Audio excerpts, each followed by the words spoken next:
7 months Coggers hassle.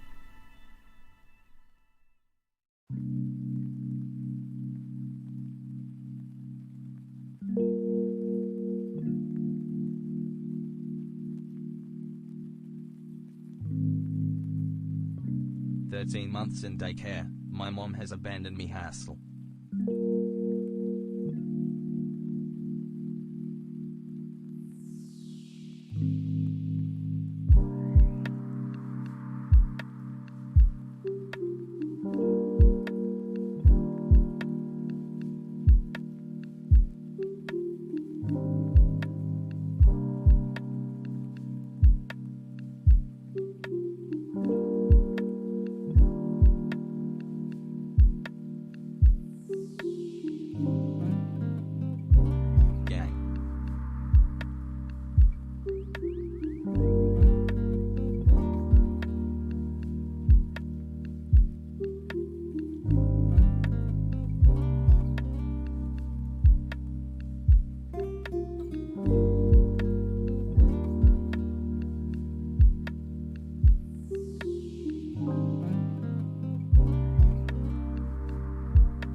Love you all, Peepo kiss.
Hello chat.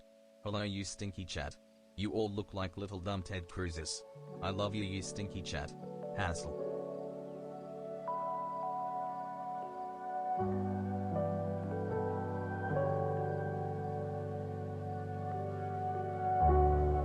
Courtney Leprosy wins MasterChef Season 5 Pepe Last Boilers.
What a fucking liar, dude. What a fucking Weasley little liar, dude. What a fucking Weasley little liar, dude. Holy shit, dude. Fuck it, I'm saying it.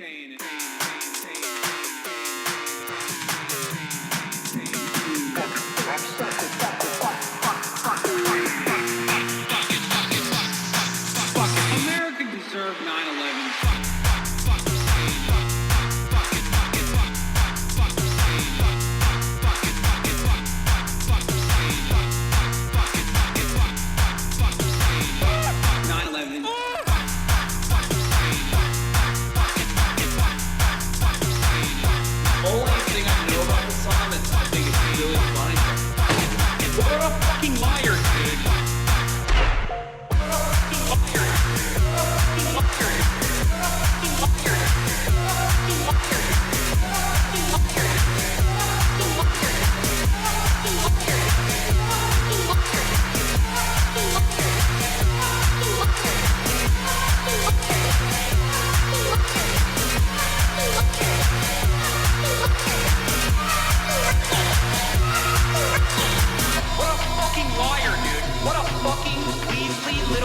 Liar, dude.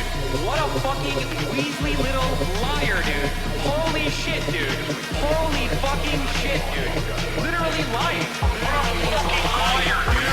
What a fucking Weasley liar, dude. What a fucking... Holy fucking... What the fuck?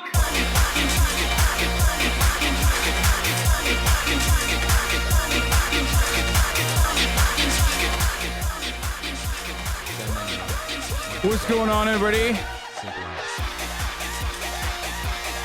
I hope everyone's having a fantastic evening, a fantastic afternoon, a fantastic pre-noon. No matter where you are in the world, I'm Sam Piker, and this is the Hasanabi broadcast. Coming to you live from rainy California, Los Angeles, folks. We are live and alive. And I hope all the boys, I hope all the girls, and I hope all the NBs are having a fantastic one, because it is Saturday, January 15, 2022. And it's 11:18 a.m. Okay. Happy 4-month streamer. Rough night, himbo, not looking good. It was not a rough night, no. Folks, I'm coming to you from the heart of a tsunami warning. That is fucking right, dude. I am quite literally in the middle of a motherfucking tsunami warning here in Los Angeles. Apparently there was a major eruption that occurred earlier today. Volcanic activity. There's a lot to talk about. Jordan Peterson is malding. Obviously, we're going to talk about my co-host Ethan Klein. You know, and the actions that he took yesterday. Obviously, this big deal. Was it a good dinner with Mia? We did not go to dinner. We did go out, but we did not go to dinner. I know I saw the eruption video. We'll watch it again. From what I understand, the tsunami has already actually... What the fuck? I did not see this. No shot is this real, bro.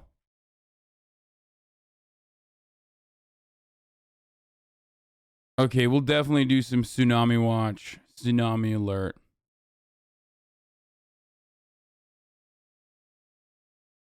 Anyway, my waves were too fresh for the state of California. Got us tsunami warning. Yeah, I did. Were you fucking out, dude? Were you fucking out doing this, dude? This morning, you came out and you were like, I'm fucking pitted, dude. I was just fucking shredding, and then fucking I hit one of the largest fucking... I had one of the largest fucking waves I've ever seen, dude. What the fuck? It was fucking crazy, dude. Bro, I was like fucking radical, dude. Shit. Any brain worms in chat? Smile. Anyway, I think they were saying hair waves. Oh, yeah. Well, my hair is like this because I washed it last night and then I conditioned it. And then I put... 17 months without sex. After I conditioned it, I put like some fucking hair and beard oil that one of you guys sent me, so that it doesn't look super dry, and then it gets like mega wavy like this. And I don't know how to fix it, so that's what I currently have. But I hope it looks good, you know. Anyway, listen, as a mostly straight man, I'm happy that this is the best you've looked to me. That hair worth the struggle, goddamn, he looks good, doesn't he, chat? Thank you.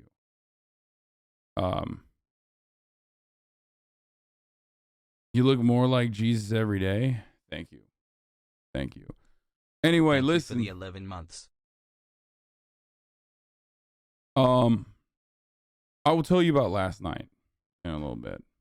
Actually, there's nothing to really talk about last night. We went out. We had some food. It wasn't really a restaurant. It was like a club. Happy 25 like lounge restaurant.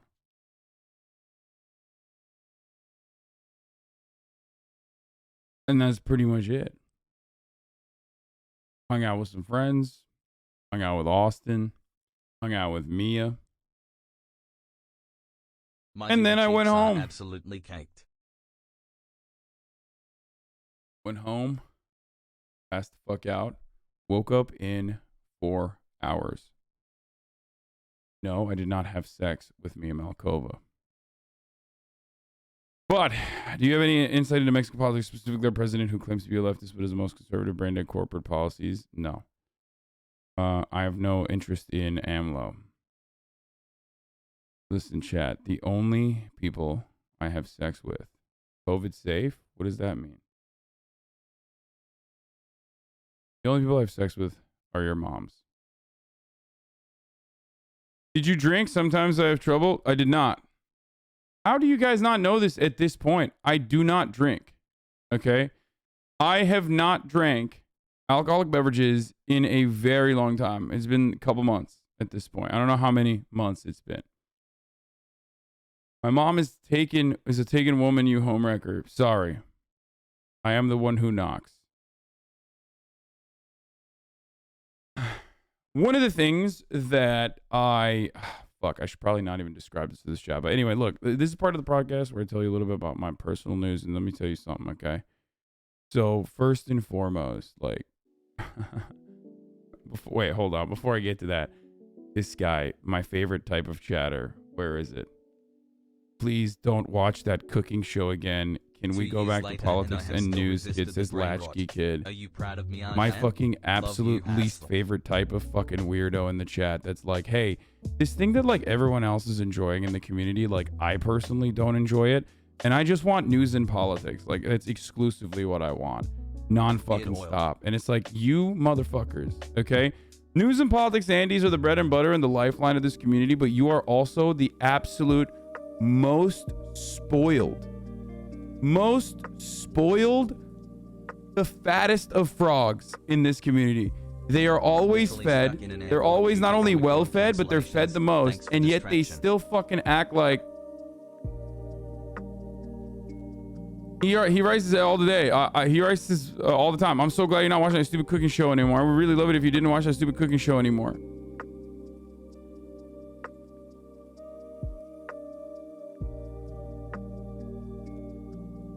It's like gaming frogs all dead. Shut up, weeby.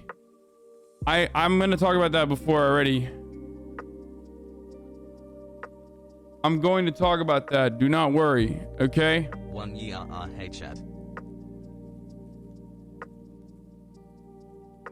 Do not fucking worry, my friend. Do not worry.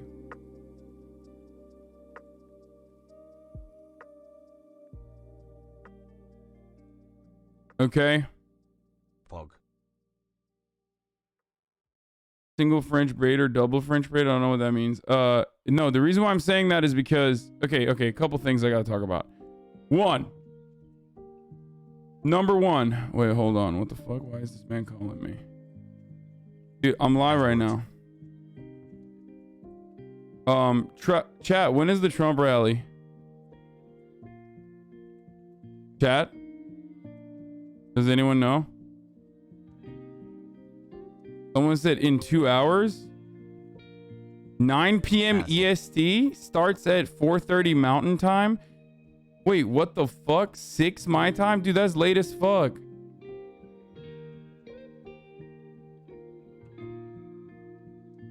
No, they said someone's saying 4:30 my time. Dude, chat is literally giving me multiple different. Chat is giving me multiple different hours, but it's later in the day, I think.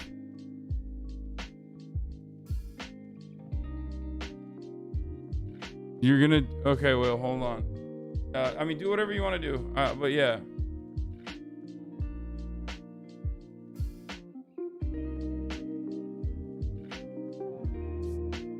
Okay. All right, bye. That was Austin's show. Almost 2 years. That was the Austin show. I love this community hassle. Who might come over to do the reacting together, you know what I mean? It's at 6 p.m. your time. That's late as fuck, bro.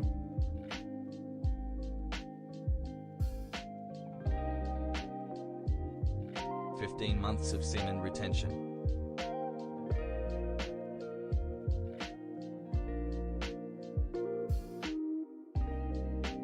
Updated prayer list or updated schedule list. Paul Gosar. Dude, Arizona is the funniest fucking state because all of its Republicans, like including Wendy Rogers and Paul Gosar, are just like very open about being homies with Nazis.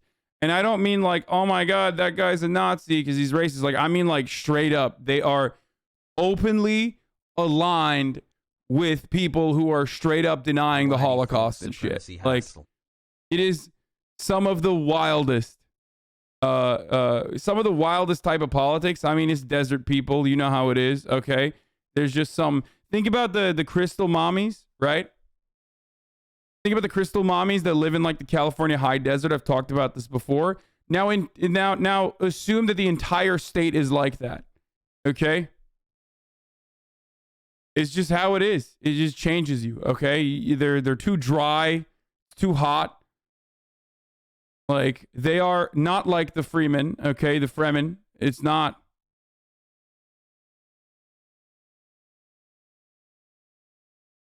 The desert does something to you, okay? It just like fucking fries your brain or something.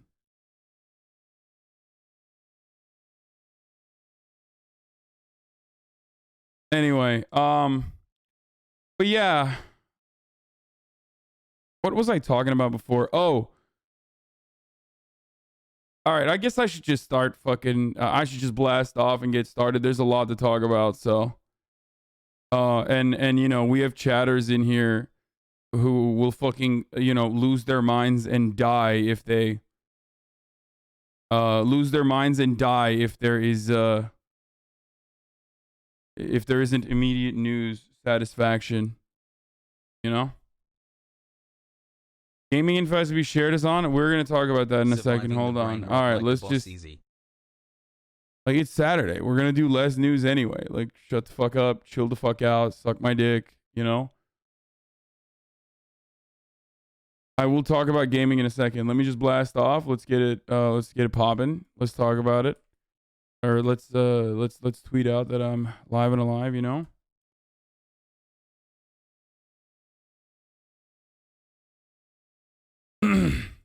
We got tsunami warnings.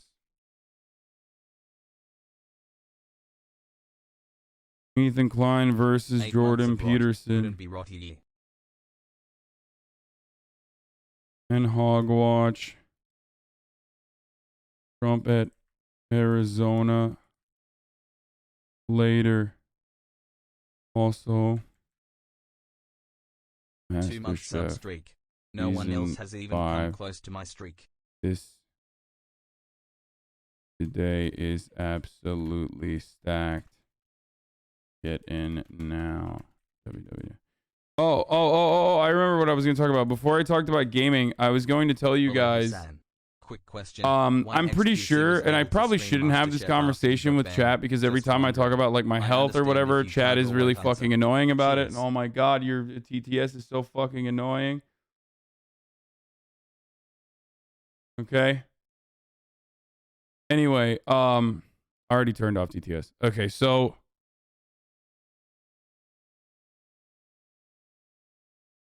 I went on a date last night. I told him you're my celeb crush. He said that's a deal breaker, and now he's ghosting me.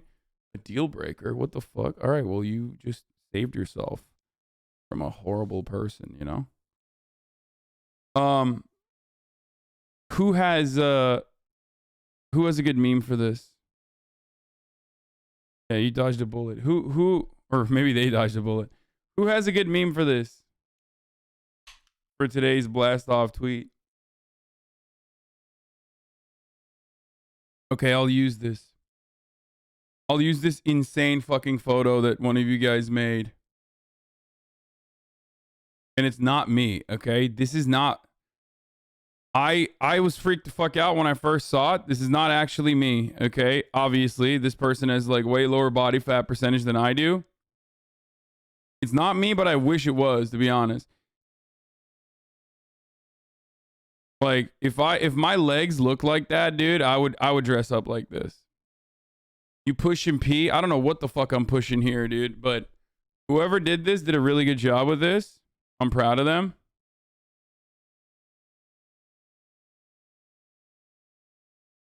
Save America Rally in Arizona 7. Dude, okay, listen. I'm just going to say this the last time. And this is a Hasanabi broadcast rule, okay? Never give me mountain time. I don't care. That's not a real time zone.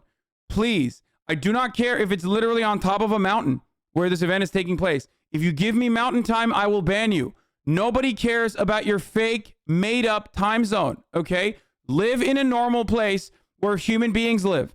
Stop telling me about mountain time. I will never understand or even engage in the math equation necessary to understand your backwards ass, dumb ass, fake ass, bullshit ass mountain time where you and 7 of your cousins live, okay? It's like 12 people. Never use mountain time. Just say Pacific or say Eastern. That's it.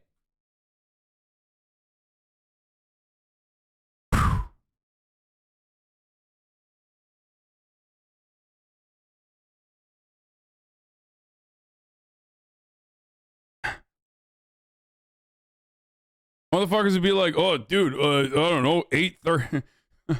They'll be like, oh, 3:35 mountain time. I'm like, oh, okay, dude. Yeah, let me just accommodate to you. Okay, let me accommodate to your expectations and your world. Okay, fuck it, dude. Oh, that's when it is? Okay, hold on. Let me bust out the fucking abacus, dude. I need to figure out where we're at in mountain time, okay? Oh, we got people in Denver over here. Oh, we gotta figure out exactly when something is. You know what I mean? Like, shut the fuck up, dude. It's literally like using Greenwich time or something just to be fucking annoying.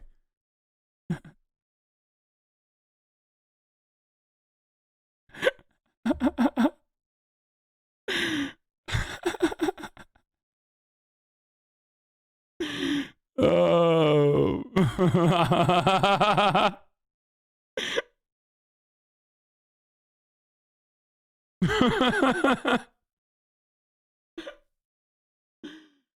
Oh, I'm having fun. I'm already having fun. Okay, so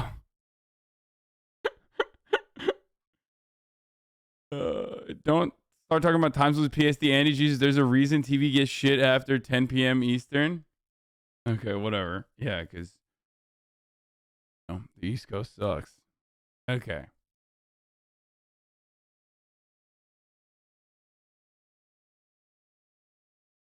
Oh,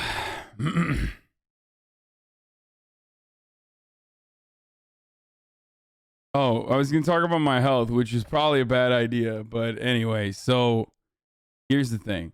I think I figured out why I've been feeling like absolute dog shit. And I think I figured out why I've also been, why I also have high blood pressure. Because I've been thinking about this a lot. I was like, what the fuck? Like, I do everything right. I do everything right, except I'm incredibly stressed and I don't sleep well. And that's pretty much it. I mean, I guess, and then genetics, right? Why the fuck do I have high cholesterol? Not super high, but like high bad cholesterol a little bit. And I don't smoke cigarettes. I don't smoke cigarettes. I don't drink alcohol. I don't eat red meat. I don't really eat that many eggs either. Like I do things that are, I do things right for cholesterol for the most part. And then I realized it's 100% because I live on a steady diet of caffeine and nicotine, right? All day, every day. And I work out too. So I was like, that doesn't make sense either. So, no, it's because like, it's not even the caffeine for the most part. It's nicotine. I realize now that a while ago, a couple months back, I like completely swapped out my nicotine intake. I used to use 2 milligram nicotine, and then sometimes I would sub in like 4 milligram nicotine. I swapped it all for 4, and I've just been popping them like fucking hotcakes. So that's what it is. My man said low T, dude. I do not. Trust me. That is not an issue.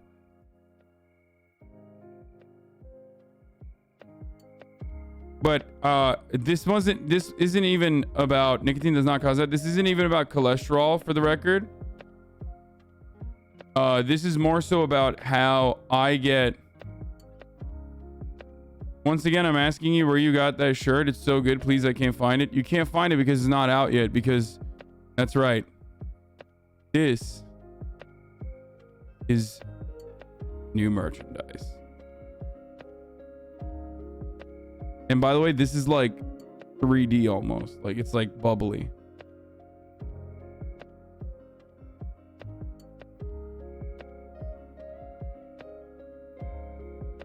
This won't even be out yet for a while. Maybe because it's low T.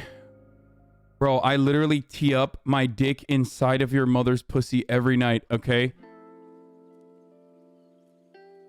I love the concept of Twitch chatters saying I have low T, like to me. Okay? A person who works out every fucking day and it jerks off every day. Testosterone. We're talking about testosterone. I take DHT blockers in the form of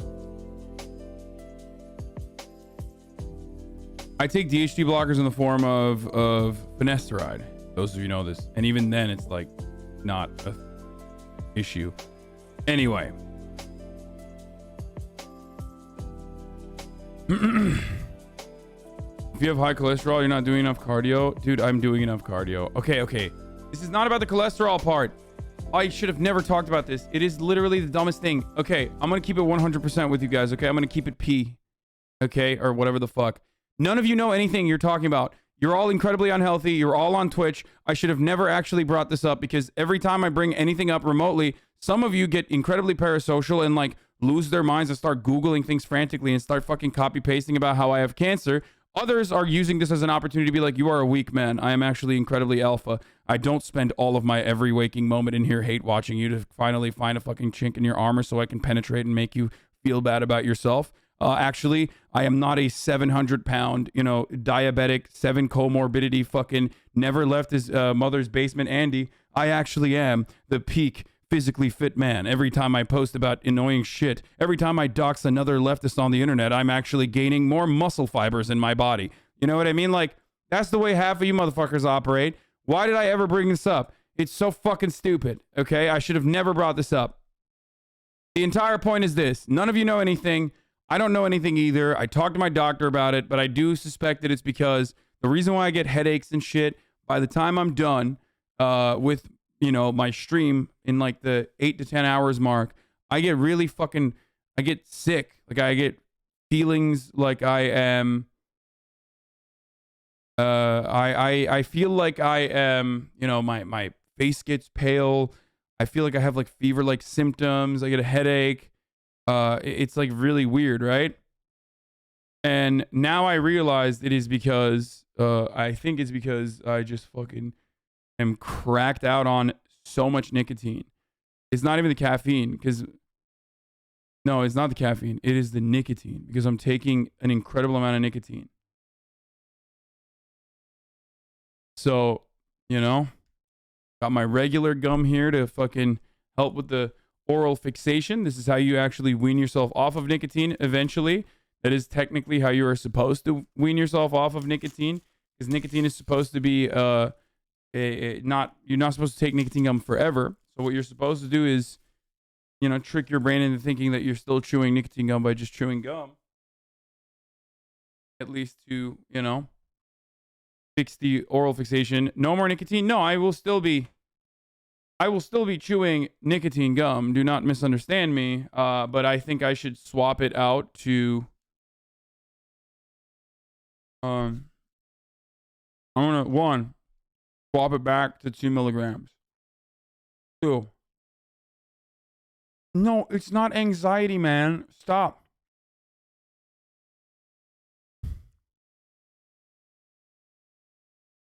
Chatters, stop trying to be my doctor. You are not a doctor. Yo, it's CN. Would nicotine gum, daily sandwich delivery for Hasanabi, no need to tip, is delivery fees included? Would nicotine gum come in menthol or spearmint? It comes in a lot of different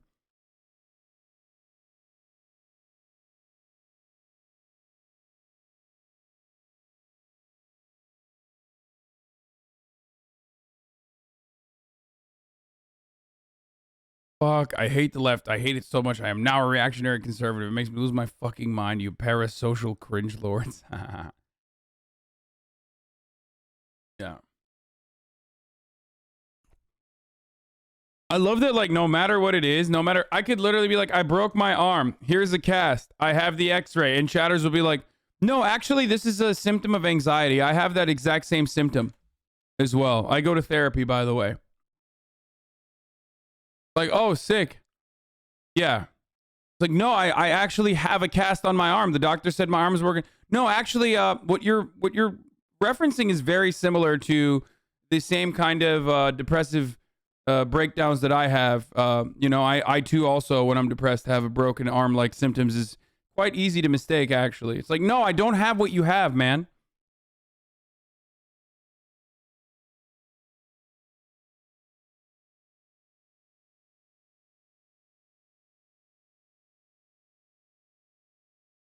We don't negotiate with therapists. I'm a goddamn Scientologist, okay? No more. We're anti-therapy around these parts now.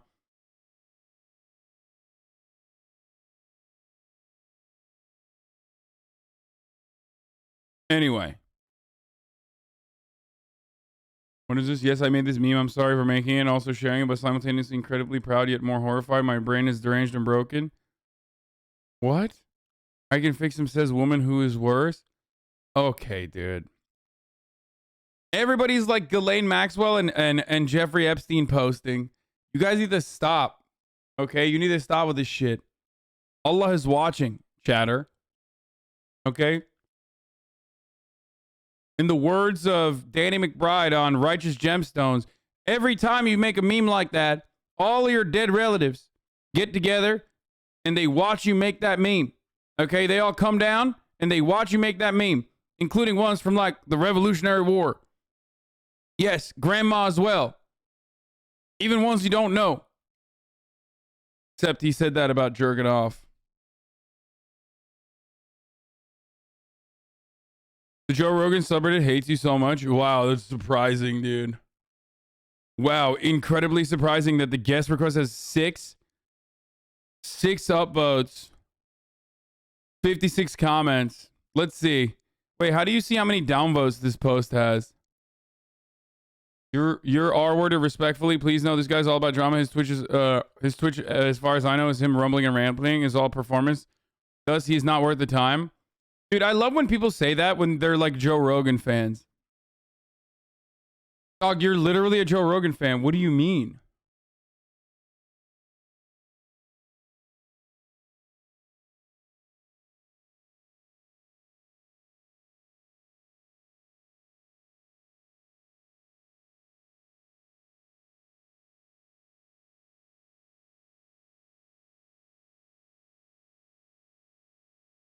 Oh, come on. Posting a Hassan guest request on the Jerry subreddit is hater bait. Oh, yeah, I do agree.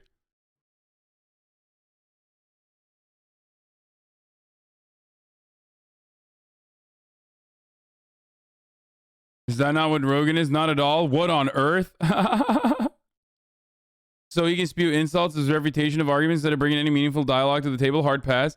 What do these people think? Like, do these people think that, like, I'm going to go on Joe Rogan's show and to his face, I'm going to be like, you're a fucking idiot, dude. You fucking suck, you dumb bitch.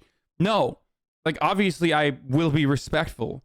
And also, it's still, again, incredibly parasocial stand behavior to fucking behave this way, where it's like, what are you, protecting a 60-year-old ape? You know what I mean? A professional media person like Joe Rogan, like, you're protecting his feelings from, you know, me yelling at him or something? No, stand behind me, Mr. Joe Rogan. I will defend you. There isn't anything interesting this guy would say. Called you a bitch, maybe. Considering Joe's claiming videos that Hassan posted a copyright infringement, doubt Joe does this. Dubious if Joe did it. Superfam is really fucking annoying. Hassan said, having dealt with the team before, they took the revenue of our Jubilee videos, and Jubilee loves when YouTubers react their content. Unfazed by the newest claim, the streamer stressed how all Joe Rogan reacts are always fair use, straight up commenting misinformation being spread. I'm not going to call Joe a bitch who can't handle criticism without learning who made the manual review. there's anyone more stupid than Joe, it's Hassan. Hard pass on this one. Boo this man. Boo. God, this would be terrible. This guy already has low IQ. At least Uncle can debate because he's smart, but Hassan is fucking stupid, and that's just putting it nicely.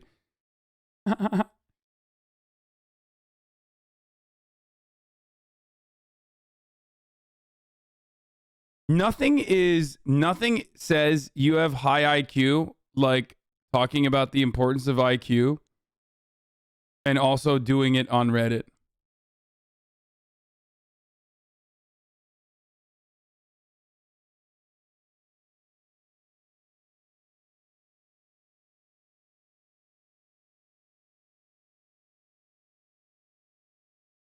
I absolutely hate Trump, and I am not a right winger or Republican.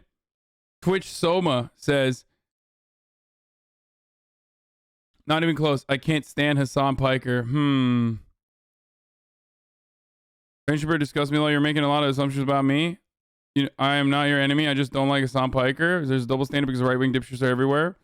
I tend to agree Hassan would push back a lot more as opposed to weak sauce Shapiro, but as someone who watches Twitch streams and has been around on that platform for 11 years, I'm not a fan of Hassan due to the type of content creator he's on the platform. I don't actually know or care what his political beliefs are. I just don't like his personality on his live stream. That's all.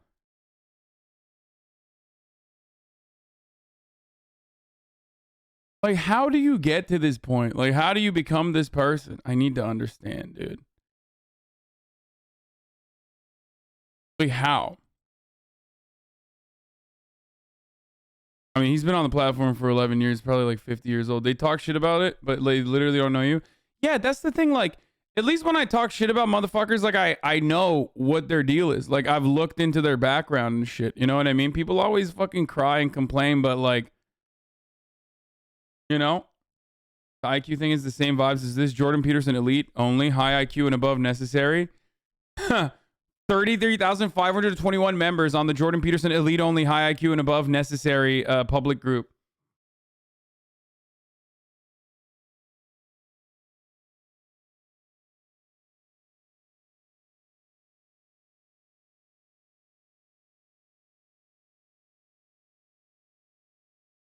Anyway, so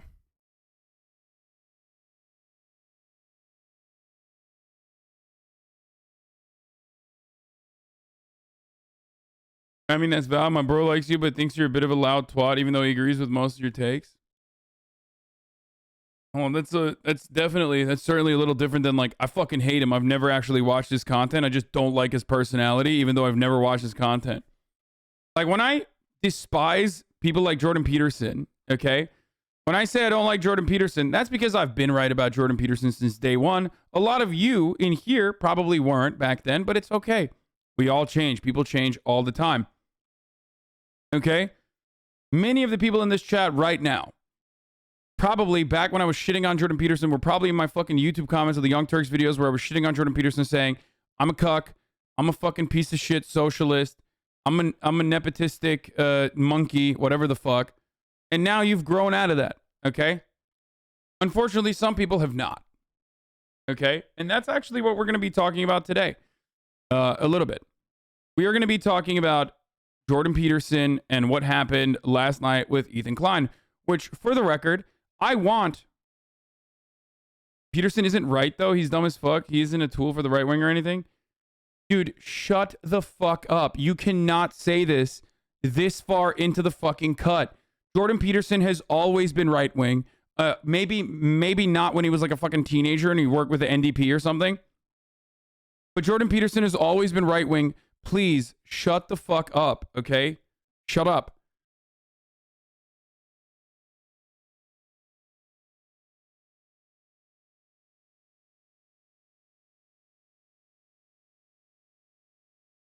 Have you ever been prescribed Gary V to a poor person? That could be a good alternative to socialism. Oh, this person is fucking memeing. Okay, never mind. I don't know why I'm taking this idiot seriously. Jordan Peterson has always been right wing, except the reason why it's very nefarious, the reason why Jordan Peterson was like considered to be dangerous by the left or whatever the fuck was because not only was he always right wing, he was able to couch his right wing ideology in objective, descriptive sentiments about how the universe works, okay? when in fact, the world that he was always developing and justifying was an inherently reactionary worldview. One where an inherently reactionary worldview was the norm, the attitude. Whether it be naturalization of hierarchies without actually talking about how this is the number one fucking fallacy, that the entire purpose of mankind is to overcome our natural tendencies, even if hierarchies are natural, okay? Like saying that it's good is what Jordan Peterson does, and that's the problem, right? Or his bastardization of Bill C-16, which actually was so disastrous that the Canadian Bar Association literally had to fucking put out multiple news releases to correct the record and whipped up the entire goddamn country as a consequence of American media also picking up that story into a frenzy about how people are going to go to jail for, you know, misgendering trans people and all this other stuff. His inconsistent attitude on whether trans women are women or not. Sometimes he'll be like, I do agree they are women. And then other times in television, he'll be like, they are not women. Only someone who has the capacity to give birth is a woman. You know?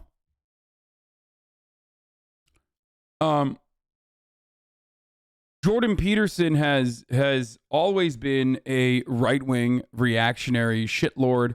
He also operates as, Deepak Chopra for the incels. And he has some pretty basic pop psychology, self-help advice in the form of, 12 rules for life, which is fine. But the issue is he also uses that as a launching pad for conservative ideology, conservative opinions. We don't understand the consequences of like birth control, allowing women to have sexual reproductive freedom, and then also being able to work in the fucking workplace, and then being really depressed as a consequence of that. So that is like the exact same shit that Republicans say. But when Jordan Peterson says it, some of you motherfuckers still are to this day claiming that he's not actually right wing. I mean, what else do you want him to do? This homie, okay, literally was on Turning Point USA alongside Charlie Kirk, Dan Crenshaw, Donald Trump Jr., Tucker Carlson. Like, he has routinely cast doubt on climate change science. Even climate change science. He is never, like, I can't even think of one single thing that Jordan Peterson believes that is, like, even remotely left-wing.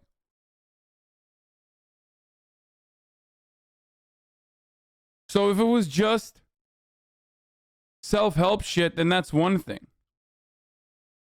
But it's not just self-help shit. It's absolutely self-help shit to justify a naturalistic, objectivist, reactionary world view. Economics also exists. Do you think Jordan Peterson is not incredibly pro-capitalist? What kind of idiotic baboon brain do you have where you suspect that Jordan Peterson is not a hyper-capitalist shithead?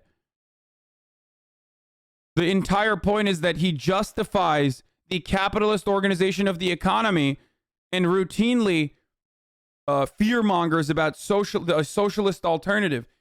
Jordan Peterson is famous for regularly bastardizing two separate concepts by merging two ideologies or two philosophies that don't even fucking work alongside one another, which is, the postmodernist neo-Marxists. Okay? That's his main fucking thing. Not only that, but he's also absolutely got fucking cumstered and dumpstered by a literal dumpster diving raccoon. Okay? An actual dumpster diving raccoon that goes akimbo on hot dogs, okay? That is just, barely a fucking human being. Destroyed him so hard that he, went into a crippling benzo addiction that almost ended up killing him. Like, he got clapped up by the big dog, bro. Sorry. And the way that he got clapped up by the big dog was just a simple question. Where are the Marxists? That's it. Where are the Marxists? And that was it. He had no answer to that. Where he openly admitted to one of the most prolific fucking leftist, like, you know, philosophical writers that he had not even read anything beyond the Communist Manifesto, which is a fucking pamphlet. Yes, that's a my God. My God. You say that there are Marxists in university.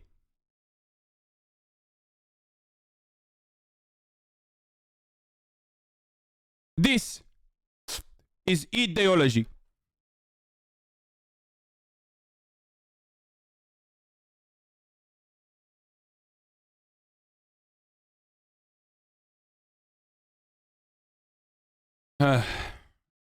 Anyway, so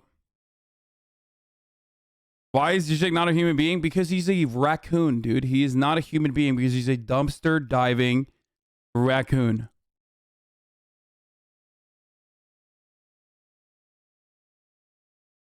So, anyway, as I was saying, Jordan Peterson has always been a charlatan.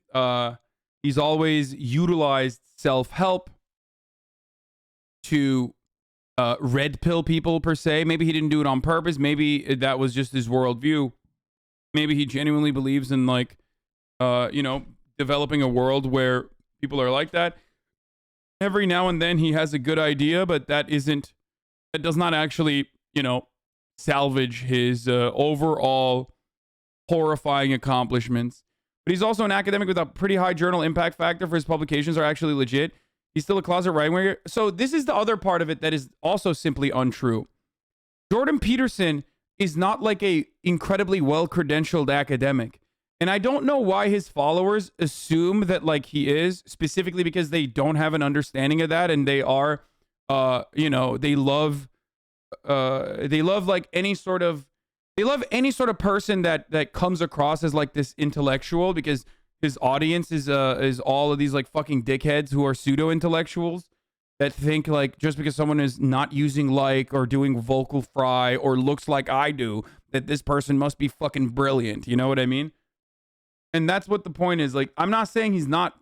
No, I think Jordan Peterson is smart. He's smart enough to fucking, you know, go from being some fucking weirdo, nonsensical college professor who wrote about his grandmother's pussy hair in one of his books, Maps of Meaning, to, you know, becoming a person of notoriety. Yes, that's true. Jordan Peterson famously wrote about his grandmother's pussy hair in a dream that he saw in Maps of Meaning. That is a literal, real thing. So many Jordan Peterson fans have never actually read any of his fucking work. So it's hilarious when some dumb bitch says, oh, he has actually incredible journalistic, or he has pretty high journal impact. No, he doesn't. No, he doesn't.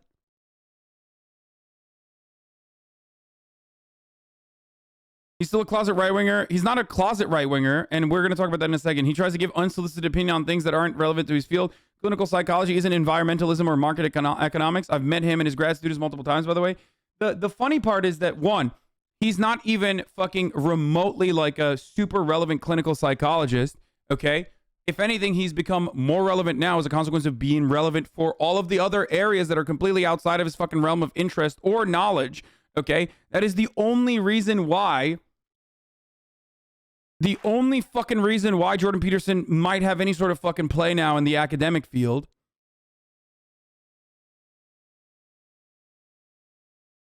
Impact factor is an objective measure of practical significance. Would be curious to verify Chatter's claim if true.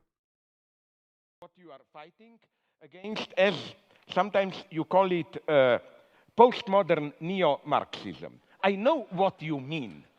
All this. By the way, this is literally, how good is that impression that I just did? Bro, you just outed yourself as a Jordan Peterson reader?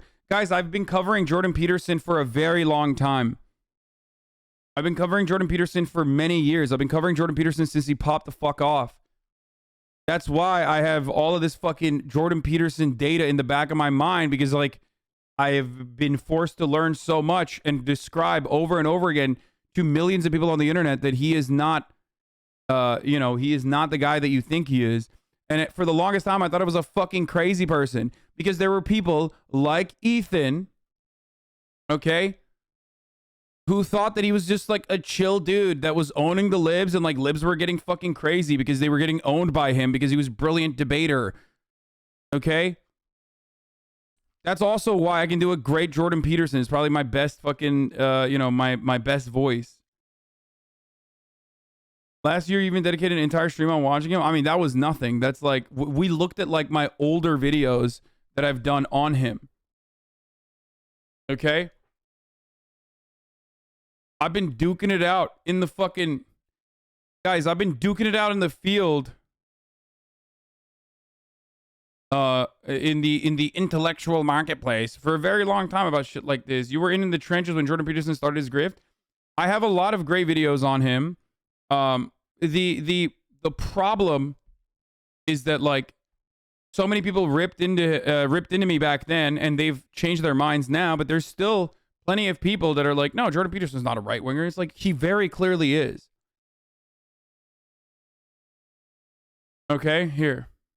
From political correctness to these excesses of whatever spirit of envy and so on and so on.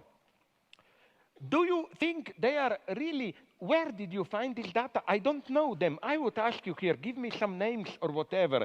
Where are the Marxists here? I don't know any. I don't... Who is a Marxist here? Well, show me any big names of political correctness. Well, I think they fear like a good vampire fears garlic. This is why they are already the one who is not a Marxist, but at least approaches economic topic, Bernie Sanders. He is already under attack as white male and all that stuff and so on.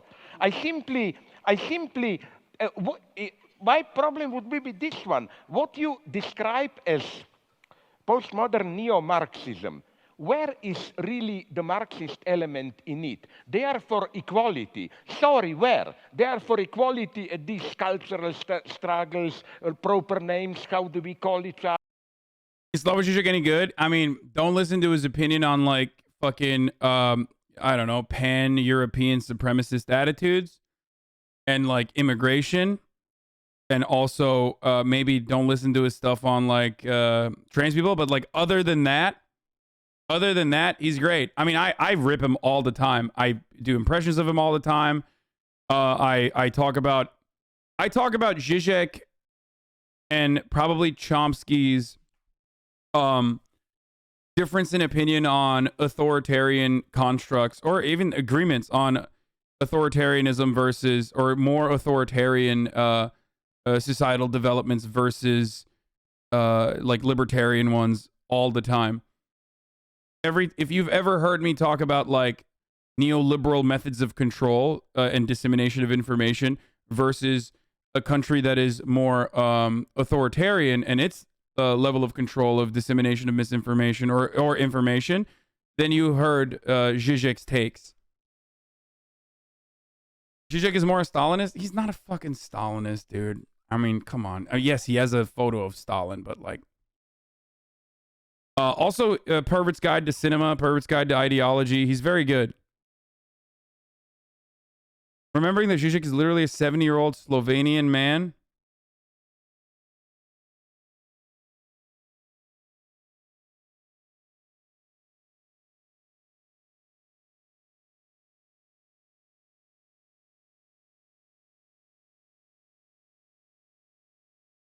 Žižek is also a gamer and says the N-word. Yeah, this was a funny meme that came out of it. Dude, he was like whipping him, dude. There are almost like zero perfect philosophers, even Žižek and Chomsky. We just have to take the parts that we deem good and moral and apply that to our own beliefs, chat. Yeah, I mean, dude, yeah, don't. There has quite literally never been a single philosopher that whose philosophy has been, his moral system has been intact, that also simultaneously has lived out their own desires in a normal way that you would consider to be good overall. Okay?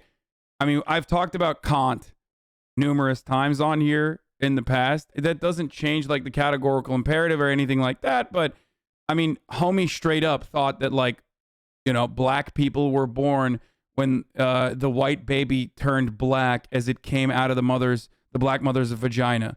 So, and also was deeply fucking racist, like incredibly racist. So,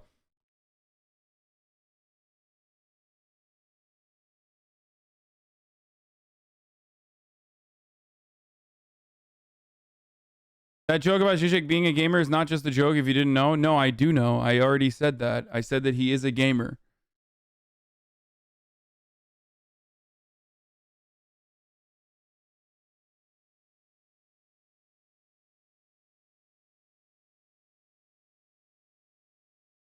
If you're French, that's because he's French. If you're French, you're born with a raisin bone. There's another bone. If you are a French philosopher, there's another bone. It's not just the racism bone. I will not say it out loud, or rather, I'll just don't search Foucault age of consent.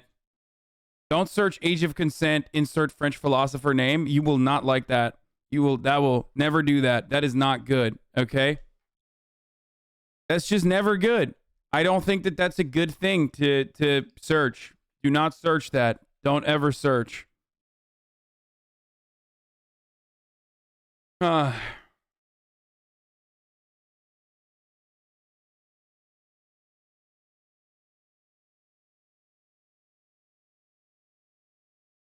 Every French philosopher was a writer for Le Raciste Pédophile. Yes. wait, where are the racist pedophile factory? Very good. I am working on the front lines of the racist pedophile factory. Churning out le thought is very good.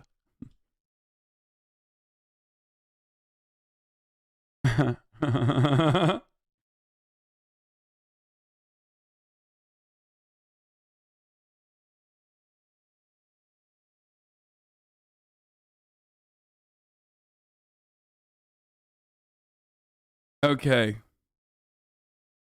We're on the forefront of the racist pedophile thought. Very good. Okay. Oh, dude, I saw this already. I know what you're going to say. Dude, my favorite. Wait, where? Oh, is this not the new one? Zizek wrote a review of the new Matrix movie and then openly admitted in his review that he did not watch the movie and that he does not need to watch the movie, and that he actually simply, oh, here it is, boringly postmodern and ideological fantasy. Slavoj Žižek reviews Matrix Resurrections. Every reader has for sure noticed that in my description of the movie, I heavily rely on a multitude of reviews in which I extensively quote. The reason is now clear. In spite of its occasional brilliance, the film is ultimately not worth seeing, which is why I also wrote this review without seeing it.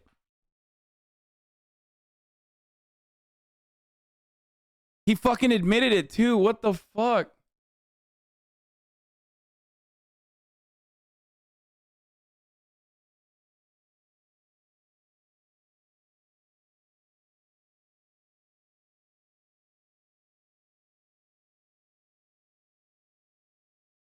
Have you taken the time to think that maybe your IQ is just much too low to understand these people? Be humble. Wait, what? I've read Pubes of Chaos and it's not what you think it is. If you actually took your time to read his work, you'd understand him better. Pubes of Chaos is actually a good read.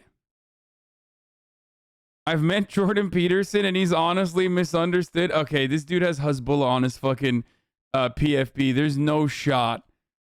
There's no shot that we have dude who has Hezbollah on his fucking PFP who's saying Gideon didn't deserve to ban. Twitch is so soft. Jordan Peterson donated a shit ton of animals to farmers in third world countries, bro. Calm down. Okay, this is, yeah, you're behaving like the Dragon of Chaos, aka a woman, okay?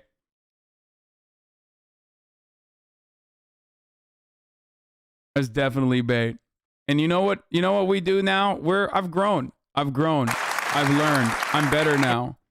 Okay? I just serve you at the top of the hour ad break at 12:12 instead of like actually at 12, you know what I mean? Because at the top of the hour there's a 60-second ad break.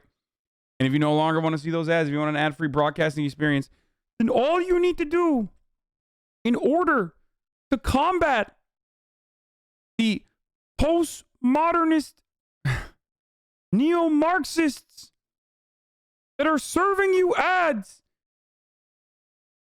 like the main socialist Jeffrey Jebediah Bezos. All you need to do is subscribe. We know what happens when the right goes too far, and that's no good. Do we know what happens when the left goes too far? That's right. No one knows. Oh, man. First 2 minutes of Jordan Peterson cries while telling the working class to work harder. Yeah. Anyway, here's the ad break now. Thank you, Droppin' Brown, Baby Scarlet. Hey, Tiny Cat. These are all men. Strong men. Gifted 5 subs to everyone in the chat. What would we do without them? Here's the woman ad break now. Okay. LMFAO, all of Twitch chat Googled Zizek. I mean, Slavoj Žižek probably gets a lot of fucking play regardless, but yes. Seemingly Twitch chat is now Googling him more than before. But yeah, I mean, if you look at it in comparison to like the fucking past day, it's still not going to be the highest. Oh, never mind. It is actually technically the highest. Okay, if you look at it in the past 7 days, though, it won't be the highest. Okay, it seems like it is the highest. Never mind. Okay, maybe Twitch chat is actually literally just frantically searching Zizek right now. That is surprising, though. A lot of people fucking search him.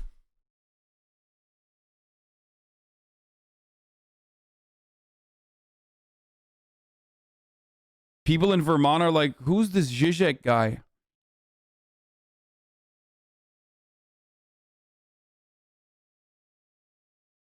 Great squirrel thread. Jordan Peterson is trending because he's apparently writing another 12 rules for life, which I think warrants a trip down memory lane. Thread with clips revealing him to be a grifter of the highest order, beginning with the time he got destroyed within the span of a few seconds. Right. Oh, yeah. Fucking Jim Jeffries fucking owned him, too. Right. Fucking Jim Jeffries owned his ass. Mate. Jim fucking Jeffries owned him. You got owned by a fucking bogan. Just kidding. Jim Jeffries not bogan. Anyway, let's watch. Making people bake a cake for a gay wedding. Making them do it? Yeah. I don't think that's a very good idea. But here's the argument. So should they be able to deny making a cake for a black couple if they don't like black people? Allowed to? Probably. That doesn't mean it's right. Okay, so then we had the civil rights movement. Yep. Where they said black people, you had to serve them in your restaurants and stuff like that. And it did work and it did make our society better. But would you argue that that still wasn't right? No, that was right. Why is that different to now if you didn't want to make a cake for black people? I love when I'm in 2020, whenever this was shot, okay? And I'm still contemplating whether or not there should be a civil rights act. It's pretty cool, though, because he's so open-minded. Remember? Guys, he's misunderstood, okay? But he's so open-minded, he's still contemplating whether or not black people should be able to drink from the same water fountain. And the same goes for homosexuals. I mean, that is actually, you're just misunderstood, I think. Because we just don't understand him. Just like he doesn't understand, why marginalized communities should be protected in a society that often oppresses and marginalizes them. I don't understand. Maybe it's not. Maybe it's not different. No, that was right. Why is that different? Look, he took a firm stance. It only took him like 20 seconds to get there, but he had to think it through. It's like homie had to think through the pros and cons of the civil rights movement, okay? Only to extend it to gays as well. That still wasn't right. No, that was right. Why is that different to now if you didn't want to make a cake for black people? Maybe it's not. Maybe it's not different. Yeah. Maybe I was... See? The one time he takes a stance, he instantly changes it. Yeah, well, that's the other thing. So most people also loved claiming that Jordan Peterson just simply wasn't saying what you thought he was saying. Why did he always get away with that? Because he refused to actually fucking take a firm stance on things and made it seem as though he was simply offering descriptive statements, okay? Even though the underlying premise was guided by his ideology, okay? And that's precisely why people would always say, you're taking him out of context. You should read all of his books. You should read all of his you should watch all of his videos. You should watch all of the, lectures that he did. And the reality is that, like, he is a collection of all of his attitudes and all of his fucking takes and all of his opinions. And it's not that he was, like, sometimes in the wrong or whatever the fuck. He personally absolutely fucking believes this shit. But for so many people, it was very hard for them to recognize that he was actually a fucking right-winger from the jump. Okay? And see, this is it. Wasn't this interview heavily clipped against his favor? No. You can say that about everything, bro. You will say that about everything forever because you don't want your intellectual daddy that you have developed a parasocial affinity for to look like a fucking pathetic right-winger, okay? That's what it is. But he himself admits it. And actually, I'm going to show you this in a brief moment because Ethan did a better job than maybe I could even do.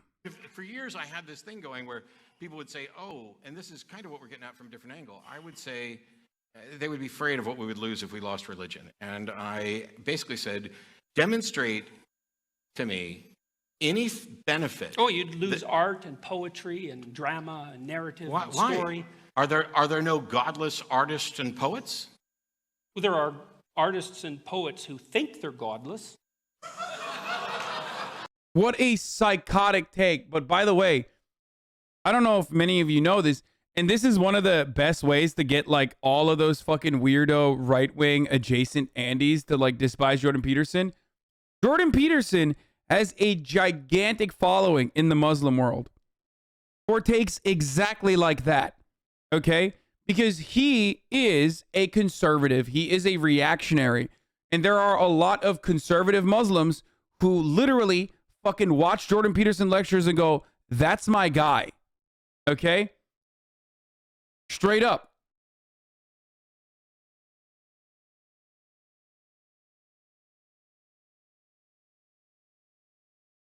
Because he is no different in his worldview and attitudes than a Muslim fundamentalist. Obviously, his takes his takes on Islam are, just as annoying as every other Sam Harris wannabe, Sam Harris archetype, but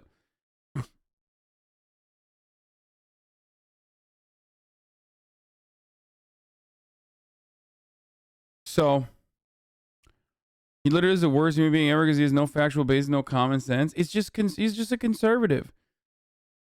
He's not the worst human being, but he is just a conservative. That's it. He's just a reactionary conservative who is like very religious and believes in a really rigid way that the world works. And that often puts him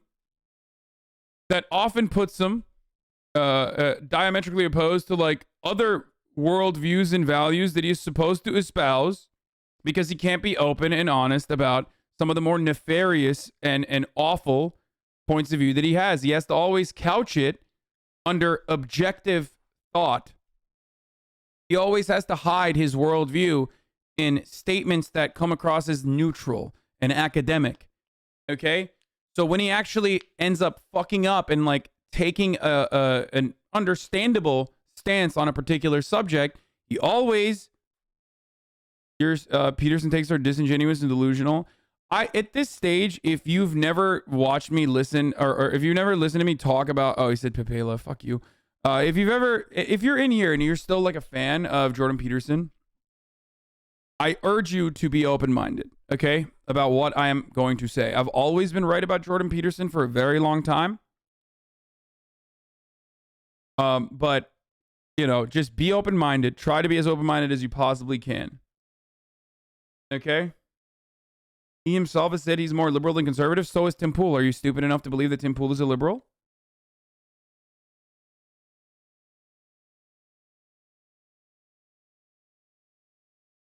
Simple says he's liberal. Dave Rubin says he's liberal. Do you think these guys are liberals, or do you think that there's actually a lot of money to be made by making it seem like you yourself are a liberal who just simply agrees with everything that the conservatives agree with?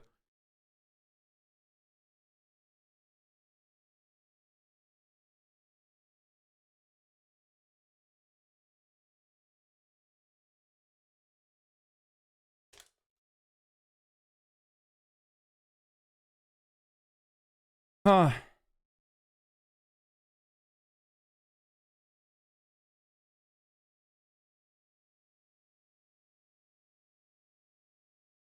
Anyway, it's like when Sargon said he's a classical liberal and I believed him in 2016. Yeah, a lot of people did that. Yeah, I'm a classical liberal and I believe the left has gone too far, and that's why I no longer believe in climate change science that's well established and there's a scientific consensus on it.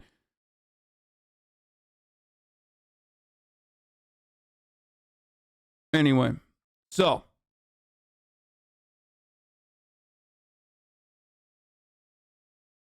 Jordan Peterson's response to the H3H3 drama. Yeah, we're going to talk about that in a second. It's honestly the centrist trap, making people feel like they are more reasonable, both sidesing it. Yeah. He is a centrist, or he operated like a centrist all the time, at a time when like being a centrist was the most poppin' shit you could do. Okay? It was just like, I used to like you. What?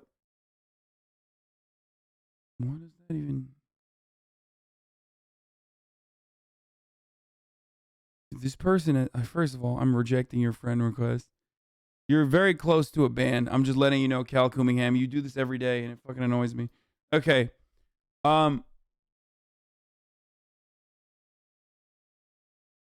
yeah, Jordan Peterson has always had reactionary takes. He's always been a fucking burden on society in general. And it has been really, really frustrating, most importantly, because like, oh, he was referencing what Jordan Peterson said to Ethan Klein in that Twitter thread? Oh, okay.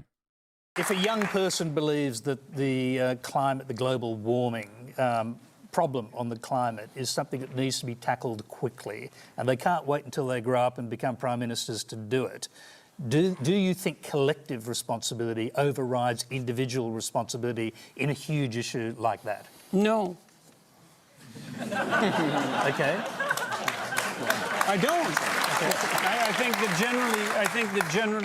I think generally people have things that are more within their personal purview that are more difficult to deal with and that they're avoiding, and that generally the way they avoid them is by adopting pseudo-moralistic stances on large-scale social issues so that they look good to their friends and their neighbors. That's what it looks like. Yeah, no, dude. It's like, no, the way to tackle climate change is not through systemic change whatsoever, which, by the way, I don't even believe is real, for the record. It's actually by, using a paper straw and also reusing your plastic bags, and by recycling. Cleaning the environment starts with cleaning your room. After all, what is the environment if not just a large room? Only you can change the climate, which is not even changing. Yeah. No, what he's trying to say there is that people don't want to change themselves. People don't want to change their behaviors, and that's why they act like they care about changing the climate, and they use it as a cop-out to be like, well, I'm trying to make systemic change. But it's like, that is only applicable to someone like Jordan Peterson, or that is only applicable to someone if that person legitimately is as disingenuous as Jordan Peterson is. That's the whole point. Jordan Peterson cannot comprehend a world in which people are genuinely saying, no, we want systemic fucking change, dude. Well, holy shit. And there's no other way to correct the course. Okay? That's the point. He is using, I guess, more academic language to basically say, these people are virtue signaling. Okay? That's it. And you can make his takes as easy to understand as possible. Okay? it's just like he adds multiple different unnecessary complexities into his language to make it seem like it's actually an objective, academic, neutral take, when it's just him saying it's virtue signaling. I mean, is he wrong? Oh, come on. Stop baiting me, man. Stop. Stop. It's so fucking annoying. Do you think that JP has done more bad than good? He seems to really believe he's beneficial to people. Yeah, because he's a narcissistic asshat. Of course he thinks he's been beneficial to people. And no, I personally absolutely believe he's been worse overall. Anyway, this is the reason why this entire conversation started was because Ethan, on his own, by the way, I just want to fucking point this out because motherfuckers are like, dude, you did this or whatever. Very strange. First of all, I would have never told Ethan to delete the Jordan Peterson videos. I would not delete the Jordan Peterson videos. I understand why he did it, but I would not have deleted the Jordan Peterson videos. Not only that, but also I've been asking him to try to get Jordan Peterson on, and he is working on it as well. So there's that. So let's just remind ourselves of this reality before we continue. Many of you that are in here already know what my stances are on this stuff, so it doesn't really matter. But you know, it bears repeating, especially because it's probably going to be a YouTube video eventually. So, Ethan, a couple days ago, or I guess yesterday, technically, I don't know exactly when it was, but he said, or 20 hours ago, so yesterday, said, years ago, I interviewed Jordan Peterson before I was very familiar with his politics. He was an interesting guest who I enjoyed sitting with, but especially now I can see he's a dangerous gateway to alt-right, transphobia, and COVID misinfo. I removed both interviews today. So people got mad at him for doing this and said, you know, you're fucking piece of shit. And then they started getting into, this is pretty funny, but other than like this funny joke, people basically started getting into the same old rehashed arguments of like Jordan Peterson Defense Brigade. It was like live and alive, basically. Sometimes I feel like the thing that killed Jordan Peterson wasn't Michaela Peterson, you know, who tried to get him to get experimental benzo therapy,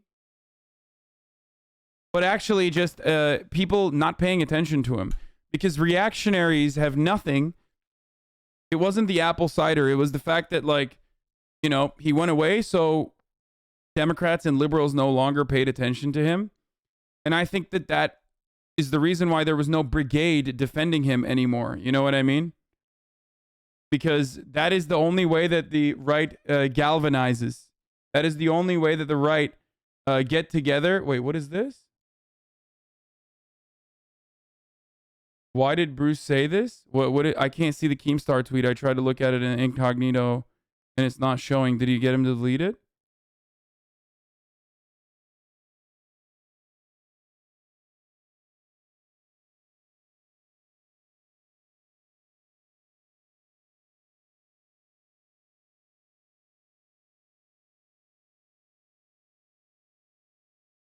Anyway, he said Bruce DM. So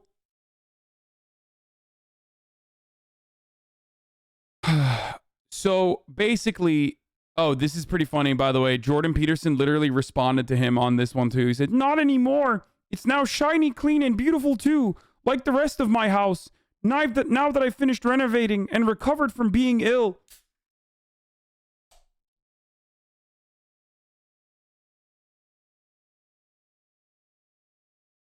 So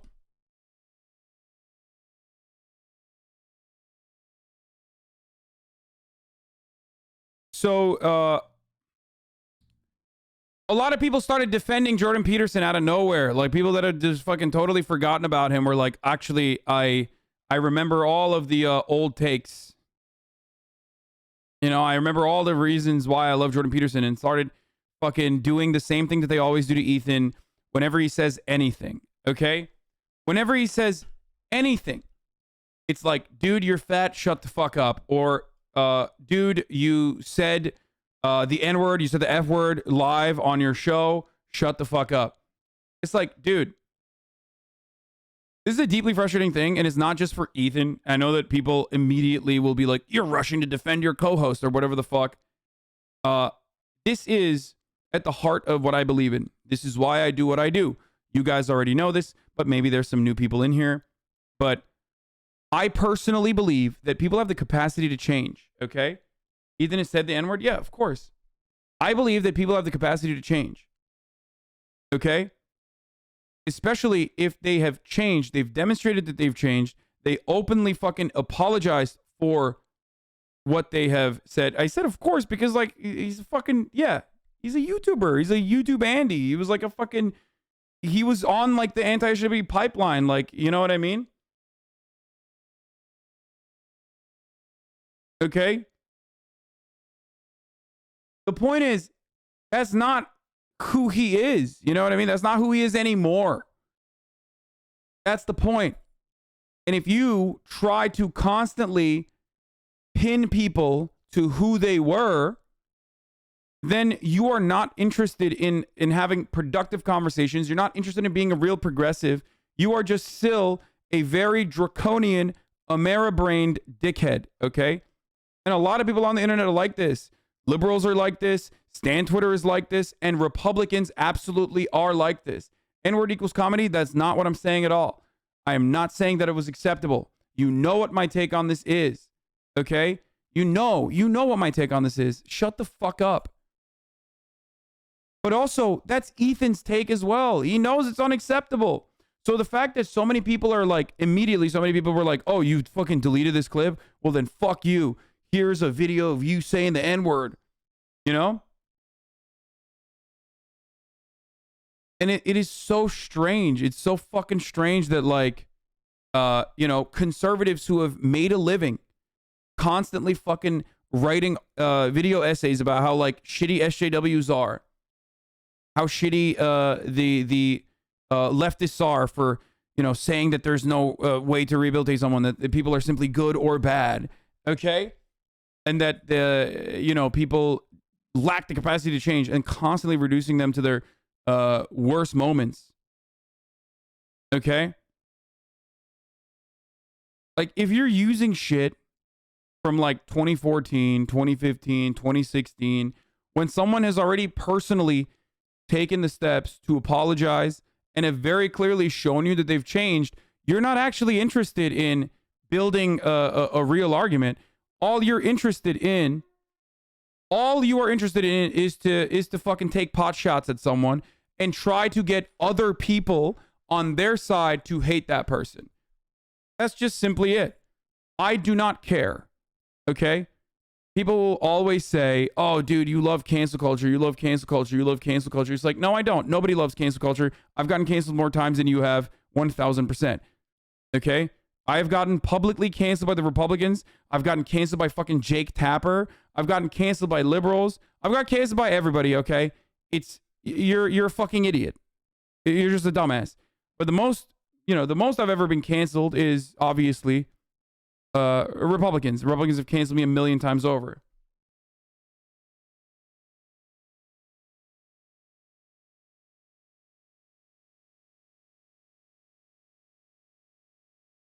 Okay?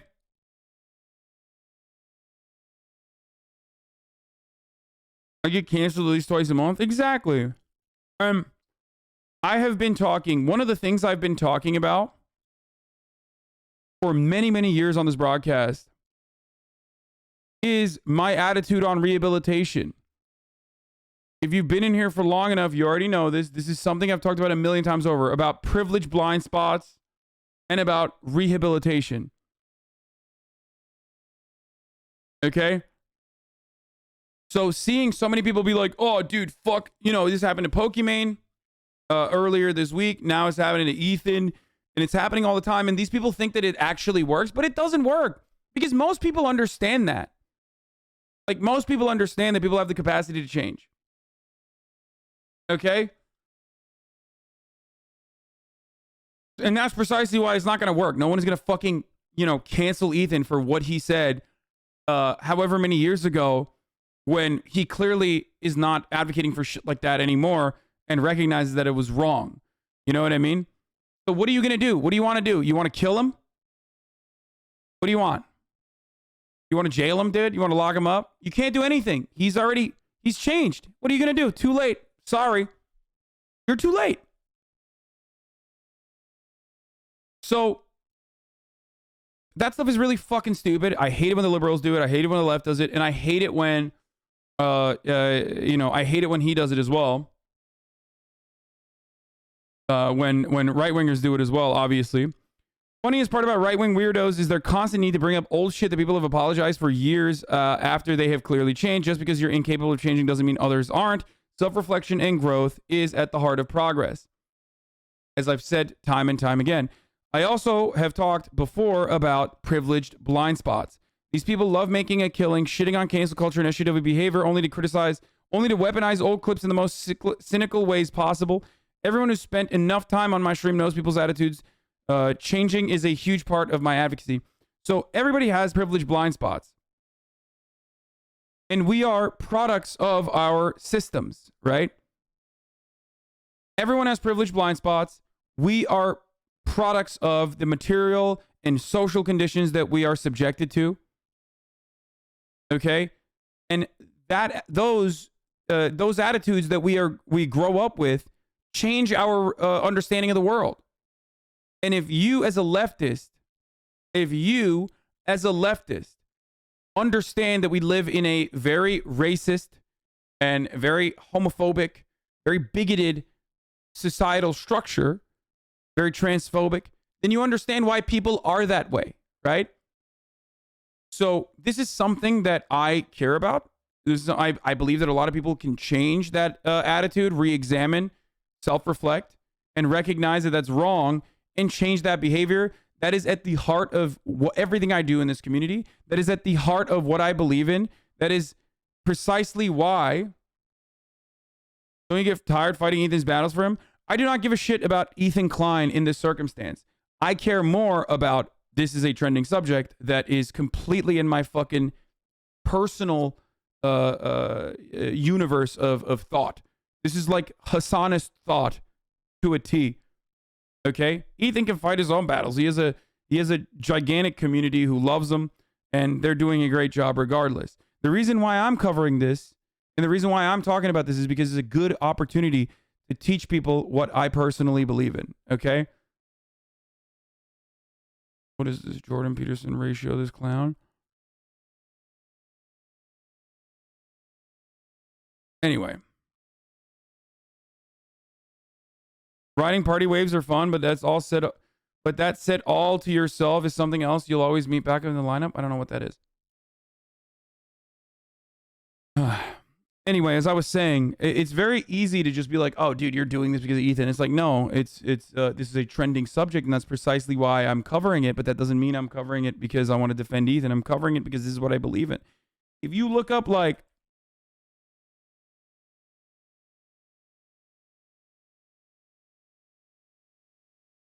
Okay, here, I just Googled privileged blind spots, cancel culture. Hasanabi talks cancel culture 11 months ago. Hasanabi reacts to cancel culture. Is there another way? 5 months ago. Cancel culture, Hasanabi 1 month ago. Like, I'm willing to bet that I will play whatever the fuck I play from a year ago, from 5 years ago. Woke Bay, not so woke, cancel culture, cultural appropriation rant from 3 years ago. And you will hear the exact same things I've been saying for many, many, many years. But the only difference is that people refuse to hear what my perspective is on this matter and immediately say, you're a leftist, you love cancel culture, leftists love cancel culture. Okay? I have always been consistent on my attitude on cancel culture, what I believe in. That's the best way to describe it, okay? Here. He was referencing the Tyler, the Creator, calls himself that. I just don't... I don't know what the deal is. I didn't look into it, to be honest. Like, I didn't look into it because I've just been mourning John McCain. I've been watching the funeral live stream over and over again, crying. You know, thinking about how, you know, John McCain represented just radical centrism. Not really, but, you know, that's what a lot of people want to think. So, yeah, I've just been so distraught over John McCain's grave. Yeah, it's a little ridiculous at this point. It's like, all right, dude, you know. Anyway, Eminem has said it a lot before too, though. Well, I mean, I think back when Eminem said it a lot, it was like, debated as to, I mean, We're talking about the F word. Tyler, the creator, apparently used the F word or something. That doesn't make it right, but let's remember what the culture was like back then, right? It was definitely a lot more different than now, and people were like trying to have a conversation as to whether it was even like contextually like anti-gay as a slur. It was, of course, and like I said, as a collective, we decided that it was bad, and even back then, people knew that it was bad. But I still remember the South Park episode, you know what I mean? Like, not saying that the South Park episode is important, but it provides a cultural reference point, you know?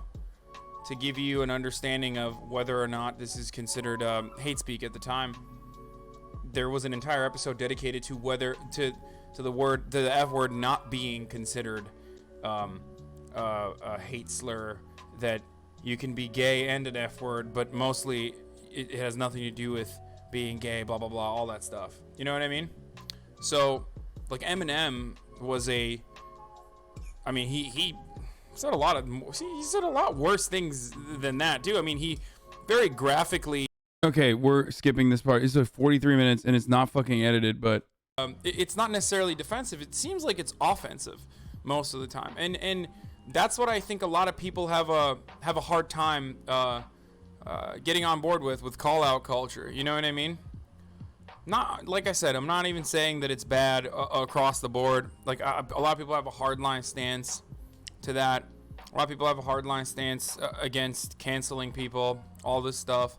A lot of you have a hardline stance for canceling people, you know?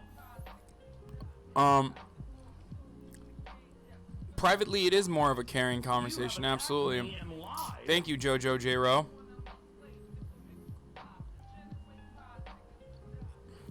Yeah, But for the record, I had like, I don't know, like fucking 30 people in here at this point, or like maybe 100 people. Somewhat dangerous and somewhat an element of the left that definitely deserves a little bit more of a... Here, I'm just gonna reduce it to this. Okay, are you ready? Cancel culture is conducted by both sides of, or all sides of the ideological spectrum.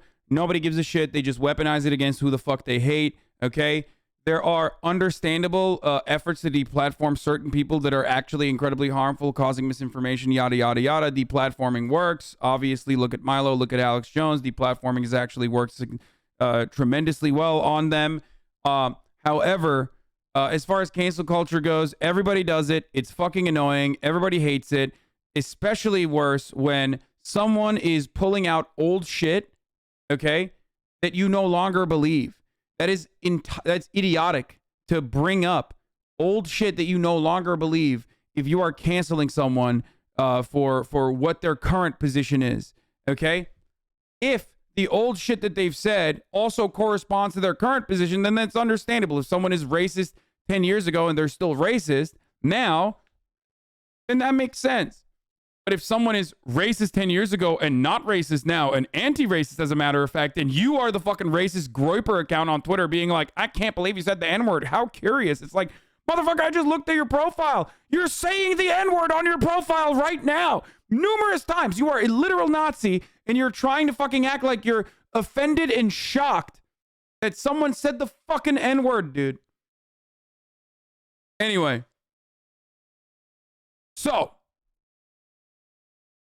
That shit blows my fucking mind. It makes me blow a goddamn gasket, okay? It's very, very frustrating.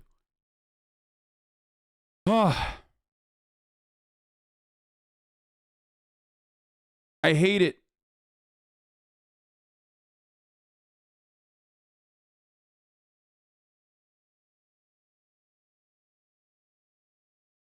You have to admit the video clip looks pretty bad. Of course it does. Of course.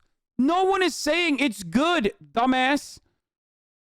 Why the fuck would anyone be like, this clip of someone saying the N-word is good? Like, it's not. Of course it's not good, you fucking idiot. What? Oh, wow, dude. What a brilliant take, man. Thank you. Thank you for your brave take, dude. You fucking did it, dog. You fucking did it, bro. That's so good. That's so good, man. Thank you for saying that, a clip of someone saying the N-word is not good. We were really confused on that take. So, stunning and brave. What do you want, a fucking cookie, dumbass? Everybody knows that. Everybody already agrees on that. We're talking about how people utilize that, okay? In the words of the great Lang Buddha, who I DM'd last night because I was like, I love that one quote that Lang Buddha used to always have. What was it? And I'm just going to read it actually to you. And I'm going to do his voice. I'm going to try to do his voice when I read it. Okay? In the words of the great Lang Buddha, judging someone by their past is judging someone who never existed. I fucked it up. It sounds like Jordan Peterson when I said it.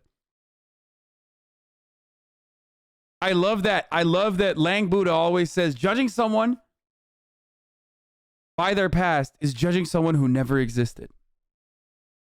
Okay? That's what he used to say to Donnie all the time.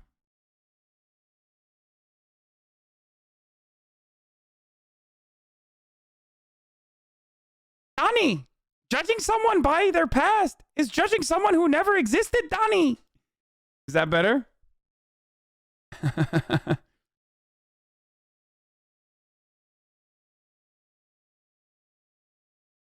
No. And Donnie was such a cancel culture Andy. Yes, Donnie loved cancel culture. I mean, Donnie killed people. So, yes. The ultimate cancel culture. So, yeah, judging someone by their past is judging someone who doesn't exist. Sorry. Judging somebody that doesn't exist anymore. So, the point is this, okay? The point is this. Like, all of these people in the fucking quote tweets, from the Groypers to the liberals to the fucking, you know, Andy no Andys, okay? The Andy no fans, like, they're all extremely disingenuous in the way that they're fucking shitting on Ethan. Do I be like, he said the N-word or the F-word? That's really fucked up. Shut the fuck up, you bitch, whatever. And it's so fucking stupid. Like, you are quite literally engaging in cancel culture in the worst kinds, okay, of cancel culture. You just don't care. You just do not care because it's your ideological enemy, and it's really disingenuous, and it's really fucking unproductive. Now, having said that, anger focused inward instead of the people out there dropping hard R's. We play into the right's hands when we do this shit. Wait, what?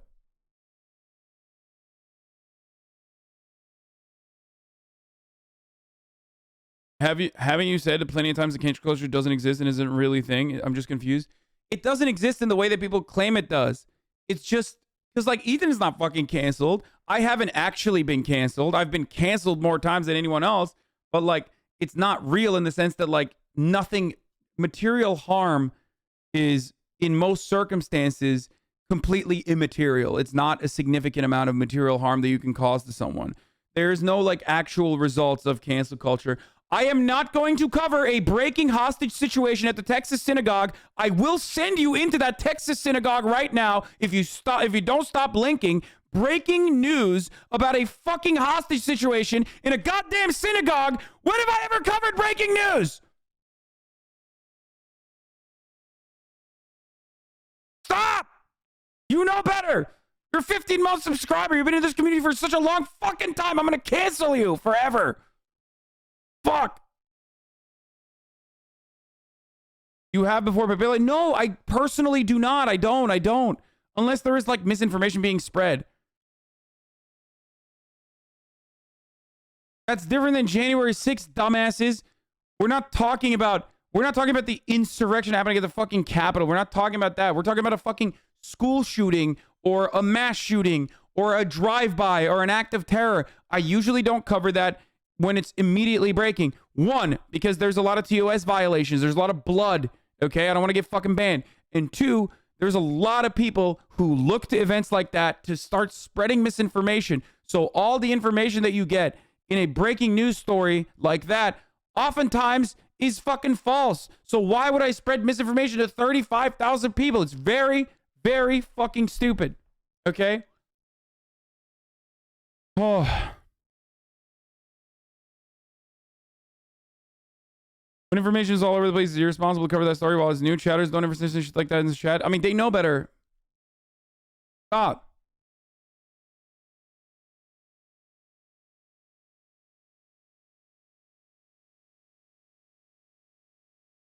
Okay.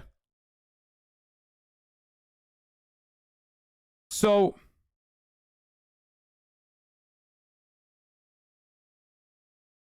no one is actually fucking canceling Ethan either. It's just like dumb morons who have made a living crying about cancel culture, like trying to do cancel culture to someone else. And it's not sticking. It doesn't work.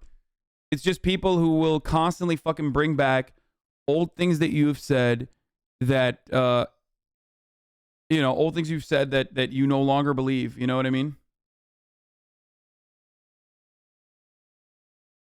The only thing that's been canceled more than Hasanabi is the last 3 seconds on the microwave popcorn. Good one.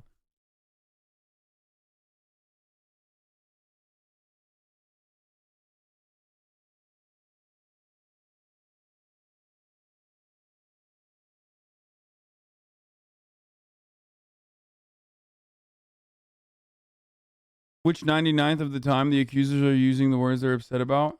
Yeah. So the other thing, what else we got to talk about?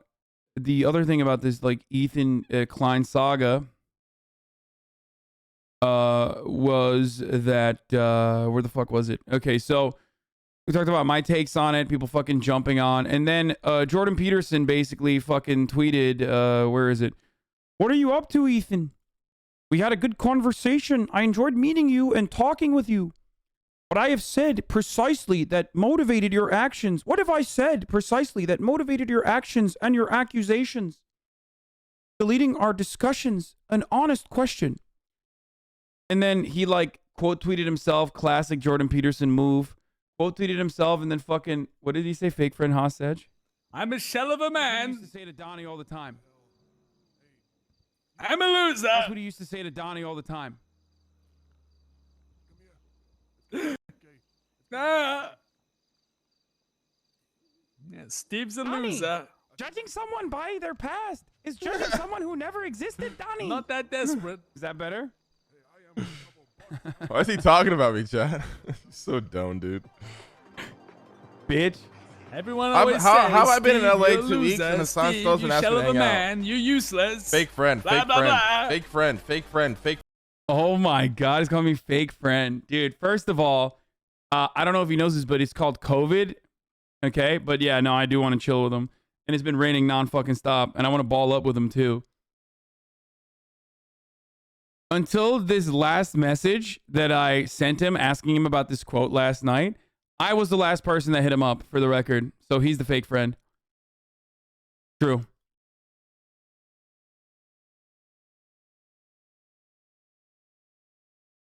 So here, Jordan Peterson said, you know, what are you up to, Ethan? Finally, you might seriously consider providing me with footage so I can post it, given that I agreed to appear on your show based on the agreement that there would be, in fact, a show. Also, I should warn you that those who engage in cancel culture generically live to regret it. I'm not going to come after you, except politely in this Twitter stream, but the chickens will definitely come home to roost. You will be held to a higher and higher and soon impossible to maintain ethical standards by the very mob you currently wish to please, then you will make a mistake. They will devour you with glee. Please take this warning seriously. I liked you. Okay.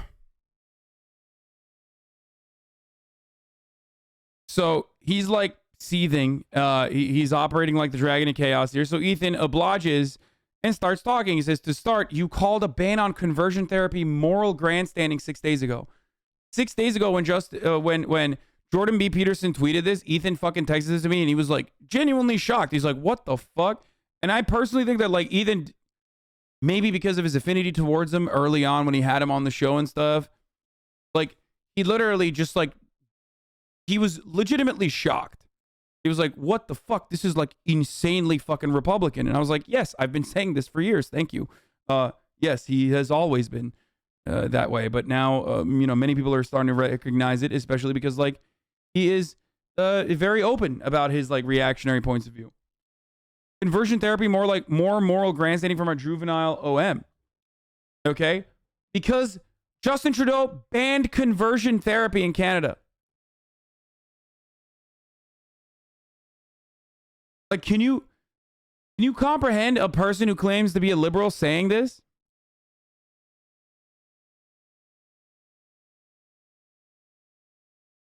Then he said, you believed in enforced monogamy from the New York Times interview.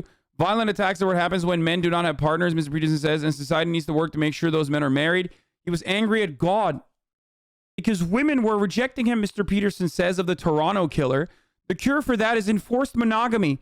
That is why monogamy emerges. Enforced monogamy. Mr. Peterson does not pause when he says this. Enforced monogamy is, to him, simply a rational solution. Otherwise, women will only go for the most high-status men, he explains, and that couldn't make either gender happy in the end. That take is just red pill shit, okay? You're just a red pill pickup artist at that point. So, as someone who, like, covered the shit very closely, who's very familiar with that, it's just, he's doing incel theory. Like, he's doing fucking dialectical incelism, okay? That's a psychotic thing to fucking say in the New York Times and then have his fucking fan base who agrees with him defend him while still simultaneously holding on to the belief that he's not a fucking, you know, incel right-winger. Okay. So, half the men fail, he says, meaning that they don't procreate, and no one cares about the men who fail. I laugh because it's absurd. You're laughing about them, he says, giving me a disappointed look. That's because you're female.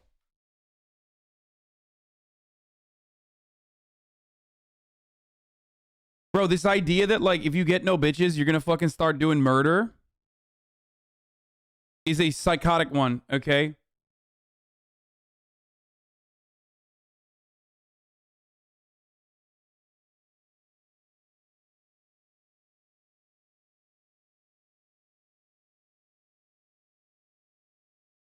He owned her, though. She is a female. You're abroad.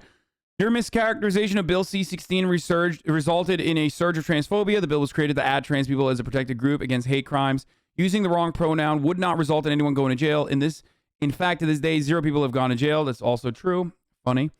Using the wrong pronouns would need to be considered in totality with other actions for it to constitute a hate crime, basically like any other hate crime, which, of course, ironically, was already in a legal precedent that existed.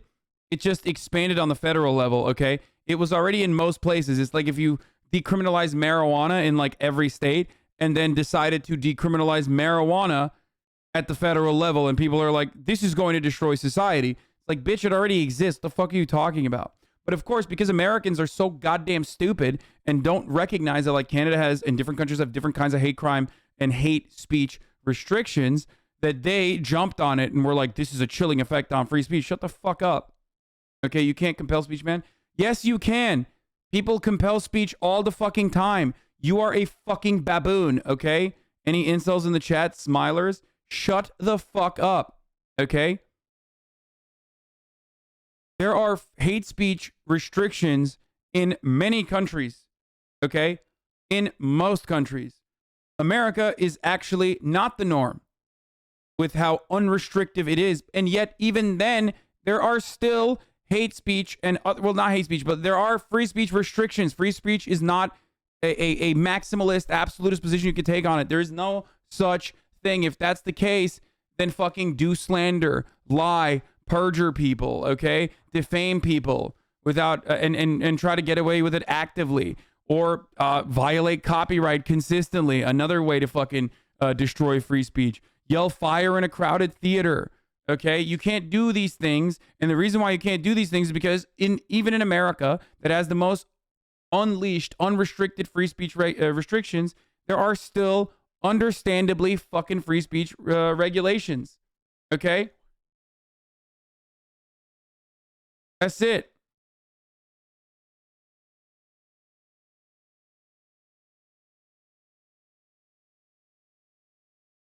Using the wrong pronouns would need to be considered in totality with other actions for it to constitute a hate crime, basically like any other hate crime.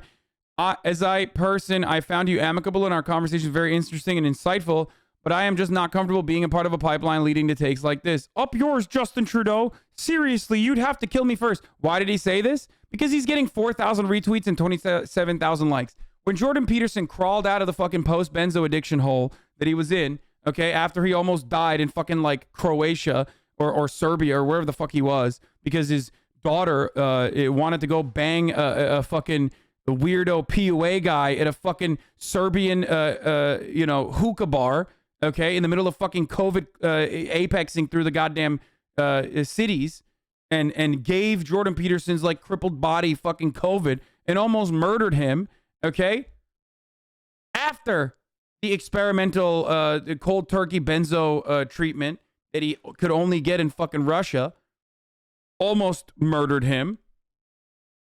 He fucking had, 50 people liking his tweets, but now he's back, and now he's beefing up the fucking conservative, like, I hate these COVID restrictions bullshit, because it fucking makes him money, and you guys are fucking idiots for not recognizing that. If you don't recognize that, okay? It's just very, very stupid. Like, imagine loving a dude who got owned by Apple Cider. Wouldn't be me. Anyway, so, like, what is this? If you're taking care of some last minute Christmas shopping this week, here's something you can also add to your list: a booster. Up yours, Justin Trudeau. Seriously, you don't have to kill me first. Dog, you're gonna die if you get COVID anyway. You have the constitution of like nothing, okay? You are frail. You are fragile as fuck. You will die to COVID if you get COVID. Get a fucking booster and protect yourself. This motherfucker almost died to apple cider, okay?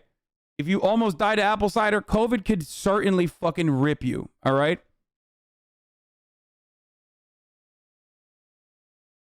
And then CNN guest Jessica Malati calls on Spotify that plays warnings around Joe Rogan's podcast, alerting listeners his information is actually incorrect. Scientists call on Joe Rogan's podcast mass misinformation event, and he's saying scientists, they're not real scientists. So, so there it is. There it fucking is.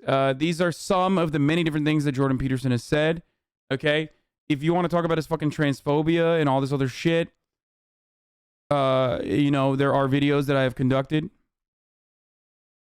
89 countries worldwide have hate speech laws. 84% of European countries have hate speech laws. In the Americas, 11 out of the 35 have hate speech laws. Like, plenty of countries have hate speech laws, okay?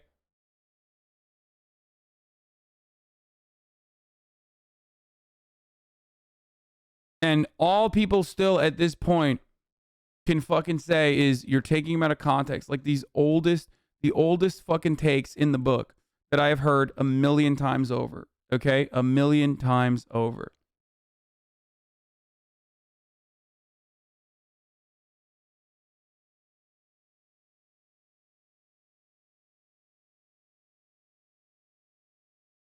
EU is a bit overkill with their hate speech laws, to be honest. I do agree with that. Not only that, but also the very same people that fucking hate speech laws because it routinely claps their ass cheeks will regularly use like NetsDG, for example, to try and, region lock my VODs. So miss me with that bullshit. I get fucking clapped way more than everyone else by cancel culture and hate speech restrictions. Shut the fuck up. Okay? The impacts of cancel culture are negligible, as I've said time and time again. It's just annoying and a nuisance. The only real thing is the top of the hour ad break. And if you want to cancel the top of the hour ad break, you have a powerful method to do so by subscribing for $5 or for free with a Twitch Prime. Twitch Prime is free as long as you have an Amazon Prime account connected to your Twitch account. Yeah. Or if you're lucky enough, you could potentially get gifted a sub. Some people are, some people aren't. If you're not lucky, though, you make your own luck by subscribing. That's how you got to do it. Here's the 1 minute ad break now. Okay. So,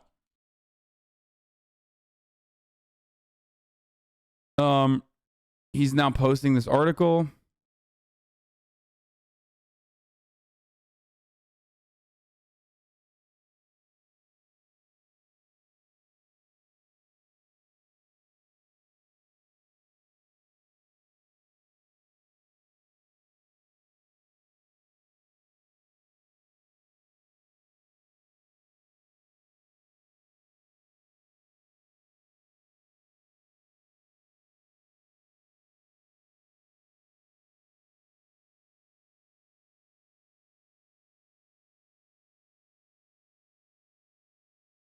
to have a conversation on H3H2 Productions and myself. To have a conversation on H3H2. How do I say that? And myself.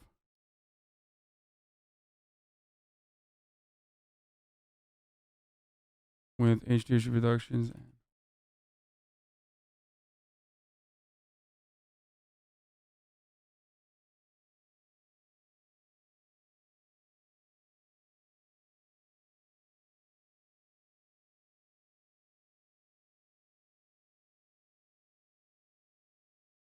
What is it?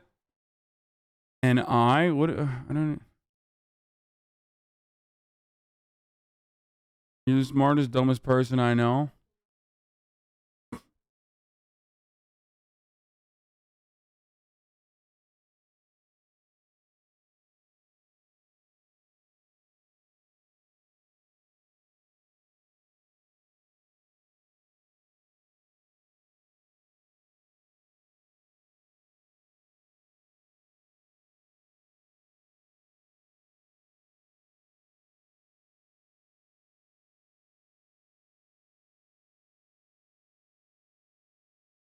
I think it'd be very productive to have a conversation with Ethan and I on our show Leftovers.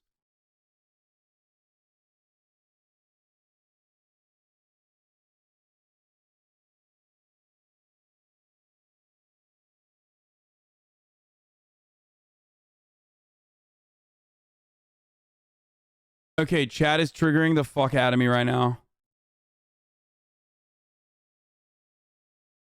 I was right originally, and like motherfuckers were.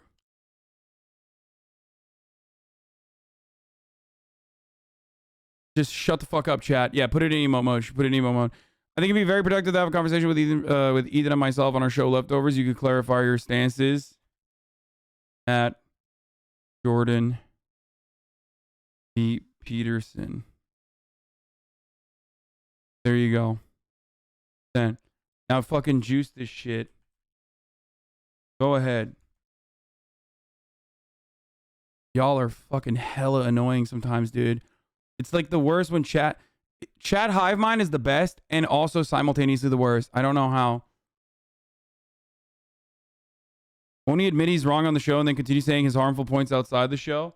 No.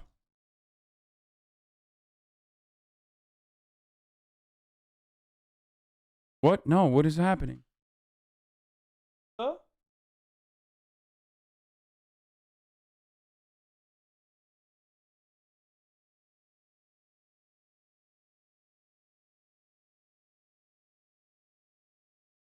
Anyway, you don't need to ask Ethan for this invite. I've already talked to Ethan about this. He is down. He wants this to happen. I just don't know why he hasn't.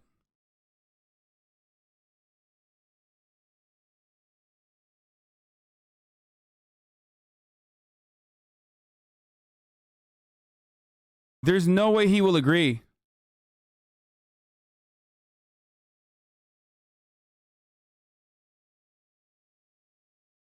He won't 2v1 though. Okay, he can bring someone else on too, along with him, if he wants the 2v2. Like, I don't have a problem with that either.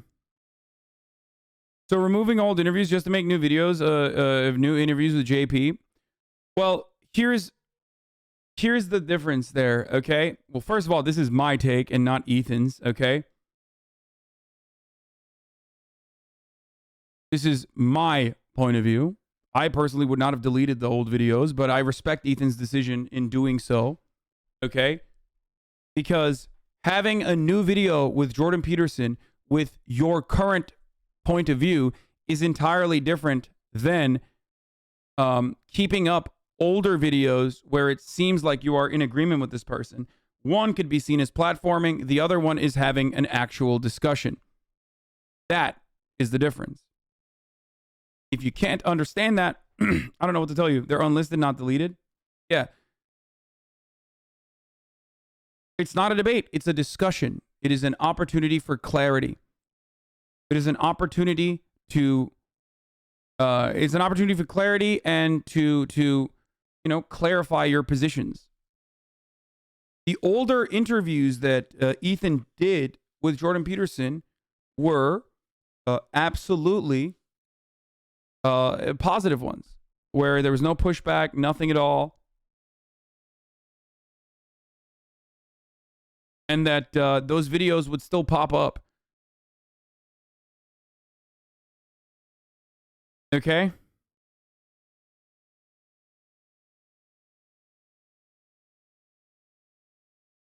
Jordan is bigger than? Wouldn't Jordan be promoting H3? No, Jordan Peterson is no longer bigger than Ethan Klein. Jordan Peterson, there was a point where Jordan Peterson was popping off. Not anymore.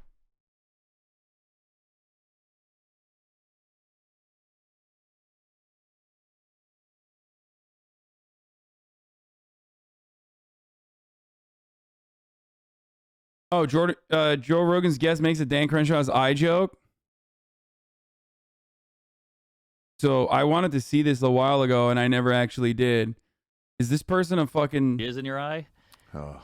More than I can count, my friend. Well, More than I can count. I could see you're being facetious, but it stings. You never hit your own eye? You never got your own I'm juice? sure I have, but it's probably been when I was younger. Is that Shane Gillis? In the eyeball. Yeah, well, I was laying on my Right in back the and it mud. went straight up. Right in the got me, and mud. the girl I was with It really happened got to a me. kick out of it. It happened to me recently.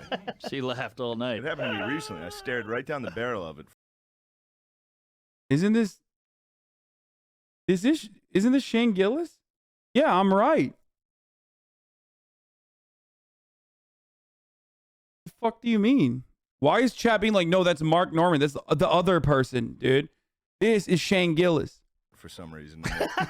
Yeah. It fucking drilled me. For the record, he got banned. He was going to be on SNL, and then he got cancel cultured because of his podcast where he was doing like Come Town Light shit and, you know, a lot of like anti-Asian jokes that were super fucking hacky. And I also saw exclusively his like super hacky bits about like the Asian food and whatnot. And I personally never looked into it other than that. And I thought he was dog shit. And then I actually watched his stand-up special on YouTube. And obviously, like, there's still some dumb and not great bits in there, even in a stand-up special. But there's some pretty good jokes in there too. Like talking about his dad being a Fox News watcher and shit like that. He has some good fucking bits. And I was surprised. But he does do reactionary comedy for sure. But he has some decent stand-up. His Fox News dad joke is very good. It gets you. What were you expecting? Suicide by gay love. That's what got Crenshaw's eye. Yeah. That's not true. Joe Rogan's such a pussy. Look at us. That's what got Crenshaw's eye. Yeah. That's not true. It was in Afghanistan. That's heartless. I mean, you got to jerk off out there. Heartless. Damn, look at him. He had the fucking fear of God, dude. Everybody went silent. What happened, boys? I thought y'all liked fucking edgy comedy. What? Damn, dude. That was crazy, dude. What the fuck? Room full of fucking insult comics and edgy comics. Like you got, and they all just went quiet. That's too far. I mean, you got to jerk off out there. Heartless and inaccurate. No, it happened in Afghanistan. There's a good name. It We was just in the could eye. be Al Qaeda. Al Qaeda's not bad, or Al Qaeda. Al Qaeda. Pete Davidson already had to apologize. Dan Crenshaw would not have done the same for Joe Rogan. They talk about Nick Mullen this episode. Oh shit. Prove that offensive humor is only funny if you're offending the people you don't like. Yeah, I mean, certainly.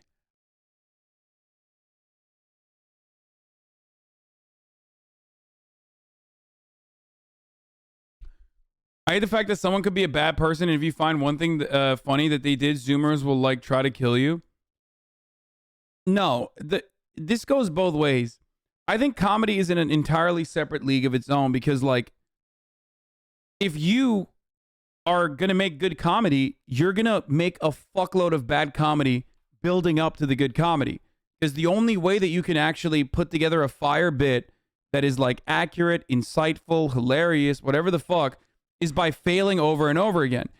And failure oftentimes means you are saying horribly wrong shit that people don't even fucking think is remotely funny. Okay? But the unfortunate thing is that people don't recognize that as a performance and see that as like a reinforcement of like pre-existing, racist tropes and biases. Now, obviously, a lot of people exclusively rely on that, and those people are Steven Crowder, okay? And they are literally just simply not funny and are only relying on racism, white supremacy, homophobia, yada yada, to be able to like get people to clap and go, yes, I agree with you, thank you. And I think that is absolutely the fucking worst thing for comedy, is just like seeking affirmation from an audience. Okay? I think bombing isn't the same as saying vile shit. No. The difference between vile shit that you said that fucking absolutely slapped and vile shit that you said that did not, that comes across as vile shit, is how you delivered it. You can I say vile shit on a regular basis, and in this audience, it fucking works really well. It might not in other audiences, but ultimately, there is a difference. Now, please, this is all contextual. Don't fucking be like, what about what Kramer did? You know what I mean? What about what Kramer did? Like, that's not a joke. That's just him being emotionally unstable and incredibly fucking racist in that moment. Obviously, that's not what I'm talking about. What I'm talking about is whenever someone like Shane Gillis is like on a podcast as a comedian and like testing out bits, or just like throwing hacky bits in rapid fire.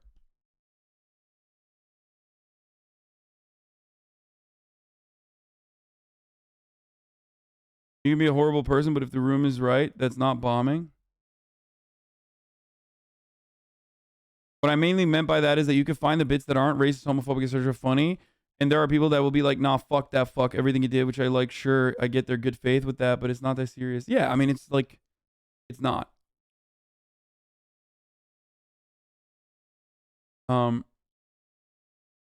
People who complain about cancel culture fail to explain Daniel Tosh, a dude who was at his point, a 20-year career saying vile things in incredibly hilarious ways without being canceled, or Anthony Jeselnik as well.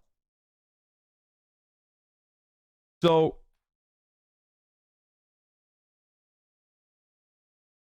that affirmation take pretty accurately explains the Chappelle / Nanette specials. Yes, well, I have already used that affirmation take when describing Dave Chappelle, who I now believe is the Nanette, but for, transphobic people and like people who hate cancel culture. That's it. Like, what Dave Chappelle's last special was fucking Nanette. It was Nanette for motherfuckers who hate Nanette and SJWs and shit like that. It was anti-SJW Nanette. You do realize you're exactly the same as Crowder? You're literally just a diametrical opposite from a left point of view. Yeah, but I think because of my leftist worldview, I end up coming across more prescient with my takes and don't have to rely on like hacky fucking bits over and over again regularly. And I'm not a very funny person, and it's something that I regularly admit. I wish I was a funnier person. I wish I was more clever. I'm not. But I think I also recognize my limitations, whereas Steven Crowder does not. So my problem with Steven Crowder is not his interest in like making people laugh. I don't think yours is that with him either. My gripe with Steven Crowder is that he is a bad person, and he believes in bad things, and reinforces idiotic and oftentimes vile ideas that are outdated and harmful.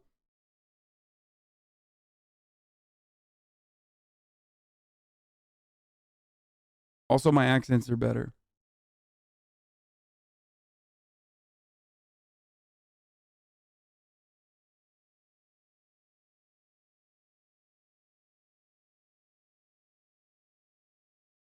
You're funny, just not in a comedian type of way. I mean, yeah, I have my bits, but that's it.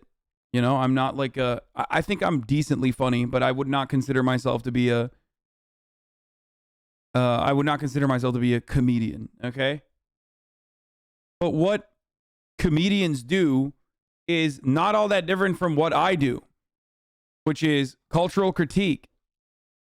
That's what comics do, okay? They just do it better. They do it in a funnier way.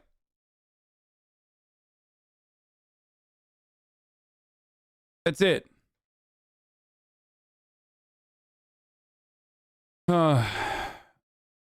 Anyway.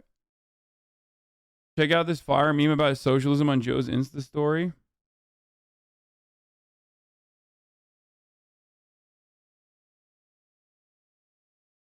Social living and capitalism. This is unbearable. Social living and socialism. This isn't real socialism.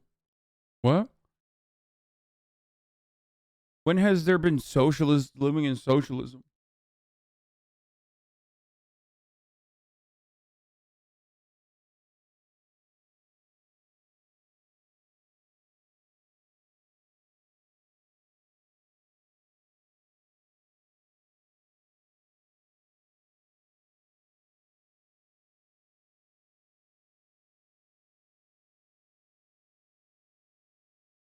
When you have people who are comedians on like Will Stop Felix, I feel like you're able to flex your comedy bone. Yeah, I mean, my comic friends seem to think I'm funny, but that's it.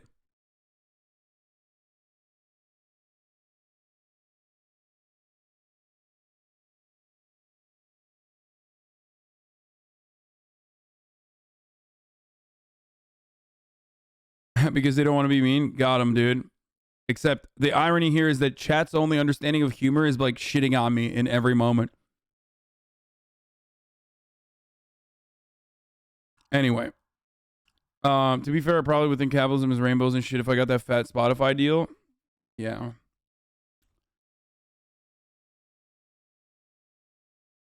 Why does he have rainbows when motherfuckers are out in the streets going without medical care and food? Rogan is such an idiot because he is privileged and doesn't recognize that people... Not everyone is, not everyone has $100 million Spotify deal. So, like you said, you are funny, but not a comedian. Yes. Okay. So,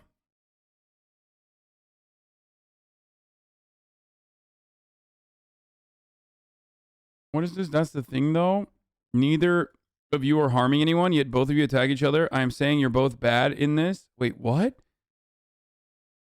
Dude, I think a prerequisite to like be the online centrist is by just mercilessly hitting your head until your brain is completely smoothened out. Like there's no fucking wrinkles in it. Dog, there is clearly a difference between what Steven Crowder advocates for and what I advocate for. If you cannot comprehend the difference between someone who's like George Floyd deserved to be murdered and someone who says black people should not be indiscriminately murdered by the fucking police at a much, much higher rate than any other race in this country, and that we should not over-police black communities and yada, yada. And the other guy is saying, no, we should actually do that. That's really good. And I'm going to justify that by being a racist shithead. Then that's a you problem at that point, okay? Like, it's just like, what has happened to your brain? Why is it as smooth as a fucking grape? What happened to you? If you say that there's no difference and that politics is unimportant in that situation, then, you're a fucking idiot. Or deeply privileged to, so you're basically just saying that politics in that difference, or politics in that situation does not matter to you. Oh, Meals by Cuisine. This guy went on Side Talk. I love this guy. Yo, we at Sabaros, the fresh. I fucking love this dude. I watch him all the time. Hey, take care. Wash your hair. Fresh Italian cooking. There ain't nothing fucking Guinea about this joint except me standing outside here taking a shit on it. What's up with the rabbit ears? Oh, they're not rabbit ears. They're cat ears. Oh shit, how you doing? Slice is so oily, George Bush is about to fucking invade this shit. Cuisine, this place is straight class. Closed on Sundays because I gotta hang out with your sister. Let me ask you something. You like salads? Yes, I like salads. This is a salad. It's got some greens on it. No. What the fuck is that? Cuisine, it's colder than your sister's heart out here. How do you feel? I'm great. Everything's great. The levels is good, It's all good in the fucking neighborhood. I'm here with my man Cuisine. If you got a problem with him, you got a problem with me, and let's get these fake ass Italians out of this fucking restaurant, guy. Hey, take care. Brush your hair. Fucking town. I never noticed how much fucking ass jogs through fucking Central Park, bro. It's crazy, bro. Lunchtime was fucking amazing, bro. Seriously. Look at this animal. He don't fuck around over here. Man, getting all over of course he got his DC. Place like your sister on a Sunday night. Yeah, I love him.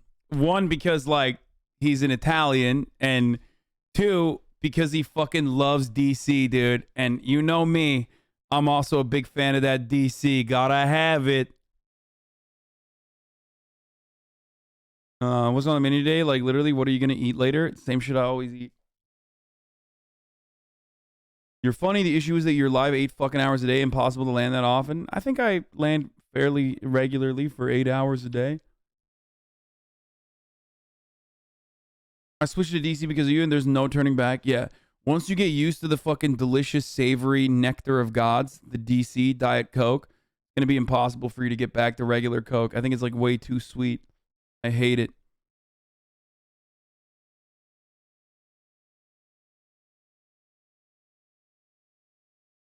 My dad was cured of terminal cancer with a stem cell transplant after a 12-year battle and never paid a penny. S-word bad.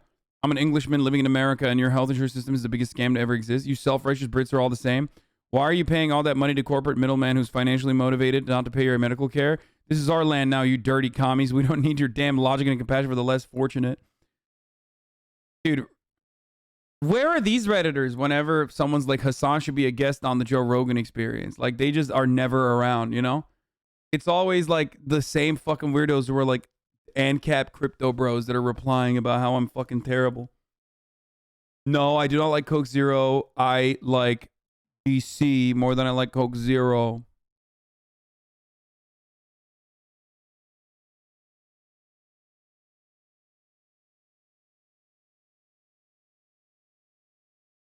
Yeah, Coke Zero tastes way more like normal Coke. I don't like that. I like the unique taste of Diet Coke. All right, can we fucking juice this up further? What the fuck's going on here? Huh? What the fuck's going on here? DC.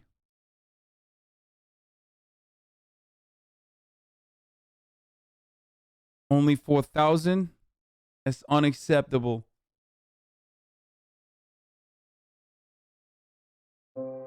Why the United States photographed his own WW... Wait, what? Is there gonna be fucking TOS in this? I don't want to get clapped up by Twitch for their really stupid TOS takes on this sort of shit. Are you afraid of the tsunami? No.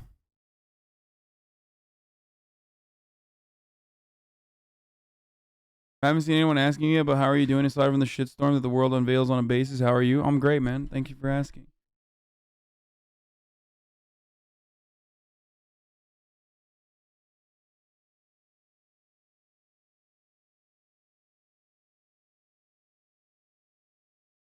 Yes, there is. I watched it. Someone said, yes, it's clean. And someone said, yes, there is TOS.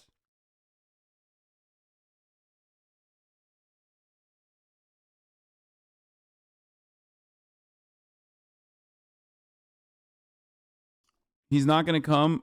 He knows you are bad faith and biased. He hates people like you. See, this is what I mean. It's like, dude, this person, this is just as true as Elon Kami meme, you try to ratio. This is the person who's like literally a, 35-year-old crypto bro, okay?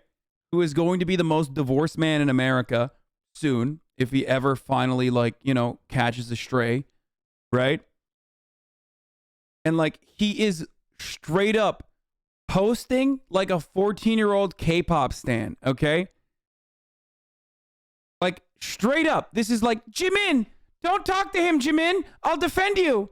Like, that's what you're doing. But you're doing it for Jordan Peterson. At least Jimin is overall, bringing joy to the planet, okay? Like, what are you doing? Like, what the fuck are you doing? How are you going to behave like a K-pop stan for a dude that can't even sing or dance or look pretty as fuck? How are you going to do that? How are you going to do that for someone who is not a part of a K-pop band? How? Motherfuckers that do this for Joe Rogan, motherfuckers that do this for Jordan Peterson, like they got nothing going on.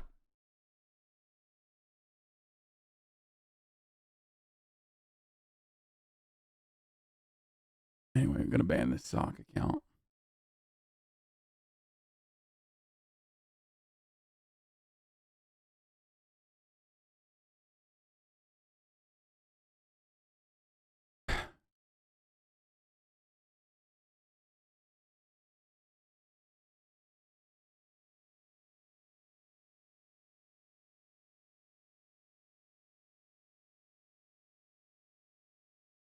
Elon is the most divorced man in America right now, so that makes sense. Have you seen Jordan Body Pop is fire? You spoke like JP for a moment. He's possessing you, Lamau.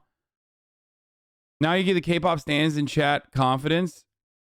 Yeah, I mean, don't worry until they say some shit that I disagree with. Dude, why did you say 35 like it's old as fuck? You are 5 new MasterChef seasons away from that. Yes, except the difference is like, do you see me fucking standing like that on the timeline? No. I get excited for certain things, but that is the main difference. The way I conduct myself is a little bit different than the way that that guy is throwing his entire fucking life on the line to defend Jordan Peterson. The only person I stand for that hard is fucking Dua Lipa, okay? And there is a unique purpose for that. Anyway, here, I'll show you this other one about Jordan Peterson before we move on from the JBP thing. I gotta go pee though while this plays. This is from China. Okay, this is like a totally fucked up, this is easily dismissible take. So this is Foxy and Nuwa. I think I've got that right. But I just love that representation. It's so insanely cool, this representation. So you see the sort of the primary mother and father of humanity emerging from this underlying snake-like entity with its tails tangled together. I think that's I really do believe this, although it's very complicated to explain why. I really believe that's a representation of DNA. So, and that representation, that entwined double helix, that is everywhere. You can see it in Australian Aboriginal art, and I'm using the Australians as an example because they were isolated in Australia for like 50,000 years. They're the most archaic people that were ever discovered, and they have clear representations of these double helix structures in their art. So, and those are the 2 giant serpents out of which the world is made, roughly speaking. It's the same thing, you see that in the staff of Asclepius, which is the healing symbol that physicians use, although usually that's only 1 snake, but sometimes it's 2. So that's a Chinese representation, and then there's this. That's the Egyptian representation. We talked about the Egyptian story the other day, right? We talked about Isis and Osiris. So there they are, cobras. Their tails are twined together. See, they emerge out of that. That's the dragon of chaos that manifests itself as culture and nature. That's the representation. That's unbelievably cool. So.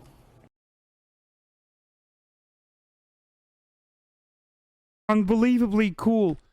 Anyway, none of that is real. Jordan Peterson actually was a DNA double helix discovered in 1953 is depicted by the ancient Chinese, Aboriginal, and Egyptian art.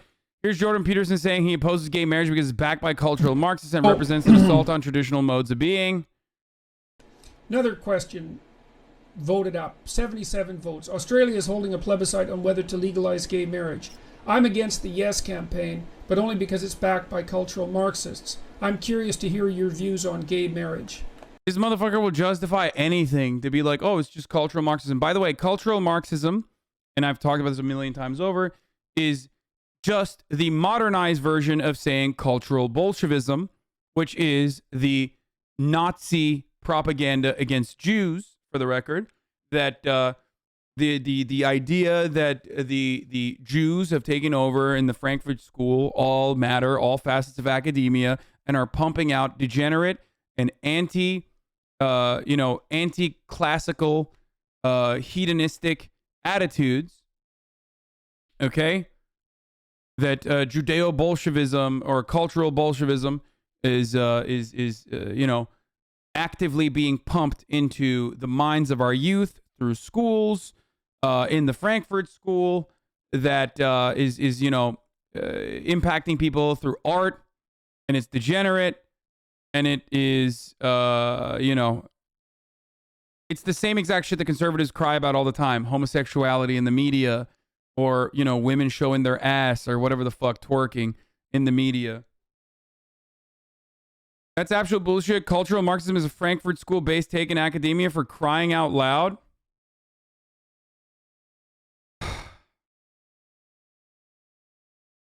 Cry out loud as much as you want to, okay? But the conspiracy theory of cultural Marxism is just the modern version of cultural Bolshevism, which is a term widely used by the state-sponsored critics in Nazi Germany to denounce secularist, modernist, and progressive cultural movements. Okay? And cry about it out loud, but you are literally rehashing Nazi memes from World War II. Just because you grew up in America or you grew up in NA, where the right has universally adopted the newer version of that, does not change the reality that that is where this stems from. Jordan Peterson has routinely talked about it, by the way, as well. Here. The only difference is he doesn't say Jews are responsible for it. He just says that the left is responsible for it. That's it. Cultural Marxism is a far-right anti-Semitic conspiracy theory which claims that Western Marxism is the basis of continuing academic and intellectual efforts to subvert Western culture. Does that sound familiar to you? Through degeneracy, moral decay? The theory claims that an elite of Marxist theorists and Frankfurt School intellectuals are subverting Western society with a culture war, interesting, that undermines the Christian values of traditionalist conservatism and promotes the cultural liberal values of the 1960s counterculture and multiculturalism, progressive politics, and political correctness, misrepresented as identity politics created by critical theory. It is a contemporary revival of the Nazi propaganda term cultural Bolshevism. The conspiracy theory originated in the United States in the 1990s. While originally found only on the far-right political fringe, the term began to enter mainstream discourse in the 2010s and is now found globally. The conspiracy theory of a Marxist culture war is promoted by right-wing politicians, fundamentalist religious leaders like Jordan Peterson, political commentators like Jordan Peterson, in mainstream print and television media, and white supremacist terrorists. Scholarly analysis of the conspiracy theory has concluded that it has no basis in fact.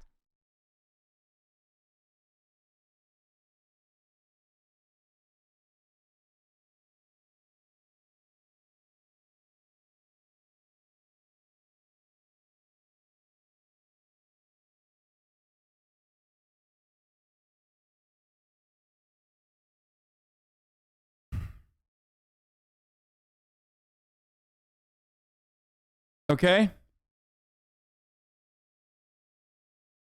Literally not true. That page was edited by cultural Marxists. Exactly, of course.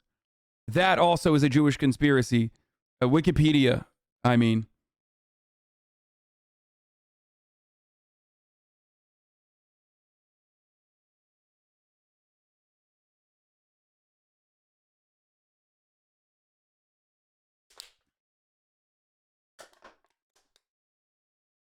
Oh, he was reading a comment by someone.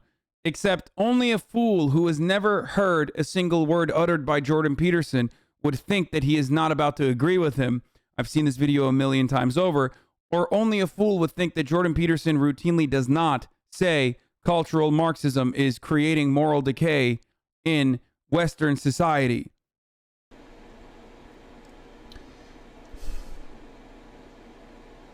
Here he's... Well, I would be against it too if it was backed by cultural Marxists, because... Pre-watch, motherfucker. I mean, quite literally. I have seen this video a million times over. There you go, chatter. Was that effective for you? Did that help you understand a little bit further what Jordan Peterson's attitude is on cultural Marxism? I will take my L and go, damn, mixed up Marxist culturalism from Frankfurt School, some U.S. conspiracy theories, my bad. I am a dummy from Eastern Europe.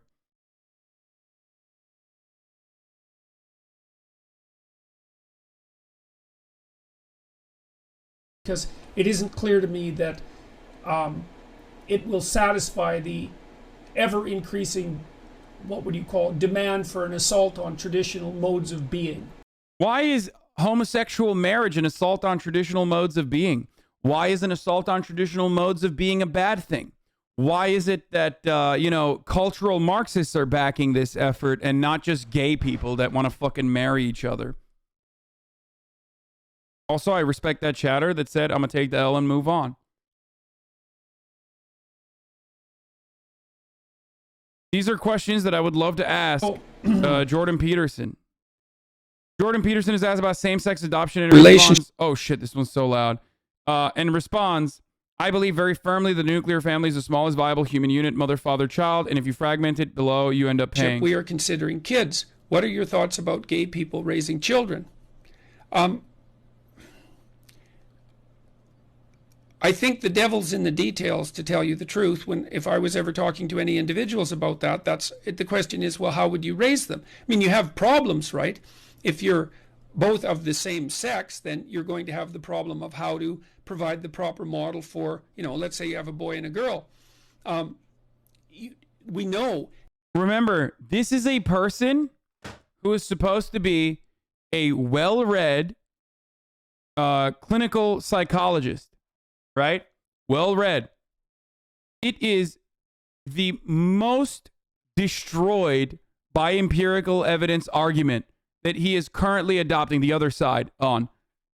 Like, he is straight up completely bullshitting right now about same-sex couples running into issues. It is just simply untrue. The only difference is single-parent households versus two-parent households. Okay? And that difference could be reduced to disposable income and free time to be able to engage in childcare.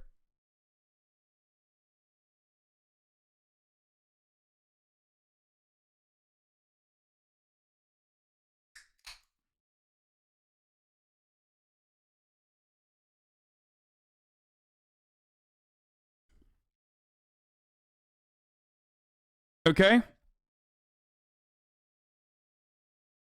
This is indisputable, and this is something I've talked to Warren Farrell about. Kids in intact heterosexual families where the father is present do way better on... He added heterosexual into that conversation. That's not true. That's not true. Numerous studies have been conducted on this to see if there are actual... to see if there's any material differences between same-sex marriages and same-sex couples and like child development. None whatsoever. The only difference you can see is a single-parent household versus a two-parent household, and that difference usually can be reduced, like I said, to disposable income and availability of one parent to take care of a child in times of need. That's it. Multiple indices than kids who are part of single-parent families. Now, that doesn't mean that... See, look, the second part of that is true. But he added heterosexual to the first part because he's a disingenuous piece of shit. Okay? Part of single-parent families. Now, that doesn't mean that there are no single parents who do a good job, right? That's not the same bloody claim. Those are different claims. But on average, not only do kids where fathers are present do better, but societies, or even local societies, where there are more fathers present do better, not only for the kids that they're fathering, but the kids in the neighborhood where there are lots of intact families with fathers do better. And so I believe quite firmly that the nuclear family is the smallest viable human unit. He's not wrong about that, but he completely added heterosexual into it. And he added mother-father into the nuclear family, which is made up. Completely made up. And that is gross as fuck. More sexual opportunity, but that isn't what happened. This is one of my favorite Jordan Peterson takes. See this happening in universities where women outnumber men. So the men hypothetically have more sexual opportunity, but that isn't what happens. What happens is that a small minority of men have all the sexual opportunity. A fairly large minority of men don't. The women are unhappy because they can't find a committed relationship. It's bad for most of the men, and the men who have all the sexual opportunity get cynical. But isn't this in some ways against your whole idea of equality of outcome?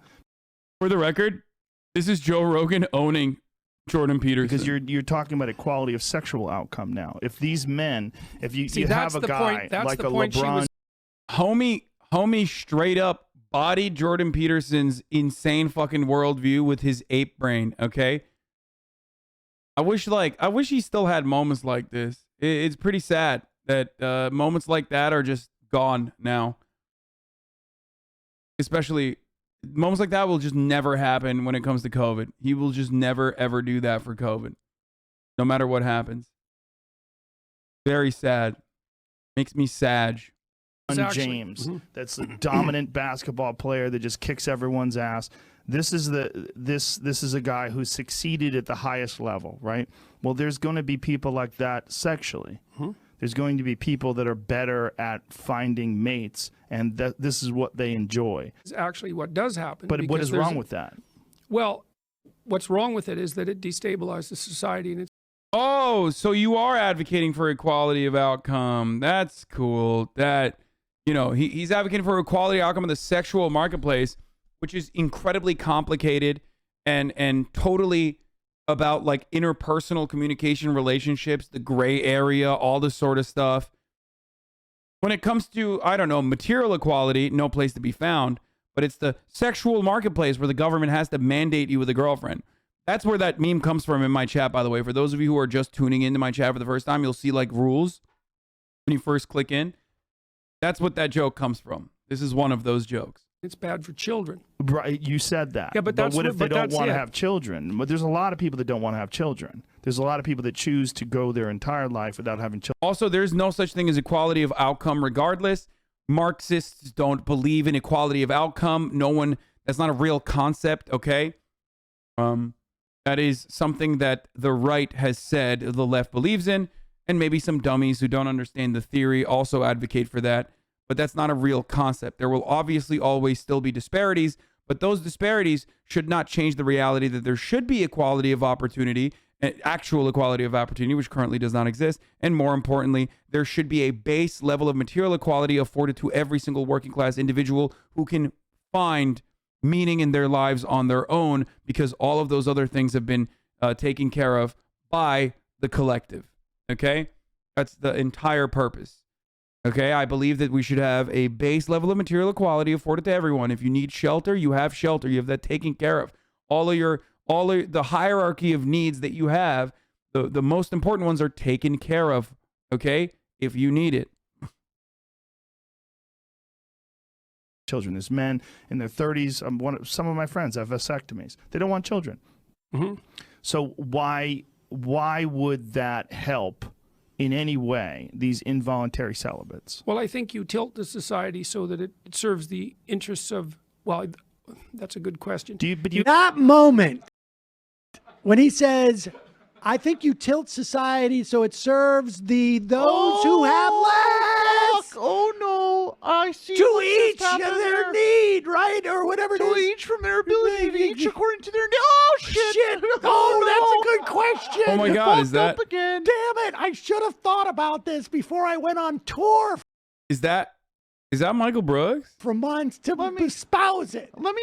Oh, rest in peace, brother.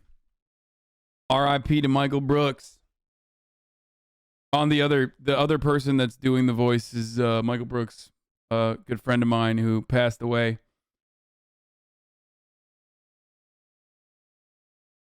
Rest in power. He was the man. Jordan Peterson actually believes a scientific explanation for why people have color vision and contain the Bible. I don't really care about that. Jordan Peterson became a living meme partly due to his deranged belief that human beings and lobsters have the same physical and, by extension, social properties. Here's the actual evolutionary biologist, P.C. Myers, demolishing that pseudoscientific garbage. Lobsters and people are the same. This is a sign that he is a loon. And I use the lobster as an example because the lobster, we divulged from lobsters in evolutionary history about 350 million years ago, common ancestor. No, that is ridiculous. 350 million years ago puts us in the early Carboniferous. Does he think lobsters evolved from sharks or sarcopterygians? There were diverse forms of both chordates and arthropods in the Carboniferous. The last common ancestor had to have long preceded this period. And it did. The best estimate of last common ancestor was that it lived deep in the Cryogenian, long before the Ediacaran, about 700 million years. Dude, he's rolling him, but like in the most nerdy way possible, dude. Come on, be more entertaining. I just want to like poke him with a stick. Come on, dude. Ago. Now, you might argue that this is just a pedantic detail, but this is coming from a guy who is an academic, who claims the facts matter, is trying to use evolution to prop up his theories. Do they or don't they?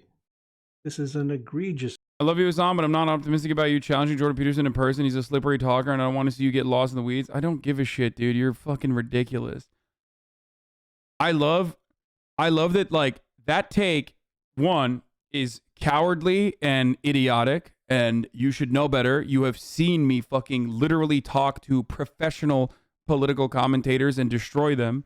So where the fuck is that coming from? 2, it's actually good that other people believe this. I want Jordan Peterson to believe that, so he will actually come on the show so we can talk to him. And 3, you will probably hear that from certain communities that will now use that as a way to be like, that's going to be terrible. That's going to be terrible. Hassan will do a disservice to the movement, blah, blah, blah, because, you know, they're jealous that they won't be able to do it. You know?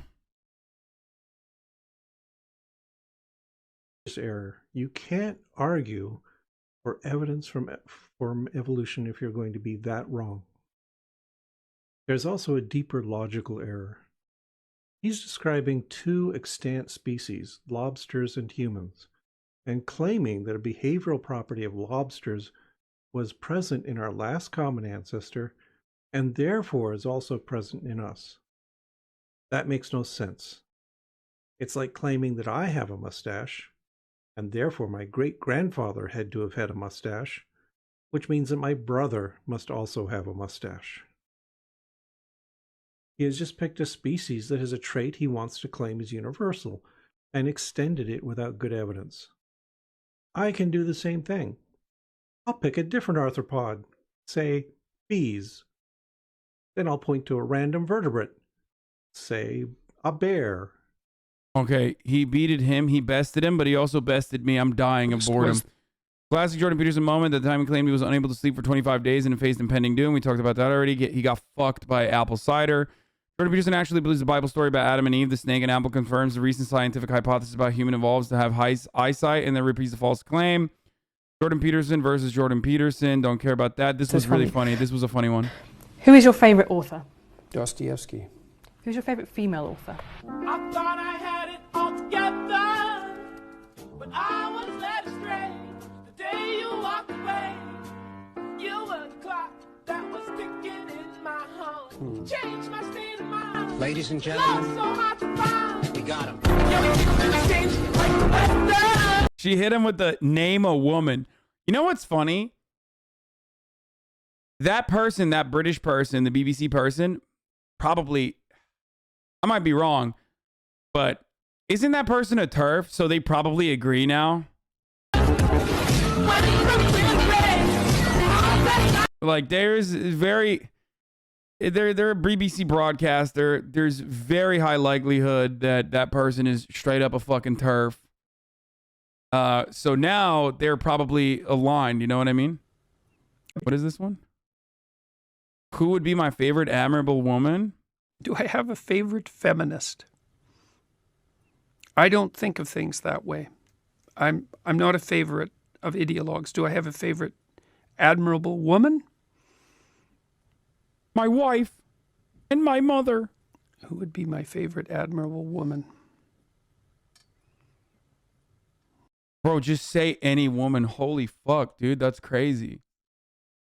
I mean, it's pretty easy. Like, at least if you're a leftist, you can always hit the Rosa Luxemburg. You know what I mean? But even for like a dickhead like this, just say like Margaret Thatcher or something. I don't know. Fucking how? Sorry, I often have a difficult Rand. time bringing names to mind. The woman who established nursing as a profession in Britain. Florence Nightingale. Yes.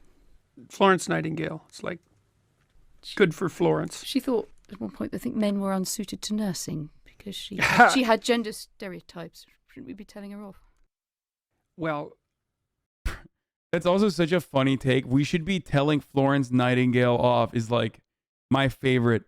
My favorite kind of attitude is saying we should be telling like shouldn't we be telling MLK off? Admirable woman. Cancel Florence Nightingale. Difficult time bringing names to mind. The woman who established nursing as a profession in Britain. Florence Nightingale. Yes. Shouldn't we be telling her off? Well, some men are unsuited to nursing and some aren't.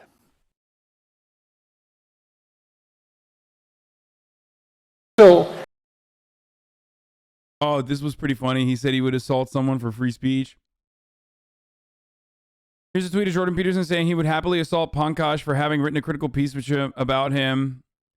Jordan Peterson believes Frozen the Child movie is cultural Marxist propaganda. Hey, remember, boys. Remember, Jordan Peterson does not believe in cultural Bolshevism's like modernized version cultural Marxism, right? In one of your lectures, you said the film Frozen was garbage. I don't think I said garbage. Think I said reprehensible propaganda, which I believe it was. Can you elaborate on your thoughts on the film? I can't because I haven't seen it recently enough to... the only thing I can say is that I left the film with the strong sense that it was produced for ideological reasons, and it was produced as a sort of anti-Sleeping Beauty, and I felt that was entirely inappropriate because it wasn't a genuine artistic attempt. It was an ideological statement. It was just woke propaganda. Here's Jordan Peterson claims to have undeniable evidence of the existence of God. People stop smoking. Yes, really? Baffled by the fact that under capitalism, the working class is forced to sell its labor to survive. It's a miracle, a miracle. I knew this guy. He'd been in a motorcycle accident and it really ruined him. And he was like a linesman, you know, working on the power. And he was working with someone who had Parkinson's disease. And they had complementary inadequacies. And so two of them could do the job of one person. And so they're out there fixing power lines in the freezing cold, despite the fact that one was 3/4 wrecked with a motorcycle accident and the other one... Bro. He's talking about a society that does not adequately take care of its people, of its disabled workers, while simultaneously loving how awesome it is that these people who are like fucked up have to still work. They are so fucked up that it is hard for them to complete the work of one person, and yet they are still out in the fucking freezing cold. By the way, this is a classic that happened type story where it's not true. Like, it's just like, that's definitely a fucking fake ass story. But the fake story he chose to fucking tell is still one that is like horrifying. A normal human being with like a shred of empathy would hear this and go, this is psychotic. Those people should be pursuing other things that are not physical. Okay? They should be able to have fulfillment elsewhere. Society or a functioning, competent government should take care of those people. Okay? I'm disabled. Who trying to compliment my inadequacy? Capitalism is poggers because people with late-stage Parkinson's disease still have to do hard labor to survive in the cold. One had Parkinson's. It's like, that's how our civilization works. It's like, there's all these ruined people out there. They've got problems like you can't believe. Off they go to work and do things they don't even like. And look, the lights are on. I mean, this is yet another instance, like, we're watching those fucking, like, get-rich-quick scammers describe how a fundamentally broken system works, but they say it with, like a positive association. So you are left to believe that this is a positive thing, but because it's actually true, the thing that they're saying, if you have a shred of empathy, you hear that and you go, that's fucking psychotic. Okay? That's not good. That's bad. You described wage slavery and how people who are like fucking forced to do hard labor to keep your shitty fucking lights on when they themselves are in no position to be doing hard labor, but they are forced to do so. That's not a beautiful thing, dude.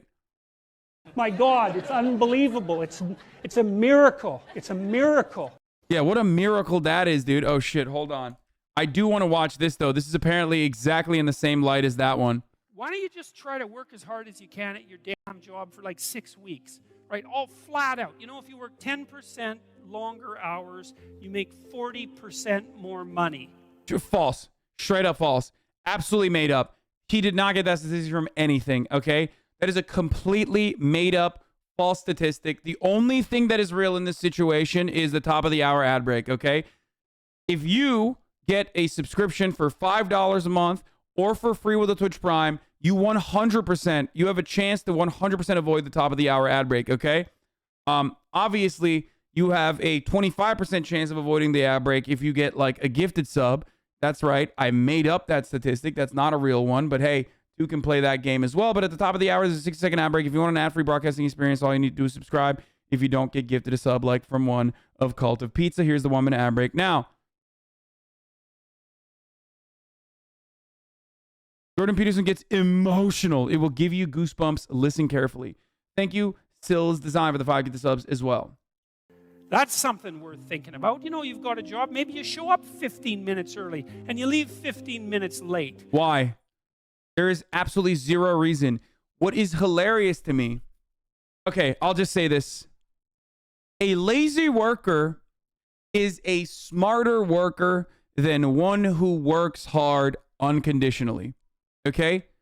Because if you are doing wage labor for someone else, and this is going to be very frustrating for people because your entire life people have told you have to work hard. You have to work harder than everybody else, and like you'll be gifted, you'll be celebrated. Like people will fucking give you, people will venerate you. They'll accomplish, they'll love how much you've accomplished. Blah blah blah. This obviously does not extend to people who are working for themselves, okay, or working on themselves rather. But I'll tell you this much: a lazy worker is technically smarter than a harder worker. Because the reality is that you as a worker want to work the least amount of time for the most amount of pay. It's normal. And your boss wants you to work the most amount of time for the least amount of pay. Okay? This is the antagonism and the conflict of interest built into the heart of capitalism, this system. Okay? So anyone who tells you like when you're working, you got to work super fucking hard, you got to fucking do everything you can and you'll get paid more, that's bullshit. No, you won't. And you will certainly never get paid exactly the amount of value that you bring with your labor. That will never happen. Why? Because of what is known as profits. A company cannot have profits if they pay their workers the fair due. If they actually pay their workers exactly how much money their workers are generating, then there's no profits. Okay?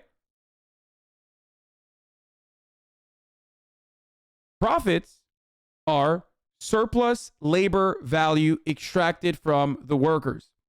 That's just it. Simple as. Simple as. All right? Simple as, prof.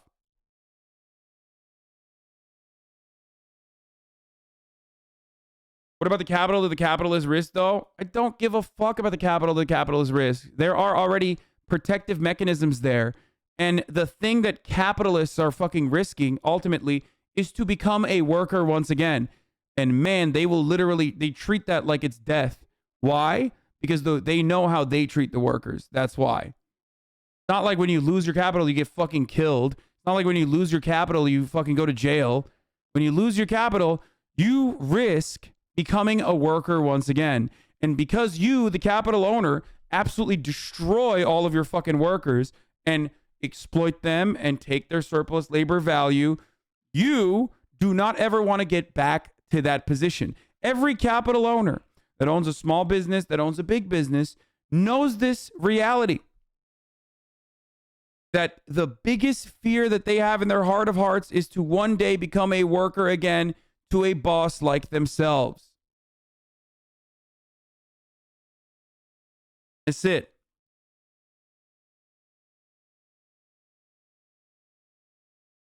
The perception of working hard is more important than actually working hard. Learned this a couple of years ago and I've gotten promoted more but work less. Yeah. So the irony is that the people that are working less at the fucking at the racism factory are technically working smarter.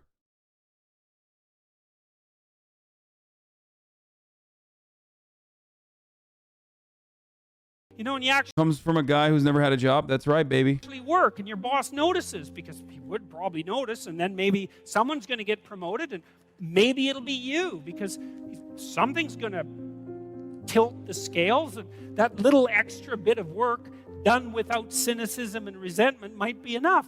Well, he said he started at 21 bucks an hour, and in 6 weeks he was making $37 an hour. And it's not a king's ransom, man, but it's a hell of a lot more than zero, and it's quite a lot more than 21.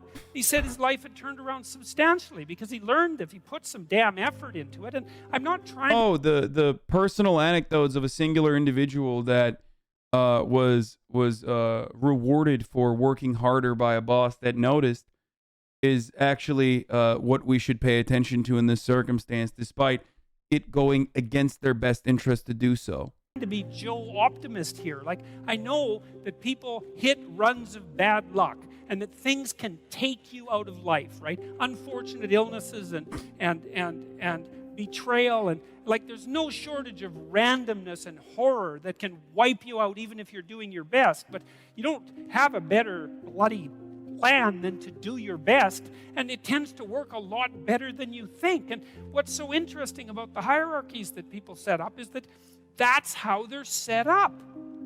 They're not set up on power. They're set up on reciprocity. Hierarchies are not set up on power? Then how are hierarchies defended? Without power, a hierarchy is just someone being like, I'm cooler than you. That's it. Hierarchies are nothing without power. What a fucking delusional, idiotic, moronic fucking take, dude. What's he saying? This is my problem, Jordan. You asked for specific reasons. I provided them. Instead of acknowledging my response, you retract further into your bubble of flatterers and devotees. Talking of how you schooled me on cancel culture. You didn't school me, Jordan. Your room is as messy as your mind. God damn, dude. My man is fucking popping off, dude. This gets so much worse. This gets so much worse. In my industry, if you can't cut it on the labor side, you get moved to a desk for more pay.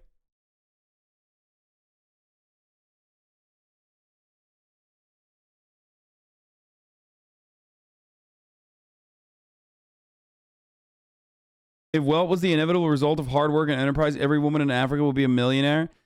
Not just, or like literally everyone fucking born in an Indian slum would currently be the richest person on the planet. Clearly, meritocracy is a lie, and probability is a significantly larger factor in how successful you are going to become than anything else. You sure like the word psychotic monka? Yes, I am a profoundly ableist individual. I don't know if you knew this or not.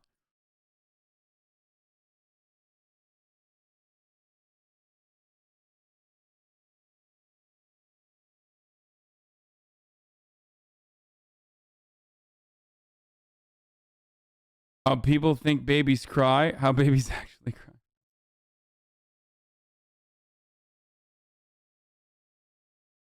Isn't your zip code literally the #1 predictor for future success? Yup.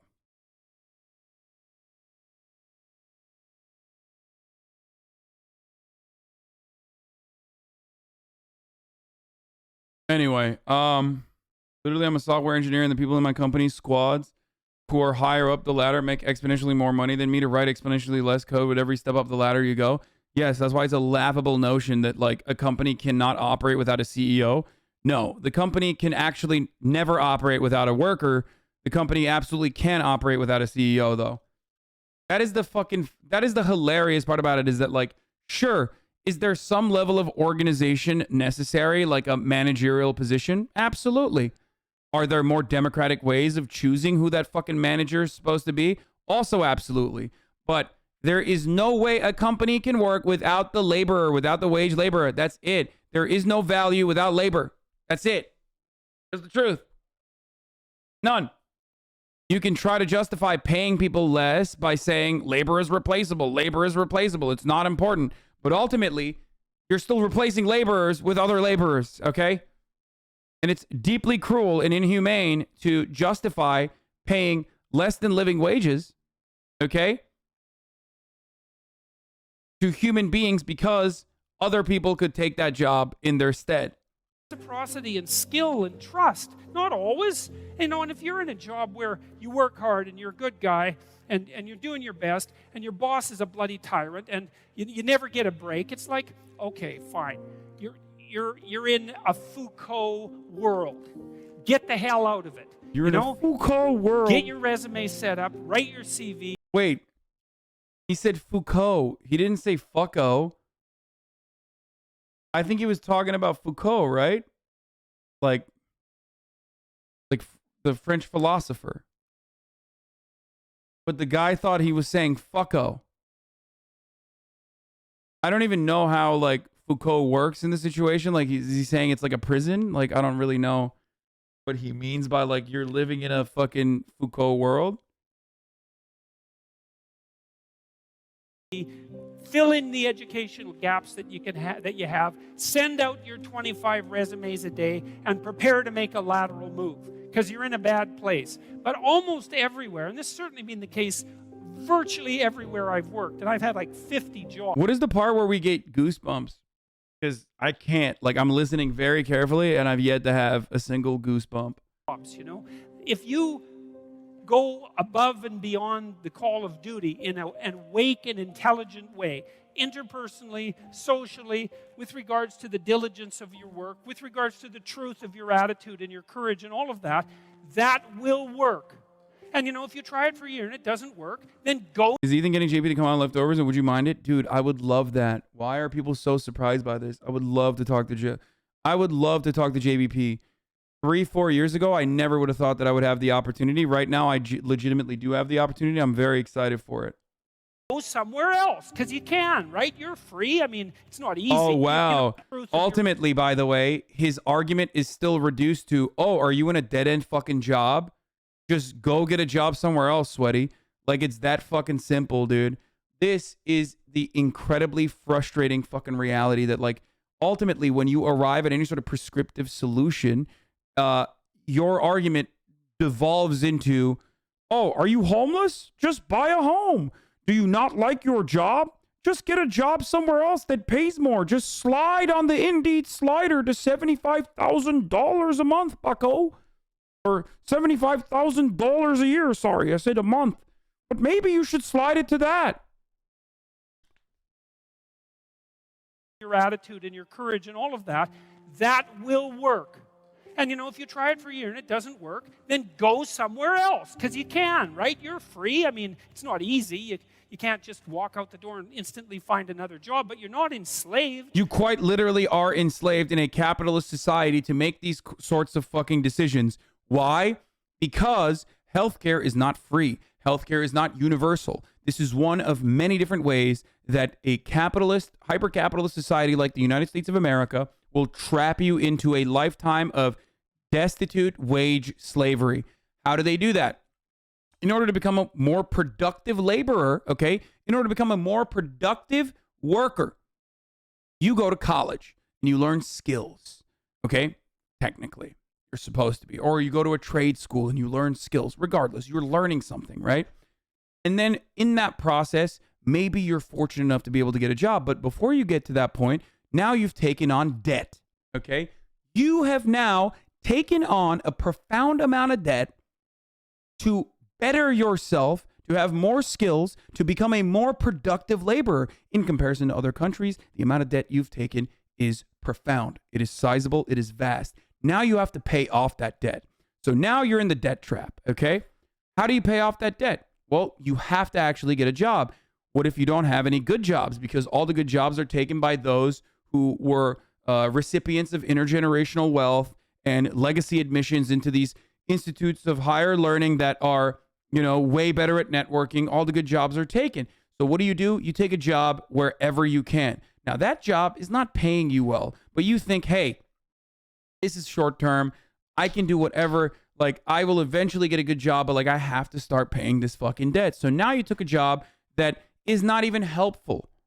Okay, now you took a job that is not even applicable to the technical skills that you learned or the skills that you learned or whatever your specialty was, right?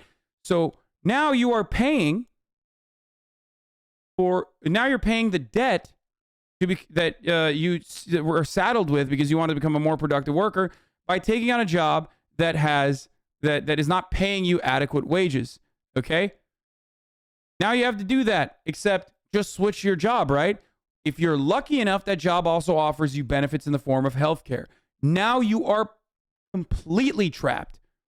Make a decision. Move away from that job. Move away into move away into a different sector where your applicable skill sets are worthwhile. How will you do that? What are you going to do? Go for potentially months without pay? Go for potentially months without health care? What happens if you get into a car accident? What happens if you get sick? Now you are saddled with even more debt. Now you are even in a worse condition than you were beforehand. Now you definitely have to take that fucking job that you did not want to take. This is the reality for the overwhelming majority of the working class in this day and age. This is the new generation. Okay? And this is by design. Other countries do not saddle you with debt just for the sake of becoming a more productive worker. Other countries also do not trap you into whatever job that you had to take, that you were forced to take to survive and to pay off that debt with the marriage of healthcare and the job that you have. Now you're fucked. And it's completely outside of your power. Okay? And not only that, but for the average worker, that budget shortfall is built into your existence. And that is by design, because as Jordan Peterson also correctly pointed out, when talking about the guy who had Parkinson's and the other guy who was absolutely bloody wrecked by a motorcycle incident, okay? Someone has to keep the lights on. Someone has to clean the toilets. Now, there are two different methods of doing this: by positive reinforcement, by making you understand that you are valuable, that you have a stake in ownership in the business itself. And that's precisely why you understand it's like, you know, owning your own house or whatever, where you're like, oh yeah, I'm going to clean my fucking living space because I want to live in a cleanly living space. Or by putting the fear of God into you, that if you don't actually go and take on that job when you fucking clean the toilets, or take on that job where you are, you know, working on a power line despite the fact that you are, severely disabled, and it's actually gruesome work, backbreaking labor that you normally should not be engaging in. Because otherwise, you will never put food on the table, you will never pay that debt, and your life will get shittier and shittier and shittier year after year.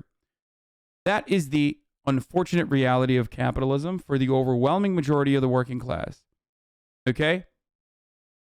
It's just by design. This is the way that this system is designed. So whenever I hear people talk about, like, just change your job, fucko, that is the rantings of an incredibly privileged individual who has never had to face that struggle, that scary reality that, like, what if this doesn't work out for me?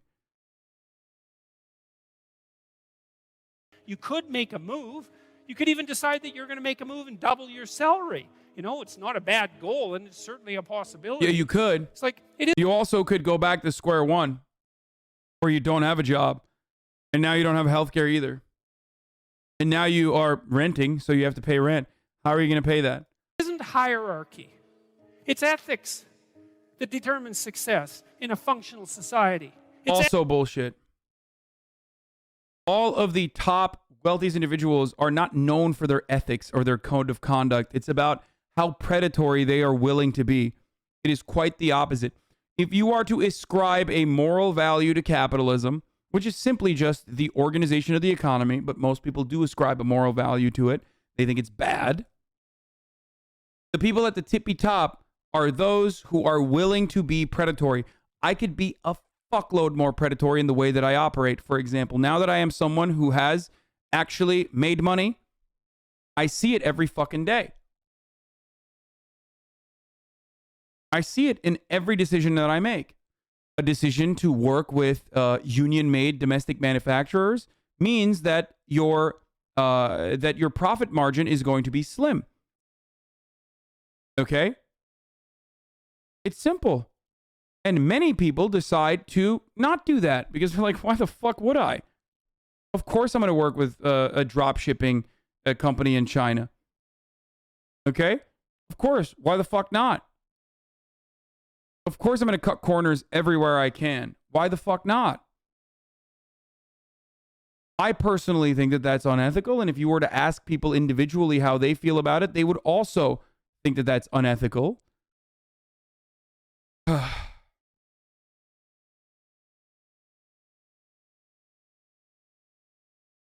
But people don't want to do that. People don't want to make these ethical decisions.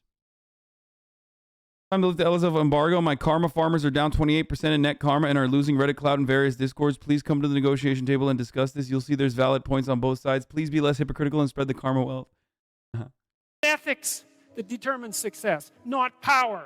The rest of it's a bloody lie. And that doesn't mean that all our systems are perfectly ethical. You know, you got to be awake. If you're in a system, there's going to be some corruption in it. Part of what you're supposed to do is keep your damn eyes open for the corruption and your mouth speaking truth. So when the corruption starts to take root, you object to it so the whole damn system doesn't turn into a pathological... Yeah, except when people do actually recognize that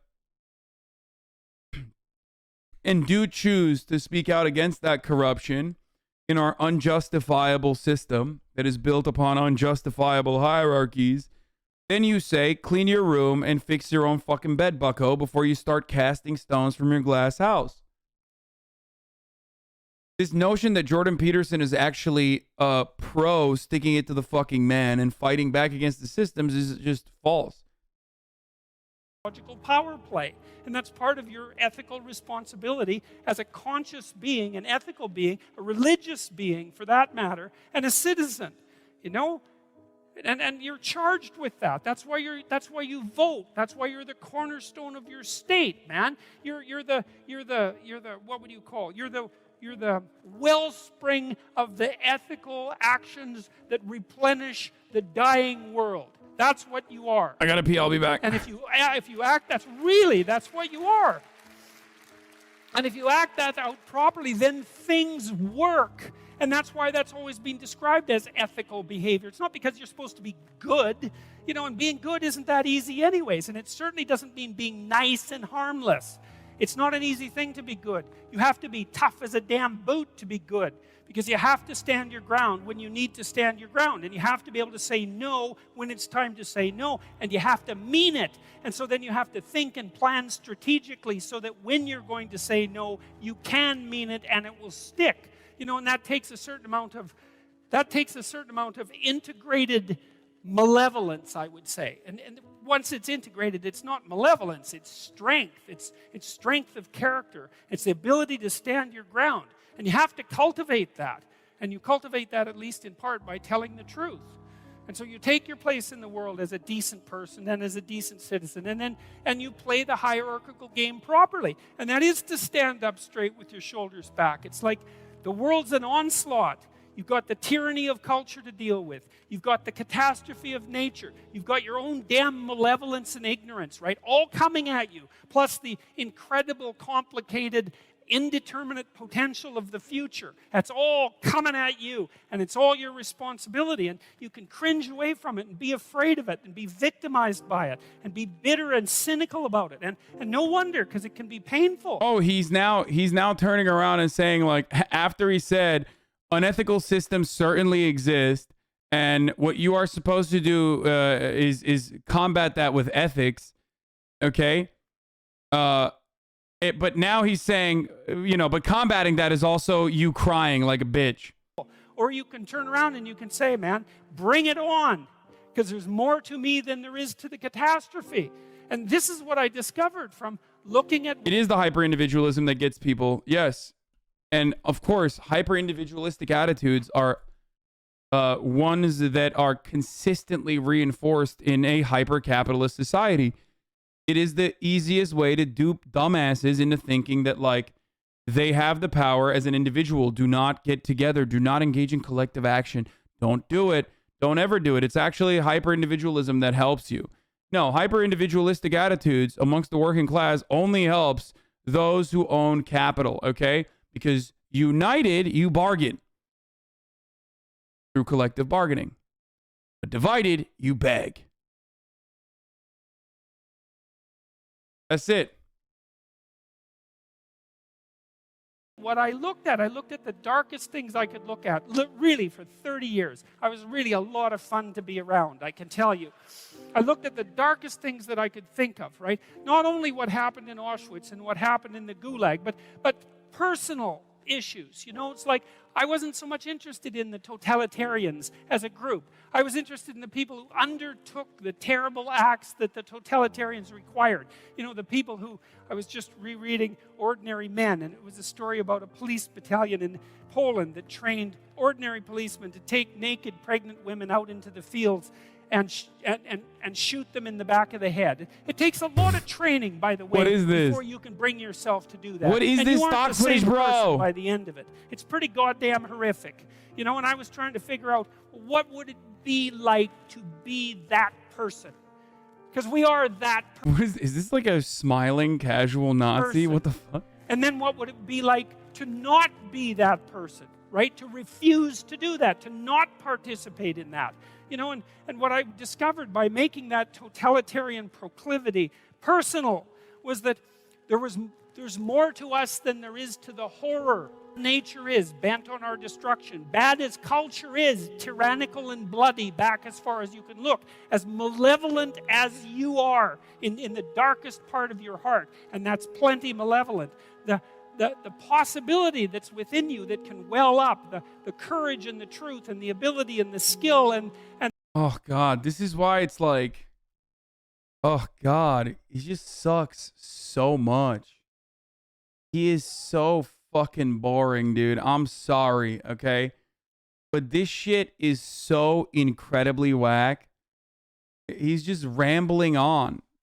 And you really have to just think he's profound to be like, this word salad actually makes sense and is incredible, and it changed my mind. It's giving me goosebumps. and the willingness to set things right, if you are willing to set them right, is more powerful than all of that. And so it's so interesting. It was proof for me of an old saying I read from Carl Jung. It's an alchemical motif in Stir Qualinus Inventur, which is what you most want to be found will be found where you least want to look. Is this Lauren Southern crying because there's kebab shops in the UK? Lauren Southern, when she found out race mixing is legal.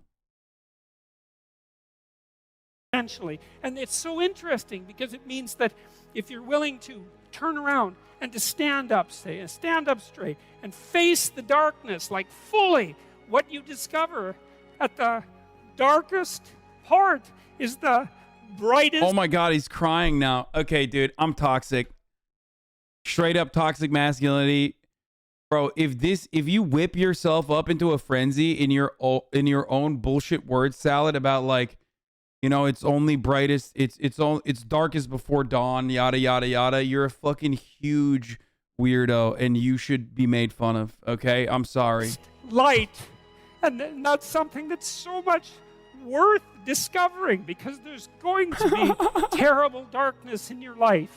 And it's going to make you cynical and bitter. And it could easily be that you're just not looking at it enough. Because if you looked at it enough and you didn't shy away and you brought everything you had to bear on it, you'd find that there was more to you than there was to the horror. Bro, this is literally him talking about how he overcame apple cider killing him. It's like, you would think he's talking about like how he, I don't know, personally fucking liberated people from a concentration camp. But instead, he's just talking about him sipping on apple cider and almost dying. Okay? Like, what kind of profound, like, ethical decisions has Jordan Peterson had to make in his lifetime when faced with, like, incredibly unethical hierarchies that he's had to defeat by individually getting, fucking, I don't know, figuring out a way to overcome oppression. Drop what you're doing that's foolish, that you know is foolish, and pick an aim that's worthwhile, you know, to make things better for yourself, like you're worth taking care of, like you're worth something, you know, and to surround yourself with people who believe the same and who are rejoicing in your accomplishments and unhappy when you fail, right? And you're comparing yourself to your accomplishments. Jordan Peterson when asked not to misgender a student. Of yesterday and not to someone else's today, so that you're not jealous and bitter, and you put your own house in order so that you're not cursed. This is Jordan Peterson when someone told him that, like, you know, women have access to birth control and therefore can, you know, make decisions over their own bodies more effectively. The world when some of its disarray might be your fault, and you're trying to pursue something meaningful, and you're doing your best to tell the truth and all of that, and then you see what happens. Who the hell are you? You know, you think you're a miracle of some bloody bizarre. What is your criticism for all the people he inspired to get out of a suicide type mindset? I have epilepsy and he helped me out with that mindset 100%, whether you believe it or not. I'm happy for you, considering that you have also found yourself in this community. Clearly, you know, I would assume pre-watch KWJP would destroy you. What? JP, Jordan Peterson shredded him all the way since 2020. This is why Michael Jordan is a shitty human. In October 2020, Purdue farmer pled guilty.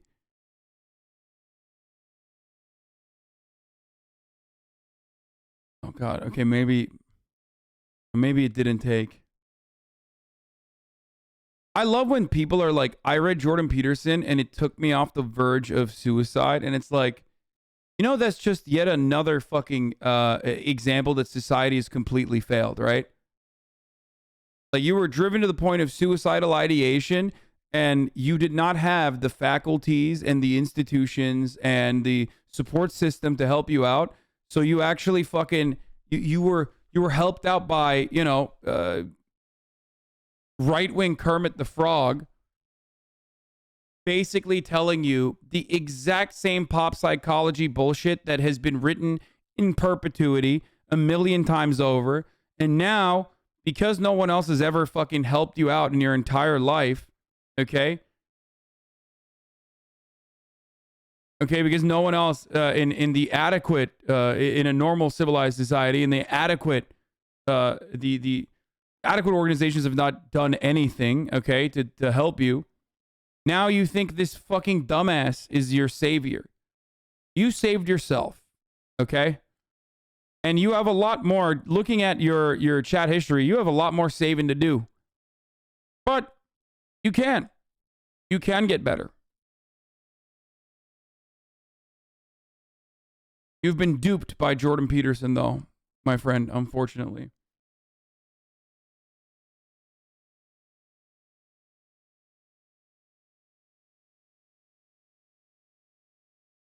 We are going to watch MasterChef after this, yes.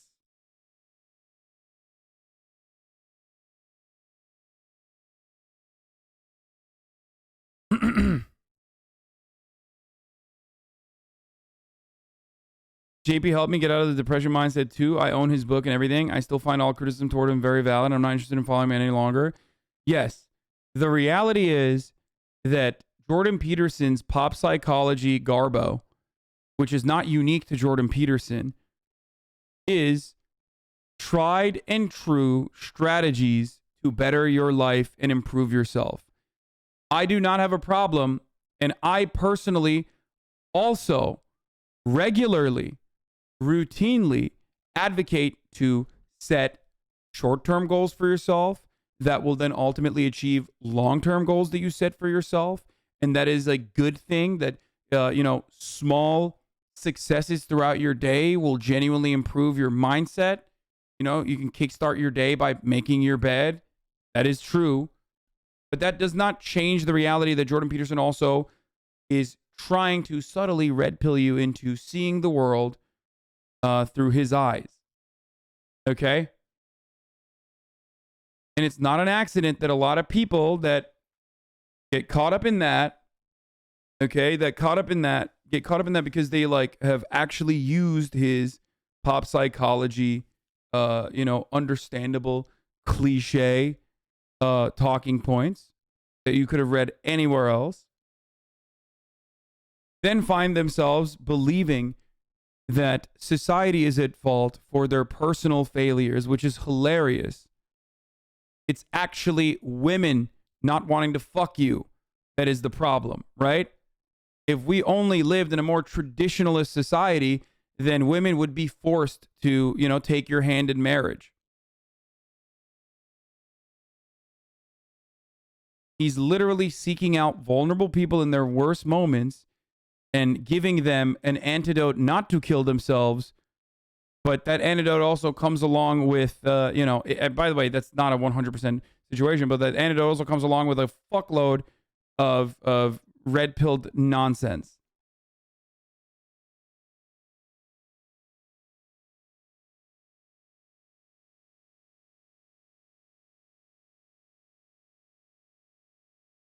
And Jordan, regarding cancel culture, the only thing that has ever guided me is my own moral compass. Everything else is just noise. The mob is free to cancel me as it will. And they have plenty of times. And actually canceling it, as you call it, sometimes a good experience, as painful as it is. The times when I receive the most flack on things I've said are the times when I've learned the most about myself and the world and how to be more mindful and caring of others. It's not always a call for defensiveness and shrinking. There is always growth to be had. I will speak to people I trust that challenge me. You, on the other hand, surround yourself with yes men. Growth is human. Yeah. But the people that need to hear this, the people that need to fucking hear this desperately, okay, are the very same people that routinely refuse to hear it and will just keep posting like old clips of Ethan and be like, you fucking suck, shut up. And then there's guys like this. I think it'd be very productive to have a conversation with H3H3 Productions and myself on our show Leftovers. You can clarify your stances at Jordan Peterson. This guy goes, Hassan can't talk with someone with a decent understanding of politics by himself. Lol. Like, if Jordan Peterson, according to this globe emoji guy, what, Jordan Peterson is not a person with a decent politics understanding? Like, what the fuck? At that point, it's like the only person that person wants me to talk to is his favorite Twitch streamer. That's it. No one else. Just his favorite irrelevant Twitch streamer. Okay?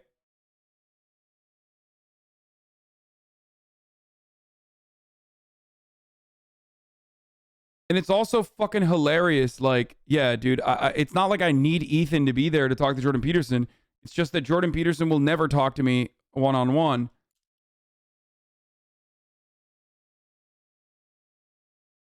Without Ethan being there. And he might not even talk to Ethan either because I'm there.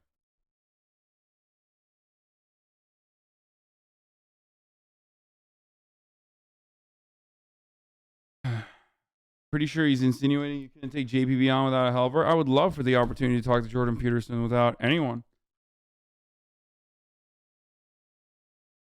You know, irrelevant Twitch streamer dunks on an unverified Twitter user. Hey, the 37,000 people, including yourself, Mac Lover, certainly is relevant enough that you're choosing to spend your time here instead of doing anything else that you could literally be doing right now.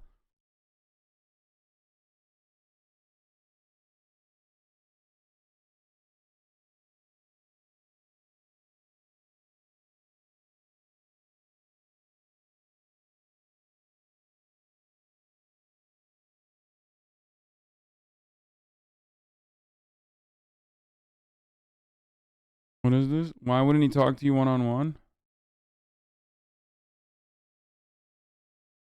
Wow, real original. Inside Hassan's $3 million house featuring Cutie Cinderella. I mean, that's literally the wallpaper that we were looking at on stream. Ostenox making it seem like he fucking... Okay, he did get me there. Fair.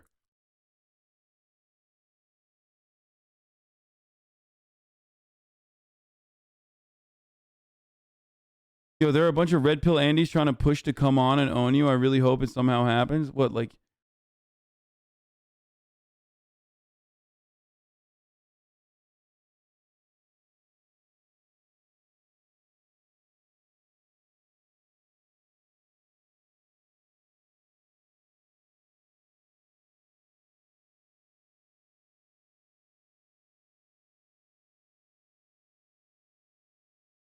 Anyway, Austin's a perfect comedian. Not everything he says is true, but sure, just still funny.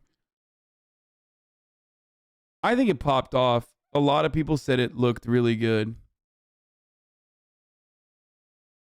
But of course, people are still going to say it didn't pop off. And there's still more to put behind. Okay? I can't read. I can't watch the rest of this. Jordan Peterson owned me. Okay, now we can talk about the tsunami. Look at this shit.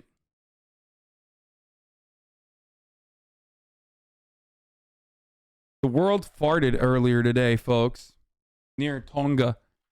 Okay? And apparently the explosion was so fucking insane. Tonga's Hunga Tonga volcano just had one of the most violent volcano eruptions ever captured on a satellite. Okay? And now, that explosion was so fucking impactful. Here, let's take a look at it. Breaking news. There's video. Hold on. Before we look at that, though, before CNN's coverage of it, I'll just show you this explosion, okay?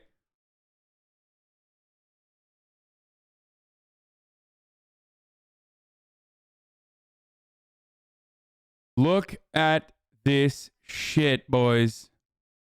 Where the fuck? Man, Ian fucking posts so much. Jesus Christ, it is hard to find an older tweet of his. Oh, here it is.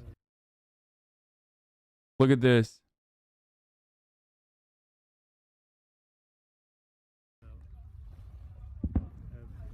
Oh, fuck! Holy shit! Fuck! Alu! Alu!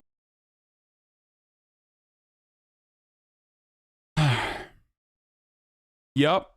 That shit is crazy, bro. Advisories now in effect for the entire U.S. West Coast and True. Alaska. This comes after an underwater volcanic eruption overnight in the South Pacific. Look at this video. Incredible satellite images showing a massive ash cloud and shock waves.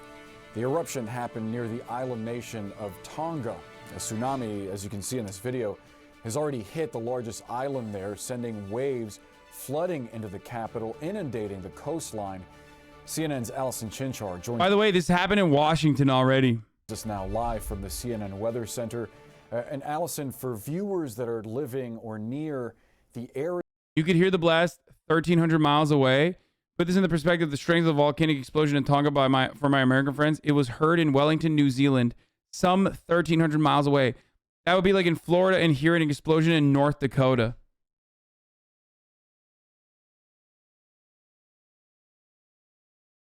Look at the shock waves in the satellite images, dude.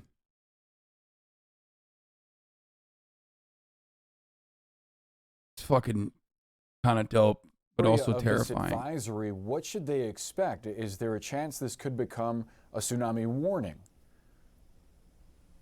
I don't think it's going to become a tsunami warning because we've looked at what it's done in other countries and even other states, Hawaii, for example. So we kind of have an idea of what to expect with this particular system as the waves kind of make their way across the ocean. Again, here's what we're looking at. The tsunami threat. All these areas you see in yellow are under that tsunami advisory. It's about 14 million people. Now, we're expecting about 1 to 2 feet of that increase of waves from the tsunami, the timing between 7:30 a.m. Pacific time and 10 a.m. Pacific time. And it's a wide variety because that's a pretty big, wide advisory when you talk about how many states are involved here. So it ranges anywhere from Homer, Alaska to expecting about 9:05 a.m. Alaska time, Monterey about 7:35 a.m. Pacific time. In fact, right now we've already started to Here it is. Tsunami from Tonga volcano eruption starting to cause minor flooding in Santa Cruz, California.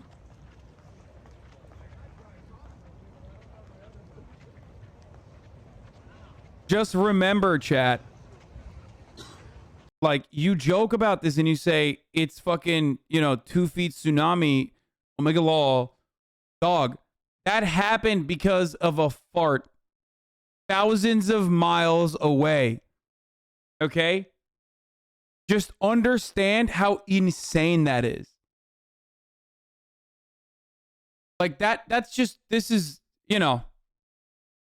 that's a fart thousands of miles away, and it increased the water levels to a degree where there's like water damage and flooding occurring thousands of fucking miles away, dude.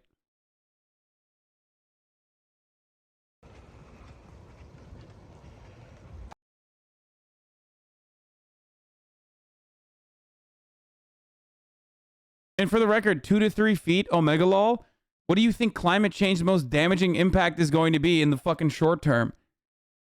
2 to 3 feet of water makes all of these areas unlivable. You know that, right? Like, that's the whole point.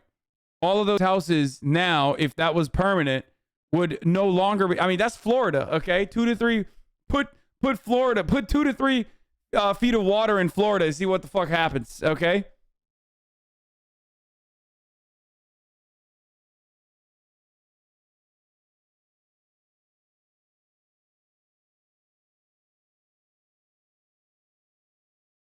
These Taco Bell wings ain't shit. Oh, God damn it, dude.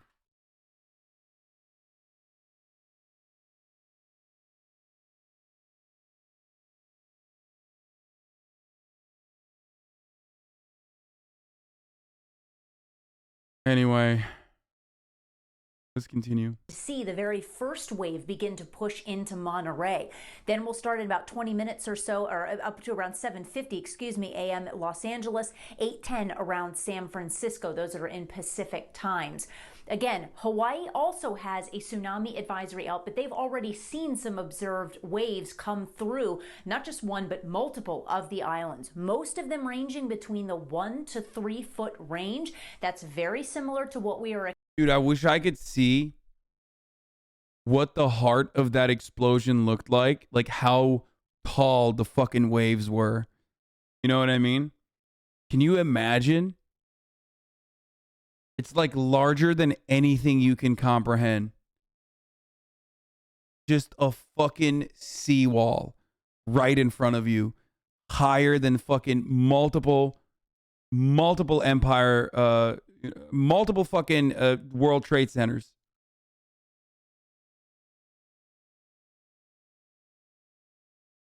Like one that you can see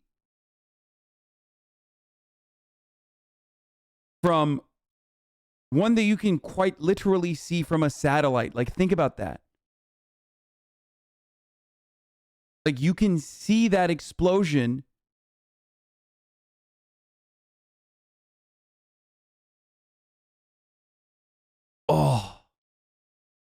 like that from this level. You cannot see fucking buildings. You can't see you can't see the Empire State Building. You can't.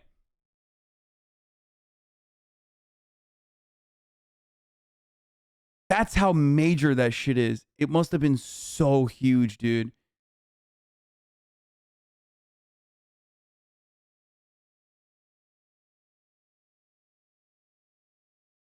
Look at that. It's crazy. Stunning. Stunning explosion. We're expecting along the west coast of the U.S., California, Washington, Oregon, and Alaska. I get it. 1 foot may not seem like it's that high, but it is enough if you were standing on the shoreline to wash you off, to wipe you off your feet and knock you down. Do not go surfing. Don't go stand at the shoreline and take selfies. It's just simply too dangerous. Now, what? It's the size of Germany. The blast radius was the size nearly, here it is compared to the size of the country of Germany. Wow. Crazy, dude.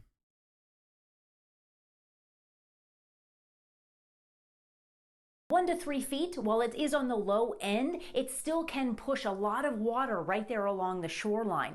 This is the video that we've been showing from NOAA. Again, the satellite imagery. There you see the eruption itself. But around the edges here, what you can actually see are the shock waves that were created from the eruption itself. Here's a slower image of it. Again, there's the eruption. And then notice on the outer side, a lot of those shock waves reverberating out from it. This is actually from the lightning setup on that particular satellite there. Again, it just kind of gives reverberating out from it. This is actually from the lightning setup on that particular satellite there. Again, it just kind of gives you the slower motion to show you what it's been doing there. Again, impacts from this particular one. This happened on the 15th of December at 5:27 local time, about 11 p.m. Eastern time. They had some pretty significant tsunami waves in Tonga itself, but again, those waves tend to get a little bit smaller the farther out it goes through the Pacific Ocean, which is why, Boris, for states like California, Oregon, Washington, and even Alaska, we're only expecting about 1 to 2 feet for those states. And even if the threat is minimal, still a good idea, as you said, for people to be careful if they're near the coast. Allison Chinchard, thank you so much. Of course, we will be checking in with you again later this hour on that major winter storm that's hitting much of the United States this weekend. So thank you for that, Allison. I now want to bring in Robin Andrews. This is fake, right? No shot. This is real.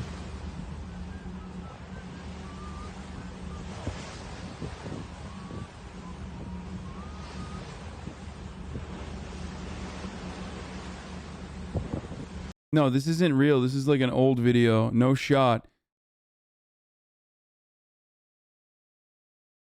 This is like a much smaller. This has to be like a much smaller explosion from an older video.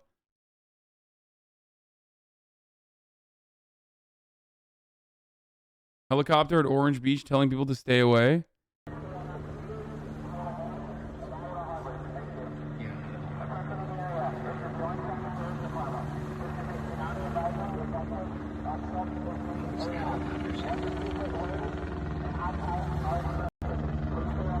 Bro, we gotta fucking hit the waves, dog. Like, fucking gnarly, dude.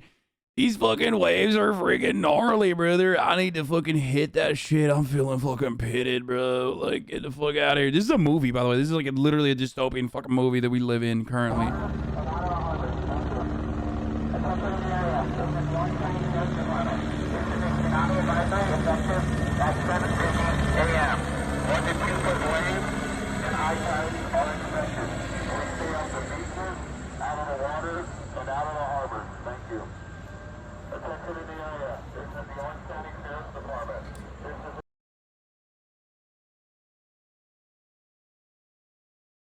Dude, we really did forget about Yellowstone.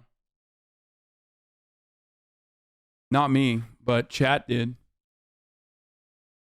Chat forgot about Yellowstone, dude. We forgore. Yeah, time to remember, dude.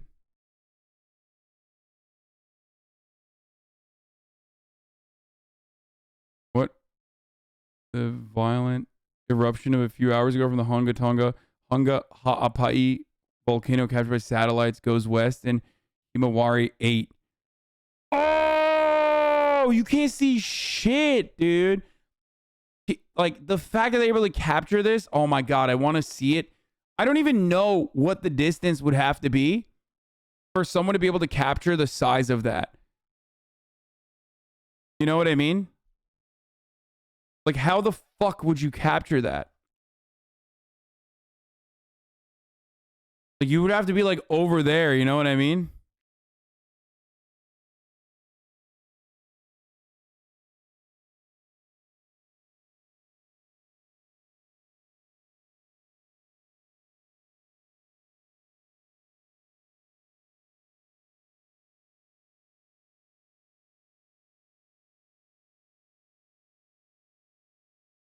If you're able to capture it, you're close enough to die. Just fucking have a drone on it at all times, you know what I mean? So we can fucking figure it out. I even have come across active streamers that didn't even know what Yellowstone is. I would just like to point out that the volcano is overdue to explode and is right here in the continental US. Also way fucking bigger. This video was made possible. Bro, we just said we forgot about Yellowstone, and this motherfucker's like, time to worry about Yellowstone. Okay, let's finish this and then we'll do Yellowstone. He's a science journalist, a volcanologist. He's also the author of the book Supervolcanoes, What They Reveal About the Earth and the Worlds Beyond. Robin, we appreciate you sharing your expertise with us this morning. Those satellite images are really stunning. Explain to our viewers what's happening in these images and how these volcanic eruptions can lead to multiple tsunami warnings and advisories. Yeah, so the first thing to point out is Dude, I can't believe I just made fun of the mountain time zone so aggressively, and now look where we're at. I hate this. I literally started the day ripping into the mountain time zone Andes, talking about their fucking bullshit fake time zone that nobody cares about, that 4 people live in. And right now, the mountain time zone Andes are like, oh yeah? Guess what, dude? Hey, have fun swimming underwater in your fucking $7 gazillion mansion, dumbass. I'm gonna be up in the fucking mountain, bitch. Can't wait to have, you know, my waterside resort. is that this part of the world, it's like no surprise that there is volcanic activity happening. I mean, I think a couple of years ago, an island was destroyed by an eruption, and then it kind of built a new island out of that eruption. So you get to see this kind of destructive and creative process happening at the same time. And as you can see with these like rather jaw-dropping satellite images, is that sometimes when you have eruptions mingling with water in this way, you can get quite explosive events. And this kind of boom that everyone's seeing on the satellite imagery, it's literally it's a very large explosive part of this eruption that's kind of pushed the atmosphere out of the way. Essentially, it's not that different to, you know. To be fair, if Yellowstone pops off, Mountain Zone Andes are fucked. But so are all of us, so. I mean, if Yellowstone goes off, it's over. It's GG's. You know, we all die.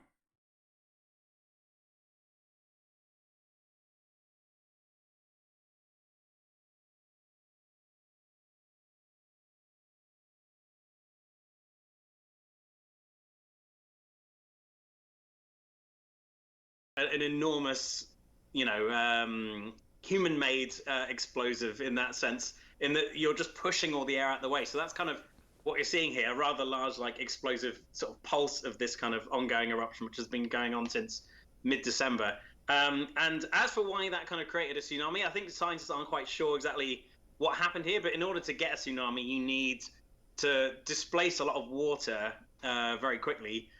So perhaps part of the volcano sort of fell off underwater and just sort of pushed seawater out the way. But people are looking into these images and they'll come up with a more concrete explanation. But yeah, it's not surprising that a violent volcanic eruption from a sort of underwater, partially underwater volcano has caused this kind of tsunami. It's just fortunate that it's not worse at the moment, although people on in the archipelago are obviously seeing it slightly more severely. So obviously thoughts are with them at the moment. Hopefully everyone's safe. Yeah, we certainly hope so, as we're watching this video of the shoreline getting inundated and the capital of Tonga getting flooded.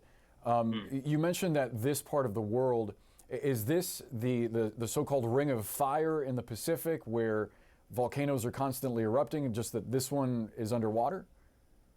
Yeah, so the Ring of Fire is kind of, it kind of sounds like all these volcanoes are kind of connected in some way, but it's more just like someone describing the shape of the volcanoes going around the Pacific, essentially where you have two tectonic plates interacting in various ways. Like, you know, if you especially have one tectonic plate going under the other, as you have here, it sets up a sort of chemical system that's very good for developing volcanoes that often have quite explosive activity.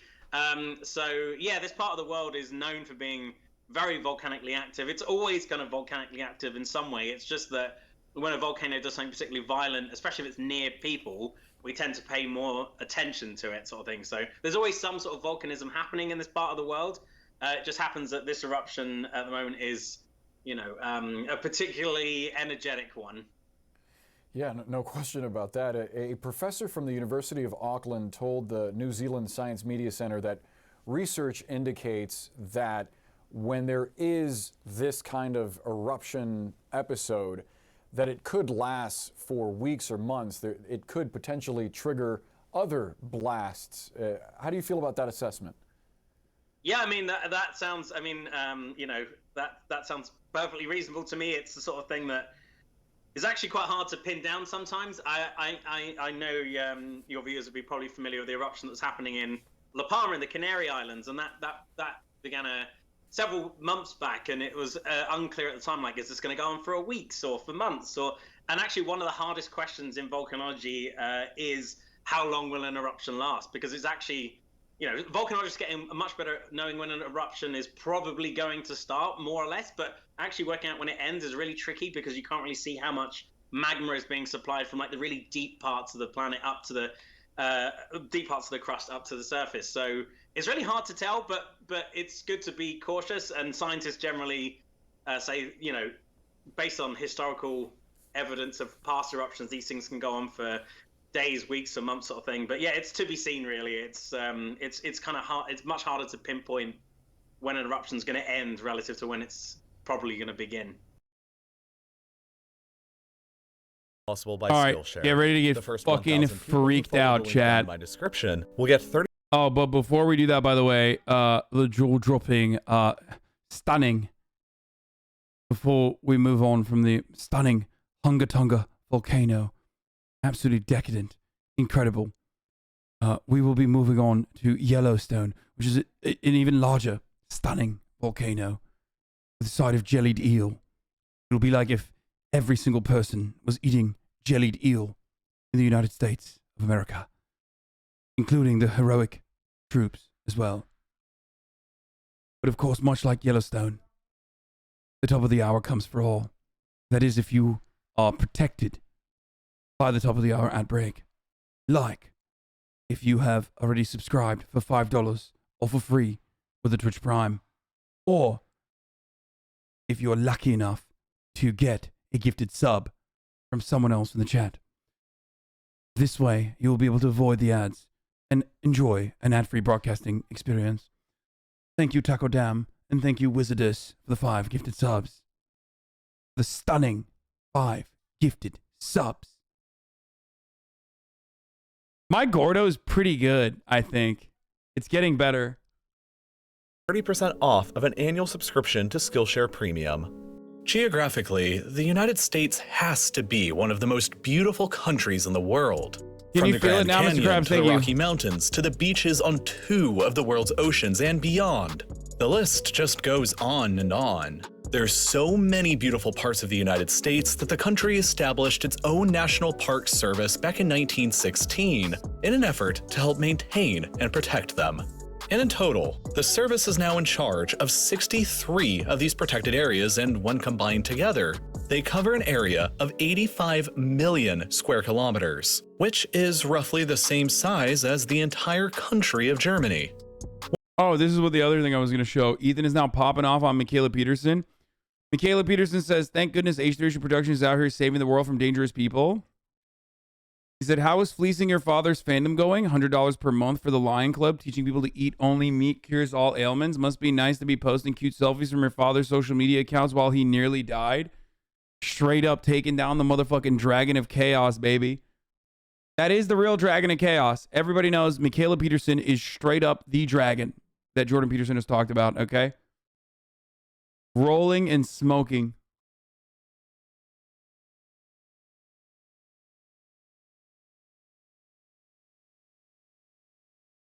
Ethan's popping off. Simple as.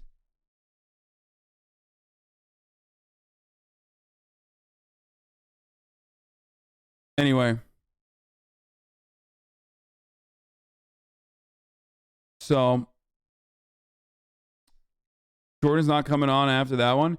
Dude, I don't know why Ethan has not brought that up. One of the most famous like having Jordo on, because that would be tight. These U.S. national parks is Yellowstone. It's located in the northwestern corner of the state of Wyoming with some overlap into Montana and Idaho, and it covers roughly 9,000 square kilometers of land. Yellowstone is well known for its abundance of wildlife and its many geothermal features. That's pretty sick. Particularly Old Faithful, a geyser that regularly blasts water 50 full meters into the air approximately every 90 minutes. What the Over fuck? 4 million people visit the park to take in all of these sights every year. I bet so many people die there, though. National parks where murder happens.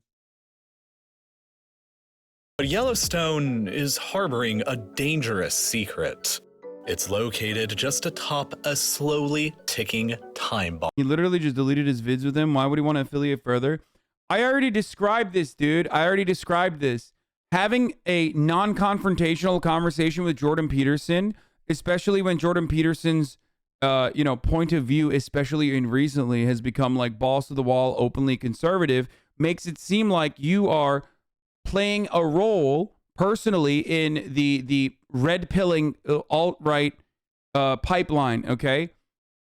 Having a conversation with Jordan Peterson that is more contentious, where you can actually offer pushback, on the other hand, is entirely different. It's the difference between platforming and discussion.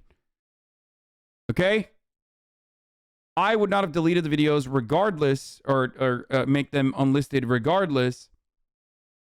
But that was Ethan's decision on his own. He's an adult. He did not want to be seen as someone who was, advocating for Jordan Peterson any further. These are videos that got millions and millions and millions of views. Okay. Hey, my girlfriend said, can we watch MasterChef? Dude, the world is going to end. We're looking at how it's going to end with Yellowstone. And you're over here talking about MasterChef. We're going to get to MasterChef in a little bit. Bomb. The largest supervolcano, not only on the North American continent, but also anywhere on the planet right now. And it has a bit of a troubled past. You see, the Yellowstone caldera that we know today was actually formed by several titanic volcanic eruptions that took place a long, long time ago. One of them took place 2.1 million years ago, another that took place 1.3 million years ago, and the most recent taking place approximately 664,000 years ago. Long before Homo sapiens had ever arisen over in Africa. Not me, bro. I'm Bill Dibber. I was there. Of those that surrounds the Yellowstone Lake ended up ejecting so much. This is fake news, brother. The world is 6,000 years old. That's right. Jesus Christ was riding a velociraptor back in the day. Much material during the blast that it left a 55 by 80 kilometer depression in the ground that we now know today as the current Yellowstone caldera. Why won't you show JVP answering a wildly anti-Semitic question, please? What? To starve millions of them to death. If Jewish individuals hated Christian Ukrainians enough to starve millions of them to death, what the fuck is this, dude?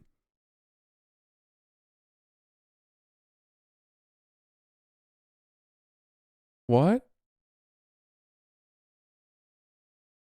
I don't care. We're talking about fucking Yellowstone. And each of these three colossal events is what is known geologically as a super eruption, meaning that on the Volcano Explosivity Index, they would all be listed as a magnitude 8 or higher, and at a minimum, at least 1,000 cubic kilometers of material was ejected during the most recent blast, which is, well, insane to comprehend. Because that would basically be enough volcanic ash, lava, and other material to bury the entire state of Texas 1.5 meters deep. I'm kidding. If we look at the geological history of Earth, we know that on average, the planet suffers from one of these supervolcanic blasts roughly once every 100,000 years. The most recent such occurrence was the New Zealand Lake Taupo volcano, which blew up approximately 26,500 years ago. But by looking at the history of the Yellowstone eruptions specifically, a disturbing pattern begins to look like it's emerging. The second most recent explosion took place about 800,000 years after the third most recent, while the most recent one happened about 636,000 years after that one. And as mentioned previously, this most recent event— Okay, I don't care about this, bro. Get to the fucking fun stuff. Like, what happens when it blows up, dog? That an eruption at Yellowstone anytime in the near future is exceedingly unlikely, and the volcano's current status is dormant. Based on over 30 years worth of research, the evidence gathered suggests that while, yeah, it's theoretically possible, a mega eruption isn't likely to happen any time within the next 10,000 years. Keep in mind that on the geologic timeline, it took roughly 800,000 years between event number 3 and event 2, which is 136,000 years longer than we've gone now since event 1. But that's not really any fun. If Yellowstone defied all of the odds and blew up today anyway, how bad would it actually be? Let's do some speculation. The whole Yellowstone volcanic system— First of all, it wouldn't just like pop off on its own. There would be tectonic movement leading up to it. So we would probably die, especially on the fucking San Andreas fault line. We would die way before that, okay? So GG's for us. And then all the other fucking mountain time Andes would be like, oh, they're dying down there in California. Oh, fucking in Los Angeles. Well, let's go. I mean, let's get the fuck out of here. And then they would run away. But they would also die probably because it's too gigantic, right? I feel like it would wipe out everyone in America, especially. Itself is huge. Like, it's way bigger than you probably think it is.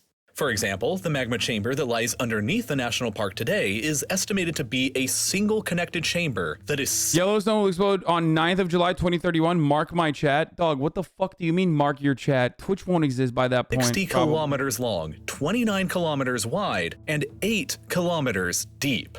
and holds an absolutely absurd amount of molten lava. This chamber is fed by a gigantic— Damn, it's finna bust, dude. It's bussin'. Yellowstone is bussin', dude. Fuck. Yo, let Caldussy out, dude. You know what I mean? Let that Caldussy explode, dude. He's got, oh my God, the Volcussy on Yellowstone is, oh, diabolical, dude. Okay, I'll stop.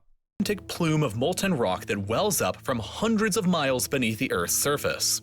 And fascinatingly, as this magma rises up into the chamber and cools, hey, yo! the ground above will periodically who need they Caldussy 8? rise and fall. And because of this, the elevation of ground within the Yellowstone Park will fluctuate up or down by a few inches a year. Now, before any massive eruption would take place, it would very likely be preceded by a huge amount of seismic activity. Basically a warning sign that something really bad was about to happen. Oh, so I was right. There'd be fucking hella seismic activity. Many seismologists estimate that there could be substantial earthquakes preceding any blast at Yellowstone that would last for weeks or even months beforehand as rock below Yeah, Yellowstone would be like, I'm finna bust, and then it would do this.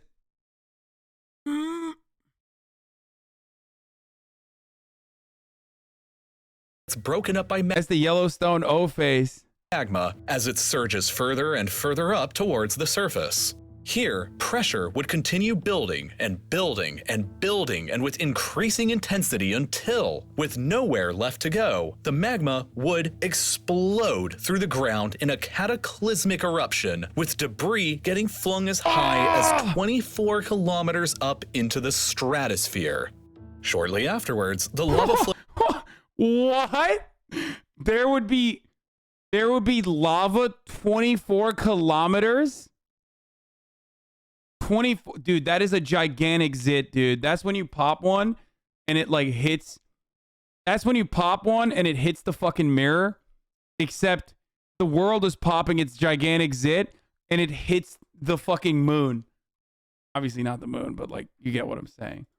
Flows themselves would engulf the surrounding area, and anywhere inside a range of 65 kilometers from the epicenter would be in danger of becoming literally buried in lava, which is basically the entire territory of the national park itself. Oh shit, GG's to the fucking mountain boys, dude. Beyond guess this what? immediate danger of burning, the blast would eject 1,000 cubic kilometers of material up into the sky. Stop. Creating a type of umbrella cloud expanding evenly in all directions and darkening the skies over most of the North American continent. All right, well, we fucked up. I spoke too soon, you know?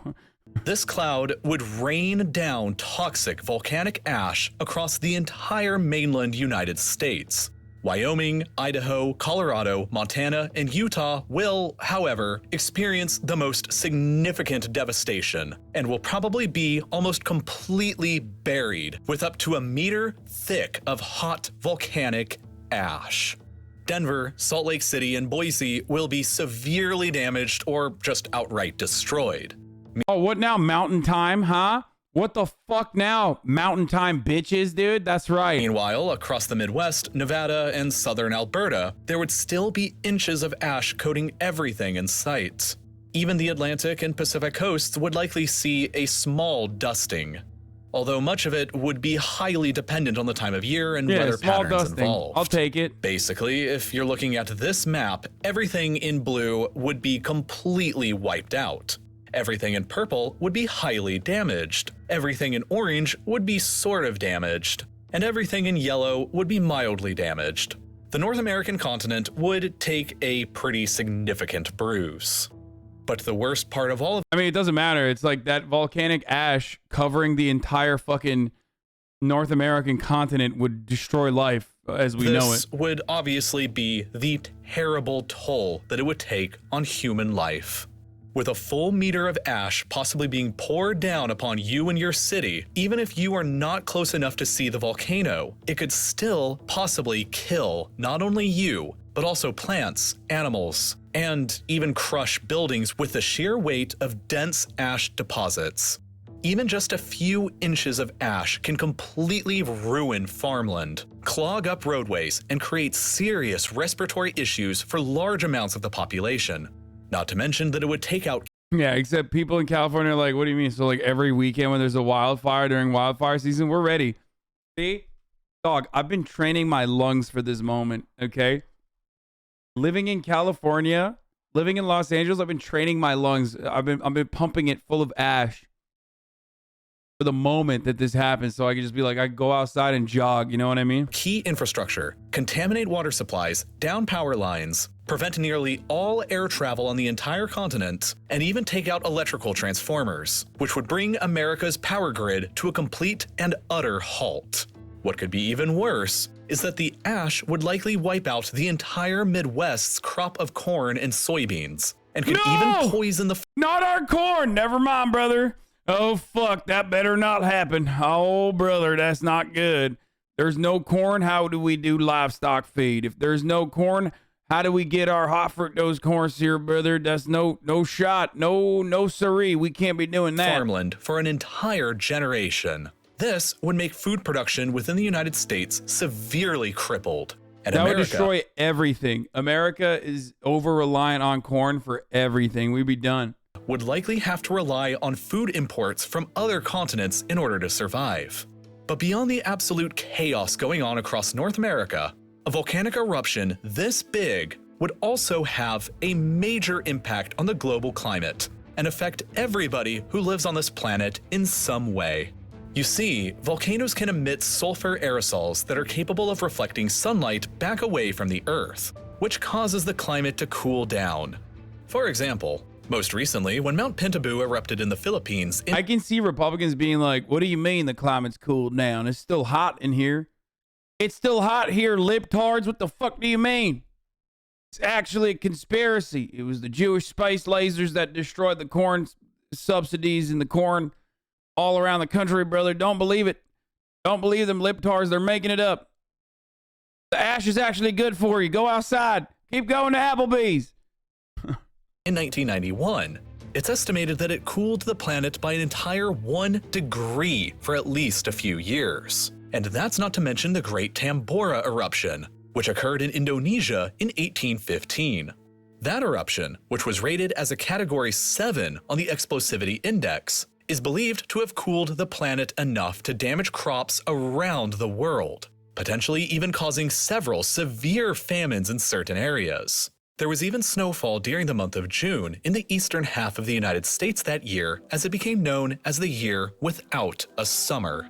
These eruptions, however, were relatively tiny events when compared to what a supervolcanic yellow— Can you explain why the heating of the Earth would be bad? Wouldn't more fertile land appear in Siberia and other regions?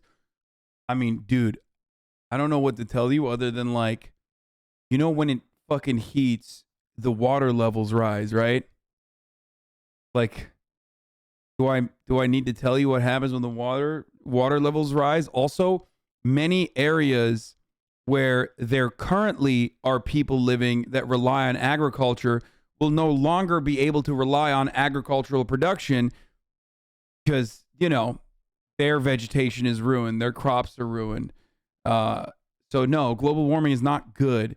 Like, what the fuck are we doing? Are we moving to Siberia? Also, we don't know what the fuck's under the permafrost. That's another problem.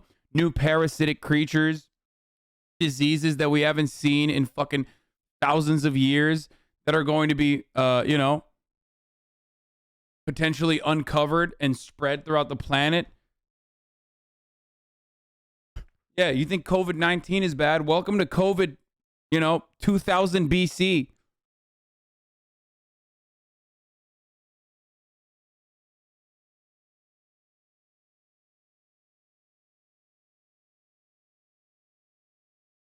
Yellowstone eruption might— Oh, there's also methane too, right? In the permafrost, yeah.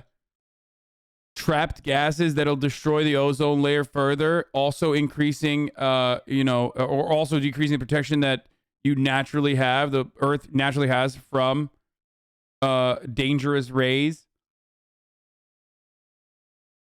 You know, you got that. Okay. COVID-2 thawed and dangerous.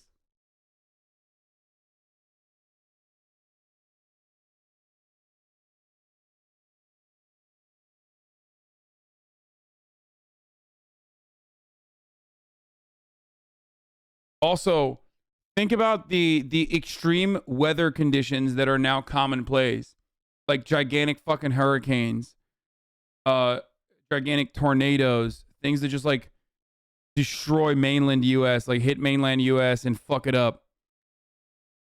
That would also increase in frequency and magnitude and size. So, or continue to.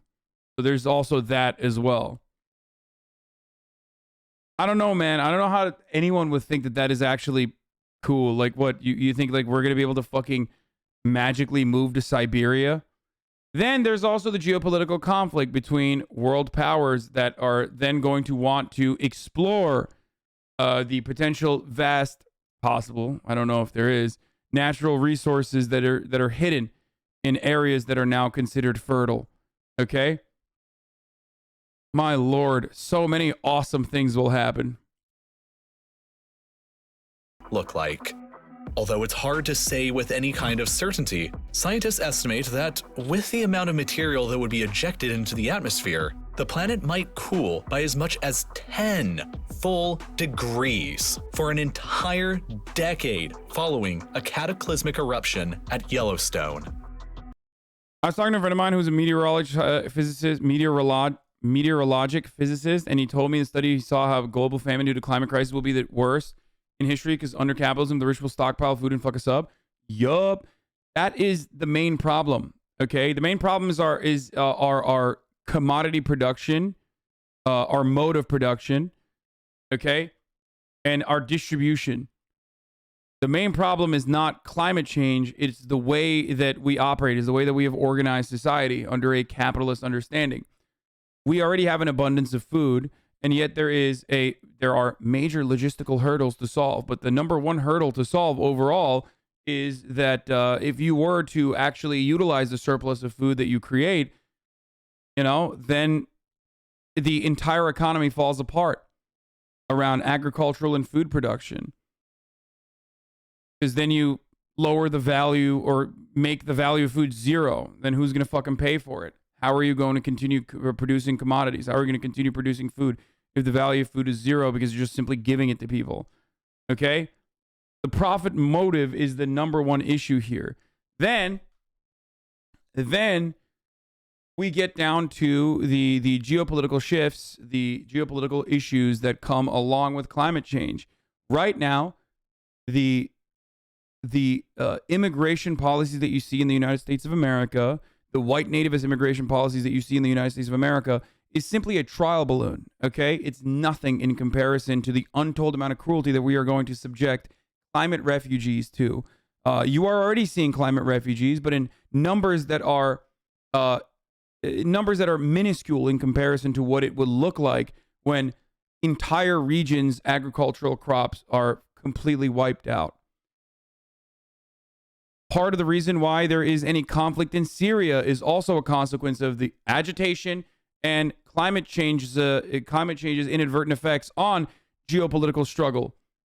What happens when crops run out? What happens when crops dry out? What happens when there's no more food production? People get uneasy. People get upset. They want to dismantle and topple governments. The governments then decide to increase the stress, the pressure on those people, because they are not getting help from other countries, both in the region or overall anywhere around the world. And then, instead of being able to feed those people, now they're fucking beating the shit out of them. Then larger imperialist powers decide this is an opportunity to maybe explore some new pipelines and engage in a proxy war with other superpowers or the main imperialist superpower. I'm of course talking about the Russia-United States proxy war in Syria. Russia's interest being, regional dominance and also additional natural gas pipelines that they could potentially control versus the United States, permanent interest in dominating the Middle East. That creates millions and millions of displaced refugees. That creates political instability in Europe. Then you have Nazis who are like, I don't want these people that don't look like us coming here and changing our fucking values in our world.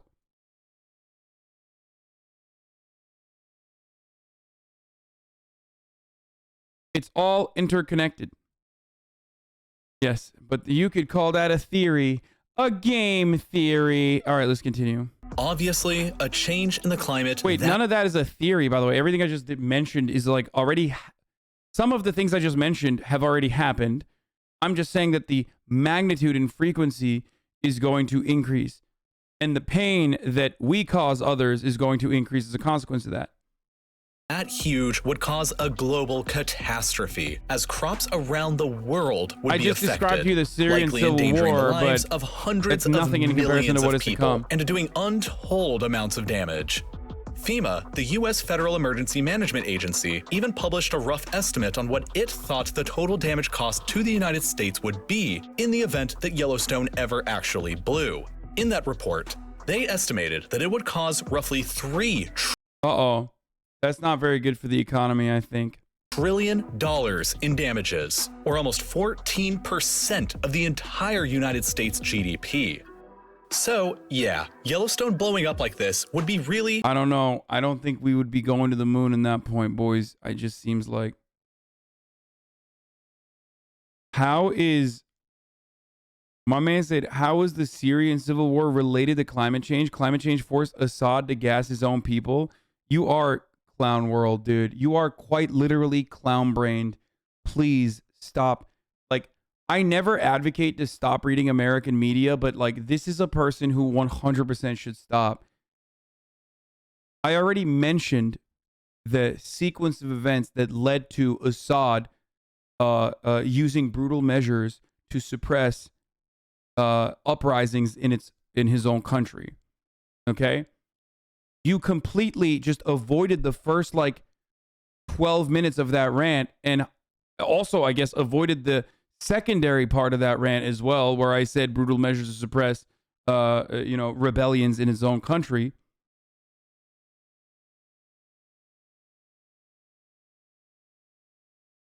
So fucking stupid, dude. Really bad for everybody. But it's more than likely not gonna actually happen during any of our lifetimes unless one of you becomes immortal.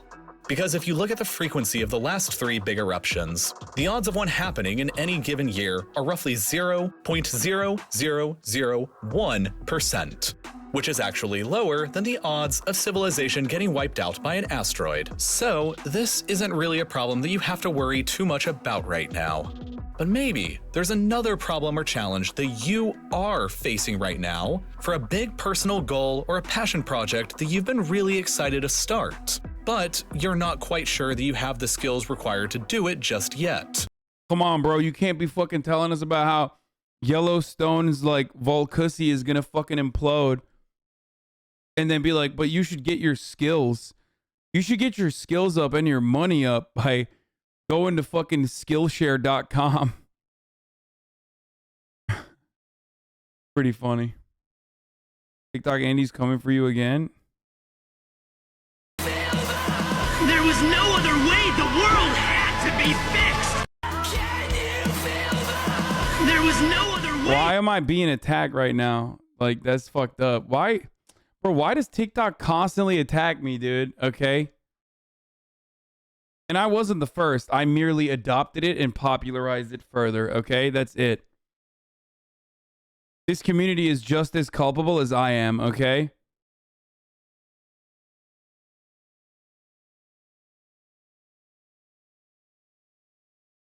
More big volcano reacts? No, we're done with the Volcussy. The volcanism of Yellowstone is not alarming. However, they are more worried about super plumes in our mantle that they can't detect, as that will cause lava plains, which is much worse than an eruption.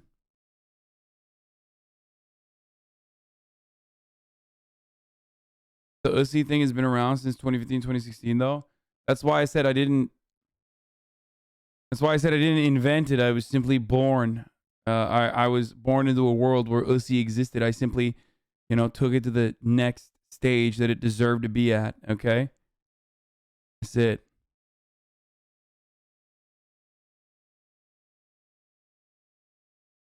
Anyway, how the left is American left? No, no. It's time, folks. Every day, once we get like really invested into the fucking deep lore of the universe and how it's going to die or whatever, there's a point in which we decide to forget about that reality. Okay? And we forget about that reality by diving, headfirst into some master chussy. Okay? Yup, that's right. Give me a rare gram right now. XQC my boo-boo is back, dude.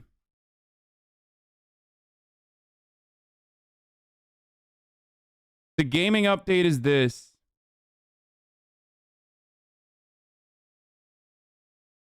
Okay, that's good.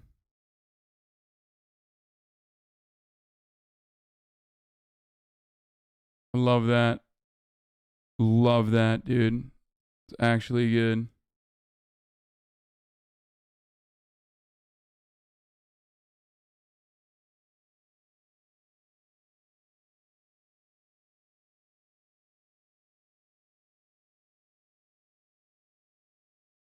Folks, it's MasterChef time. All right, let's tweet out that it's MasterChef time. Welcome the boys, girls, MBs, all of them.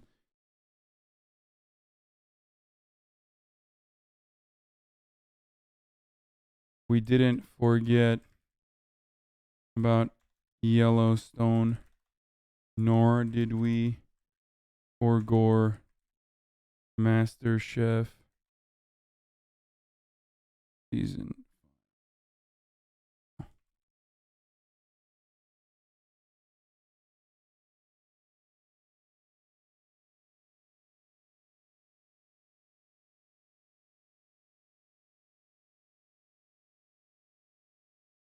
Boom.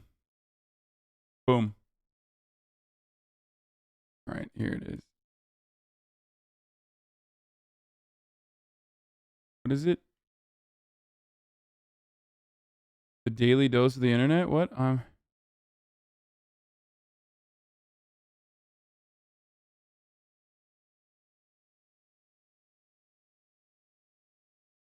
Who's back? What are you showing me? America, the series, the season?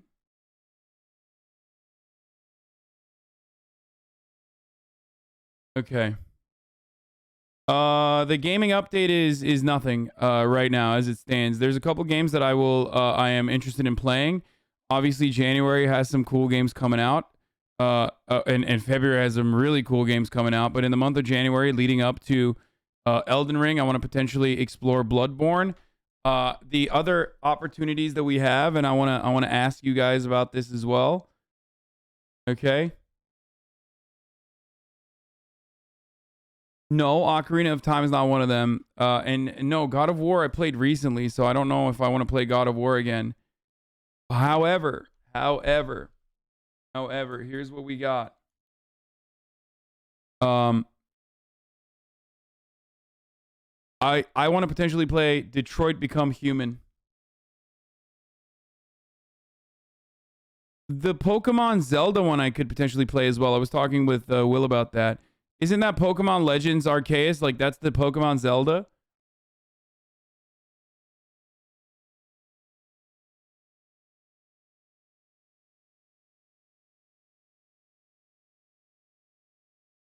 I have already played Detroit Become Legend. It was wonderful when we played it, but I played it years ago, so I think it's time to replay it potentially. Especially because of its political nature. That game is very fun to play with this community. So yeah, we got new Pokemon Zelda that's not coming out yet, but when it comes out, and we got Detroit Become Human replay. We have the Senua's Hellblade, Senua's Sacrifice, which is still there, okay, and Dark Pictures Anthology House of Ashes with Grimes, okay. She said she liked that one a lot. We're most likely going to play that together. And then also Bloodborne as well.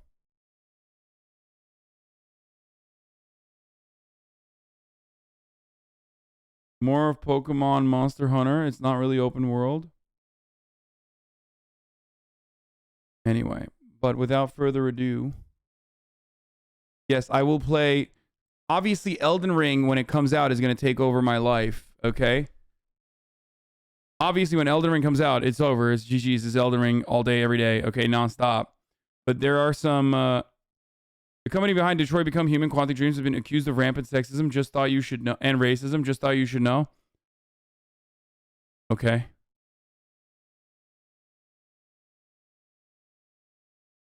Yeah. Okay.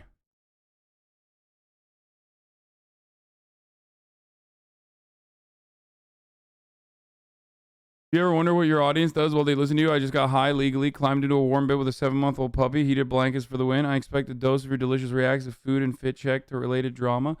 Yeah, let's do it. It's time. MasterChef time. It's time for yet again another stunning episode of MasterChef. I'm gonna pee, but I'll be back in a second. The remaining home cooks have landed on the picturesque coastline of southern Luigi's California, Mansion is another one where they too, will potentially. battle it out in an intense, high-stakes team challenge. I've been cooking my whole life. I cooked pretty much to save my life. I lost almost 100 pounds when I was 14. So all that practice and that knowledge that I obtained cooking makes me know that I can be the next MasterChef. This is definitely a step up from the Army base because I see beautiful beaches and scenery. I'm wondering, are we like cooking for maybe surfers? Good to see you all. Come on down, guys. The 3 judges are standing under this beautiful frame of fabric and flowers, and I'm like, oh my God, this is somebody's wedding. Hey, good morning. Good morning. How are you feeling? Great. Look at this stunning location. Beautiful. Beautiful. Now, in under 2 hours, there will be a wedding in this very spot between a stunning bride called Joplin and her handsome groom, Mike. And I bet you can guess who'll be cooking all the food for their amazing day. That's right. It's you. We are catering a wedding. It's so exciting, but also terrifying because there's a lot of pressure to make this amazing. You'll be responsible for feeding Joplin and Mike's 120 guests on the most important day of their entire lives. They want the theme of their wedding to be upscale ocean fare.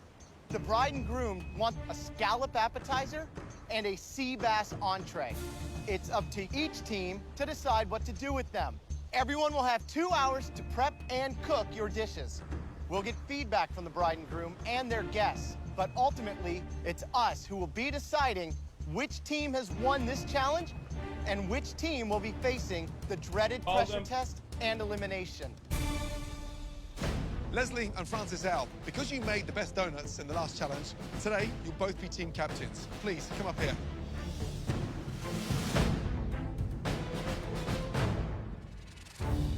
Leslie, because you had the best donut in the last challenge, you get to pick first. Well, this person proved to me his leadership skills are right on the money. He knows how to follow direction. Christian. Christian. Wow. Yes. Let's go. Right, Francis. I'm going to pick this person because you have to have fun in your kitchen, so I'm going to choose Big Willie. Big Willie. Wow. Leslie. Francis B. Francis B.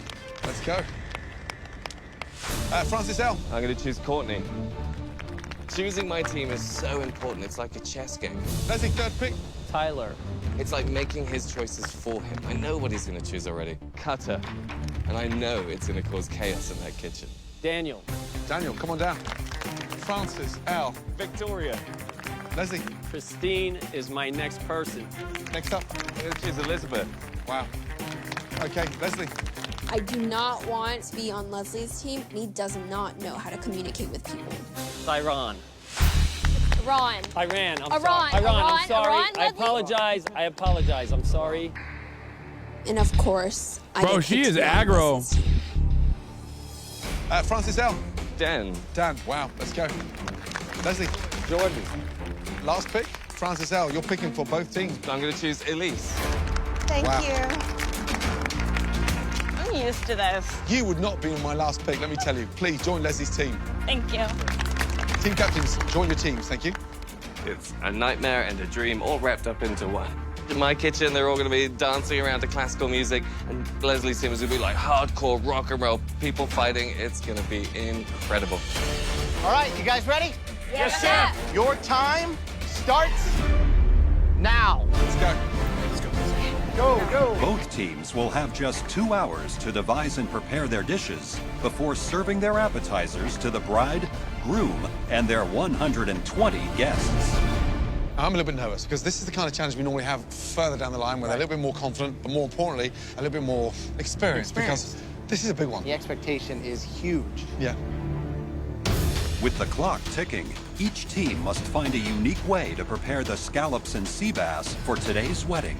For the starter, I want to do 3 scallops, but I want a bed of arugula with some papaya in there. I want it to be with a pineapple spicy kick around the sauce. I love that last season they were like, we fucked up one wedding, which was incredible content. So I think it's yet another, it's time for yet another wedding to be absolutely fucking destroyed. This is gonna go so well because Francis already sees it on the plate. He's like, this is what I want. And we just have to bring it to life. All right, let's get to work. While Francis confidently commands the blue team, I want you to keep an eye on that fish. the red team's Captain Leslie has an altogether different approach to leadership. Okay, so scallops, I was thinking something on the top, maybe A mango salsa. I like that. So what are we serving with the sea bass? Could you do purple potato mash? Yeah, I can. Okay. My strategy is I don't want to take control of the situation. I want to hear everybody's opinion, and I want to just try and figure out what direction we want to go. Typical liberal, bro. Everybody, let's get to work. We got to figure out what's what. As the red team begins prep under Leslie's unconventional leadership, the finishing touches are being completed in the reception area. Morning. And Gordon gives his best wishes to the bride before her big day. You and Mike are huge foodies, right? You know, we are the ones who feed everybody. We're the Right. ones who have these giant parties. Everyone comes to us for food, so expectations are going to be huge. Have a great day. Thanks. Thank you. Where do they find these people, bro? Back in the kitchen, the blue team is united and focused. Captain of the blue team, here you go. How you feeling? Fantastic. You in Everything- control? Absolutely. Good. Run me through the menu, please. We're doing arugula papaya jicama salad. I love the idea. How you cooking the scallops? Scallops, we're doing pan-fried over there. Victoria's got control of that. Entree, sea bass? We're doing a beurre blanc, but with lemongrass and purple cauliflower puree. Young man, you sound on it. Keep it up. Thank you, chef. While the blue team has impressed Chef Ramsay Young with their man. teamwork and menu, the red team is having difficulty getting on the same page. Right, Captain, where are you? Yes, sir. Explain the menu. We're doing scallops on a pea puree. Avocado with pea. pea and avocado puree. And we're going to do a little fennel on the side. On top. On top. On top. And then, Sounds like stuff. Francis B, do you know the menu more yes, than the captain? he knows the menu more than I do. Hold on a minute. Yes. Who's the captain? I'm the captain. Okay, entree. Yes. Talk about the entree. Sea bass. The sea bass, we're gonna, we got, Do the red team know what they're doing? no, They don't. we're still trying to get our groove. I mean, seriously? Can you have a meeting and get your together now? Okay. Don't yell at him, bro. He's This a is liberal. embarrassing. Talk to me. Everybody's walking away. Talk to me. Leslie's panicking. He's all over the place. He's going, talk to me, talk to me. Talk to me. Anybody need anything? We finished with the ginger. No more ginger. What? Talk to me. You're supposed to be telling us what to do. Why do we gotta talk to you? Talk to me. I don't know what the is happening right now. While Captain Leslie struggles to keep the red team afloat, things are picture perfect on the beach for Mike and Joplin's wedding day. I honor you as my husband forevermore. Would you Bro, are you kidding me? Homies out here stealing Graham's fucking flow. Bar for bar. Verbatim, dude. Are you serious?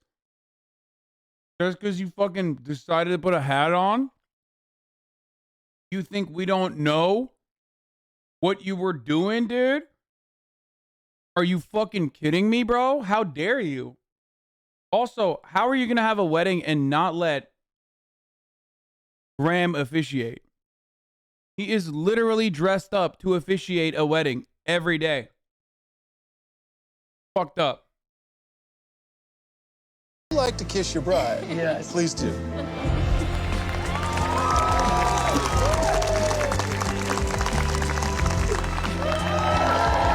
As the newlyweds make their way to the reception, Leslie's leadership style is making... Bro, you wear a hat like that on your wedding day? That's not working out, dog. That's like my that's my favorite type of thing to see. Because it's like what do you call it? That is obviously still nowhere near as hilarious as when homies wear fitted caps. Have you guys ever seen those photos? I don't know where Michael is right now, but he would immediately post a couple of his favorites right now. Like, I love looking at photos that Michael posts on his Twitter of people that have like wedding day photos where they wear like a fitted cap on top of their, like, you know, actual outfit. You have to have it. Fellas, if you don't have a fitted cap at your wedding day, you are not the fucking groom, okay? You are the bride, if you know what I'm saying. You're a lady. Waves amongst the red team. Put the strainer in the pot. Okay. No, put the strainer in that pot. Leslie, you need to stop yelling, okay? You're not helping our team at all right now. You're wasting a lot of time. No, I'm not. Nobody seems to be listening. I'm trying my best. I've never done this before. I've never led people who didn't want to be led. Let's go! We are getting lost. Leslie, get it together. Let's go. The entire purpose of being a good leader is like being able to show everyone that you are capable of leading them. In this team challenge, our home cooks must prepare a scallop appetizer and sea bass entree for 120 wedding guests. As newlyweds Joplin and Mike celebrate the happiest day of their lives. Back in the kitchen, Leslie's lack of leadership has left the red team in no mood to party. This is out of freaking control, man. Leslie is absolutely breaking down as a human being. He is unfit for the job, and we've really got to do something extreme to turn this around. Francis B is going to pick up the slack. This is your ship now, okay? All right, guys. What's up? Hey, everybody here right now! Guys, come over. Oh my God. The best idea is appoint Francis B, the guy who had a successful team last time around. I'm taking over. You guys, if you have any questions, ask me. All of a sudden, they all decided that I am out of control and I don't know what I'm doing. It's Francis, a mutiny! You think you can do a better job? Fine. I don't care what it takes. If it means me getting a demotion and not being team captain anymore, but at the end of the day, we win this, that's all I'm concerned about. This is how we're doing it. Main dish. We scrap the potatoes all in all. We got the sea bass, right? We're gonna have to figure out how to control that flat top. I am competitive. I was playing golf on a professional level for a little bit, and having to compete with all these other people that have years and years of practice, same thing in the kitchen. I'm gonna be cool and calm. I got this. We gotta get working on the vinaigrette too. As soon as Francis B takes over as team captain, things started moving in the right direction. As the red team makes up for lost time. Who the fuck is this? Started. I'm sorry. Who are you? Like, quite literally, where did you come from? This is mind-boggling that we're 5 episodes deep, and I have literally never seen this DLC character. I am convinced that she did not have a single moment of relevance on the show until this episode. No fucking shot, dude. Was she even in, like...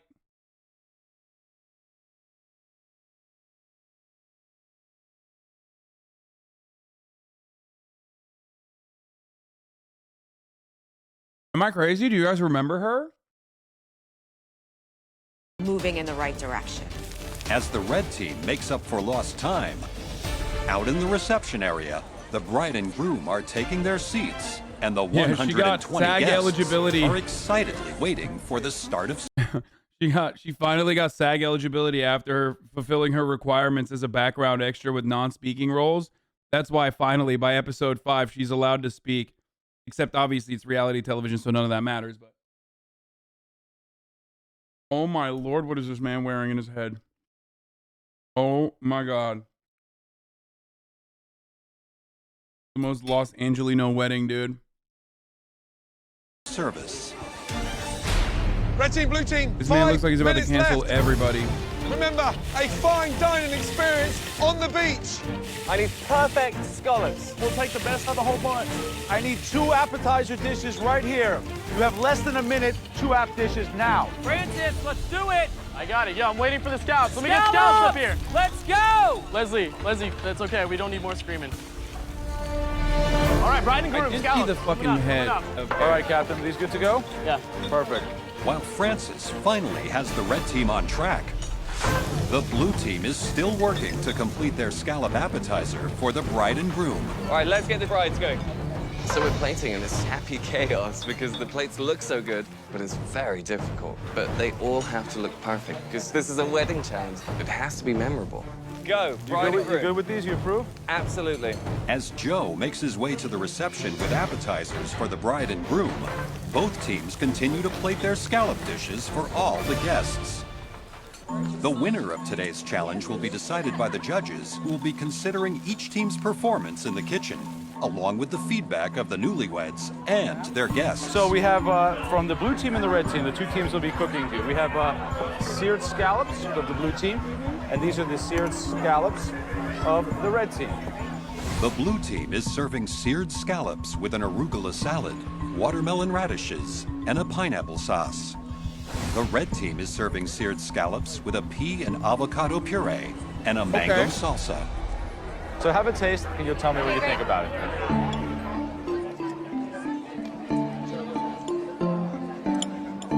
The blue dish is excellent. There's a lot of flavor going on there. You think the blue This is team's the just- winner? yeah, I mean, you this don't is- agree? yeah. Really? Oh my God. I think the red avocado actually works. It's the first domestic battle.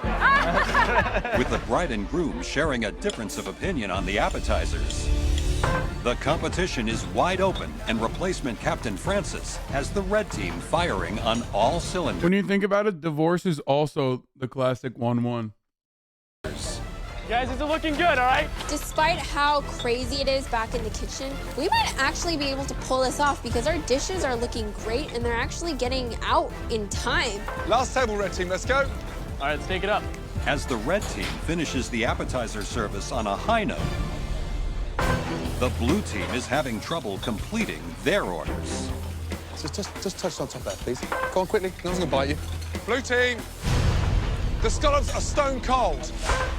Come on. 9 scallops. I need 9 fresh scallops, please. I've got 11 fixing to come to you. Give me a couple minutes. Let's go, let's go, let's go. The dish is too complicated. The scallop dish, as we're putting it together, there's so many elements, it's very hard to get 10 plates to leave at once. Service! Finally, the blue team gets their last table of appetizers out to the dining room, where the wedding guests are now giving Joe a big thumbs up for both teams' dishes. Did anyone enjoy the red team scallops? Hands in the air. Full house. You guys loved it. Awesome. Thank you. I really like the blue team scallops. They're very soft, very juicy, very moist. As the appetizer portion of service comes to an end, the competition is too close to call. Meanwhile, the red team has hit a problem while doing a practice plating for their sea bass entree. We're just trying to figure out how exactly we're going to make this look. But there was another garnish on there. It was the potatoes, and we decided that wasn't a good idea. Did we not diverse and come up with another starch? We didn't. We can't just put broccolini and the bass on there. I'm not in charge anymore, so I don't know what's going on. 6 minutes to go. What can we do in that time? Something that you can do quickly. Hurry up, let's go. Nothing. There's nothing you can do in 6 minutes for... Red team, get it together, let's go. With entree service set to begin, the red team must quickly devise a side component for their sea bass. So let's do tomatoes. Let's get some cucumbers going, and we can mix it up with the fennel, and that'll be fine. Yeah. Can we hurry up, please? Yeah, okay, guys, let's do this. With their dish finally set, the red team is serving a seared sea bass with spicy broccolini and an heirloom tomato and cucumber salad. While the blue team is serving a seared sea bass with purple cauliflower. Oh, it's a rip, dude. Are you kidding me? Are you fucking kidding me? They got cauliflower puree with the sea bass. So much better than fucking tomatoes and cukes. Our puree, white asparagus, and a lemongrass beurre blanc sauce. 4 minutes to go, red team. as the red team rushes to finish the new side for their entree. Purple is a very cool color for the blue food. team has regained their composure. Bride and groom fish. As we're placing the sea bass, again, it's complicated. They take time to be put together, but they look bloody good. We're ready to serve the bride and groom. With the blue team in complete control of their entree service, the red team is still scrambling to plate their sea bass for the newlyweds.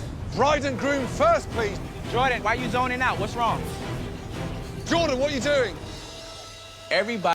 Like, this is another DLC character that I only know because he's young, because young characters oftentimes get fucking yeeted for no reason on these shows, and that's the only reason why I know him. But otherwise, like, no play from this guy.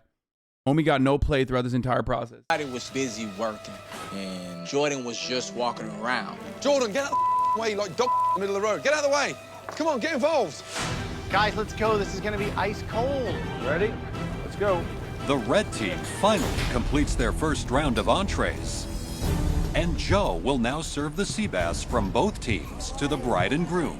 Okay, so we have the sea bass of the red team, and we have the sea bass of the blue team. So have a taste and tell me what you think about it. So, you prefer the sea bass of the blue team or the sea bass of the red team? For me, definitely the sea bass of the blue team. When you get a bite of everything, the beurre blanc with the potato, it's a perfect bite. And for you, Mike? We're divided again. Red team for me. Oh my God, these guys are definitely divorcing, dude. Divorce incoming, bro. Come on, that's too much 1-1. Okay, you gotta take a dive at a certain point and just like agree with your wife, homie. What the fuck's wrong with you? You know, the original classic 1-1 in that relationship was when he was like, I'm gonna wear this hat at the ceremony, and his wife was like, no, you're not. And then he was like, no, I absolutely am. It tastes great. It's got a nice sear on it. Red sea bass is way better. A house divided against itself cannot stand. I do love you. I love you too. Back in the kitchen, the red team is finishing up their final table of entrees, but Christian is concerned by teammate Tyler's appetite. Come on, guys, keep it going. Keep it going. Let's go. Stop eating! No more eating! I don't want to see nobody else eat! Tyler. Yes, chef. We'll eat after we serve the wedding. Let's go. We're here to work, not eat. Holy shit. I need That's my man right fish. there, dude. He's like, what do you mean I can't eat? 1, 2, 3, 4, 5, 6, 7, 8, 9, 10. So we're short 2 portions. We don't have any more fish. The red team, what's wrong? We were short fish. What do you mean we're short fish? How many portions are we short? 2 portions were short. 2 portions. Tyler ate it. Only thing that can go through my mind, Tyler, like, where is my fish? I saw you eating it, and it was in his damn stomach. So we're gonna have to send out 2 guests with half portions of fish, because the big portions they're gonna have to cut in half. I'm not serving them nothing, guys, huh? We're doomed. We're going down. And it was like the Titanic. We will see. That is hilarious that Tyler straight up ate like enough portions for some of the guests. That's awesome. So I respect this. I think you should be able to do that. You should be allowed to do. You should be allowed to eat a little tasty treat for yourself. Okay. Please, last table. With the red team limping over the finish line, the blue team confidently sends out their final orders of sea bass. Okay, good. Service, please. Yes, please. Thank you. All right, guys, good job, y'all. Good job, we're Way done. to go, guys. We knocked it out of the park. There's no way we're losing this thing. Good job. Good job, complicated, but it was good. Despite the strong performance by the blue team, over in the reception area, the reviews of the sea bass are mixed. I'm eating the blue team's sea bass. It looked really great, but I just wish it had a little bit more of a kick in the flavor department. So you got to taste the sea bass of the red team as an entree. How was it? You know, I think everybody's probably pretty impressed by this. By the red team. dish. All right. Absolutely. As Mike and Joplin's wedding celebration continues, the judges debate the day's performance by both teams. You know, there's bumps in both kitchens. But I have to say, for such an important day and a big challenge, I was really proud of both of our teams today. Yeah. Having The only thing disappointing about this wedding is that Graham was not officiating it. I know I said this already, but my man was so ready. Look at him. He was built for this, dude. He was built to deliver joy to everybody like I was built to deliver the top of the hour ad break. You know what I'm saying? Like he's there to if there's a wedding happening, he should be officiating it. If there's a top of the hour happening, I should be delivering you the ad break. Which of course you can avoid if you want an ad-free broadcasting experience, that is, by subscribing. You can do that for $5. You can do that for free with a Twitch Prime. You can also get gifted a sub if you're lucky, but Twitch Prime is free. Here's the 1 minute ad break now. Settled on a winner. The judges ask the bride to deliver the verdict by tossing the winning team her bouquet. Joplin, please take the floor. Thank you. We put our heart and soul into this challenge, and I feel great about what we've put out. Even though it was this catastrophic from the get-go, all of that aside, our components came together, and we've got a shot. Now, the winning team was 3, 2, 1. I mean, Graham won. Yeah.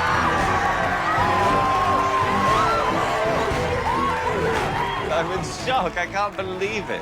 This win takes me to the next level. Now everyone looks at me as a serious contender. Well done, blue team. Thank you. Thank you. Unfortunately, red team, there are 2 kitchens standing behind you that need clearing up. Go back and tidy up the mess you left on the beach. Thank you. Congratulations, blue team.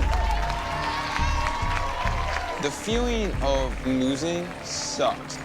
At least one person is going home, and so I need to make sure that that person is not me. Oh, he's going Tensions are home. high right now on the red team because now we got to go through a pressure test. And I did feel some responsibility for a certain amount of what happened here. But for starters, I'm sorry I didn't turn out to be what you guys wanted. I'm not perfect, okay? This is a learning curve for me. You have no communication, skills at all. So can I say something, or are you just gonna jump in every time because you're an 18-year-old and that's what you do? Hey, you know what? You know what? You can disrespect me all you want, okay? Because that's what teenagers do, okay? So grow up and grow some balls. Leslie, you're 56. She's... Gotta start raining, man.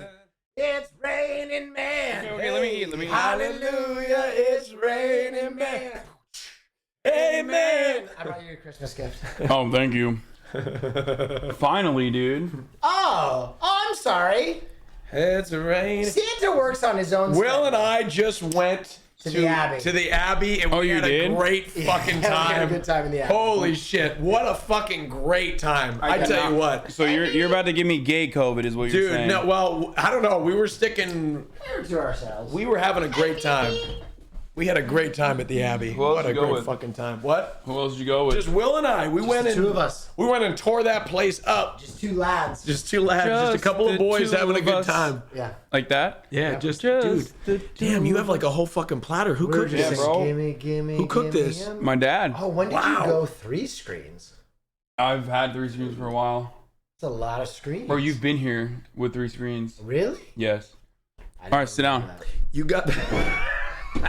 Sit down while I eat. Oh, who gave you a gambit?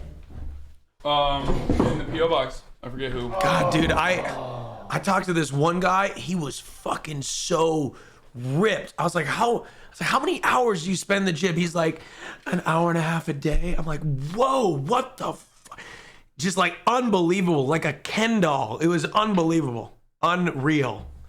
He was just somebody that worked there. It was good times. It was a good time. We were just having a good time. Try your glasses on, you son of a bitch. I'm eating. Let me finish the food and then I'll do all of it. Okay. I'm leaving in 3 minutes. Wait, why? Because I gotta go watch Scream.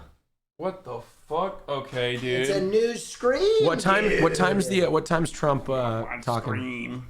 I like Dude, horror movies. That's what you sound like. What time? What time's Trump talking? I don't know. It's like 6. Chat, I need L's or W's on these glasses. I need L's or W's when he tries them on. All right, let's see. Oh, daddy. This looks fucking dope. Blue. Oh, daddy. This looks fire, bro. Blue jeans. You have these in red, right? Or yeah. But they have the. No, these are better. These are better. Yeah, I think these are better than the red ones. Caroline literally said they were better. Yeah. Because the red. Oh shit. Because the red ones are like so overpowered. Aggro. Yeah, they're like. Also, these have the God, black frames. whose dog is this? Someone said It's Fiona's Marat. Fiona is literally fucking. Look at the eye. Yeah, she's a baby. Oh my She's the cutest little baby. I'm gonna cry. Oh my god, you're so someone cute. Someone in the chat said, "I wish I had friends." Fiona, this dog is fucking look at the eye. Yeah. She's Thank charming you. you. You're This is so great. cute. Thank you, Will. Oh, you're my welcome, God. baby. Can't believe you're leaving us. That's kind of. Can we see? Can we show the chat, Fiona? This is. They've never seen her before, Austin. They've never. Huge. I don't know how I would move it. It's Let just- me just eat my phone. Are we swarming you? Did we No, we I mean stop? it's fine. It's fine. It's just like once I'm done with the food, it'll be perfect. Come here, baby. Oh, that's sweet, baby. What the fuck is this? Somebody said, "I love Austin and Will." Oh, but can we please get back to MasterChef? Yeah, of course. That's why. Like, chat hates it when I have guests on during MasterChef. Like, they hate it. Oh, honey. All right, we'll leave you guys then. Yeah, we'll leave we're gonna Are go. you leaving too? Yeah, well, I'm gonna come back for Trump. What time? 6 o'clock. Where are you going now? Well, I'm gonna go drop Will off. Oh, okay. And then He's gonna drop me off downtown, where I'm watching the movie.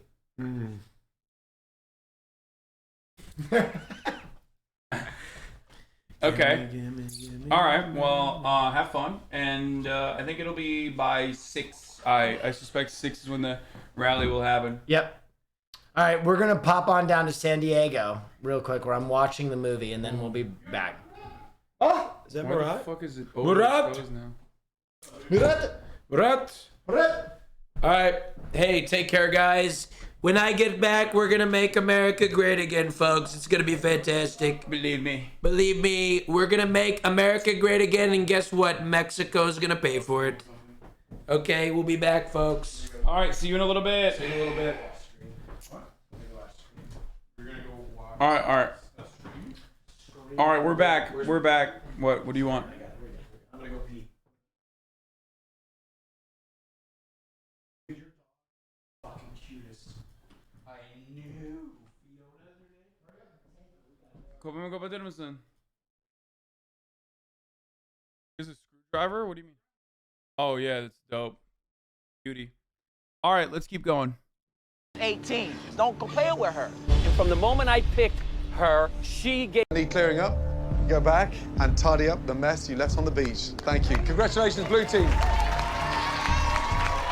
The feeling of losing sucked. At least one person is going home. I am so I so need to make fucking sure that antisocial, person's not dude. me. I literally was like, Tensions are high I wanna right just now on the eat. red team because now we got to go through a pressure test. And I did feel some responsibility for a certain amount of what happened here. But for starters, I'm sorry I didn't turn out to be what you guys wanted. I'm not perfect, okay? This is a learning curve for me. You have no communication like skills at all. So can I say something, or are you just gonna jump? Bro, I'm gonna be honest with you. Iran, whatever, like she's popping off harder than the fucking Ayatollah. Okay, like at first I'm a fan. Like I simp, whatever. Good for her, slay queen, right? Young queen. Literally a fucking high school student. Okay, kind of wild that she's at the show. Good for her, but she is a little bit more aggressive than she should be, and I think it comes with her age. Like she's inexperienced. For an 18-year-old Pago? No, like I'm saying, like simping doesn't always have to be sexual, you fucking weirdos. I'm saying that like it's actually quite remarkable that she's able to fucking whip up like delicious treats at the young age of 18 in front of fucking thousands of in front of hundreds of people, in front of cameras, in front of millions of on a television audience. So it's actually very cool that she's able to do that at the young age of 18. But I do also think that she's a little bit too aggro. Like at first I thought it was like good and funny and cool that she was doing it, but now I'm like, okay, well, it's a little unnecessary.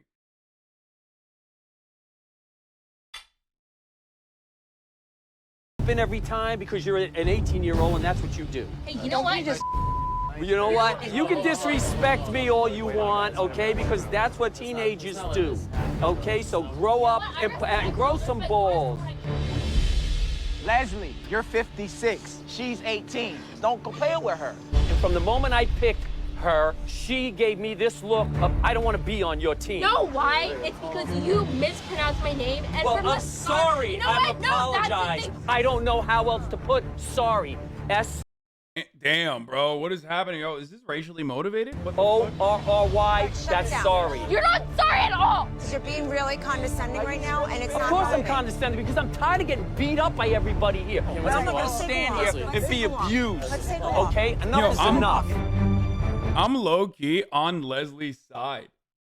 Like, as someone with a fucking weird name, well, not a weird name, a normal name, but like weird by American standards, my name gets mispronounced all the time too. And like, if someone isn't doing it on fucking purpose, like ripping into them and like ripping into them is kind of fucked up. You know what I mean? Like, what the fuck, dude? Chill. Like,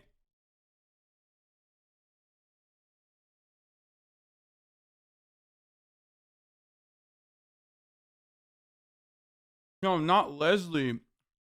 Her name is Ahran.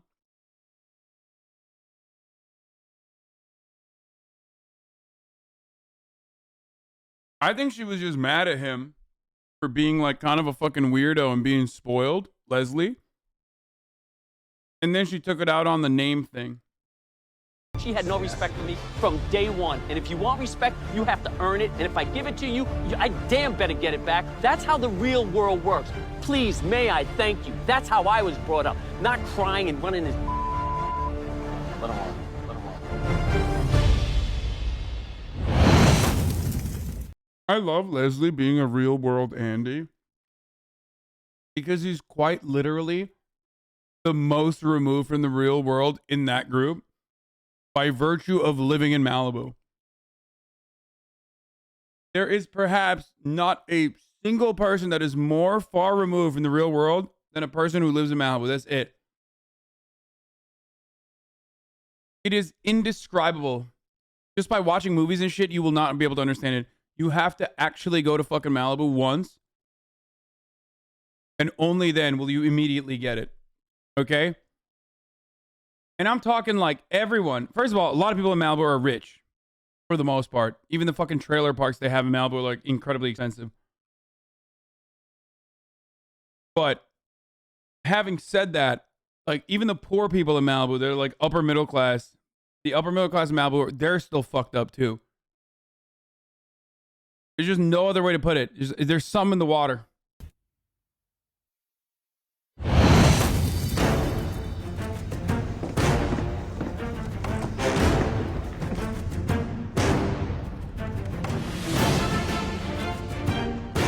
This is my second pressure test, and I haven't won a team challenge, and these are the consequences. They're called pressure tests for a reason. It makes you feel uncomfortable. It's the unknown. And the worst thing about a pressure test is, in the end, someone's going home, and I hope it's not me. Yesterday, we challenged you home cooks to serve 120 guests at a beautiful beachfront wedding. Blue team, you guys were phenomenal, and that's why you're up there on the balcony, safe from elimination. Red team, after tasting everything and talking to the bride and groom and their guests at the wedding, we decided that your performance was infinitely... Dude. Graham at the wedding. Graham at the MasterChef kitchen. Same outfit. Doesn't matter. Because when you put 200% effort into every single outfit that you wear every single day just to get out of bed, it don't matter. Graham at the fucking MasterChef finale. Same outfit. Always fire. This time, there's a bit of a difference. He's rocking the sporty look. He's got the Converse on. We can, of course, only figure that out because his jeans are perfectly cuffed. But not only are they perfectly cuffed, they're cuffed in a way where you can actually see the shoes. Now, this is a big difference from early Graham. Early Graham, he would cuff it like 8 times and you could still not see the shoes. New year, new Graham. Be like Graham. inferior to the blue team. That means you will be facing the dreaded pressure test. Yeah, I mean, let's start off with the captain. In your mind, where did it go wrong? Pretty much me becoming captain. I learned a very valuable lesson. It's a big price to pay Yes, for your it is a big lesson price. because one of the 9 members on your team, at least one, will be going home. I'm not perfect. I don't know what else you want from me. Right. There are 9 cooks standing in front of us. But not all of you are going to have to cook tonight. Only 3 of you are. What? Leslie, you were the team captain. Captains, leaders, have to make big and very serious decisions. Which 3 members of your team do you think should compete in tonight's pressure test? They threw me under the bus, so I figured now it's my turn to return the favor. I think I'm going to start off with Christian. He seems to know everything and do everything, so I'd like to see him perform. Second choice, please. Daniel, because I was on his team and I killed myself for him, no matter what. Wow. And he did nothing for me except complain. You know Iran is number 3. No fucking shot. Also, I'm calling it. They're going to do that classic thing where they're like, well, actually, luckily, you don't need to do this decision. And then they're going to fuck him up. They build him up as the villain, and then everyone fucking has to do it together. Just you wait. Playing about me. And, Iran. Her name is Iran. Wow. Why Iran? She and I don't seem to see eye to eye, and I have the choice. And I can. Coward. Like, honestly, what the hell, dude? If he was a real man, he would have chosen himself to cook in the pressure test. Interesting choices. Fortunately for them, it's not your decision. Yeah, dude, I am the master chef. I am literally the master at master chefing. I just understand the dynamics of the show better than anyone that has ever understood it. Sorry, it's just I'm a producer. It's time to come clean. I produced this show. Yeah, it's not pre-watched, it's pre-produced.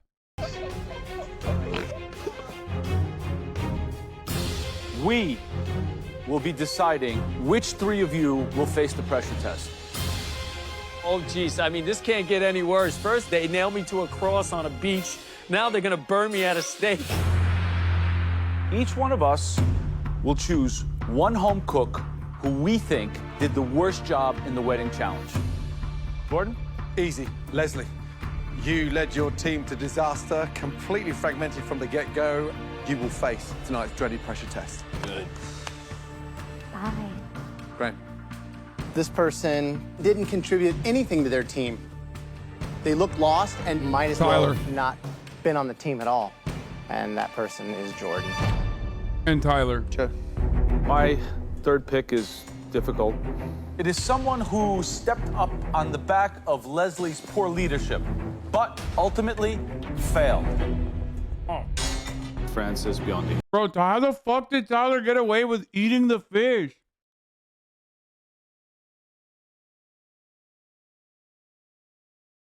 Francis B literally fucking ripped his asshole out to fucking take up the mantle on a moment's notice. Tyler straight the fuck up was just like ripping little snackies and it fucked up the entire lineup. Like he ate all the fish. Did they not see him because he's got fucking real tree camo on? They can't see him, he's invisible. I had appointed Francis B as a team captain, and to see him have to take the fall, I feel horrible. The rest of you, you should all be pretty ashamed of your performance, but you're safe for now. Please head up to the balcony. Go.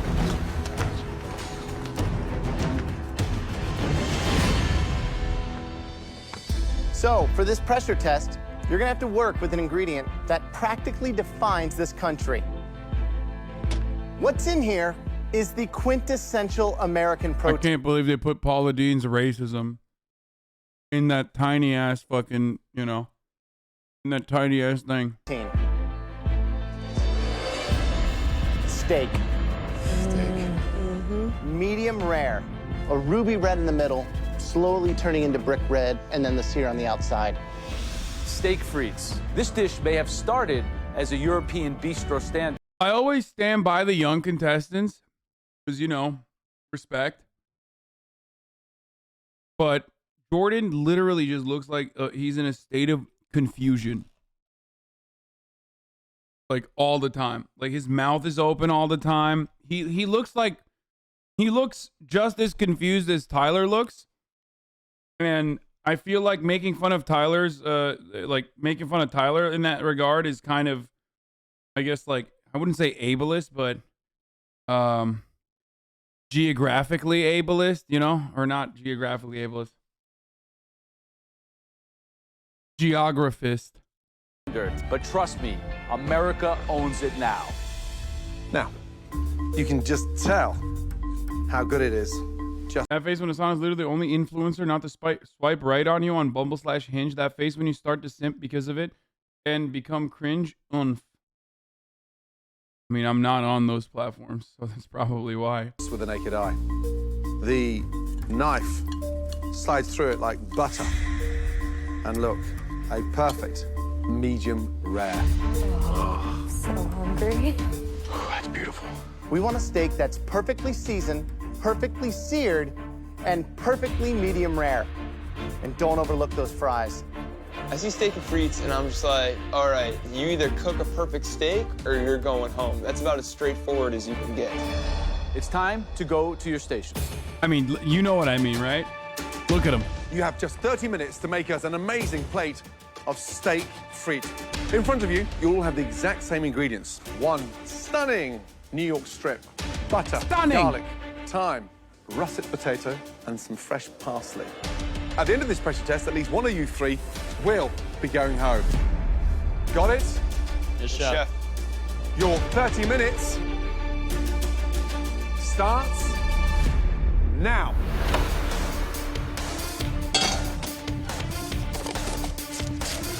I feel like I got run over by a truck, but I wasn't expecting anything less. It's all part of MasterChef Kitchen. You want to win it, you got to be in it. I'm in it. When they say pressure test, they're not kidding. There's only 3 people down here, so the chances of leaving are great. I don't really cook steak often, but when I do, it's usually a nice big hunk of meat like this. I think I'm the best cook out of the 3 here. So, what are we looking for in the steak frites? First thing I'm looking for is the sear, that intense char. How do you get the crunch without overcooking the inside? You have to be precise and turning it. 2.5 minutes, 2.5 minutes. You got to cook it on the back as well. Render the fat off. Really important.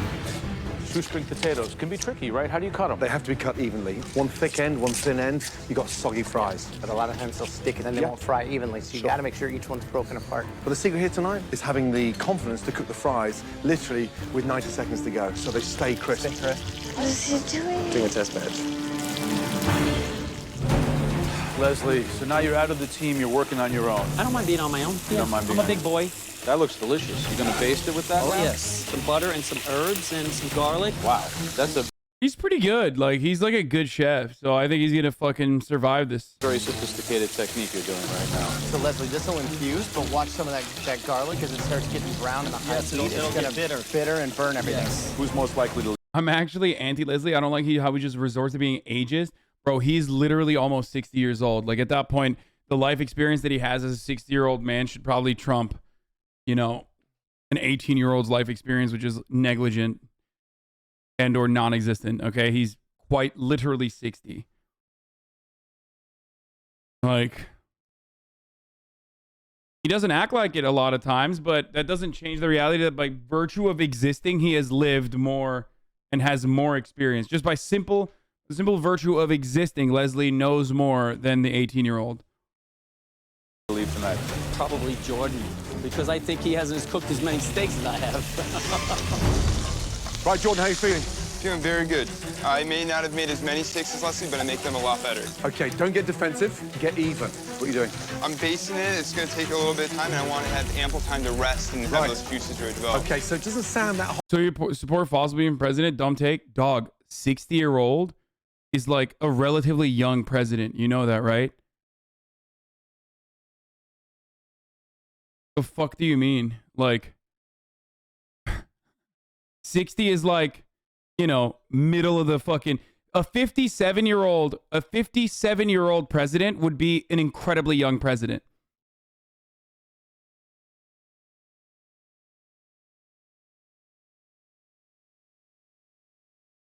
Yeah, it's 20 years younger than Biden. Like, that's all I'm saying, okay? Hot from here. Is the sizzling sufficient? It's on high, yeah. I got the heat all the way up. You got to get that nice hot sear. Yes, Are you chef. staying in the competition tonight? Yes, chef. Good luck. Thank you.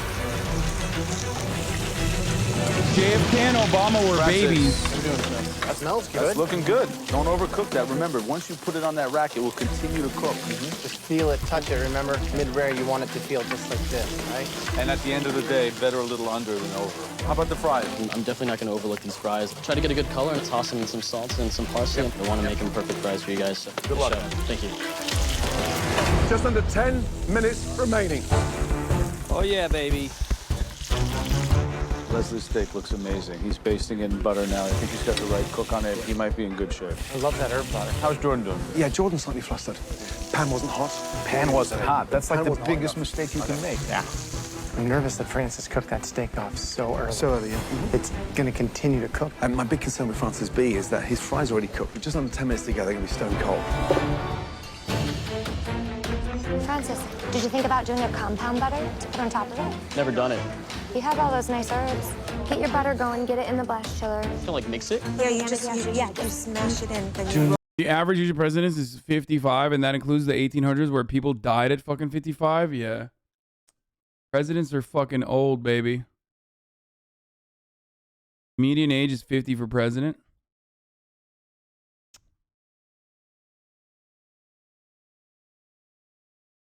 roll it in. Give your competition help. I can't believe this. There's a 1 in 3 chance of me going home, and I'm pissed. Francis B's getting all his damn help, and I'm sitting here like a sitting duck. Francis, put a glove on and use your hand. Those people, they didn't like me from day one because I'm the old guy. But if I go home over Francis B because of a compound butter, this will be an atrocity. Compound butter? Bro. I kind of can't help but fucking feel for Leslie as an old man. In tonight's pressure test. As a 30-year-old man who is a boomer, surrounded by fucking zoomies, okay? I can't help but feel like they are the ones being ageist towards Leslie for being old. Like, they're mistreating him because he's older. They're saying, you know, old man, what the fuck do you know? You're old, like, old man. You know, you're gonna have a hard time getting out of bed. All these sorts of things. It's really fucked up. Leslie, Jordan, and Francis must cook steak frites to a perfect medium rare temperature or risk being sent home from the Master Chef kitchen. Just under 7 minutes to go. Francis, just mix it up in your hand. Perfect. Put it in a ball, put it in the freezer, and while you're there, go get a plate. I'm going to do my best to help Francis B. He is annoying. I don't like Leslie. Nobody came into this with a preconceived notion that he was a He has proven that to us over time. Dude is a I just can't stand the guy. Leslie has not been the popular kid, but me and him. Ooh, oh my God, Willie. Oh, big Willie, looking good as fuck, dude. I saw that. That was a brief moment He's there. proven that to us over time. Dude is a I just can't stand the guy. Leslie has not been the popular kid. Oh my Lord. Listen, when you lose Willie, you lose the entire fucking show. Let's be real. This man has never had hate in his heart, okay? This is a man who is quite literally physically unable to hate, okay? A person that gets up in the morning, decides to put on a polo t-shirt and then a cut sleeve shirt on top of that polo t-shirt and then put the outfit together with a fucking colorful rainbow bow tie and then put glasses on that are fake that he doesn't need to wear exclusively so the glasses match his t-shirt combination.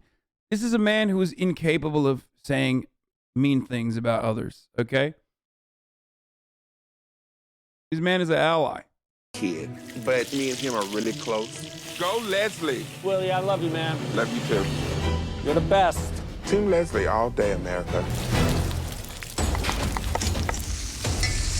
Feel good. My steak, I think, came out really nice. I just gotta make sure these fries are perfect, which I think they're there. Feeling good. I'm feeling good. It definitely is the most important steak I've ever made. in my life. Last 2 minutes. For at least one of you, this is the last time you will be cooking in the MasterChef kitchen. I'm worried about Jordan. I mean, it looks like it didn't render the fat. He's going to present the steak with a big yellow piece of grizzly fat on it. That's a ticket out of here. 30 seconds to go. Come on, guys, finishing touches. Come on. Francis B is torching his steak. What? I've never seen that. Never, Sorry, I've never seen that. 10, 9, 8, 7, 6, 5, 4, 3, 2. They're really trying to shit on my boy Leslie. They want a new KK Chrissy. Yeah, 100%. No, everyone's just shitting on Leslie. Doesn't recognize that like he's ultimately harmless, thus far at least. His largest harm is that he's annoying.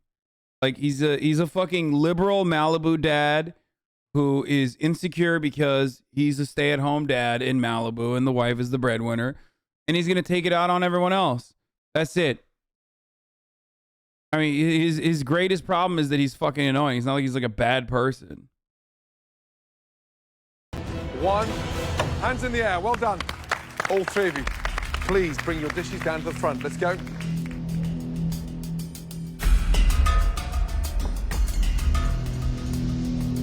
I look down at my plate, and I'm happy with it. I got a nice sear on the steak. Looking around, I definitely think that if anyone's gonna go home, it's Leslie, because it just looks boring and underwhelming. Okay.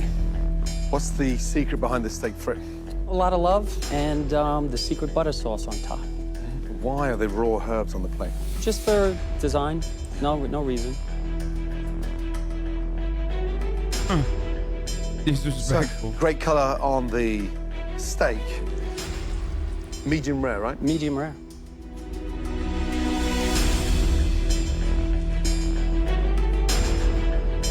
Want to look away? No. Why should I? You confident? Oh, yeah. Nailed. Come on, bro. Homie's like nearly 60. You know he's fucking whipped up steaks before. It's not his first time.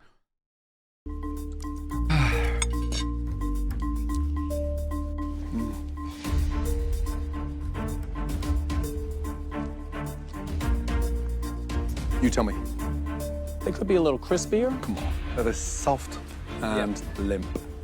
You know that. Oh my God, dude. It's because Californians don't know how to make fucking good fries. There, I said it. In-N-Out fries without animal style are just unbearable to eat.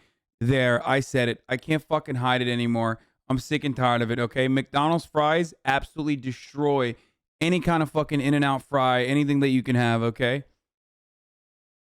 In-N-Out fries are the only times where I'm eating potatoes. It feels like I'm eating a vegetable, okay? There, I said it.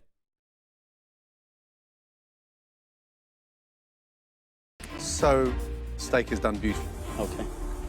But unfortunately, your fries are dreadful. Thank you. Thank you.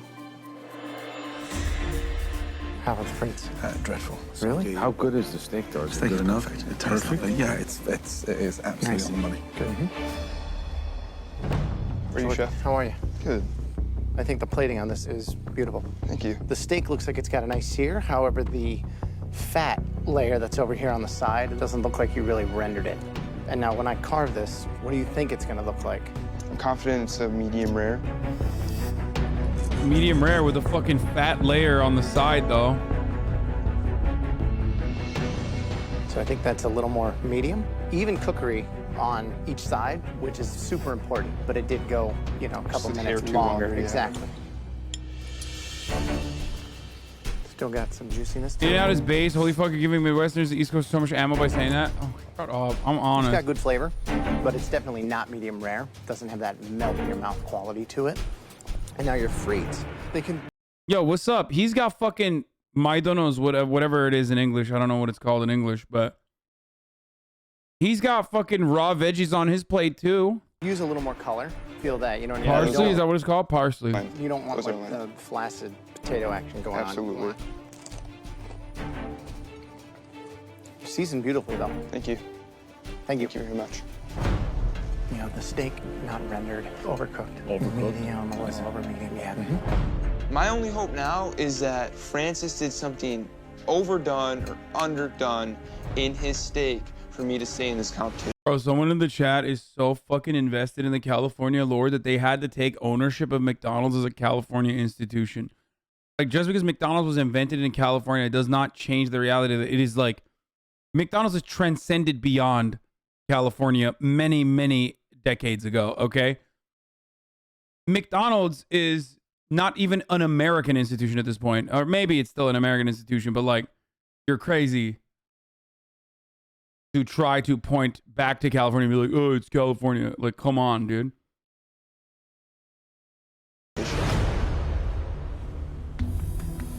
What do you think, Francis? I'm feeling good. Is it a compound butter? What's It is the a butter? compound You're butter. the only- 10-10 list, very solid. Wouldn't even change it. Can't speak for Mr. Beast Burger, but the rest is solid. Wait, what? Overall, yes. That's the burger tier list, dummy. It doesn't say the fries tier list. Did you misread? Nothing is conflicting with this attitude.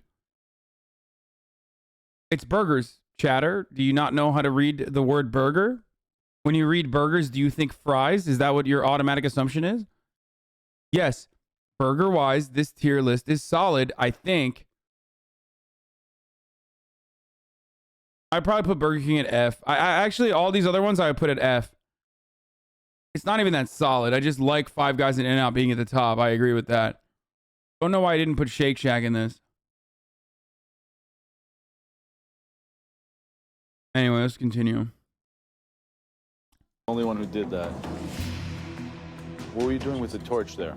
I was just blasting the compound butter so that it would melt over the steak. So we want medium rare. We want a nice crust.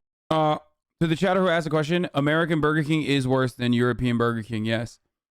Turkish Burger King is like a delicacy in comparison to American Burger King, which is dog shit. Very shocking and like very weird. If you've ever had Burger King in Europe or anywhere else, you're like, you've had a dramatically different experience than Burger King in America. Crust, which you seem to have. On the inside, though, the heart of the steak has to be red to brick red to pink to the crust on the outside. I can't even watch Joe cut into my steak right now. I'm so nervous. This has to be perfect, otherwise I'm going home. What do we got?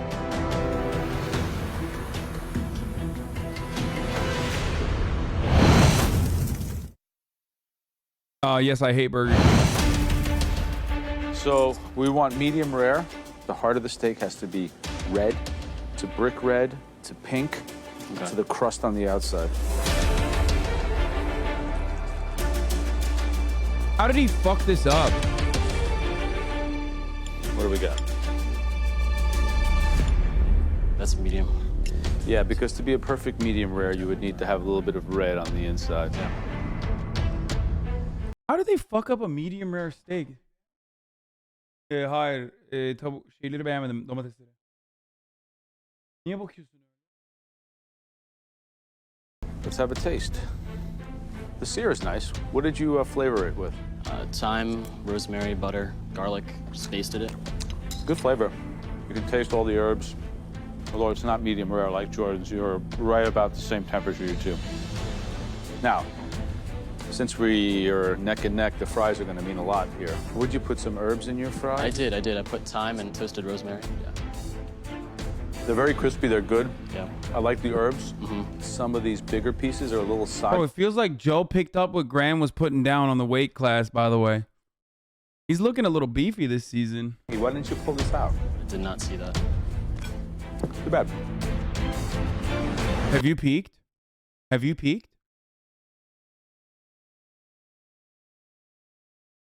Seems like you're going to be enjoying French fries on the way back home. Thank you. So it's the same. It's medium. It's not medium rare.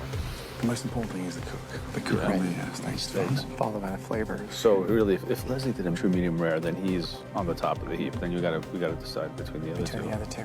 Francis and I are neck and neck, and I want this so bad that I'm just hoping that they like mine better. Leslie, Jordan, Francis, we asked each of you to create a perfect steak frit. one of you did nail that steak perfectly. Congratulations. Leslie. I don't know if it's your life experience or having eaten many more steaks than these other two, but you nailed medium rare, the char, everything. Good job. Please, go join your best friends up there on the balcony. I deserve to be up on that balcony. I mean, that steak looked perfect. As to Jordan and Francis B, good luck. Francis, Jordan, neither of you nailed that steak. You both overcooked the steak. However, there was one that actually tasted better. Better seasoning, better fries. My man, dude. Almost in a way that it was cooking with confidence. It is going to be Jordan B, or Jordan is out. Francis B is going to be staying in. The person staying in MasterChef is Francis B. Say goodbye to Jordan and head up to the gallery. Straight up. He's one of the best, dude. They're not going to fucking clap him. He's young. Young guys, you can't have too many of them. You can have like one young, okay? That's it. You can only max out at one young. If you have more than one, then all of a sudden you got problems. They hate young folks. And they only keep them in just to clap them. Jordan, young man, let me tell you something. You may not have progressed the top 15, top 10. However, you... Jordan Kaminsky was a college student from Muskego, Wisconsin. He was eliminated MasterChef Season 5, Episode 5 after a steak frites dish landed him in the bottom 2. After his appearance, Jordan worked in catering alongside finishing his college course. He is currently a shift supervisor at Starbucks and the director of a mathnasium site. That is a gigantic bummer, dude. That is so sad. That's the worst lore I've ever... Out of all the fucking lore I've seen, that is the most L-induced lore. He's probably in here right now watching.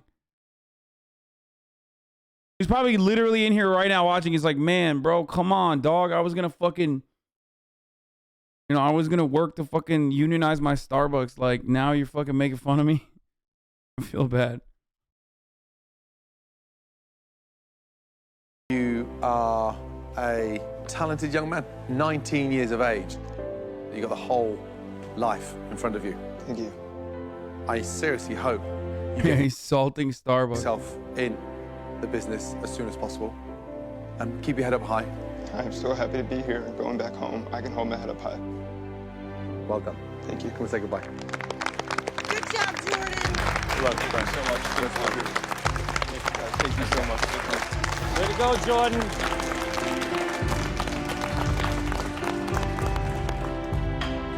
This competition has been the greatest experience of my life.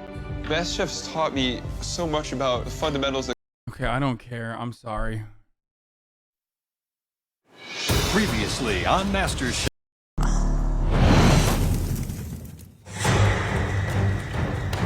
Dude, first of all, white women have the alt, okay? White men don't. Let's be real. That's number one. Number two, he alted way too fucking late. Number three, I always hate like the sappy end part where I'm just like, ugh, okay, got it. Come on down. Make your way to your station. The top 30, top 20, and now the top 16. It's an incredible feeling. I'm a country boy from Wilmington, Ohio. So to walk away with the title Master Chef, for me, that's the ultimate. Dude, I need Tyler to pop off more. He is literally walking content, okay? Absolutely. Just like everything he does is content. I don't know why the fuck the editors aren't constantly making fun of him and like constantly filming him. Let's go. I'm really hoping that I win this mystery box because He is such winning a fucking like jarhead, failed basic country boy. in a row would be an incredible achievement, and it would really prove to my competitors that I am one of the front runners here. Welcome back, everyone. Seems like we put you through a lot already, doesn't it? Yes. But trust me, we are just getting started. Now, it's time for another Mystery Box Challenge.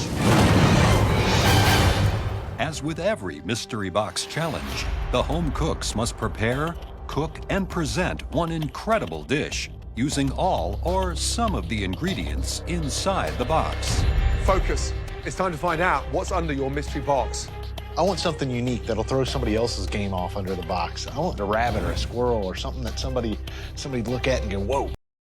Like, look at him. He's beautiful. My man looks like an Uruguay, bro. I swear to God. He's just like, he is the perfect man. Okay? Just straight Uruguay. Yes, like an orc. Like an orc, motherfucker. Orc. That's what I'm saying. Like Lord of the Rings? What the fuck? I thought this was a nerd platform. How do you not know what that is?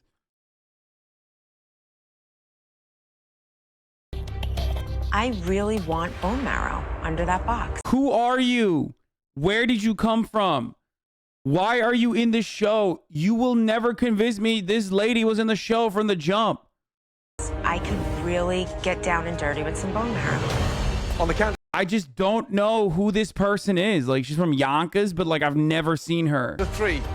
Lift your boxes. 1, 2, 3. Lift. Not Iroquois, dude. Not Iroquois. No, not Native Americans. I'm saying Uruguay. Which, now that I think about it, maybe that's how they named it. Maybe that was the naming convention for it, which is a little sussy, if we're being honest. Oh my God. That's right. Tin cans. People across America cook with cans like this every day. Ingredients we all have in our pantries. Every house in America has tin cans. Oh my. Except in most houses, the cans have labels. They don't need labels because where I'm from, everything we do is in a can. I'm feeling real confident in what I'm gonna produce. In my house, we never really ate canned food. We always use like fresh ingredients. So at this point, I'm kind of worried. This is like a doomsday prepper's dream come true. You all have 52 identical cans, identical ingredients.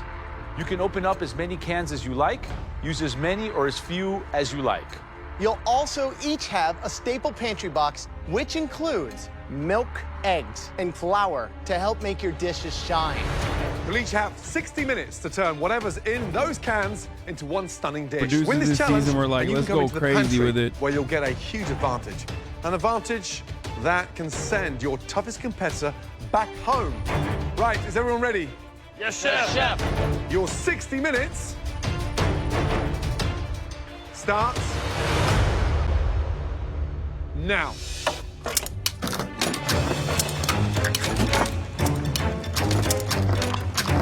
Don't know what that is. What? Nice.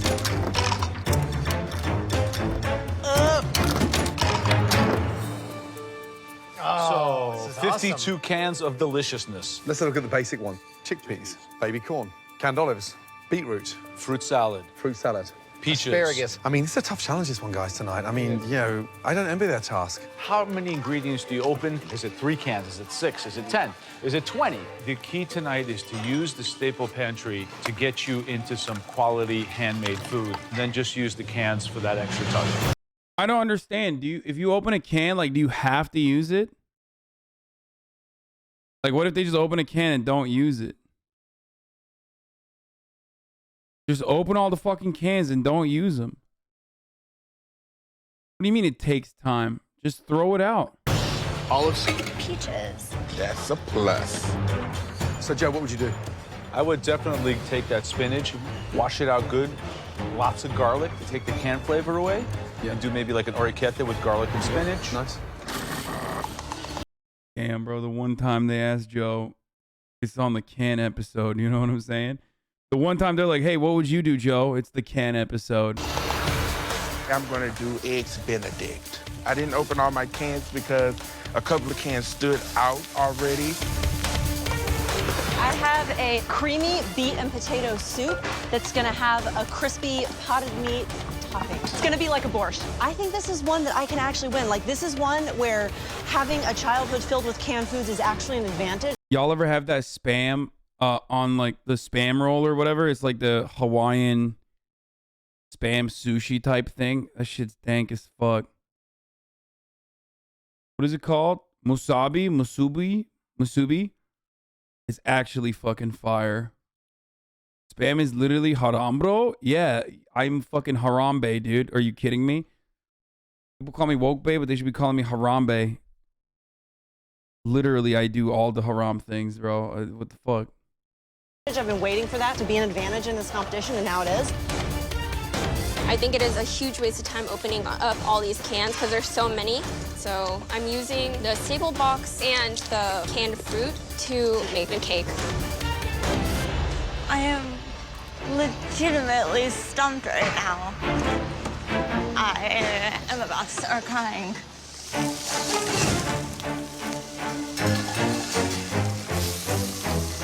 Francis L. So, yes, chef. How you doing? No, experimenting. Experiment. No, you experimenting? Really? Come on.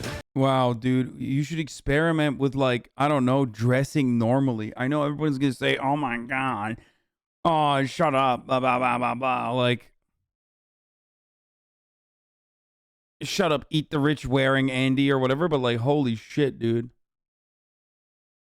Francis L. named aptly after the L's he takes with these outfits. Experiment. No, you experimenting? Really? Come on. Right, what's the dish? Well, I'm doing a Thai-inspired seafood soup. So I took a lot of the juices from the cans of fish and I made a fish stock and soup. Wow, juices now. Yeah, everyone's discarding the juices, so you're going. You're. Juices are my best friend. I made an amazing seafood stock here, I believe. Good luck. Hello, Ron. What do you know about cooking with canned food? You make a little fruit salad? No. Damn, bro, you know the way that Joe actually said Aaron's name, you know producers had to be like, Joe, listen, we know it's very hard for you not to be fucking racist, especially because, like, you know, this person is Asian, and we know you have a particular affinity. Okay? Please, for 5 minutes before every episode, say her name while looking at the mirror, okay? Just say it for 5 minutes straight until you get it right. Because she will rip your throat out. I'm making a sponge roll cake. Is your sponge cake already baking? Yeah, it's in the oven right now. I'm filling it with some fruit and whipped cream. Oh, so you're going pastry. Yeah, I'm gonna make the fruit not taste as artificial. Yeah, you gotta rinse them really good. Yeah.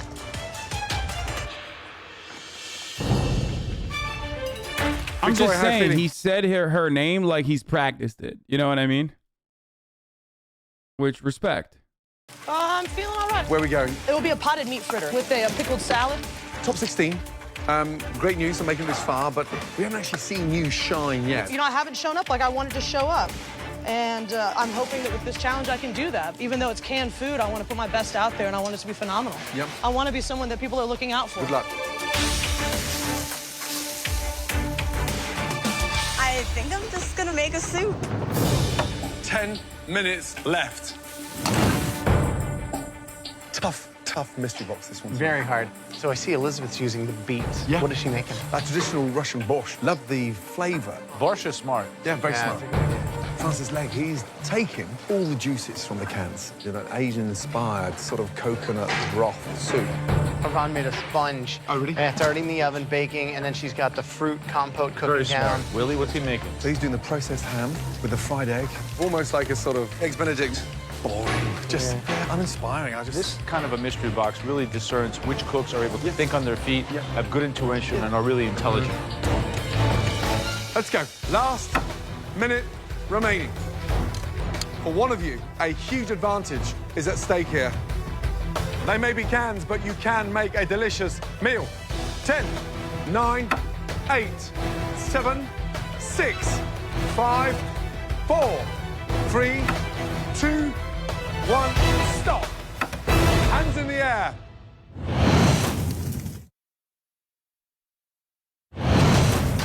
They may be cans, but you can make a delicious meal. 5, 4, 3, 2, 1, stop. Hands in the air. Well done. Throughout the Mystery Box Challenge, the judges taste elements of all the home cook's dishes as they come together. They now take one final look. I think this is not as difficult as a fucking challenge as they try to make it seem. Because, like, the versatility that they gave to the fucking contestants is just like, you know, who cares? Like, you could easily whip up something dope. Look to choose the top 3 standouts, and the winner of this challenge will receive a major advantage in the next round. I have a feeling that this dish might finally put me on the map. I'm just crossing my fingers and I'm like, this is the dish that's gonna get me there because I want to be in the top 3. Looks awesome. Yeah. I look down at my dish and it's gorgeous. That soup tastes bloody amazing. This is gonna be my night, people. Well done. Now on to 3 seriously good-looking dishes that we want to take an even closer look at. 3 dishes that stood out. The first dish we want to take a closer look. It was elevated. It was hard to believe that the actual ingredients originated coming out of a can. This home cook is about to have their first time in the top 3. Please step forward.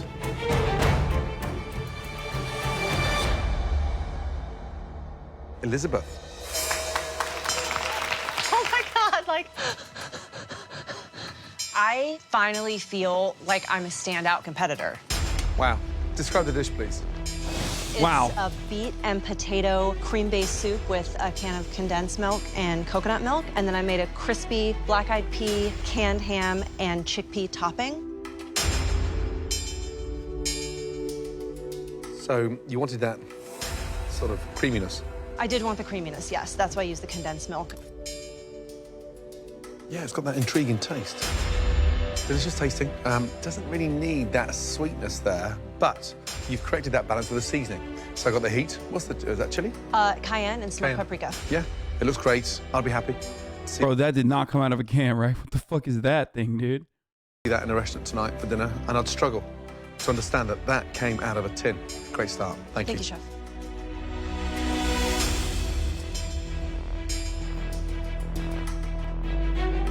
Great. I love the heat that comes with it, but also the saltiness of the ham, which, you know, a lot of times when it's kind of canned and preserved like that can be too much, but here, used to great effect.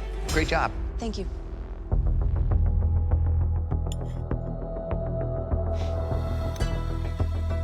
I love the richness of it.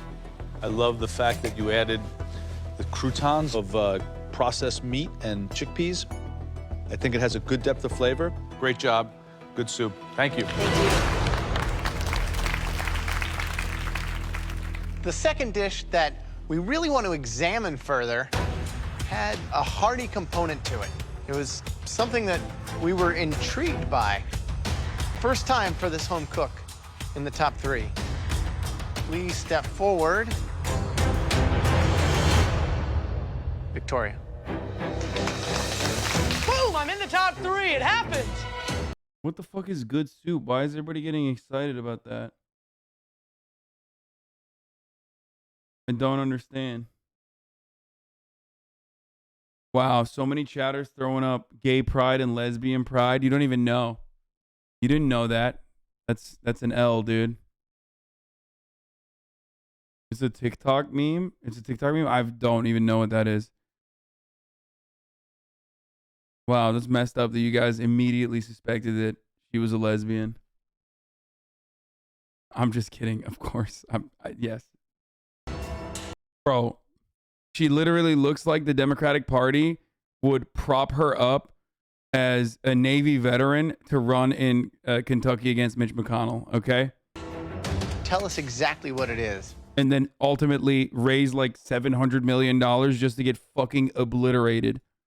It's a potted meat fritter with a spicy, smoky ketchup and a sauteed artichoke and beet salad with Someone said Bloodbath McGrath. Yup. vinaigrette. So how many canned components are on the dish? All in all, I would say that there's maybe 8 cans in here. I think there are maybe 5 meats inside there. She looks like she would run ads about how she's really patriotic because she was fucking, you know, out there demolishing entire fucking villages, okay? With her drone striking while Mitch McConnell was at home cutting funding to the military or some shit. Really good. They're sweet, spicy, earthy, all those flavors going on. Great use of the ingredients. The fritters are heavy, kind of dense. They could have been smaller, a little more finesse given to them. But as far as what you put on the plate, it's really great. Thank Good you, job. Chef. Thank you. We love the idea of what you did with the fritters. It's very sort of hip, sort of gastro. I wanted to do when I grew up. I wanted to fly fighter jets and land on aircraft carriers because that's the toughest flying you can do. When I was 13, my congressman told me I couldn't fly in combat. He said Congress thought women ought to be protected and not allowed to serve in combat. I never got a letter back from my Senator Mitch McConnell. I then wrote every member of the House and Senate Armed Services Committees asking them to change the law. I said they just hadn't met me yet, and I knew I could do it, but most of them told me I couldn't. Then I got into the Naval Academy and— Where's she walking to? To the inevitable failure, in her Senate run. Wouldn't you know, that's when they changed the law. She's walking to the L factory. I'm Amy McGrath, and I love our country.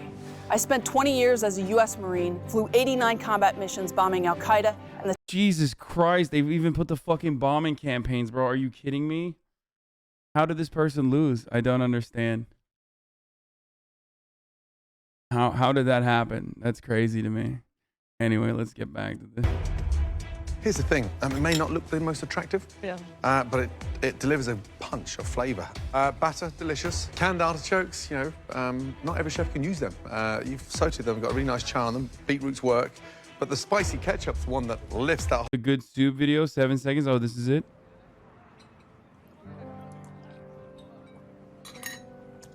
Got soup.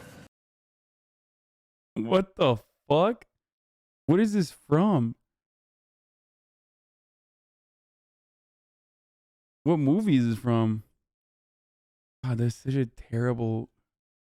The whole dish together. What's in there? I incorporated the adobo sauce with some diced tomatoes. Good job. Thank you so much, Chef. Thank you.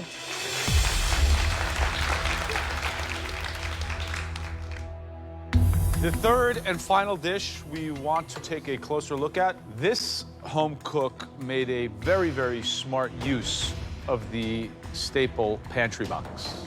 This home cook did not open all their cans. Please step forward, Iran.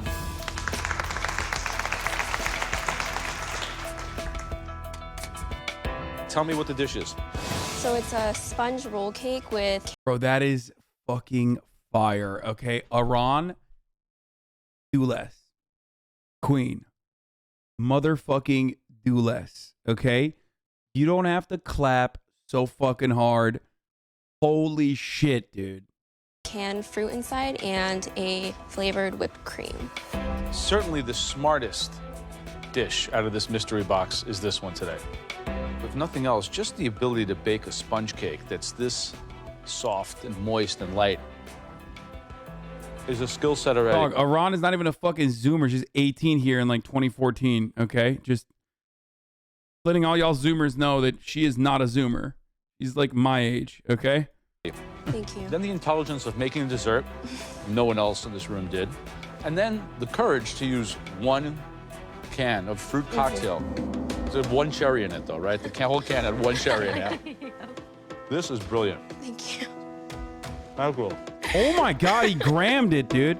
Yo, this season, Joe and Graham switch roles Any on the flavorings in the fucking sponge? consumption. There's vanilla bean in there, but that's it. Delicious, Thank light, you. fragrant. What would I change? A bit more colour, maybe. Some lemon zest in the cream, cut down that richness. You may be 18 years of age, but right now, tonight, you have the biggest set of balls in this competition. Congratulations. Thank Good you. job.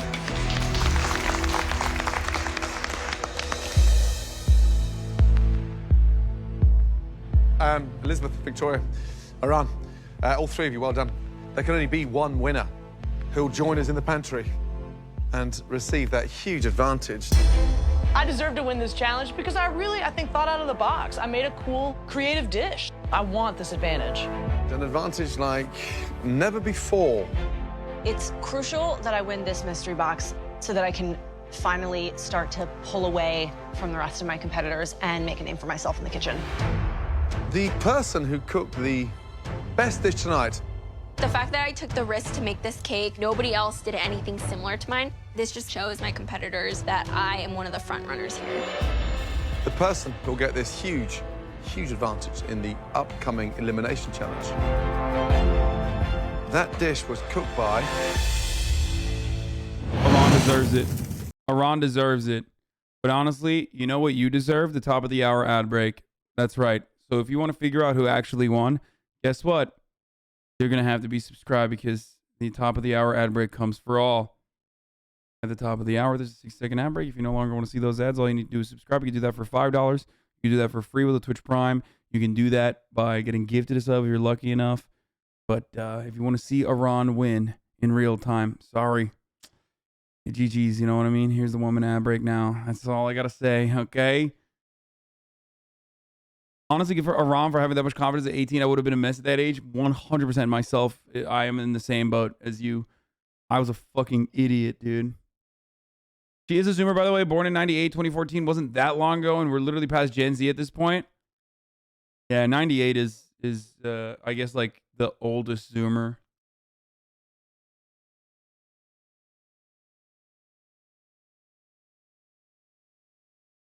Like, what's the youngest millennial, right? Like, I am, like, there's people that are like there's people that are younger than me that are still millennials, right? I would say, like,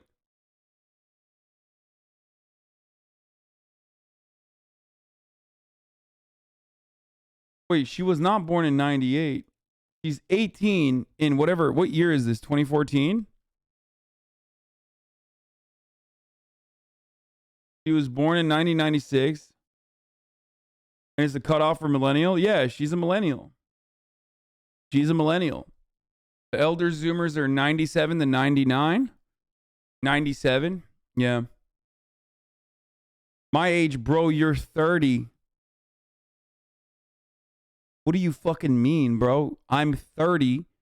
She is, I mean, I guess she's 5 years older, but she's 25. Could be a Zoomer.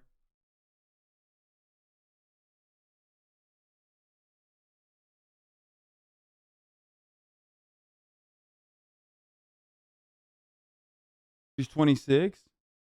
Dude, I can't do.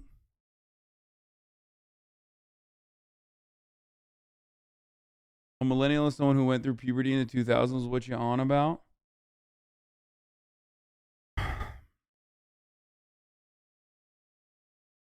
Anyway, ad break's over. Get fucked. Debated. Double debated. I waited for the fucking pores. The person who'll get this huge advantage in the upcoming elimination challenge. Trump rally later, my ass. Dummy, what do you want me to do? The rally's not starting until 6. What the fuck do you want me to do? What do you want to watch, like, fucking random Arizona pastors scream about election fraud on, like, Right Side Broadcasting Network for 3.5 hours? Get the fuck out of here.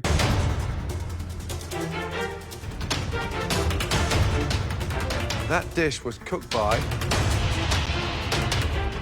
Congratulations. Elizabeth.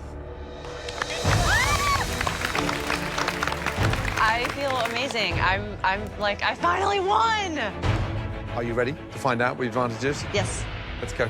As the winner of the Mystery Box Challenge, Elizabeth is now in control of the elimination test, where at least one person will leave the competition. Do not link me competitors. Do not link me competitor Instagram and social media. I don't want spoilers. Welcome to the MasterChef Pantry. Are you ready to find out the theme of today's elimination challenge? Born ready. Well, we're not going to tell you what it is. We've invited a special guest who's going to do that for us.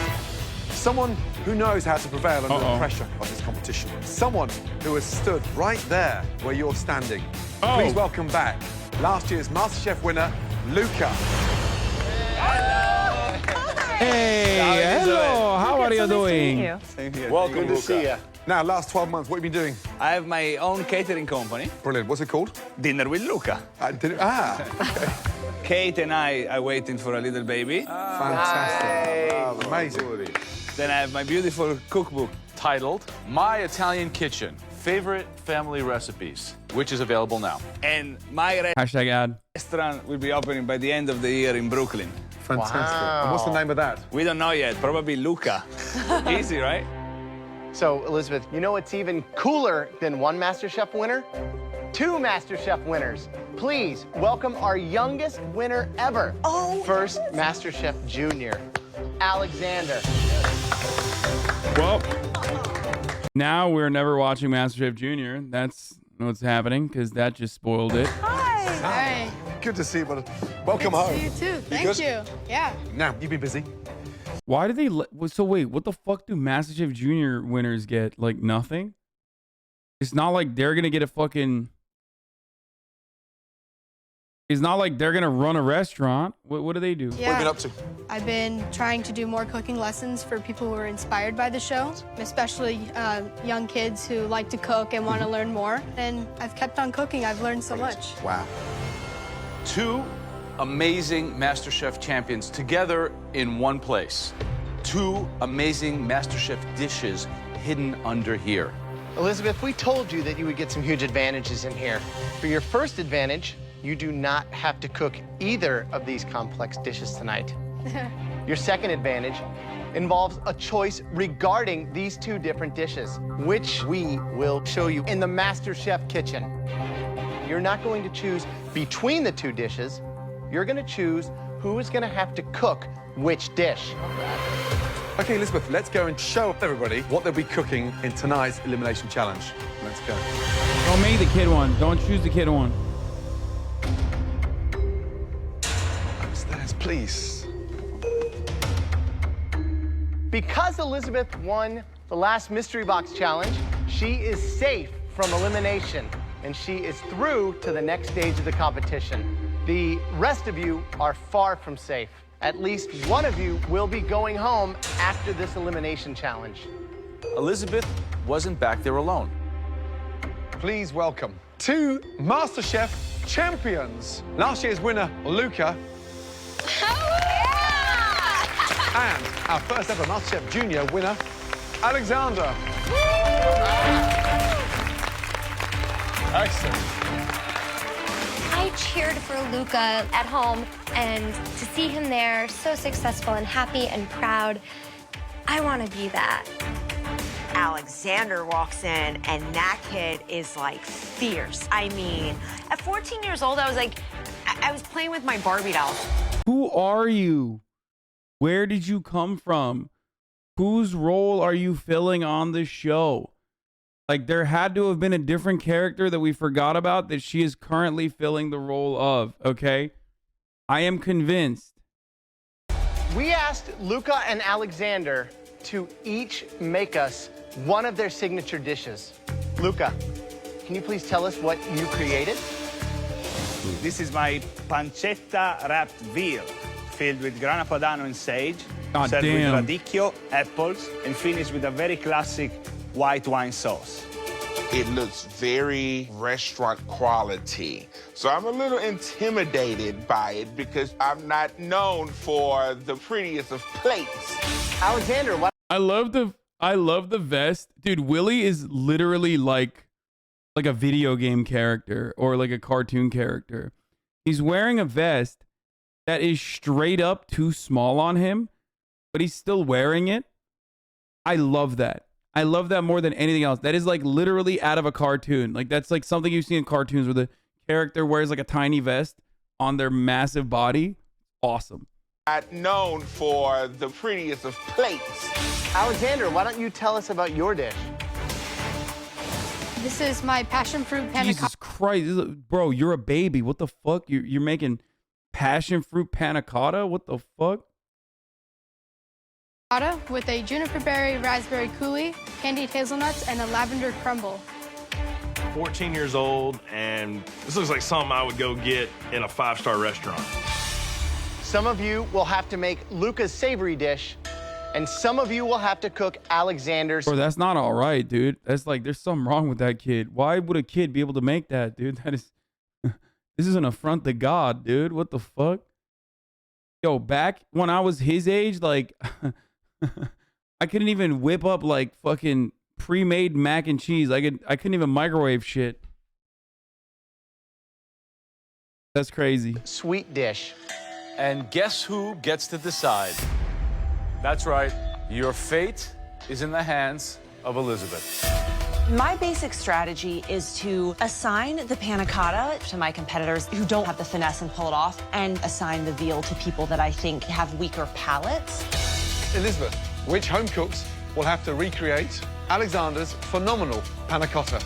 The first person that is going to cook. Bro, he's literally better at cooking. Someone said lost the trauma. Bro, he is better at cooking than Joe Bastianich ever will be. You understand? Also, I just got to point this out. My man Graham is fucking stacked, dude. Okay? Holy shit.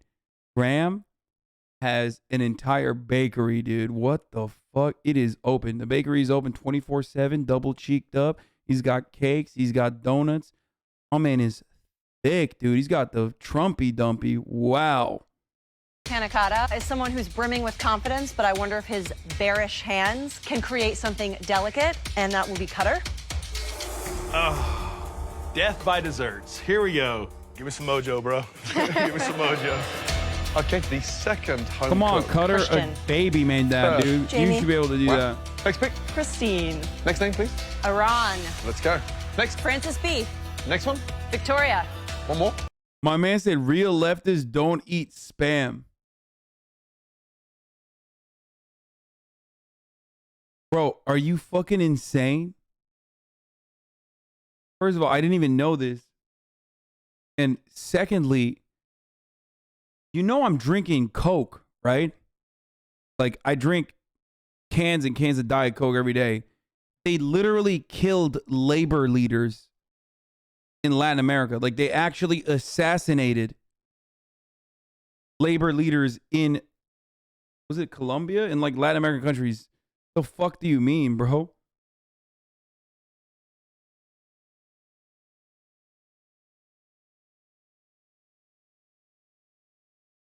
Last but not least, Tyler. Elizabeth picked me to do the panna cotta. I'm actually kind of excited. Which means the rest of you out there will have the almost impossible mission of recreating Luca's veal dish.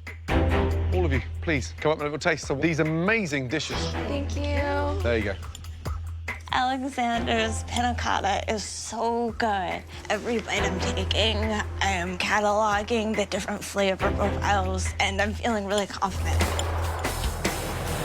I'm tasting the dish, and what I'm noticing Chad's bazingified girlfriend. is that it's perfectly balanced. I guess I'm starting to realize that I have a really good palate, and I'm going to kick this dish's ass. Now that you've seen and tasted these two amazing dishes, it's time for you to replicate them.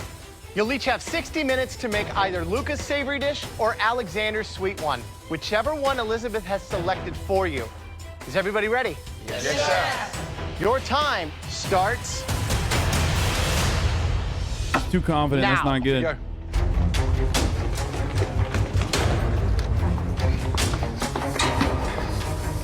Abigail Shapiro. I'm just going by what I tasted on Luca's dish. What does radicchio look like? And I'm looking like radicchio. What is radicchio? Let's go, guys. Come on. Good luck, guys.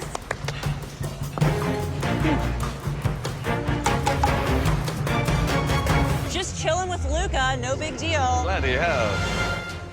So, Luca, his signature dish, a pancetta-wrapped veal roulade. How hard is that? But the jeopardy's intense because you need that pancetta to be crisp. You've got to cook the veal properly, and then you've got to let it rest so it cooks properly on the inside. You're not just cooking, you're butchering. Yeah. So Pounding it another level. thin. So Alexander's dish, a panna cotta, cooked cream, but held together with gelatin. And that is a very technical thing to be able to accomplish. Just the way it sits on the plate, it should be bulging at the side. And so it's got to set, but it takes time to set. Right, you can't rush it.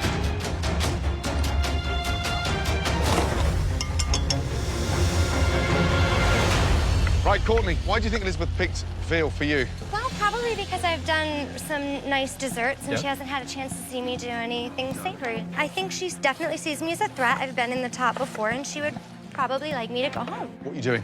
I had to pound out my veal. I rolled it up. It's resting in the fridge. Good. So you rolled it up tight with a saran Rolled it wrap. up Good. tight with saran wrap, yeah. And then you're going to sear that off? Yes, I am. I'm going to sear it off, baste it. Good luck.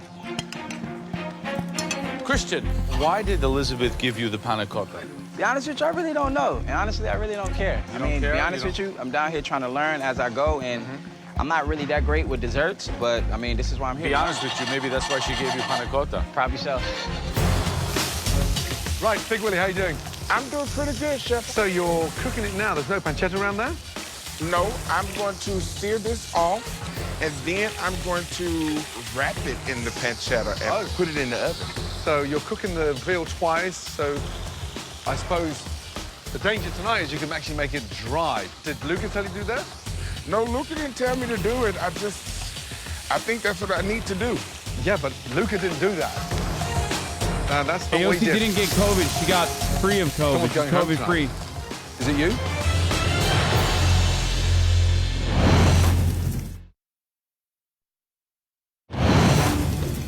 It's Not midway Willie, through the bro. elimination Protect test. Willie. One half of the home cooks must replicate MasterChef Junior winner Alexander's passion fruit panna cotta. The other half must reproduce MasterChef champion Luca's pancetta wrapped veal. But not everyone is sticking to the menu. Big Willie, you're cooking the veal twice. Did Luca tell you to do that? No, Luca didn't tell me to do it. I think that's what I need to do. Yeah, but Luca didn't do that. Someone's going home tonight. Is it you? I don't think it's gonna be me. Wow. Luca, Big Willie's searing off the veal first before he wraps it in pancetta. He wants to add more flavor. Well, good for him. He can invent a new dish. I would not evolve it because, as you taught me, you need to learn how to walk before you start running. Yeah. Okay, Luca, come on, bro. You were an based amateur on your chef. observations, who is doing that? Homie, you were an amateur chef last season. All of a sudden, like 1 year post Master Chef, you're like acting like you're fucking Graham Elliott, you know? Panna Chill. cotta justice. I think that Jamie is doing really well. She's done the order of steps properly. She's got her panna cottas in the blast chiller.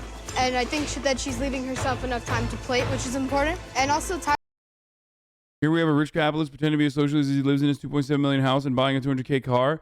Dog, I didn't even buy it yet. Following since 2 hours ago.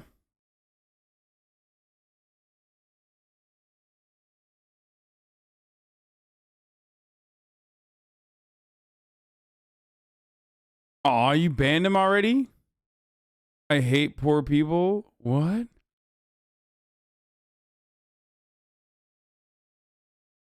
This dude is like doing precog, okay? Homie out here is doing precog. He's like mad in the future, you know what I mean? Ethan is still racist because he is no longer making vape nation videos. Whoa, I just saw the clip of Ethan saying it. I thought the Asian podcast was good. They got a minor fight on Twitter. What happened? Yeah, I mean,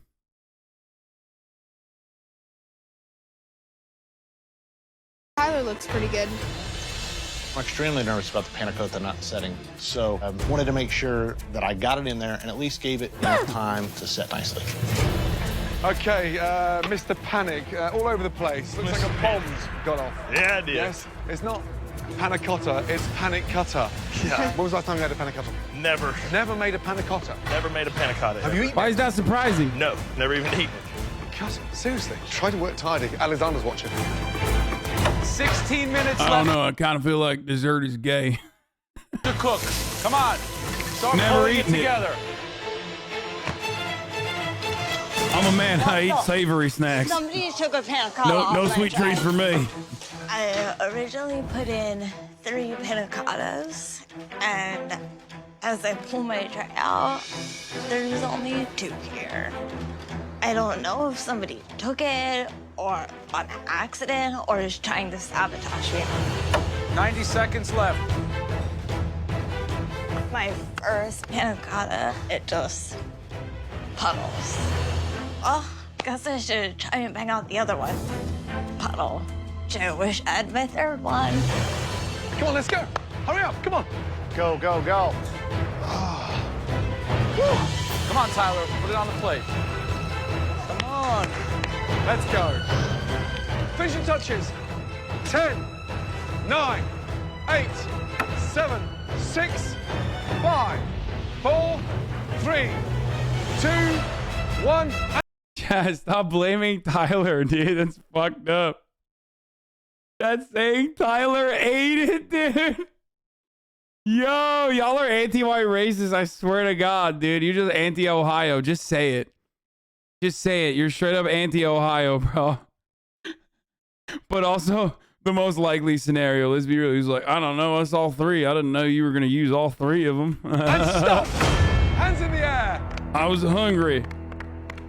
Elizabeth, Luca, Alexander, please come downstairs. Alexander, Luca, this way, please. Elizabeth, straight back to your station, thank you. Luca and Alexander, thank you for giving inspiration to our contestants this evening. Well, good luck to everybody, and listen to these three geniuses of the business, because every word they tell you is better than a book. Good luck with your book, Alexander. Well done. Good luck. Good night, guys. Thank you so much. Thank you, guys.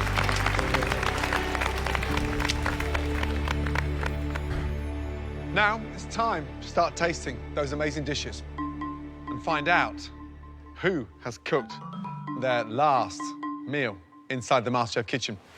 Okay, Courtney, let's go.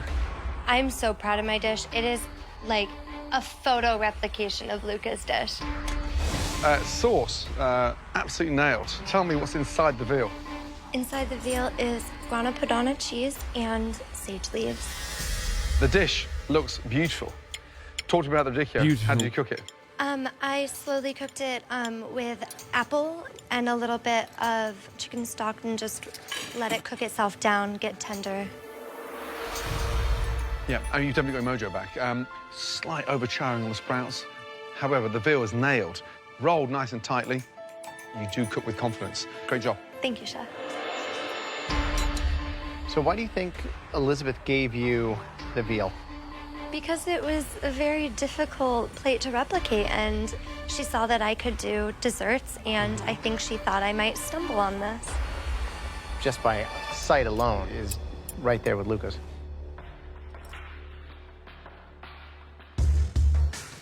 It's delicious. It's perfumed, it's fragrant, it's cooked well.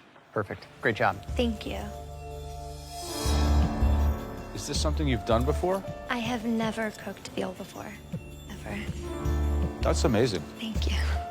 This dish is definitely a big statement. I like the charred sprouts. I think they're good that way. Thank you. I think the sauce is light, has enough sweetness. It's not over acidic. Good job. Thank you.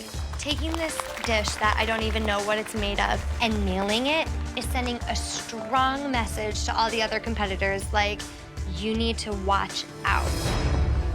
Next up, Big Willie. Okay, it looks like Luca's dish, so I'm thinking, okay, good job.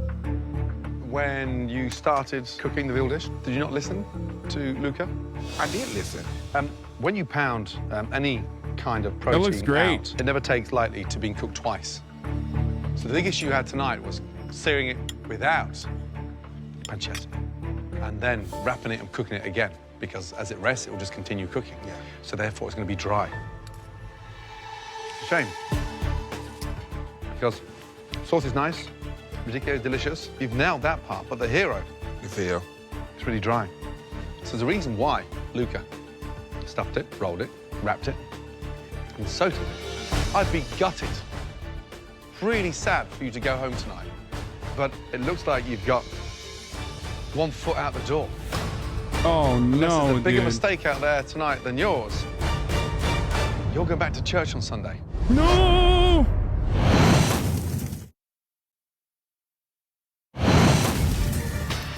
Shame, because the hero, The veal. it's really dry. I'd be really sad for you to go home tonight. But it looks like you've got one foot out the door. Unless there's a bigger mistake out there tonight than yours, you'll go back to church on Sunday. Unfortunately, Big Willie's was kind of a letdown, which made me really sad. I mean, he has to fail eventually if I'm gonna win, but he didn't have the best day. You Okay, next up, please, Christian. The way she talks in front of the judges versus by herself in her confessional disturbs me. This woman has gone mad, confirming the standards set by men. What? This woman has gone mad. Christian, how are we doing? Not so good. Very disappointed in myself. Yeah, she's got a little demon energy, okay? It's okay. It's okay. Let it happen. She's got a little bit of a demonic energy to her. The candy hazelnuts are not there. My plating could have been better. I feel that the hazelnut crumble could have been better. I'm not happy. I know I could have done better. It's like a cheesecake.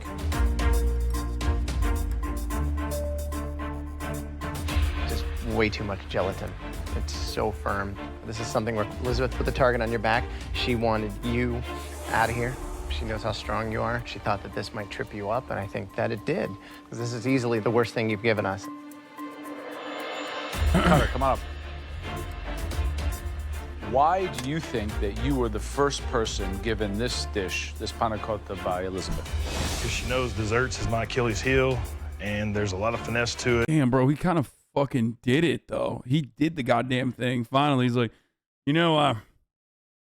I personally think desserts are for women and for children and for homosexuals, but I decided to fucking, But Oh my God, don't say he stole Jamie's. And I have, like she said, big old bare hands.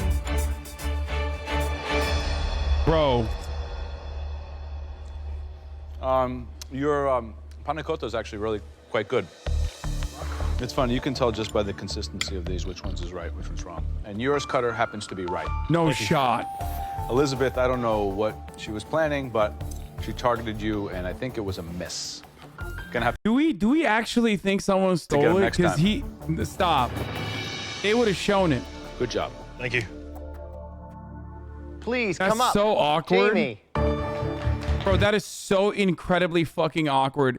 If someone stole her, no shot. Someone probably ate it, right? I had my third ramekin. I mean, my third one was my safety net, but it went missing. What do we have here?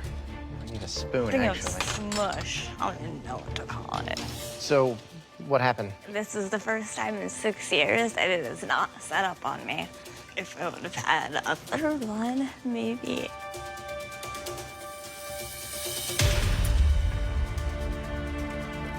Bro, there are cameras everywhere in that kitchen.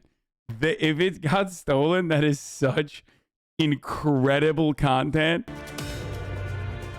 It's like a really good pudding, but the flavor's great. So I guess the one thing is seeing who else out here, performed at this level or lower. I am downright embarrassed right now. Oh my God. Oh my God. This is a nightmare. I am praying to the patient gods above that someone messed up more than me. Last up, Tyler, please, let's go. 3 blindfolds, please. 3 blindfolds? Blindfolds. Is there anything you want to tell me about this dish? I thought everything was coming together, and then when it was time to plate, I had a, jackknife powerbomb the ramekin on the plate just to get it out of there. Right, Tyler.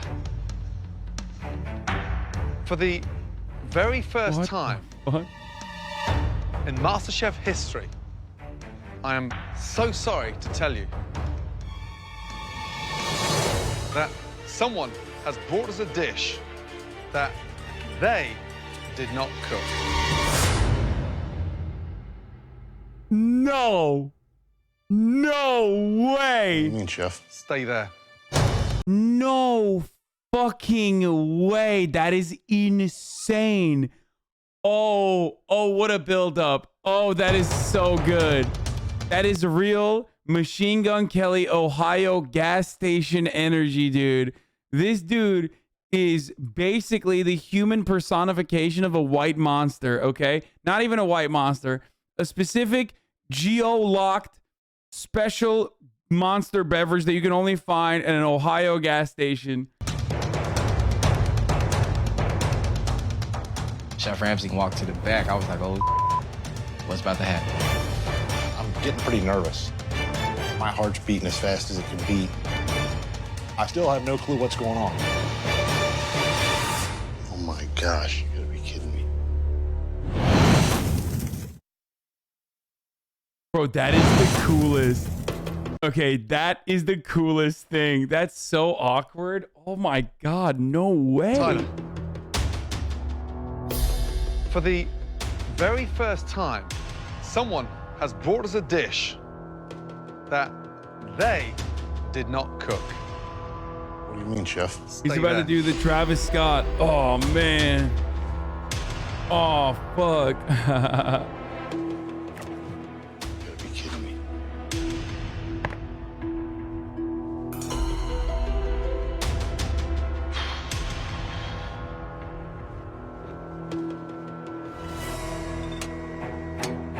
What do you see on that tray, young man? My ramekins. Your ramekins? Yes, Chef. I put my ramekins on the top shelf, and I don't know if they got switched. I don't know, Okay. Chef. You didn't. They're on the bottom shelf, bottom left-hand side. You put 4 ramekins in the blast chiller. I just pulled out the same 4. You served us Jamie's panna cotta. I had no clue. I apologize. Oh my God. Dude, he's so fucking stupid. I bet it was a mistake. Dude, I'm not even kidding. He's so fucking dumb. He's the only person where it could go both ways. He's the only person dumb enough to actually make that mistake, or dumb enough to think he could actually steal and get away with it.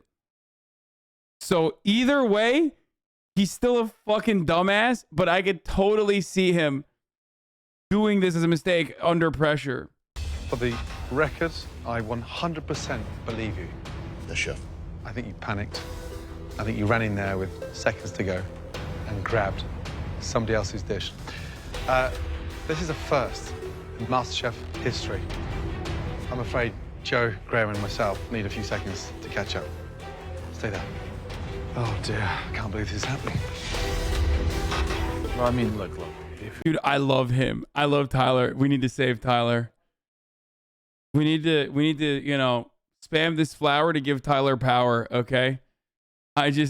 Please. If we wanted to taste his dish, it would be disrespectful to every other contestant who played by the rules. And the rules of the competition, every challenge, you have to plate your food. Now, I don't think it was meant purposely. I think it was just a complete mistake. Rules are rules. Rules are the rules.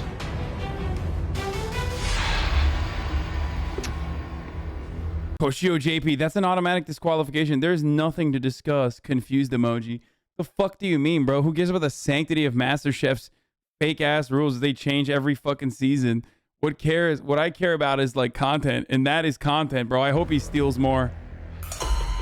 In MasterChef, the biggest cooking competition anywhere in the world, we have to judge you for what you put on a plate. But for the first time ever. The funniest part is that he fucked hers up too. Like, we don't even know if hers would have stuck, because he certainly didn't stick the landing on it. We've had a dish served tonight by you that you didn't make, which contravenes the rules of MasterChef. Oh, Tyler. I am so sorry, but your journey is going to end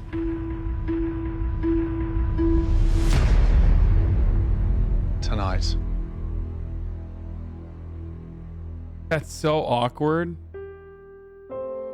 Honestly, from the bottom of my heart, young man, we've seen your journey go from this up to there. No, he didn't. No, you didn't. He was dog shit the entire time. He was thoroughly awful. The only thing that Tyler brought to the table was content. That's it. And it's kind of fucked up that that content is going away before you could be even dumber, okay? I had no idea it was going to end like this. But you must promise yourself that you'll continue cooking, because you're going to make it. After Tyler's appearance, Tyler's a land specialist at Whitetail Properties, launched his own cooking and camo brand, and became a bodybuilder and a power lifter. Why is she crying? You're that good. Why are they all crying? Anything you'd like to say to us before you go?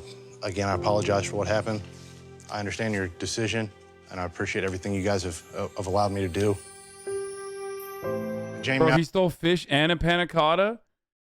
What do you mean he stole? He didn't steal fish. He was just eating, bro. He was just hungry.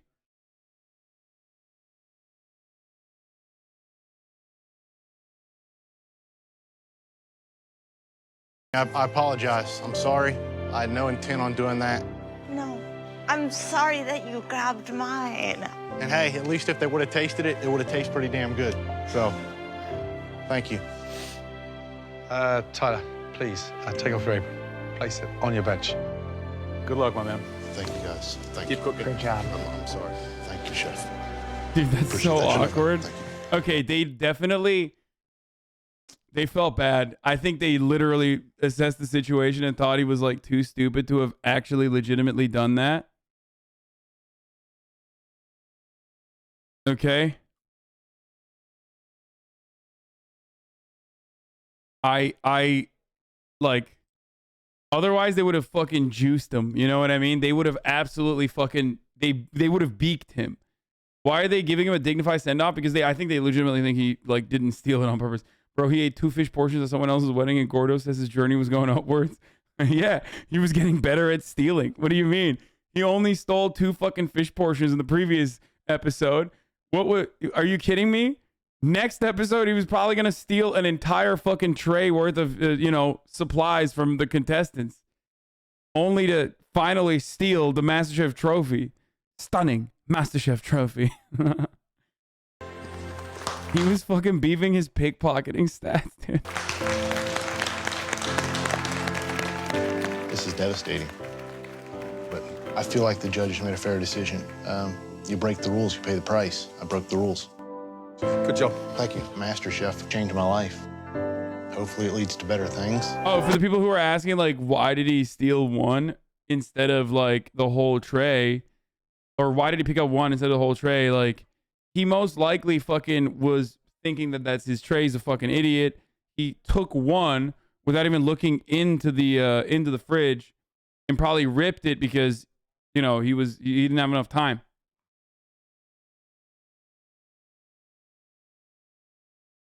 That's pretty cool, though.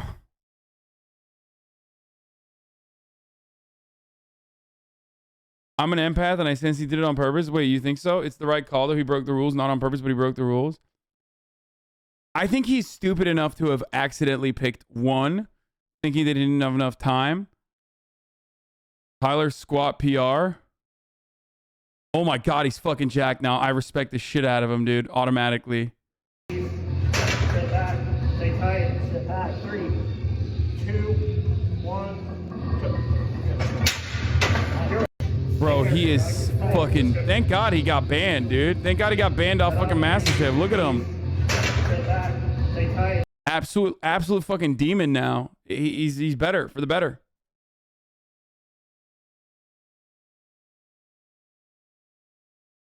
Better than everybody else. All right, should we watch another one? Should we watch another one? All right, we'll watch another one. This season, we're fucking burning through them, dude.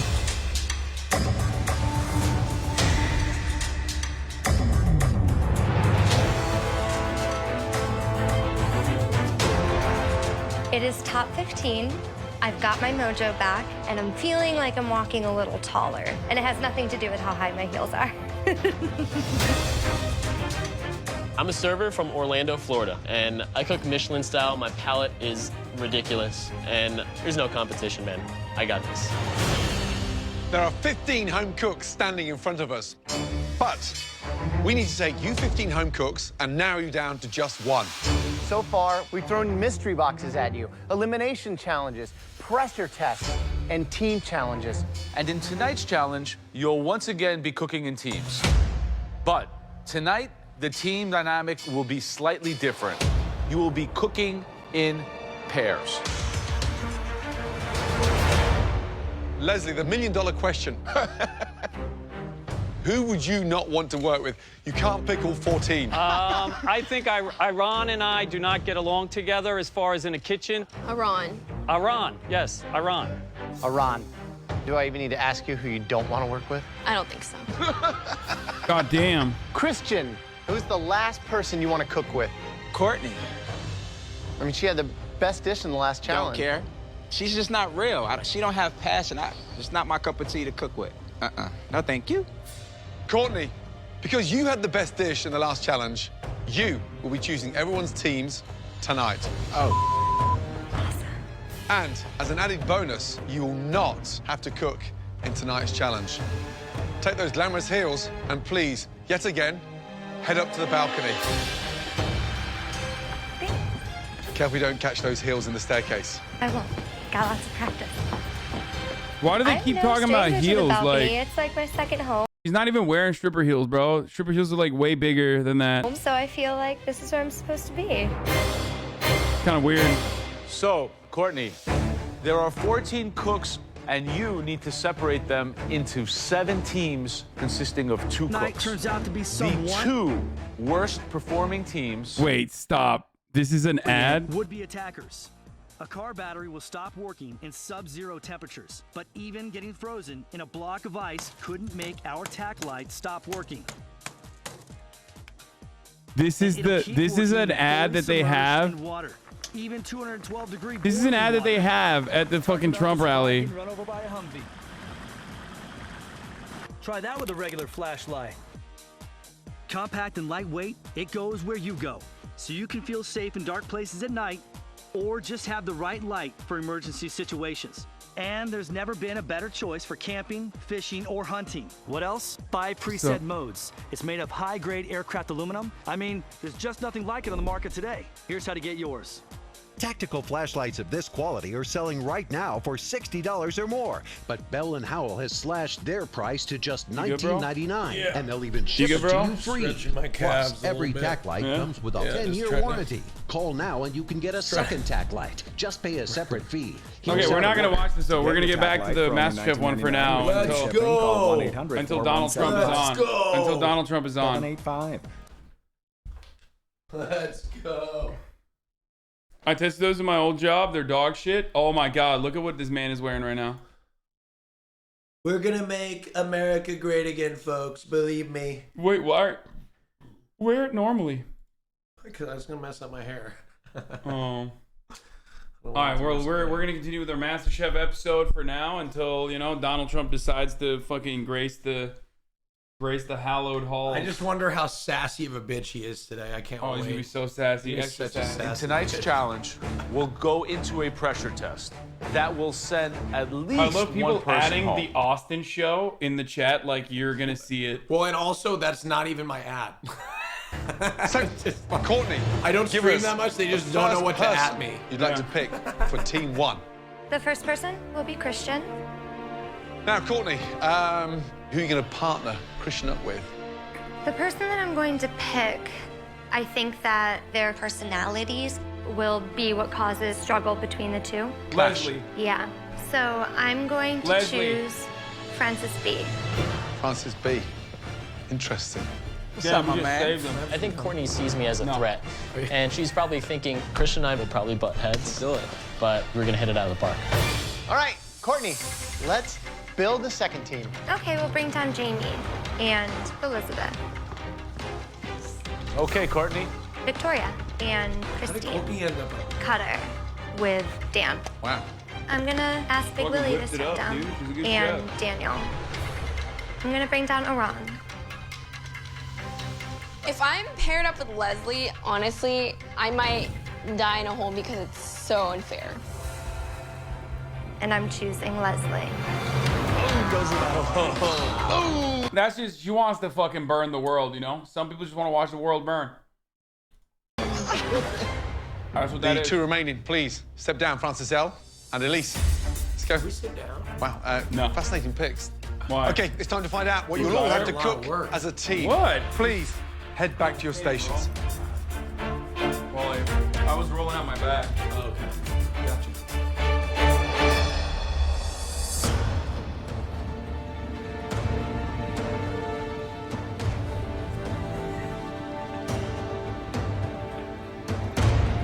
Why are they so big? Now, as a team, we want you to conceive, cook, plate, and serve us your dish together. Two different home cooks, two very different personalities, two different styles. That's why we want you to make us something that starts as two very different components, but come together in one classic pairing. We want you to cook us a surf and turf dish. Bam! Look at what you have to choose from. I'm pretty amped up because it's the interpretation of surf and turf, which is really exciting. There's just so many different routes you can go with this. Ribeye steaks with crawfish etouffee, bacon wrapped pheasant with a crab stuffing. Damn, I mean, Cutter I is am not dope. feeling worried whatsoever. From the land, you have pork belly, short ribs, lamb rack, venison loin, chicken, and veal chop. And from the water, you have ahi tuna, monkfish, oysters, red snapper, octopus, and clams. All these amazing ingredients you can find in that amazing pantry, along with everything else you need to make Thanks us one to Walmart. stunning surf and turf dish. Stunning Walmart. You'll have just 1 hour to put aside all your differences and work together to serve us the best dish of your lives. But you'll have 5 minutes to go into the pantry, decide together what the direction of your dish is heading, and get everything you need to make that stunning surf and turf dish. Make sure you get everything you need and forget nothing. You're not allowed to return to the pantry after you exit. Your 60 minutes starts now. Yeah, go, Leslie. Okay, so I think you're comfortable with the tuna. Can I do like if I could do a soft? I definitely think we should do lamb and snappers. Cut it super thin, wrap I've it. made like a burrito before using pork belly, and I've made like a kimchi fried rice and guac, but we can add the crab to it. Tell me what you want me to do. I have no problem with that. Now, there's 7 teams of 2 back there. Do you think somebody's gonna break off and be the captain, like right away? You're gonna have a dominant member of each team. What I would like to do is east-west, and it's a venison, and it's going to be sliced. And we're going to do tuna sashimi. I can see Leslie being chill as fuck though about like in a 2-person team. Like I can see Leslie throwing aside their differences and actually being fucking chill and like letting Aaron even lead to a certain degree, because like he's super fucking beta. Well, not beta, but like he is a very submissive person. It's obvious. Like as a matter of fact, that's precisely what he did. He like literally fucking rolled over and showed his belly when he was the leader in the last round. So we'll see what happens. Teams going together. That's the only thing. So I was thinking of doing a chessboard with the two. A chessboard with the tuna. Oh, I don't know.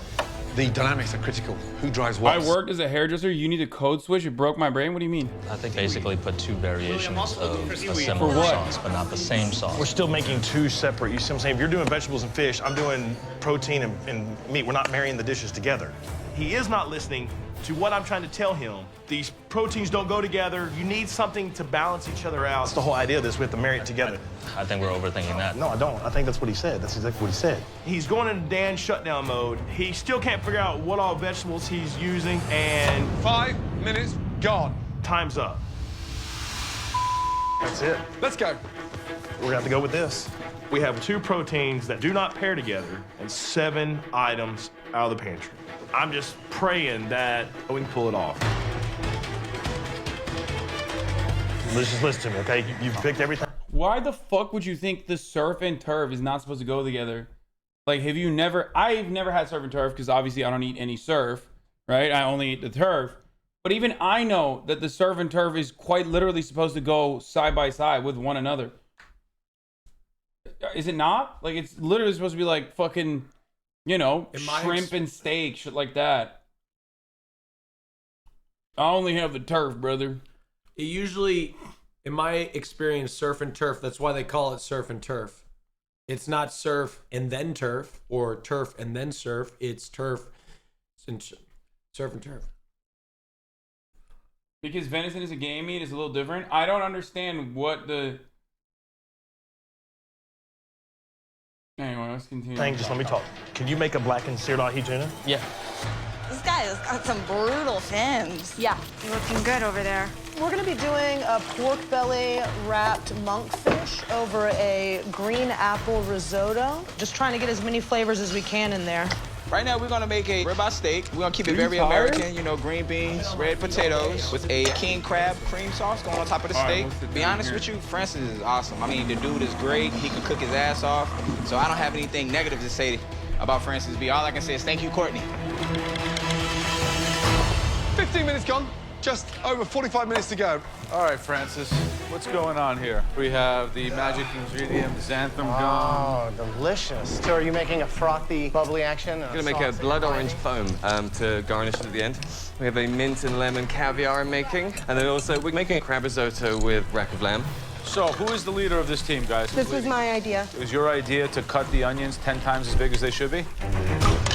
Oh, right, Cutter, Dan Wood, explain the dish, please. So what we've come up with is like a chilled venison slice that's been cooked. Bro, I swear to God, every time you touch the microphone, it gets worse. Dude, I can't believe this is a I had 2.7 million in this microphone. I had literally had it like perfectly fucking aligned, and you had to touch it and ruin it. It was always like this. You just have it's like, here, do you have like a brick or here, something? it's fine. Oh my God, it's perfect. Please do not touch it, okay? Okay. Do not touch it. I won't touch it. Ridiculous, man. You have an erect mic. You ridiculous, man. Every time you come in, every time you come over here. I can't believe I left my razor at one time. Oh my God, that's true. I forgot about that, dude. And then a warm tuna sauce, like a soy sauce with tuna chunks You on was it. literally moving to shitload while you were gone yesterday? Dude, yeah, I got fucking snitches in the chat. Wait, say what? Apparently you were moving it around a shitload when, I was gone. Yeah, but it was because I was trying to talk into it. Yeah, I'll admit it. To go over the top and eat it like sashimi Y'all style. dumbass would be the worst master chef. Why is it cooked then? Can you cook? Are we definitely on the same page? Guys, are we okay? Cutter? No, I ain't okay, I ain't gonna lie. No, I ain't okay. Dan goes off on a wild tangent in the pantry, and by the time we got out of there, we ran out of time. And so now it's... Bro, Cutter is way too Texas to, he's not gonna be doing all right. There's definitely a little bit of a racial component, okay? In this... geographical component. He's from Texas? I'm just saying I think he's not. Basically a mystery box now. I'm just so pissed off at Dan Wu right now because, he just does not listen to anything. And I even tried to tell him, we can't do this. We have to do something else. To be fair, Dan does suck, though. He's annoying. And so I know I'm probably going into a pressure test because I have an idiot as a partner who just wouldn't listen to me. Damn. That's rough, man. That's how you almost touched it. With just over halfway to go in the Surf and Turf Team Challenge, Dan and Cutter's partnership is already falling apart. Guys, are we okay? No, I ain't okay. I ain't gonna lie. No, I ain't okay. Dan goes off on a wild tangent in the pantry, and by the time we got out of there, we ran out of time. And so Quit now being a it's bitch. basically a mystery box. Cutter, quit being a bitch. Okay, listen, look at me. Get him. Have a meeting. I'm serious. Like, quit bitching and focus on the competition. Bitching is not we don't gonna have any help. ingredients. We don't have anything to work with. But Cutter. This is why the What's what I'm saying? Like, this is why the American military keeps losing wars, bro. That's why. Well, no, that's where I draw the line. Oh, okay? Is that where you draw the line? I think we win most of them, especially the one like name a war we've won. World War I and II, back-to-back champions. Okay? Literally in both, we came in at the last fucking second. Bullshit. We came in 1941. Two was a little bit earlier. One was definitely last second. Doesn't count. You remember December 7th, 1941, a day that will live in infamy. Two. We got carried by the USSR. Okay. We did not get carried by the USSR in II. In parts of the world, we did. Yes. Are you gonna actually make the argument that they did not carry the fucking gigantic burden? In parts of, yes, they did lose a lot of lives. Yeah, yes, the parts where it fucking matters. Yeah. Okay. You know what? Explain to me how we did not get carried by the USSR. They were incredibly instrumental. They're incredibly instrumental through the. Did you know that in 1945, 75% of the world said that the USSR was responsible for winning World War II? And then since then, as a consequence of like Red Scare propaganda, and as a consequence of the United States, making a fuckload of movies and especially accelerated all the way to the end of the, the collapse of the USSR, that balance shifted from 75% of the world saying that Soviets were responsible for winning World War II to the United States being responsible for winning World War II. That's because they finally learned the truth, brother. That's communist propaganda, brother. Yeah. No, but you know what? Everybody was fantastic in the World War II. It was a collective, collaborative effort. The Allies. Okay, what I but like, to call them. yeah, okay, but like, we got carried 100%. I mean, we did do something. We did a few things. I didn't say we didn't do anything. I'm just saying to say we that got we carried. didn't do anything is, you know. 80% of the Wehrmacht was on the Eastern Front. All D-Day did was ensure Western Europe wasn't red. You know what? I'm gonna have to go watch World War II in color again, and we'll get back to you on that. I mean, good luck watching American-made documentaries that are relatively modern about World War II. It's British-made, okay, for the record. Okay, well, it doesn't matter. This is literally what we're talking about, okay? Okay, so... Well, this is in French. I don't know. In 1945, 57%, it wasn't 75. In 1945, 57% said the USSR was responsible. Or no. I don't even know if this is true or not. This is in French.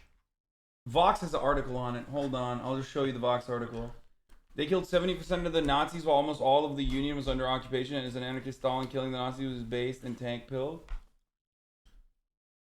Anyway, by the way, even if what you said was true about like the United States winning World War II on its own, in all seriousness, it still goes all the way back to the United States. I know the U.S. did not win World War II. It goes all the way back to fucking what, like 1945, like sick. No, look, I know the U.S. did not win World War II on their own, and part of the reason that the U.S. rushed to drop the nuclear bomb on Japan was because they wanted to beat the USSR to defeating them. That's true. I well, do know not defeating them, was just flexing. Well, no, they wanted to get there. They wanted to, that was a personal. The successful 70-year campaign to convince people that the USA and not USSR beat Hitler. In 1945, most French people thought that the Soviet Union deserved most of the credit for the Nazi Germany's defeat in World War II, even though the Soviets didn't play much of a role in France's liberation relative to the US and Britain. By 1995 and 2004, however, the French had changed their minds and were crediting the US as the biggest contributor to the victory in Europe. Look at that. That is, you know, dedicated Red Scare propaganda, incredibly effective, and you bought it hook, line, and sinker as well. Well, you know what? It's just, you know, I don't know. I'm just gonna cuddle up and watch World War II in color, and then we'll come back to you, right? And the greatest moments of World War II. I've binge watched both of those documentaries over and over again. Is the Trump rally on? He's not on yet, though. Let's see what they're talking about right Bro, now. they only got 15K watching Newsmax. That's bad. Wait, let me see what they're talking about. What are they saying? I mean, it's just But terrible. the reality is that he wants to get stuff done, and he'll work with the other side. Right. He did that on prison come reform. on! He did it on a variety of different issues, and give that's me what a you saw the fucking- country really move forward. And we had so many successes in the Trump administration. All right, so, well, he's going to be taking the stage soon. He's the last speaker. What the fuck? What did they got an Aussie? They got an Aussie. They got a fucking Aussie, mate. Jonathan fucking Smoko, eh? Got a bit of a fucking smoke show here, isn't Thank it? you so much for joining us. Nice. She's looking kind of... Yeah, we kind of learned Looking to, thank kinda you very fucking much, good. Sarah, and great to see Rick as well, for Yes. sure. You know, kind of learned to take our cues from the music and what they're playing at any given moment. And it sounds back to the like, fucking at least if everyone's Australia. listening at home, that he... That's right. They're gonna play YMCA before he comes on. Probably. Why do they look like they're about to commentate NASCAR? Because, like, this is NASCAR day, baby. Oh, is he coming?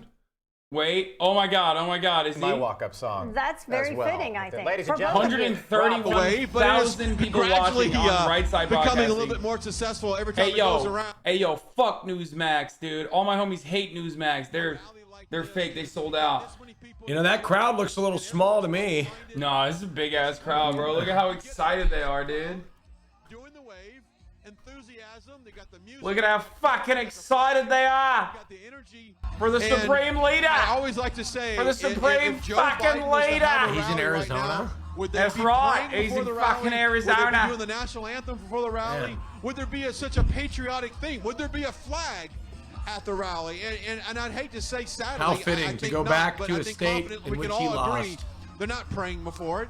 They're not doing the national anthem before sucks. it. They're not, you know, being Joe Biden. You lost to Joe as Biden. patriotic as possible because that's not a part of who they are, unfortunately. Now, back in the day, and I say back in the day, Democrats, for the most part, where Joe liberals Biden. stood for your rights. Sleepy they stood Joe. for everything that was given to you by the Constitution and by the Holy government. shit! And by our $500 God-given on rights. the fucking. But that has changed buy radically FGB over coin. the last 30 years, and I would. It's safe to say that your typical Democrat is not a country-loving an American, and I know that is some very harsh words for me to say. I love that. But until they prove me wrong with their policies, I've got to assume that that is their stance on this country. That they radically want to change the education, that CRT, and breaking down the love for country. So until I see the Democrats prove me wrong, that's exactly what the stance on. Let's get an update real quickly on the numbers. So excited. So y'all know I'm out here, a cheerleader for Rumble, if you will.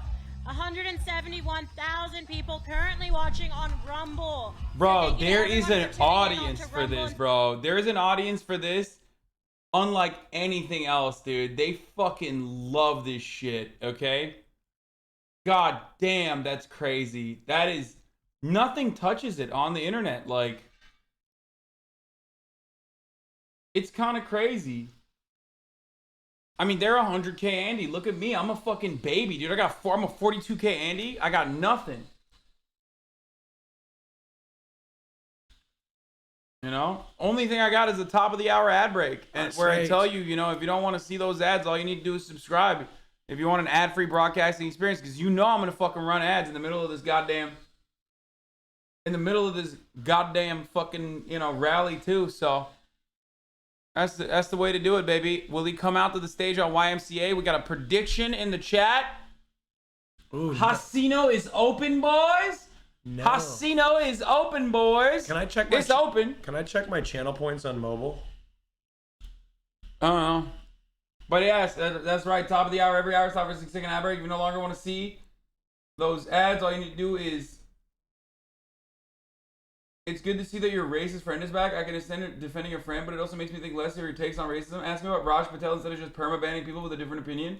First of all, I already know about Raj Patel, you fucking dumb bitch. I was on the show. Okay? What do you want him to do? Kill himself? Should I fucking beat his ass, dude? He apologized. What do you want?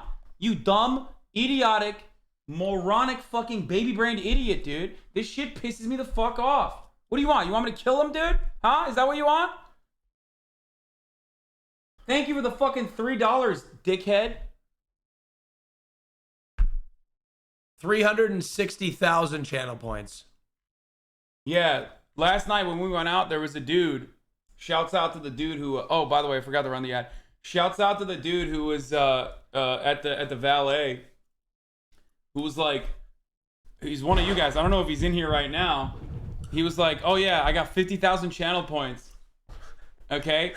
And then Austin... I told Austin that. Austin goes... Psh. He's like, oh, that's nothing. I said, that's nothing. I got 350K. I threw the ball. Yeah, thank you. He probably lost a lot. He might have been a believer, you know? Probably. Someone said I put it that much. I put almost that much into this bet. Yeah. Long journey ahead, but things like Mike Lindell said, we are in a much better place than we have ever been. We're in a really good place right now Mike in Lindell. politics, and people are finally fighting. I think they needed this wake-up call to realize what exactly is at stake here. People are stepping up to the plate. We have so many people that are challenging rhinos and getting rhinos out of office. We've got Carrie Lake. We've got Trump is doing a rally in Arizona, and we got... I don't know why I tag you in this because you never retweet it. You're such a you want me to bitch. retweet it? No, I never want you to retweet it anymore. I'm gonna And we retweet got it. Austin Show in the house. I work here alongside Gamba Brian as my other half. is You can follow me open. on Twitter Get at in Liz now. _. On It's Getter and nostalgia Instagram at Liz I'm gonna retweet it. season. I'm gonna retweet it on my alt account. And I hope you guys follow Brian as well. He is across all platforms at Brian Glenn TV. That's BRIAN. The funniest part is like they fucking pump up their numbers and shit like this where they're like, you know, follow me on this, follow me on that. And it's like, even then they got nothing. You know what I mean? Like they got no clout. RSB Network. Ladies and gentlemen, Oh. country is in trouble. In many respects, our country is dying. In many respects. Speaking to you in just a few moments, but I thought you'd appreciate this tune.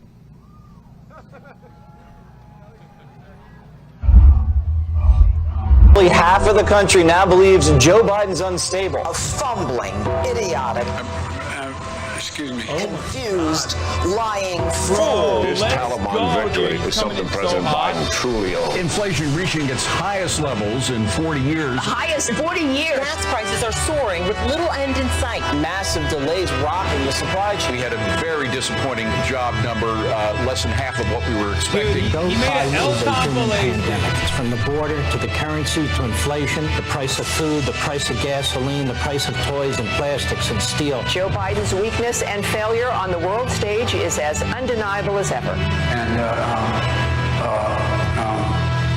what am I doing here?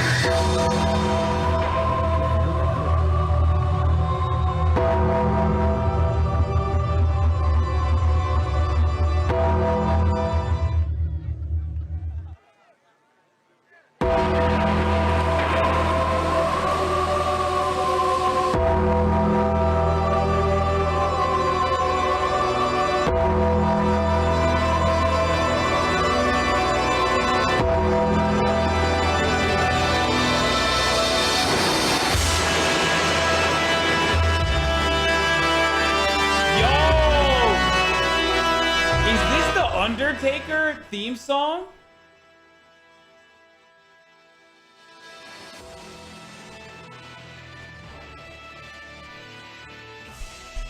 Dude, come on, dude. This man, what a legend, dude. What a fucking legend. He is such a sassy little theater kid, dude. It's awesome.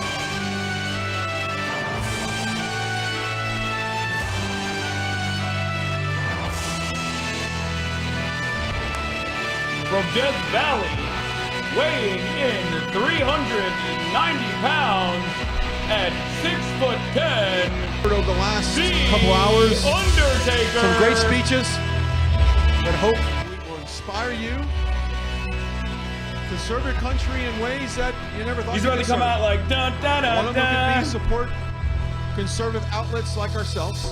Bro, share this message, tag a friend, and promote conservatism in this nation. But more importantly, promote Donald J. Trump. Bro, President Donald J. what Trump. president comes out like this, dude? His He's like, service it's like to my American dream, people you know what I and mean? his sacrifice He fancies right now. himself to be. I want to make a special invitation to all of our viewers right now who at one point did not know exactly if this president was for you. We've had a lot of independents over the last several We have had a lot of independence, haven't months, we, Austin? rather. We have. We've seen the approval ratings for President Biden has dropped, and that's because They're just as low as his was, if are not now maybe a learning little exactly higher. Yeah, some of that's the pretty funny destructive that they're like, policies that are man, in place Biden's from the approval Biden ratings are administration. so there's an low, except for, you Not know, as low as except for, you know, when Donald Trump's was low, that was because the lying media was lying, actually. It was really high in reality. If President Trump is best for this country, he will address all of those questions that you have tonight in Florence, Arizona. And out of all the rallies we've covered over the years, this one has such a sense of purpose right now. The state that we're in, coming up on a one-year Why? anniversary of the Biden administration, now we are seeing more than ever how important it is. It quite get this literally country is back. purposeless, okay? There is no purpose with this rally other than, like, he's not going to say that he's running for president. I don't think he's going to announce that he's running for president. You know what I mean? Probably every single person has a cell phone out anticipating the walkout for President Trump here just moments away in Florence, Arizona. The only reason Florence, Arizona is in town because of the prison there. That's what I'm talking about, baby. United States of America, Donald J. Trump. Yo, look at the hat. Woo, let's go. He's looking a little old. Dude, he looks so lost with his fucking trench coat, pea coat. What was the prediction? Prediction over. Prediction was that will he come out to, what was it? I can't even fucking read it, dude. Goddamn. Will he come out to YMCA? No, YMCA is the ending.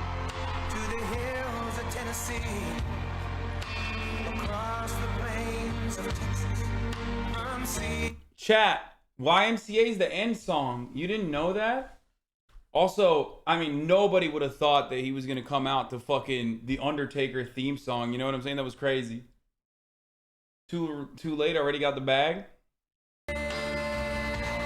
205 million points total, with 53 million saying yes to the YMCA song and 151 million saying no. 205 million total points go to Cherry Light and 3,654 others in the chat.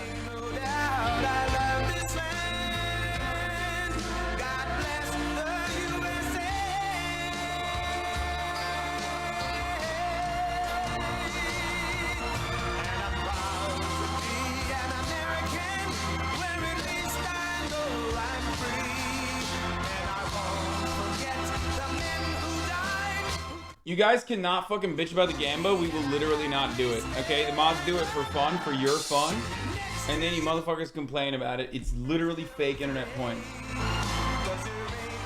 It's kind of late, bro. Like, I wish you went and did this like earlier. You know what I mean? Yeah, dude. Everybody in Europe is missing it. All right, let's see what he's got to say.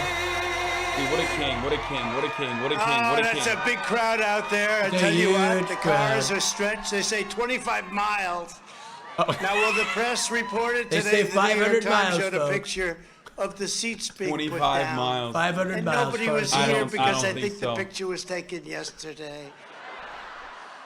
The cars, they just said they've never seen anything like it. It's a great honor to be with you. And I love Arizona. We had a tremendous victory in Arizona that was taken away. I just want to wish everybody a happy new year, and we're going to have, I think, a great year. Last year we had a rigged election, and the proof is all over the place. We have a lot of proof, and they know it's proof. They always talk about the big lie. They're the big lie. Yeah, but the fake news and the lamestream media refused, and they refused to talk about it. They continue to refuse to talk about it. They say, while it is unsubstantiated, You're the crazy. big lie. Will Trump say the the big election was stolen lie. in 10 The big minutes? lie is a lot of bullshit. That's what it is. Oh, he's a bullshit. Oh, he's uncensored. The pocket of the radical left Democrats, the same people. Bro, mods can't even fucking make up predictions before Trump spoils it. No doubt about it. We've had more problems. We've had more destruction, I think, than 5 presidents put together in the last year. On top of it all, people are being persecuted for using freedom of speech. You talk about the corrupt election, but more and more information is coming out, and it's coming out far worse than anyone ever thought it could be. And it would be a lot easier for me to go out and enjoy my life and say, you know what? We did great. You know, I ran twice, and we won twice, and we did better the second time. We did much better the second time, you know, that 12 million more votes. I always say we ran it twice, but we did a hell of a lot better the second time. This crowd is a massive symbol of what took place, because the people are hungry for the truth. They want their country back. They want their country back. He's right. Between the open borders and the bad elections, and we were always thought Donald Trump is, Joe Biden has literally deported more people than Trump at this point. we're a laughing stock all over. Straight up. For many reasons. For many reasons. 2020. Joe Biden is quite literally using the Donald Trump, despite so far being Donald Trump Title 42 country is going to be provision a to big one expel, for the people purge of this asylum great seekers. state. I love this state. I love this state. Great state of Arizona. Remember, Joe Biden used to say a lot It's wonderful to be in, let's see, where the hell Oh my are we? God, this guy's like. We're in Iowa. No, you're Idaho. No, it's Iowa, isn't it? No, we've never done that. We've never even come close. We don't want to do that. That's one of those deals. You do that, it's over. I don't care how well you speak. You do that, it's over. And they did it plenty. But we're going to fire the radical Democrat senator that do nothing on borders, Mark Kelly, and we're going to elect an incredible person. Carrie Lake, I'll tell you, she is incredible. She's been with us from the beginning on the election fraud and everything else, and she's going to be your next governor. And we're going to end Nancy Pelosi, Crazy Nancy's crooked political career once and for all. Where is Carrie? Where is Carrie? Carrie, come up here, Carrie. Come up. Let's go. Come on up. Come on up. Proud of her.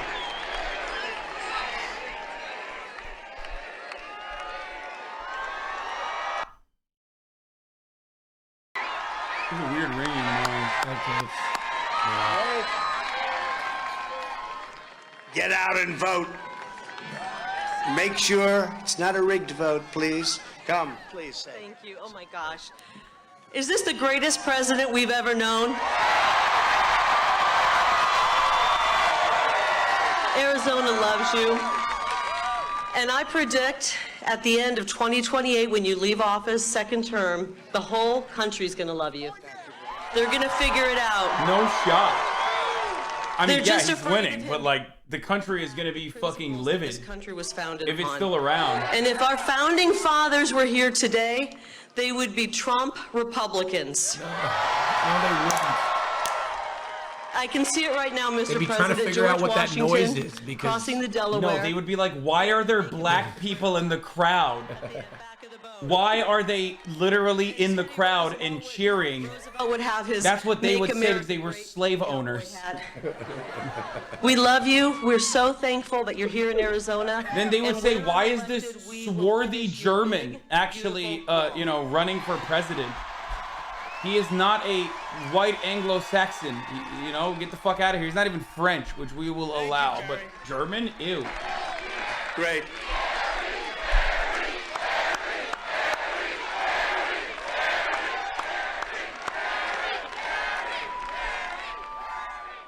So what a job she's done as a politician. For 22 years, she was your anchor. She was your highest rated anchor, by the way, and people Dude, I loved love her. that. And she said she just couldn't Bro, stand I watching bet, it actually, anymore. And thank you very much, Gary. Great job. Actually, I bet she will do better than fucking Martha McSally. Not so good. But few It's already too hard to be fucking worse than her. Such a disaster for this country, what they've done. Inflation is the worst it's been in 40 years. Gas prices are up 50%. The grocery shelves, the department store shelves, they're empty. You had an excuse not to buy Christmas gifts. You say to your loved one, darling, I'm sorry, I love you very much, but I just can't. There's no merchandise in Tiffany. I wanted to buy the most beautiful ring, but they don't have any rings anymore. Nobody has anything. We never even heard the term supply chain. If you talk, supply chain is not something that we even talked about, and that's what happened. And it's a very sad thing. The streets of the Democrat-run cities are Wait, drenched. what does he mean? There was no supply chain crisis, dude. Toilet paper, there was so much. There was so many issues with supply chain in the beginning of COVID. What the fuck's he talking about? I'm gonna get rid of COVID. There was no PPE for. Bro, there was literally no protective gear for nurses for like months, dude. Set a record, brand new record.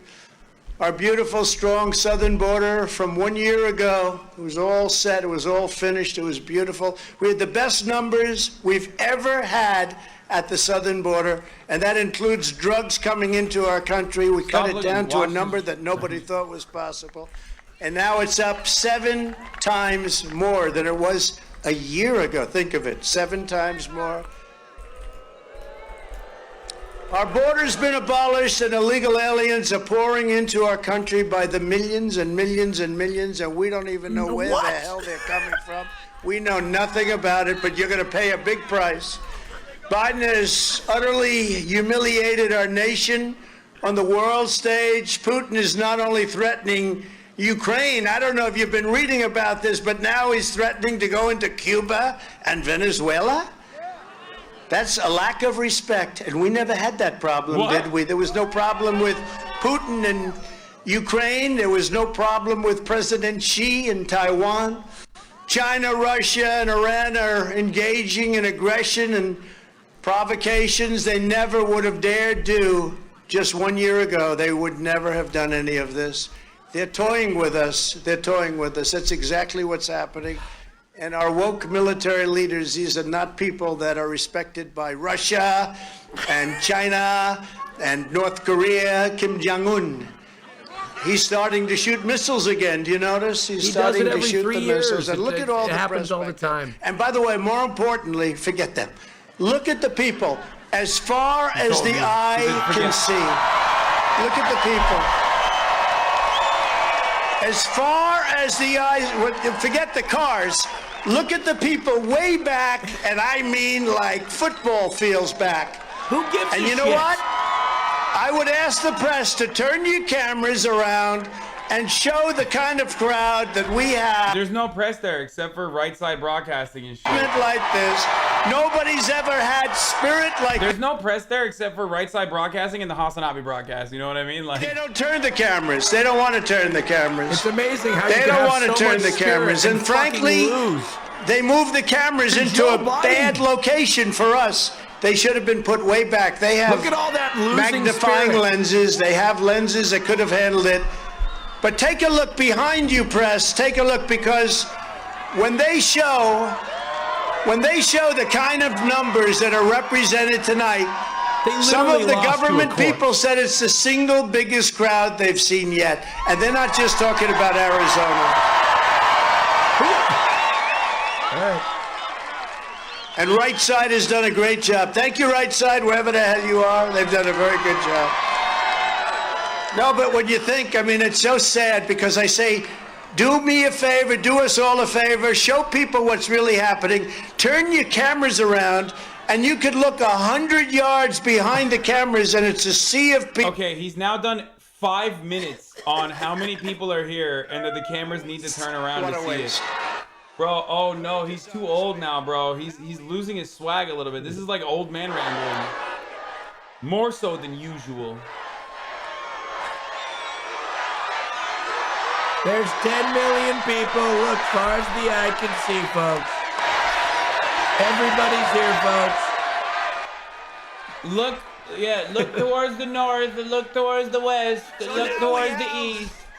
There are people everywhere. The entire state of Arizona, folks. We have the Afghanistan crisis, the worst and most embarrassing moment in the history of the United States. The most embarrassing moment. We have the economy crisis. Vietnam. We have and this is really the woke military leadership crisis. When President Xi of China looks and sees what happened in Afghanistan, they don't have fear of us anymore. The worst thing, believe me, respect for us anymore. And you know what? They've taken some of the brand new beautiful equipment that was given, like when we surrendered over there. That was a surrender. And there's another one the press never talks about. Do you hear them ever talking about what happened? Didn't he want to pull Not out only of the Afghanistan? 13 soldiers, but the 28 great soldiers that were absolutely so badly wounded with legs. He got the best of both worlds. He got considered a fucking, peaceful dove for wanting to pull out of Afghanistan and end the endless war. And he got the shit on Joe Biden for doing it wrong, even though Joe Biden was just following his strategy. Military. $85 billion worth of equipment was handed over to the Taliban.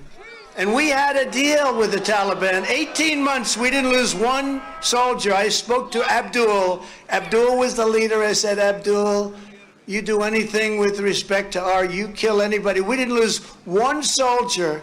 Think of it. Not one soldier in 18 months. And then we have this fake election, this horrible, disgraceful election. And by the way, a person that comes here, and we're all together, a person that comes here and has crowds that go further than any eye can see. There's nobody that can see the end of this crowd. and has cars that stretch out for 25 miles. That's not somebody that lost an election, and now because of it, our country is being destroyed. Well, hold on. Elton John can put a crowd that, as far as the eye can see, but he didn't win the election. There's a lot of people that can put together fucking crowds. Thank you. Nobody can put crowds quite like Donald Trump. Thank you. Michael Jackson, crowds as far as the eye can see. Thank you, Uncle Sam. There's Uncle Sam, everybody. Uncle Sam, thank you. He loves Uncle Sam. Now our country is being totally destroyed. There's been such destruction. It's not even believable. And you know, you see it every day, practically every day. It's all promises. It's all things that they never had any intention of keeping. What they've done to energy, we were energy independent. What they've done to energy is so bad, and that's causing a big part of the inflation. The mandates are a disaster for this country. It's causing another big part of, when you look at what's happening with the economy, the mandates are just absolutely decimating our economy. And we did a good thing. We have almost 300 federal judges on the bench now during my administration, and 3 Supreme Court justices. And they're very good people, and they've been doing a good job, and they have some very they did a good decision, a big decision on mandates, but I'll tell you what, they have some big decisions coming up, so we're lucky to have them on the bench. It's no wonder that the Joe Biden approval ratings have now crashed well into the 20s. What? That's a low one. And some people say they're actually much below that. How do you do that? The only one lower is Kamala. Kamala's lower. The 20s? And the polls show that if an election were held today, we would trounce them so badly in a landslide in every way. Probably true. Just as we really did on November 3rd. We trounced them. We trounced them. If we had an honest press, that election would have been much different. On top of all of that, 2 days ago, the Supreme Court rightly declared that Joe Biden's very sinister and malicious, and I don't know what they're doing. They're hurting us so badly, but getting out, well, they might be evil. Yeah, they might be. They're either evil or they're incompetent. But they declared the mandates largely unconstitutional. And by the way, we put those justices there for a reason. And I will say this, the court system and the court decisions that are being made and will be made, it's going to be an incredible victory, in my opinion, for common sense. It's a victory for American freedom. We have to have this victory. If we don't have this victory, if we don't have the right decisions, but we have great, great people. You know, we talk about the 3 justices, but when you get almost 300 judges, federal judges, it's, I think you're seeing things a lot differently right now, a lot differently. I love what this. Biden did and the radical Democrats are doing with their courts. You take a look at what they've done with the COVID. I call it the China virus. Is that okay if I call it the China virus? Yes! That's a Turkish... It's a tyrannical agenda. It's a criminal agenda, what they're doing. They're handling it so badly.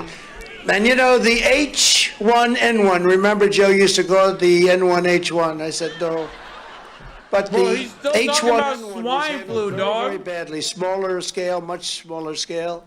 Not the same kind of problem. And you know what he's done? I told Fauci as an example, no, I'm going to close it up to China. No, because he wanted it. If you remember, he said no masks, then he became a radical masker. But Fauci fought like hell to not close it to China, and then admitted that we saved tens of thousands of lives because I closed it in January very early. Then we closed it to Europe. But the problem is, I didn't listen to him, but Biden's made him the big person. He's like the king. Fauci's the king.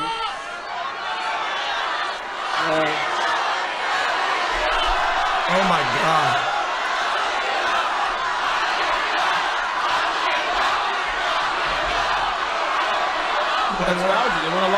But with these decisions they're making, they're wrecking and devastating people's lives, firing Americans from their jobs, forcing innocent children to grow up in mess, closing their schools, destroying education, crushing their development, demolishing their futures, locking people into their homes. What they've done over the last year, wreaking havoc on our economy, going mandate. I love when someone says this is dangerous, bro. Dog, he was the president, okay? And by the way, get ready because he's gonna be the president again. Okay, give me the hat. Give me the fucking hat, dude. Fuck it. Here. Yeah, that's right, baby. Let's go. What they're doing is incredible. They've taken away their This is dangerous. At this point, this is the least dangerous, okay? Danger is about to come when he runs We are again not and becomes going to president take again. it anymore. Here, put that on. Put that. We're both fucking K Kona, dude. Because our country is going to hell. It's a That's right, disaster, brother. and it all happened That's in right. such Lock a short him up, period of brother. time. You know, they want to Lock knock up out the Fauci. filibuster Lock and up get Dr. things Fauci, brother. approved, and He's it's hanging by Italian. a Lock him up thread. for Italian. Being Italian. This is Talk the about moment the China. American people must take their lives and future back. We have to do it. We have to be strong. We have to be strong. It's time for the Austin looks radical so straight Democrats right now. to leave our families alone, Hell yeah, leave brother, our I'm not elderly gay. alone, leave our children alone with their strong immune system. Hell Leave yeah. those beautiful children with that. Them demon rats, they don't want to leave our children alone. They have a That's right. good I bet one. you didn't know, get Barron vaccinated. Had COVID. Yeah, hell no, I didn't. And by the I don't want to time get we that checked gay him the virus. second time, it was gone. It's called For they the have vaccine. a strong That's system. right. And to be Turned you doing what gay. we're doing with the kids, leave our businesses alone. Leave all of us the hell alone. Tell Joe Biden the Americans' health choices are none of his business. We can make our own choices. Yeah, except evidently abortions. That's where they draw the line. And it hasn't That's worked. not you know, healthcare, you that's take a look murder. at New York, what a disaster that's been. You take a look at other states, what a disaster. California's been a total catastrophe. And they were locked down. They were locked down as close as you could be. By the way, how did Cuomo do as governor? Really wonderful job, right? What a wonderful job he did. That guy. Okay, when you think about it, like Cuomo did kill a lot of old people in nursing homes, but like Donald Trump still killed more. One, and two, what Cuomo got clapped for, like Donald Trump does on a daily basis. You know what I mean? Like, sweetie pie, you got a nice ass, sugar tits. You know, like that sort of shit he did on camera. You know. So They just start kissing me. It's fantastic. yeah. I And then I grab him by fiercely the coat. resisted mandates of any kind and always will. We have to.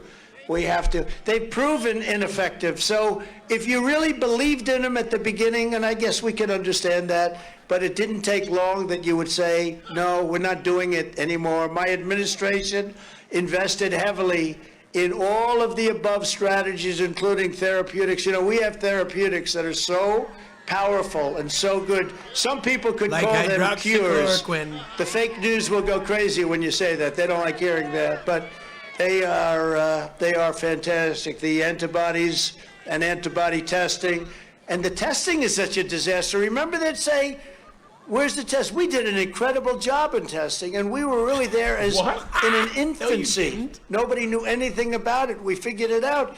There's no testing. I mean, these There's guys no are like anything. anti-testing You anyway. They can't think get testing is gay. anything, and the Like testing- the Florida What a Surgeon General. disaster. This They is why said Ron now- DeSantis is more swag than Donald. Testing company, and you go up. They said no. Because I Ron want DeSantis, Surgeon $150 General, a literally test. said no testing, And just the government, vibes. number Like one, they'll just say whatever you want. They just won't do anything to get the test. These guys are making a fortune.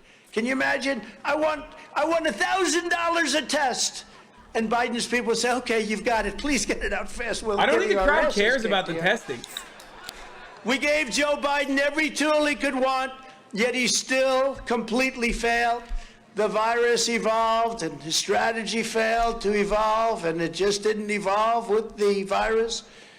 Notice He's how the incapable crowd of doesn't give a keeping up. shit. Like it got real quiet when he's talking about testing They're because they don't care. incompetent, actually, aren't they, when you think about it?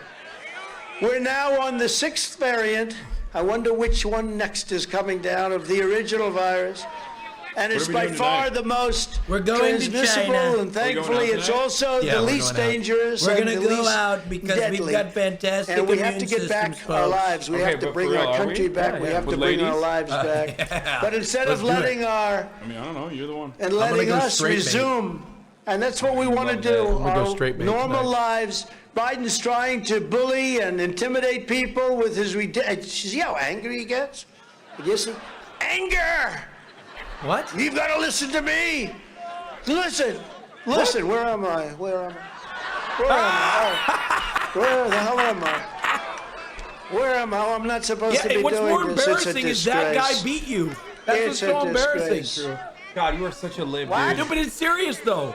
You describe him as like a befuddling corpse, but he beat you. Oh, veteran. You Hello, lost veteran. to that. Look at That's that. what I'm He's a saying. handsome-looking veteran. We love our veterans, don't we? Wow.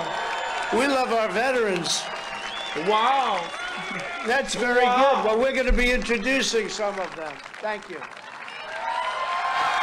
Oh, God, he's so American. Good-looking veteran you are. Oh, yeah. Boy, oh, boy. I thought somebody was, like, in trouble or something. You know, when he says, like, I'm going That's to kiss great. all the Thank you very boys and much. all the girls in the crowd. But Biden's trying to bully and intimidate people with his ridiculous, unscientific mandates because he and his entire administration have absolutely no idea what the hell is happening.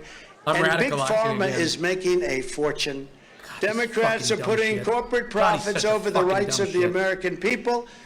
These corrupt, power-hungry lunatics need to hear us loud and clear. We are done having our lives controlled by politicians and Washington bureaucrats. Power-hungry. We're done with the mandates, including the mandates for frontline healthcare workers, which I think you're going to do that also. And I know Carrie's going to be involved. Oh, what an improvement. What an improvement she's going to be over your current governor. He's a disaster. Somebody said, oh, he wants to run for the Senate. They came to me. They came to me in Washington. They said, what do you think? I said, he's never going to get my endorsement, I can tell you that. Your governor is not good. Now, Carrie's the one. She's going to be fantastic. Not going to be too long. No, they know. Time flies all of a sudden, Carrie. Not going to be too long. But Ducey has been a terrible, terrible representative of your state. And we're done taking lectures on science from a party that tells us that men are women, women are men, and the babies, this is a fact, the babies can be killed even after birth, right? After birth. They used to talk late term. What? Now they're talking about what the fuck? Governor of Virginia, your former They're killing governor of babies Virginia. after birth. They're taking your children and they're aborting them after birth, folks. The radical Democrats want to turn the United States into a communist country. If you remember during the campaign, I said it was something that was going to happen if they get elected, which they didn't, but that's okay. By the way, and we did have tremendous success. You know, you ever hear some of the little things where they analyze elections? If you win Ohio and Florida, you always win. We won Ohio and Florida. But if you win Ohio and Florida and Iowa, and we won big, all of them, then 100%. If you win a certain number of states having to do with legislatures and state, we won all of them. Every one of them. There's like 15 of them, different little tests. Look how big the crowd is. All the beautiful veterans. I want to kiss them. I know. But I'll tell you what, Arizona. If you look at 10 o'clock in the evening on election night, you look at Pennsylvania, you look at all of these different states. I hate this. We won those elections. We won them big. And we just, and you know what it is? We can't let them get away with it. We just can't. We can't let them get away with it. And I think it's one of the reasons that Carrie, because I watched her in the stump the other day, and I think it's one of the reasons she's doing so well. But I said if they get elected, our country would become a large-scale version of Venezuela, remember? And I didn't really, you know, I said it, and I meant it a little bit. Guess what? It's true. We're becoming a large-scale version of Venezuela, which was a very successful country 20 years ago, and now they have no food. They have no water. Dude, I'm gonna wear a Gays dying. for Trump shirt and It's try to being sneak run into by the back a of one of these crowds. horrible group of killers. And then I'm just we gonna. have a horrible group. You know, people ask me often. I'm gonna start heckling them in the middle of it. And see What if they'll was put me back there. the toughest country? And they're so interested. You know, we've made people very interested in politics, right? Very, very interested. What was the toughest country to deal with? Was it Russia? Sir, could it be China Yeah, or I would perhaps probably die. North Never Korea? mind.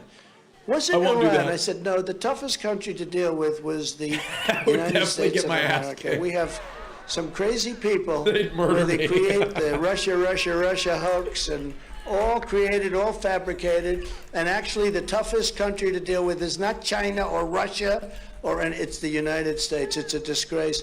And you notice we don't talk about greatness anymore. We talk about the environment. We talk about COVID, the China virus. We talk about race. We talk about all this. We never talk about greatness anymore. Other countries are talking about their military and their power and their this and their that. We don't talk about greatness anymore as a country. You turn on the news and watch these fakers. They're fakers. You turn on the fake news at night and you watch what they talk about. It's all things that... Bro, no one watches the news. Like, no one. No one watches the news. If anything, this crowd only watches Fox News. And that's pretty much it. You know what I mean? They're not watching CNN like they used to. And we are going to change that around. And even in America, we're witnessing cruelties that can be scarcely believed. They can't be believed.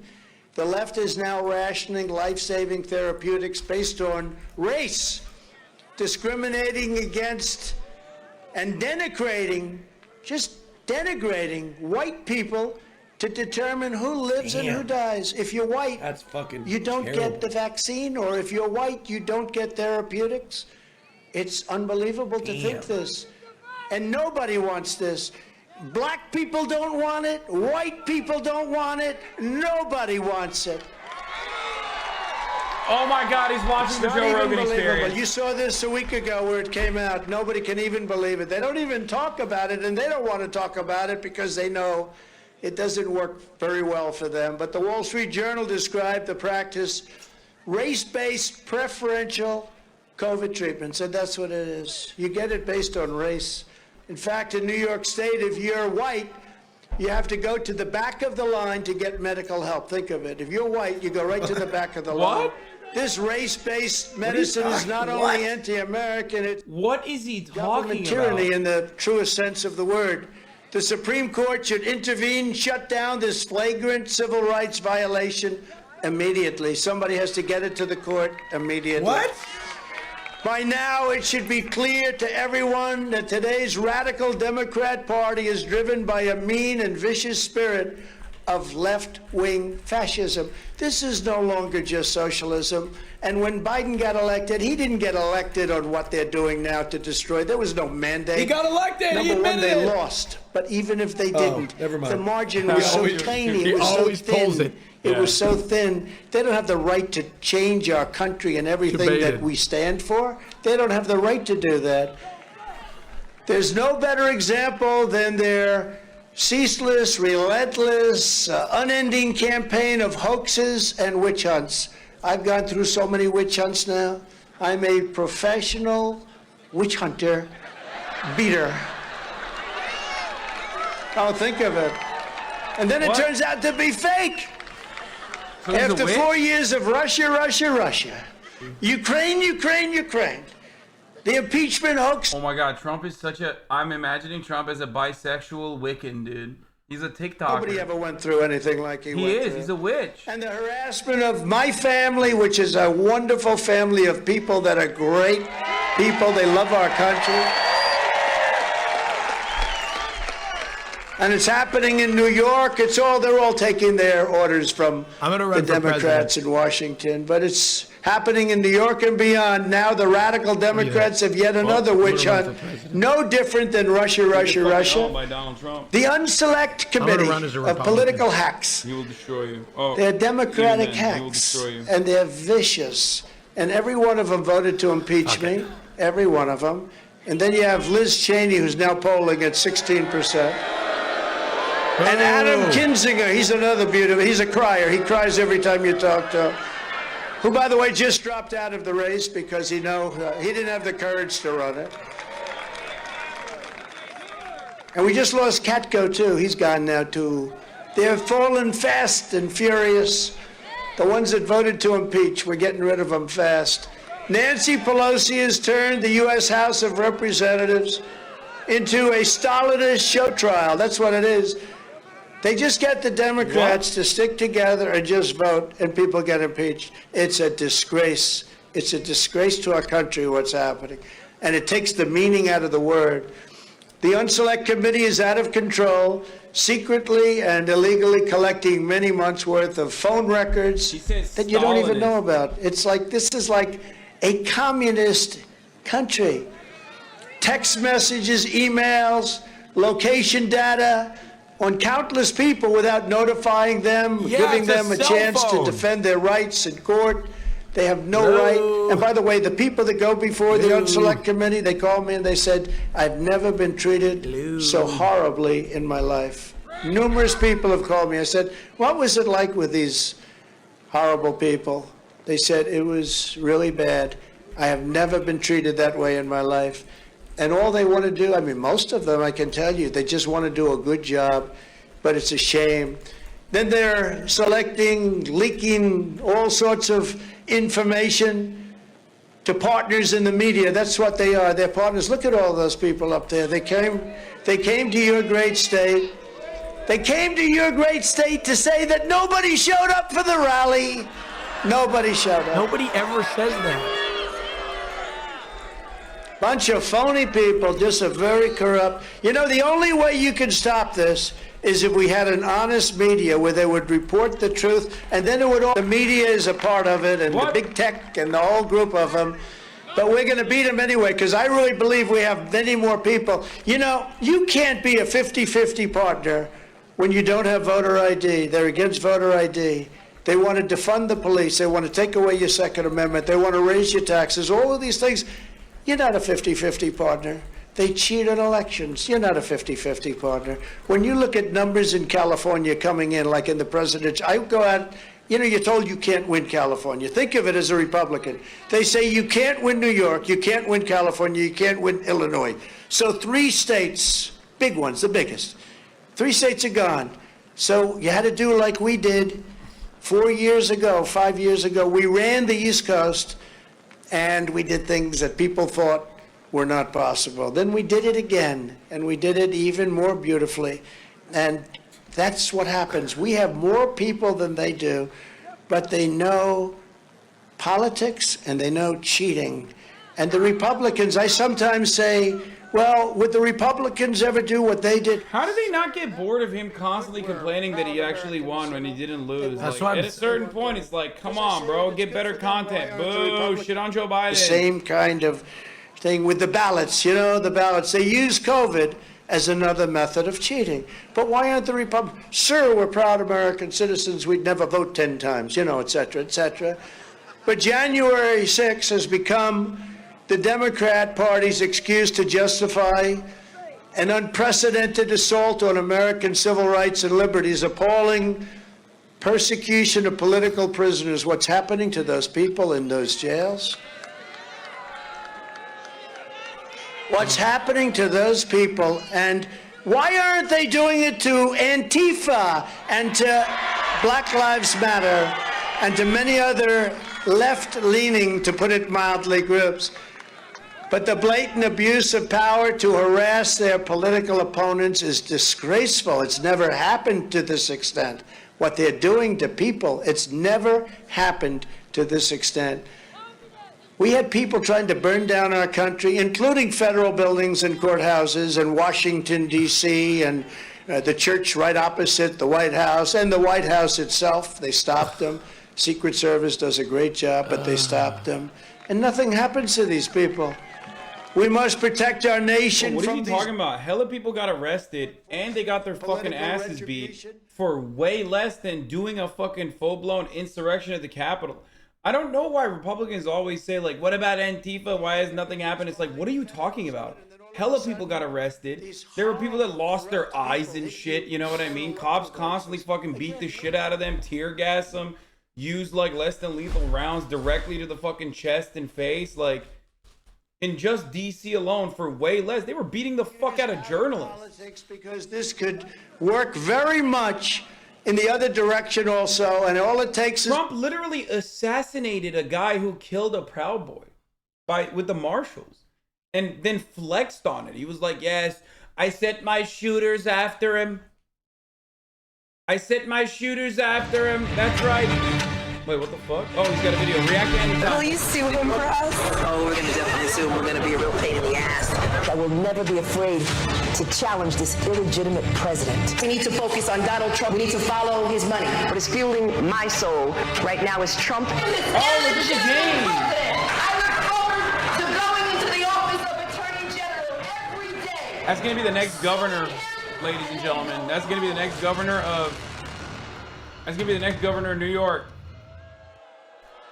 We have numerous like that. They got elected based on, they don't know anything about me. I don't even know Oh, who she the already hell she dropped is. I've out? never heard Wait, of her really? before.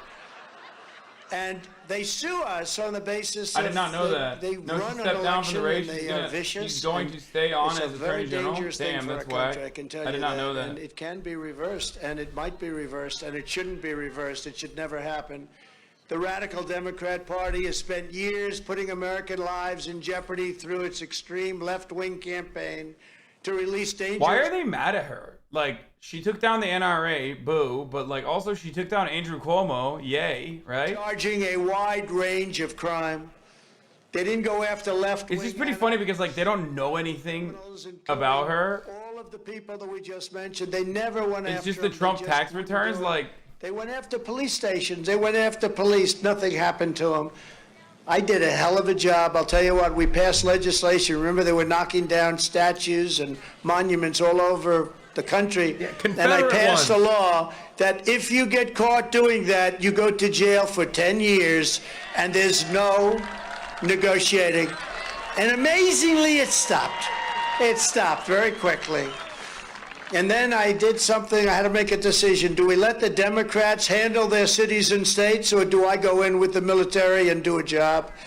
And I left, military, screaming the military. And I left it to the Democrats, and frankly, at least now we know what not to do, because they have done so badly. These Democrat-run cities, they are crime-ridden like we've never seen in the history of our country before. So now what we do is, if there's a next time, we're going to do it differently. We had to do it this way the first time. We did the absolute right thing, but it showed what happened. You look at Chicago, you look at New York, the murder rates are at a level that nobody can believe. Chicago, I mean, they have a holiday, some July 4th and other holidays, and 83 people shot, 7 dead. I just told you that in Afghanistan, we went 18 months without one American soldier being shot or killed. And in Chicago, it's happening every day. Yet when it comes to January 6 defendants, most of whom are charged with nonviolent offenses, partisan Democrats have celebrated their indefinite detention without trial. These people are living in hell. These people are living in hell. Let them fight. Let them see their lawyers. Let them go out.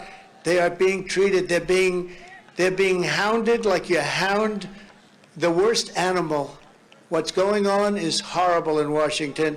And also the jails are filthy, disgusting, dirty, and they're even being cited by the courts for being so horrible. They're brutal lockdowns, they're brutal. You take a look at what they've got. Bro, you fucking put like 6 hogs in prison and all of a sudden Donald Trump is like a prison abolitionist. What is happening right now? Let them use their lawyers, let them go out and defend themselves, and if we think they're innocent, we should help them defend themselves.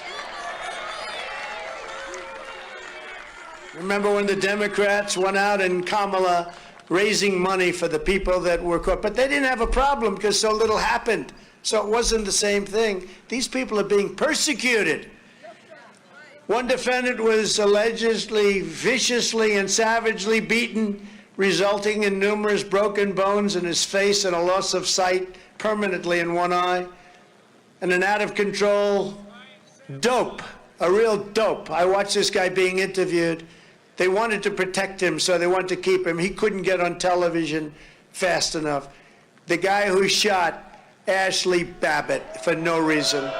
Wait, is this guy couldn't get on television fast enough. He's so proud of himself. What was I telling you about last night? Let's see how he could do without the protections that he got. Awesome. I don't think and by the way, if that happened the other way around, They'd be calling. I told "Let's Austin bring about the back Prius electric bandit. chair." That's what they'd be calling. The guy in the Prius that He's a fucking disgrace the way he ripperonied the Ashley. GOP state And senator after guy. Nancy Pelosi and state Adam legislator guy. Shifty Schiff, they go down to a shattering defeat. I hope they gotta lose. You know, she wants to move to Florida. I don't want her in Florida.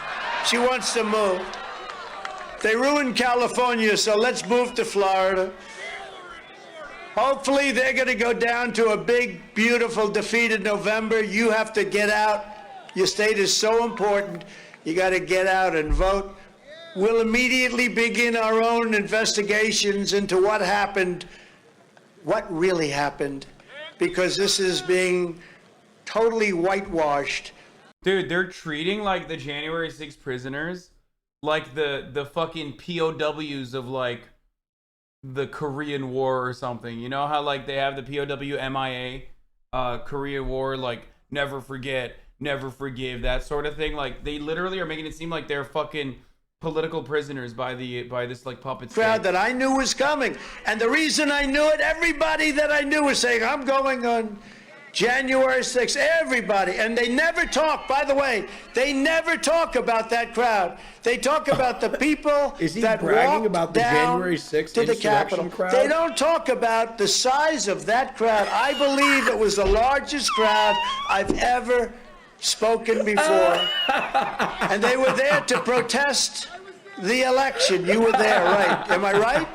I think it was the largest crowd. It's the greatest And insurrection. fake news never talks about It's the it. biggest insurrection, folks. No one has done an insurrection like this before. Present at the Capitol complex on January 6th. Oh my were God! FBI confidential informants, agents, or otherwise working directly Hey, or Democrats need to get indirectly. so much better at like with putting together Bro, fear he's ads. saying FBI did it.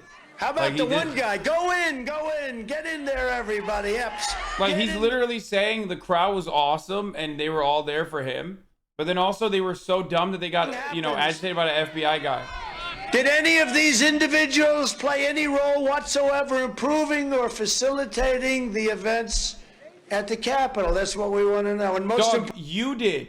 One of the guys that literally is also one of the main facilitators of the events is there. Ali Alexander, the dude with the fucking major chin with the Habsburg jaw, the brown dude that was on the Tucker Carlson documentary, he's currently at that fucking rally right now. He was one of the facilitators.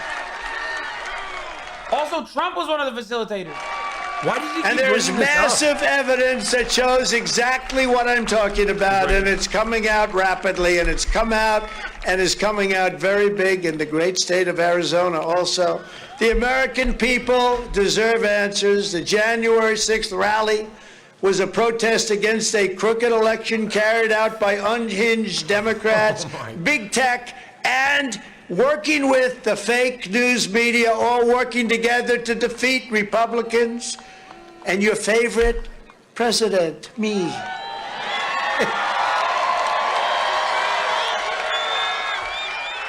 And it was done in many cases without the necessary constitutional approval of state legislatures. You had these things changed by local politicians. In other words, how do we screw the Republicans? They didn't go back. The Constitution says you have to go back to the state legislatures, and many of them did, and they couldn't get the approval, and they did it anyway, which means it's unconstitutional. And many other problems. They did everything you could do. The real insurrection took place on Election Day, November 3rd. Never forget, the reason the Democrats and their media allies conduct all of these hoaxes and witch hunts is not because they think the American people are with them. It's because they know that the American people are actually against them. And they have to cheat because with open borders, no Second Amendment, a bad economy, highest ever inflation, sanctuary cities, a woke bunch of military leaders that don't know what the hell they're doing, an education system that's failed so badly and they don't want to go to the right system. They can't win without doing a lot of bad things. And that's why the radical Democrats are also currently waging an unprecedented attack on voting rights. You see that happening right now. Their scheme has always been to erase American votes with illegal votes, and now they are doing so openly. They want to get rid of that filibuster, and they want to change it. Their legislation is not a voting rights bill. It's a voting fraud bill. That's what it is. Sounds so nice. Voting rights, we want a voting rights bill. It's not that.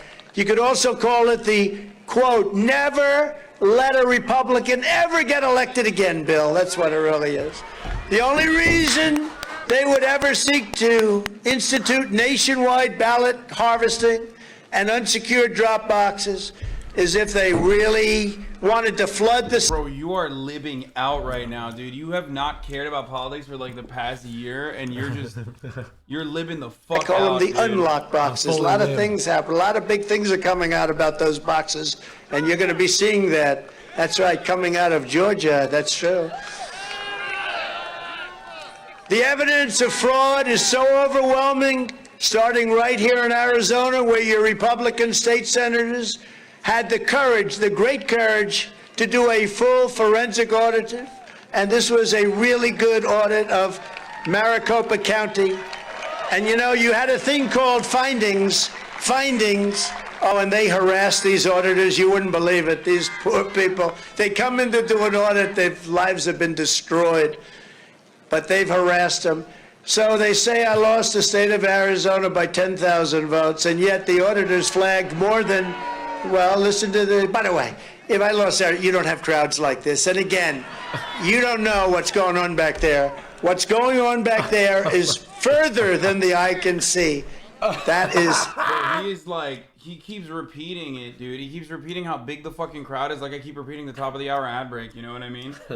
That's crazy that at the top of the hour there's a 60-second ad break and you know it's coming. And if you want an ad-free broadcasting experience, like you're gonna have to subscribe. 23,344 for $5 or for free with a Twitch Prime, you know what I mean? Despite the person no longer living at that address. Little problem. None of this is 5,000 people appear to have voted in more than one count. Did not allowed to do that. And 284,000, remember, they say I lost by 10. 284,412 ballot images were, quote, corrupt or missing. Other than that, it was a wonderful election. Congratulations. And then you listen to these people say, oh, everything was wonderful. You listen to the fake news saying how it was so wonderful. The rhinos and thank you, on the Maricopa County Board, they are horrible. The commission even admitted under questioning in Congress from your great Congressman Andy Biggs. He's here someplace. That they had deleted. Listen, Andy went, they made their statement, you know, their typical statement. I was going to say a bad word, but I see some young, beautiful children out there. But they made, and I was also going to come in without the hat, but I said it's windy as hell here, and I don't want to screw up any visions of my wonderful hair. It's windy. They said, sir, if you want to have a lot of hair blown all over the place, don't wear your hat. I said, give me a hat, please. But Andy Biggs did a great job, and he was in Congress, and they read this statement, which was nonsense, and then he asked them a couple of basic questions, and they looked like a bunch of real dumb, unpatriotic, crooked people. They had deleted, he asked them, why had they deleted much of the data which was under subpoena? That's not a bad question. They couldn't answer it. Why? Why? Why did you delete everything? Why did you delete so much? They couldn't answer the question. They can only... Bro, there is nothing in American history that has been disproven as many times as this. The fact that we are still entertaining it is fucking mind-boggling. And by the way, he's so terrible. And remember this. Immense evidence of fraud impacting tens and tens and tens of thousands of ballots has also been reported out of Pima County and other counties where we weren't even looking. They weren't even looking at people. Yeah, it's because you got the China virus brain. That's why. That's right. You want President Xi to come here and lead this wonderful country, Jake and Bake Live, believe me. That's right, Jake. I'm a follower of your IRL streams. You spend a little too much time in China. That's right. You like too much time. You keep saying you want high-speed rail. That's communist, believe me. Little too much time in China. Yeah, only patriotic Americans with the right kinds of bones can understand what the president's saying. Do his job. I know All we want Jake him and to Bake, do is and I his know job. he knows President Xi. Well, he knows he's him gotta very move well, quickly. folks. I would say that. We've all been waiting a long time. I understand what you're saying, but to take appropriate action, along with the state legislature regarding what we call the big steal. It was a big Jake corrupt Xi, steal. I call him Jake Xi. And hopefully the Attorney Jake General and your state Jinping. legislatures will be smart and fair Jake Xi and Jinping. decisive and let the world know what the hell happened in Arizona, because it's happening in other states right now, even at a level maybe beyond Arizona. Our elections have to be decided. We have to be decided by legal votes only. Legal votes only. And that's the only way we save our country and we save our democracy. More means evidence is only coming. votes that are and it's casted coming towards them are the very, ones that count. very fast. In Georgia, the Secretary of State is now really looking at an investigation that I think is going to be a bombshell. Thank you, And Swamp supposedly it's on tape, it's on camera, Bro, and what we'll are see you what doing happens. with that, but bro? I just need they have someone to put my illegal feet on. ballot Just play with the other harvesting thing at a instead of the level that water nobody that I could will even be believe drinking. possible. So we're going to Soon. see what happens in Georgia, but it's far. Bro, there's bottles of water down there, and Austin has just been massaging his feet with the bottle of water that I will be drinking out of. Okay. To win the state of That's fake Arizona. news. And in Wisconsin, Pennsylvania, and other states, many things are likewise happening, and they're happening fast, and the people are very angry. And I'm talking about political people, politicians. They got duped, and now they're finding out. You're a what happened. politician. The people have to be free No, he's the great to leader. find the answers It doesn't work to anymore. a very corrupt election. He and was if the not, swamp. they will never trust again, and our country will be absolutely decimated. Weak Republicans who fail to recognize election fraud and, frankly, open borders and all of the other things they are doing now to destroy our country, they're going to be losing elections at a level that nobody thought possible, because the people of our country understand, in many cases, much better than the politicians. The same people who have been lying about everything for 4 years claim 2020 was the most secure election in history. Give me a break. Give me a break. Those are bad people. I watch them on television. All you have to do is just look at the files. The numbers that are coming out are astronomical, despite the fact that they themselves spent years claiming our elections were so vulnerable. You know, a lot of the people that are talking about how honest they are people that throughout years have been saying how corrupt our elections are. But this one was the beauty, because this one used all of the mail-in phony votes and all of the things that happened to cheat. When Republicans get the chance, we must act immediately to pass voter ID, citizenship residency. We need confirmation of that. We have people coming in, we have no idea where the hell they come from. And take a look at California as an example. No more unmanned and unsecured drop boxes, and no more ballot harvesting, which is illegal. And they did it Why at do you need a levels that secure nobody drop can box? believe. We must return to the historical norm of voting in person on election day, unless you have a valid reason to vote absentee, like you're in the military, Or you have or COVID, you're or there's very a sick. pandemic. The raging pandemic, maybe. Maybe that would be a reason why we would vote by mail. I mean, even then, like, who cares? Just fucking allow voting by mail. Old people do it all the goddamn time. It's so fucking stupid. Or you're the entire state of Again. Oregon or Florida. Yeah, there's plenty of states where you can do it. It's fucking bullshit that we don't do it. It doesn't have to A be note COVID. from the doctor. But same-day voting, and you'll be surprised to hear this, paper ballots. Trump Paper voted by ballots. mail. The good old-fashioned way. You know, there are a lot of countries that use paper ballots. They don't have the problems that we have. They don't have names going in. Let's see, I'm going to vote for Trump, but it comes out for Biden. They don't have those little problems. No, paper ballots and same-day voting. And a Republican Congress should conduct a forensic audit. And we have to get rid of Mitch McConnell, by the way, just in case anything. A forensic audit into the hundreds of millions of dollars that Mark Zuckerberg dumped into local election offices. And you take a look at what he's done. You just take a look at what they did. He put in 417. You know, if you spend more than $5,600, they put you in jail. This guy spent $417 million, and most of it went to the Democrats, almost all of it, and nothing happens. But to make these critical reforms between now and the time that's so important to make them, we have to act, and we have to act fast, and we have to act strong. Our country is going to be bigger and better and stronger than ever before. We're going to stage a comeback, the likes of which nobody has ever seen.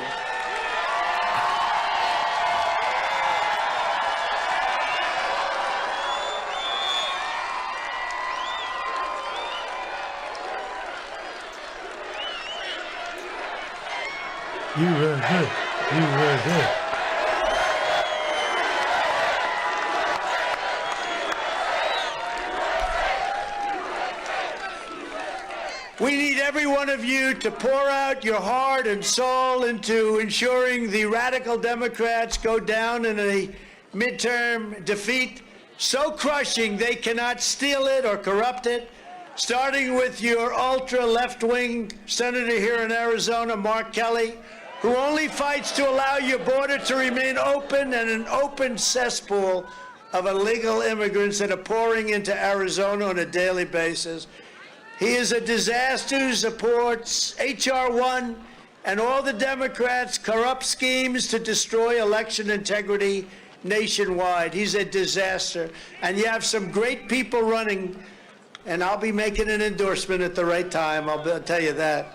But we'll be making an endorsement, and amid the worst border crisis in history, Kelly's voted repeatedly for open borders in Arizona. How the hell did you elect this guy? Where was there an open border, like, event or legislation to vote for? Like, when did Mexico what is he against saying? deporting This is the funniest part about Donald Trump's rhetoric is that it's just like, and we have some angel like moms he's on a with us different today, universe, and I think dude. they Like, are the as those greatest Democrats are constantly putting forward open 40 borders years ago, legislation. These are the greatest people. What they And bald how fuck they Mark have Kelly is suffered. like, yeah, let's do it. I love being an astronaut and also voting for the open Story borders on policy. mass amnesty, sanctuary cities, and stimulus checks for illegal immigrants that you pay for. You know, you're paying for all of this. You know, I mean, to illegal be fair, immigrants I now forgot. I are forgot that, being like, treated you know, better than homie just straight up veterans. lies. Okay, I did forget about this because I haven't seen him in a long time.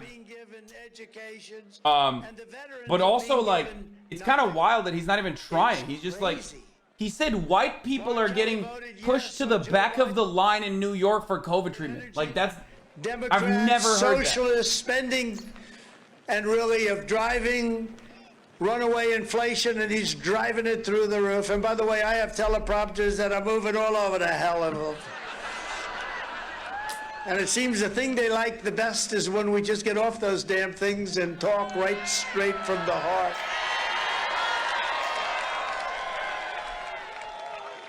You ever read a teleprompter where it's waving like you're on a ship and you're starting to get seasick as you talk? Good job of tying up those teleprompters, fella. I'm stuck up here with 55,000 people or something, and I got a teleprompter that's useless. Useless. Because you can't Good see job, because you're an old fellas. fuck. Look at the wind. Look at those flags. Look at those flags. What a beautiful sight in one way, but in another way you say, man, it's windy. Less than 10 months from now, Arizona is going to send the ultra-leftist Mark Kelly out of Washington in disgrace. And you're going to send a proud and tough Republican patriot to the U.S. Senate to make America great again.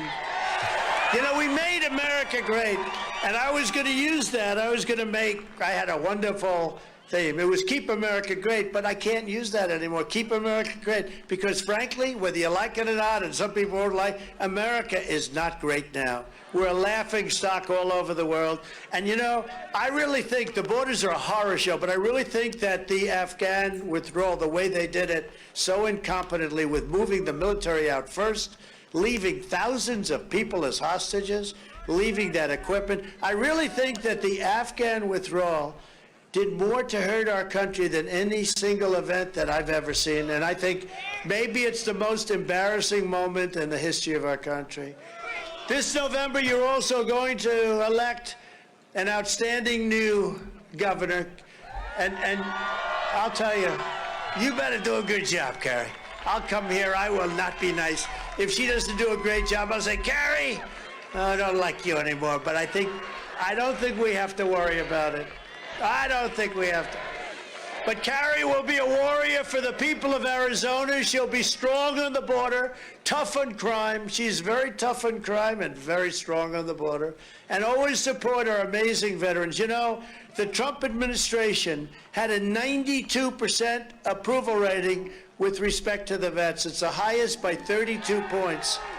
You know, for years I'd be turning on the television and watching the news. It was more real then. Perhaps it was fake also, I don't know, but it was more real. And all you'd see would be how badly veterans are treated. You'd see it happen so often. If you take a look, you haven't seen that in years. I'm a liberal. My people did an unbelievable job in so many ways, rebuilding the military and everything else. But my people did a great job on taking care of our vets. What we did was incredible. You know, we had legislation passed where if you're a vet and you can't get good service, you go to a local doctor and we pay for it. That saved so many veterans. Carrie will stop radical indoctrination in our children's schools. Most of all, Carrie will be a tireless champion for election integrity. I really think she's going to be incredible for election integrity. I think it's almost her #1 issue. She's not happy when she sees this happen, and the people in this incredible crowd aren't happy. We're pleased to be joined tonight by many great Republican leaders. We have some great ones. I already mentioned a man that was so incredible on this election situation. Senators came and they said, wow, we heard this. With 40,000 on our end. Because the right man asked the right question. And he's Congressman Andy Biggs, and he's a great guy. Andy, where's Andy? Where are you, Andy? Absolutely. Where's Andy? Thank you. Thank you. He's a great guy. Thank you. Paul Gosar. Paul. I know. The reason why I'm not talking is because I was partially also compilating like fucking tweets of right-wingers. That I can tell you, he's tough. And a woman I've really gotten to know and respect. Did he mention DeSantis? A woman that fought like hell on impeachment hoax number 1 and impeachment hoax number 2. Debbie Lesko. Debbie. Debbie. He's kind of losing. He's kind of. Thank you, Debbie. It was good having her on my side. I can tell you. Thank you. Having them all on my side. I thought he was gonna fucking shit on DeSantis. Another woman I who's told been with me from the beginning. I told the mods to put a gamba up for whether or not he was gonna shit on DeSantis or not. Incredible. Kelly, wherever you may be. Good luck. I'll be honest. I think he's gonna. I'm not as confident he's gonna win in 2024. And I hear we have at least one of our U.S. Senate candidates, and a very successful guy, a really terrific guy. Blake Masters. Blake? Where's Blake? Hey, thank you. All I'm saying, let the record show, I accurately predicted the 2020 State election. senators. Oh, this one. She's so great. Yeah, you said Wendy Rogers. Not after COVID. No. I accurately predicted it 2 years before. Thank you. Thank you. Sonny Borelli. Yes. Sonny Borelli. Before a deadly disease that crippled the American economy, stopped the entire world, and stopped trade in general, and literally killed millions of people on the planet. That's how you protect. That's when you predicted the election. I did. And Karen Fan has been absolutely terrific. And we want to thank Karen Fan. and a future state senator, Anthony Kern, and his You're wife, insane. Jenny. I am Thank currently you, Anthony, 1 for 2 on elections. You're insane. for being here. A woman who's done an incredible job, and she's just starting I the voted fight. for winning presidents. But she's winning the fight. 2 out of 3 Arizona GOP Chair I can't Kelly see Ward. Thank what you, the Kelly. gamba is. It's not coming out. Thank you, Kelly. Thanks, Kelly. Great job. Pinal County Sheriff. This guy's central casting, I got to tell you. I met him. I said, if we're doing a movie on sheriffs, I'm picking you to the lead. Sheriff Mark Lamb. Thank you. Hey. Oh, they love him. They love him more than anybody else. He's popular. I think Bernie's gonna run. Yeah, someone in the chat just fucking clapped your ass cheek. Said, remember when he predicted blue Texas? Okay, look, I didn't predict blue Texas. You literally did. You did, and you tried to. You tried your best to get. Hey, look, all I'm Hey, saying Sheriff, is it true? all I'm These saying cars is went back Texas is 20, looking 25 pretty purple. miles. You've never seen one like this, have you? Thank you. It's all online, and it is online too. Thanks, Sheriff. It's a popular guy. What'd this guy do? Did he We like have a kill a man bunch from of black Texas people or with- something? Why do they love him so much? Like you haven't seen before. Attorney General, and he's got some very good poll numbers, I have to tell you. I just saw him today. Ken Paxton. Ken. Thanks, Ken. He's a fantastic guy. Texas is going blue in A woman who's 2024. been You with watch. me right from the beginning, and she's been great on criminal justice reform and helping us in so many ways. Alveda King. Alveda. Thank you. Michelle Obama's going to win the 2024 And Pam election. Bondi. Where is Pam? I saw Pam here. Pam Bondi. Pam Bondi is great. She was the Attorney General of Florida for a long time. The thing is you guys all give me shit about Michelle Obama, but you would She's all never be voting looked for her, better. all of She you. was just an Every single incredible one of you. person. And Every we single were one of right you from would the be voting for beginning. Michelle Obama. And a man named Charlie Kirk. Do you know Charlie? Dude, Pam Bondi. Where's I knew it. I was Charlie? like, why do I know that name? Because she's hot. That's why. What a Okay, job did you he's guys done. vote You for know, he Joe looks Biden? like Did you? a little bit older, but I heard the No, other nobody day how voted. I young. didn't I vote for can't Joe believe Biden. how young you Yeah, are. no, I voted for Donald Trump. And a person that I know you've never heard of because he doesn't believe in advertising. He hates That's one of my wiki advertising. facts on my wiki page is Austin Mike voted for Joe Lindell. Biden in the 2020 election. The Pillow Man. Where's Mike? The wiki facts are Austin's a Minnesota Vikings fan, Austin voted for Joe Biden, and Austin's gay. Those are my wiki Thank facts. you, Mike. I always say Hey, Mike is the it's Michael single Pillow. greatest Let's go. purchaser All of right, ads in everybody history. knows. I don't know what 300 deal million you make, Americans but need to go you to can jail for negotiate my illegally voting in the advertising. election against Donald Trump. Man, a great gentleman. Another one who's a real fighter, a lawyer, tough Ah, and and smart, Michael working on a Pillow. lot of different things. Leader of the Pillow Boris, now, most people Clan. call him Epstein, but I call him Boris Epstein because that's the way Epstein, which is where the way they say it in his original country, and he's been incredible in a fighter. Boris. Bro, remember when people said Jeremy Corbyn was an anti-Semite because he said Jeffrey Epstein? Ambassador Rick Grinnell, one of the greats. He's one of the greatest people. They said One of the that greatest Jeremy people. Corbyn Thanks, Rick. was anti-Semitic because What he a said great Jeffrey job. He went in Epstein. there, I tell you what. He was the ambassador to Germany, and when I took him out, the happiest woman in the world was Angela Merkel. He was so, you know why? Because he was pro-America. It's called Make America Great Again. It's called America First.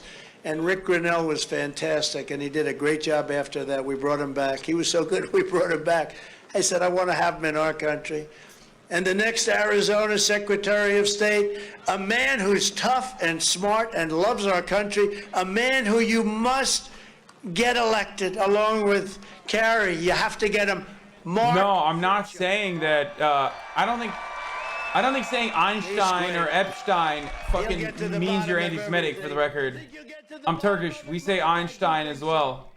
So. I think so. He will. You got to work hard for him. He's a patriot.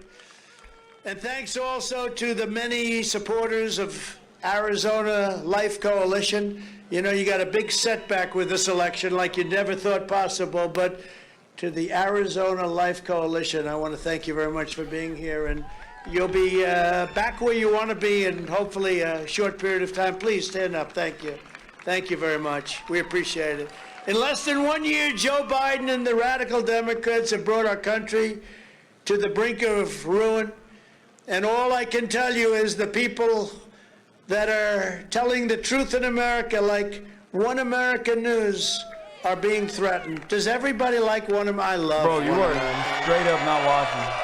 I was just looking at poll numbers. By the way, these cameras, you know, they're back there. They're covering this. They don't like hearing the stuff I'm saying. Bro, Austin I just is see looking at 538 poll numbers, dude. What for what election? I'm just looking here at... Bro, you are just insane, dude. You're such a lib. It is wild to me. But you know what? One America News has done a great job, and here's the story. What just happened? I was looking at my poll numbers. No, I was looking at my quote tweets of me saying I want to debate or have a discussion with Jordan Peterson, and so many right wingers are like losing their shit, saying that like, you know, I'm gonna ambush him or something. It's like, bro, what happened? You guys don't think your greatest fucking you guys don't think Jordan Peterson could fucking own me, a dumb himbo, in the marketplace of ideas? Like, are you fucking insane? What an insane admission. Like, me and Ethan, we're both idiots. Really? Like, Jordan Peterson, the smartest man in the universe, is not going to be able to fucking absolutely whip both me and Ethan Klein into submission? What the fuck? You may be, but these are patriots. These are great, great men. Where are you? What people? Thank you very much. Thank you, Robert. Thank you very much. So I don't know what this is. This is horrible. This is a great network. These are great people. I watch it all the time, and you really get the truth. And they want to cancel him now because of politics, for purely political reasons. It's a disgrace what's going on. But I don't think the people are going to stand for it, especially with One America News. The job you've done, you really should be commended, both you and Robert. Thank you, Charles. Thank you, Robert. They said, please don't mention the word boycott, so I won't mention it. I'm not going to use the word boycott. I will not say boycott AT&T. Because I promised Robert I will not do it. So I will not say boycott them.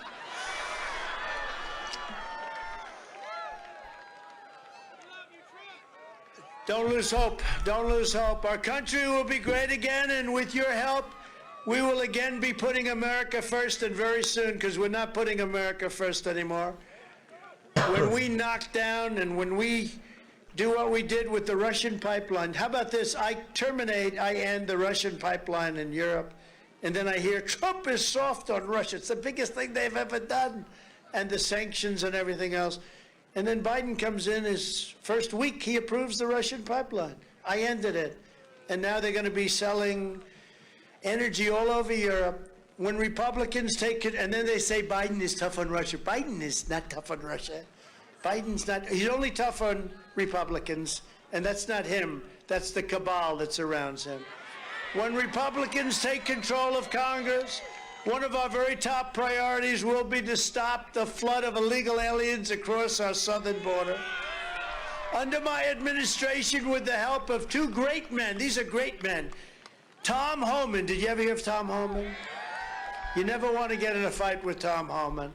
And Mark Morgan. These are two great men, and they had help from others. We did such a job on the border. They knew exactly what they were doing, and we did that job. And as I said before, we had the greatest and most secure border in U.S. history. All Biden had to do is go to the beach. Just go to the beach. We had a policy, stay in Mexico. You don't have to know what it is, but makes sense. We ended catch and release. We ended asylum fraud. We struck breakthrough agreements with Mexico and Central American countries. I ended payments to all of these countries because they weren't behaving at all. They were sending us their prisoners. They were sending us a lot of bad people. I said, how much money do we give to El Salvador? How much money do we give to these countries? How much money are we giving to various, including Mexico? Quarter Pounder and Ian Miles Wrong are fucking like scared on behalf of Jordan Peterson. It's very weird. And you know, remember, he gave us 28,000 soldiers while we were building the wall. That's why we had such great numbers, even with 28,000 soldiers for nothing. We paid nothing. Now, I did say that if you don't give them to us, we're going to put tariffs on the cars coming in, but we don't have to go into that. We expedited removals and deported dangerous criminal aliens by the thousands. And we built nearly 500 miles of border wall. 3 weeks it would have been finished. In 3 weeks. And it took 2.5 years to get started because they had all of these lawsuits, 11 of them. We won every one of them. But we had 11 lawsuits brought by Nancy Pelosi, mostly in Congress. And we built almost 500 miles of wall.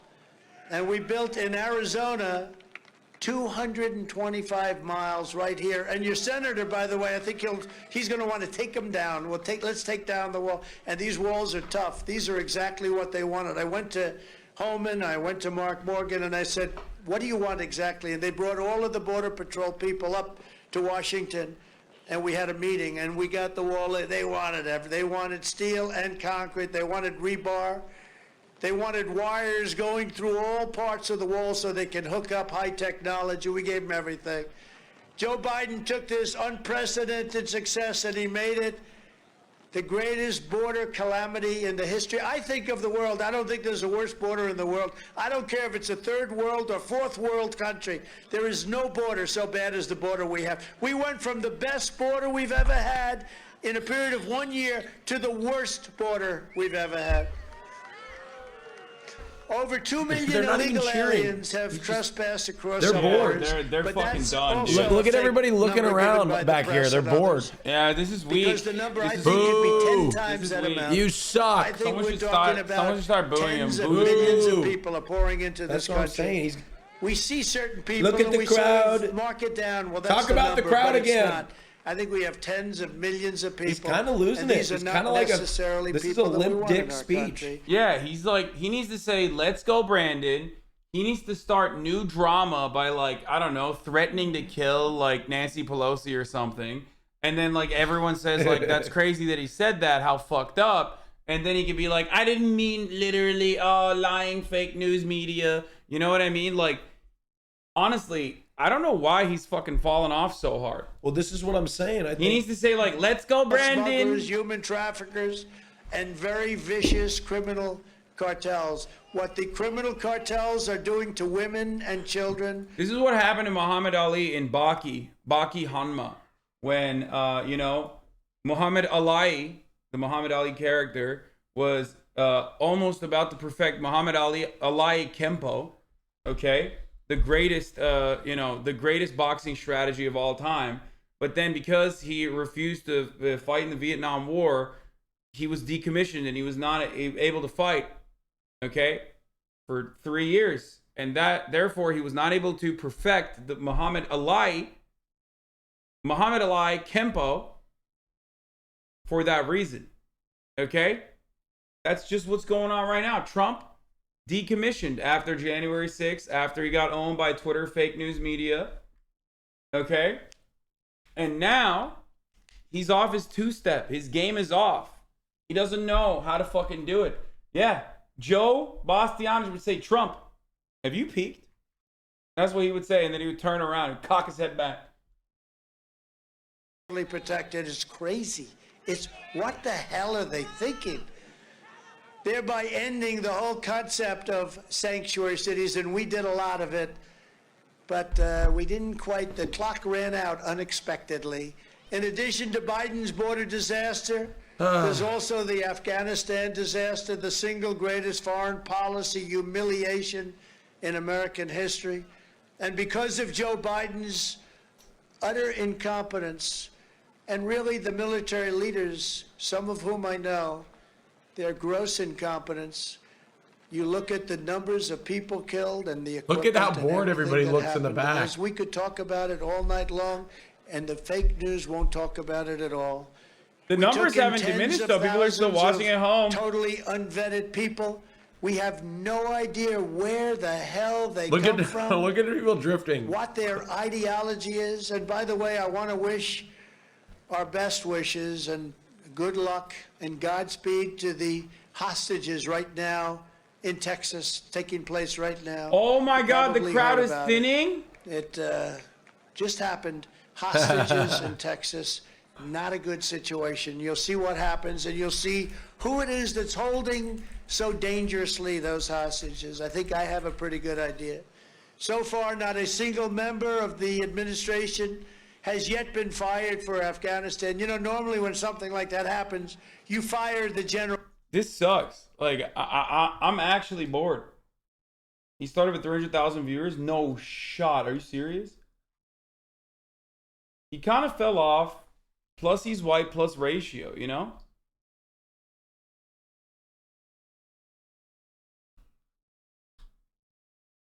He's got no content. Put Masterchef back on.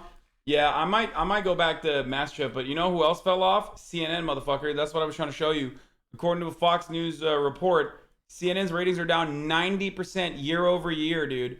90% Last year, in the first week of 2020, they averaged 548,000 viewers, down from 2.7 million in 2021. Now, of course, in 2021, when CNN got those ratings, it was January 6th, right? Obviously.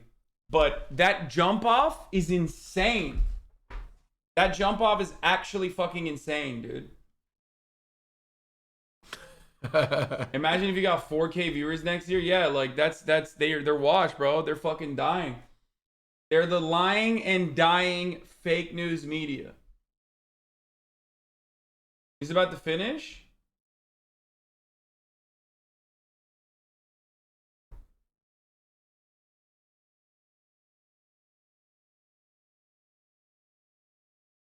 No, he's not. You're lying. Red wave is going to begin right here in Arizona, and it's going to sweep across this country, and it's going to wash hundreds and hundreds and thousands of Democrat socialists out of office with an unstoppable surge of Republican patriots.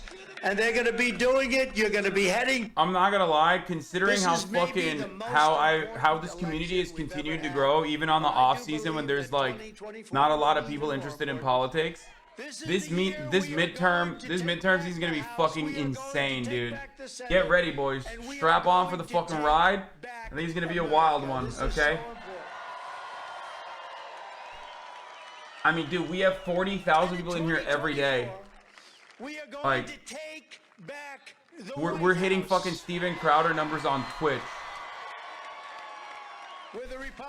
40,000 for Twitch is like 100,000 for YouTube. So families, fair trade for American workers, and more American factories forging more products stamped with those very, very beautiful words. I don't even know what it'll go to on like primary nights and shit. We will shut down Joe Biden's border disaster. We will again end catch and release. We will quickly complete the border wall very quickly, very fast. We will end chain migration. We will make sure that these people that are 80K illegally daily? admitted to I our don't know, country man. I think maybe have to 200K share. daily. If they're staying, they have to share our values. They have to love our country. They cannot blow up our country. They have to love our country. They have to love our people. We will hold China accountable for unleashing the virus and charge them trillions of dollars for the damage and suffering We'll send them a bill, folks. Us. But look at what they've done to the world, what they have done to the world. We will break up big tech and restore the right to free speech in America.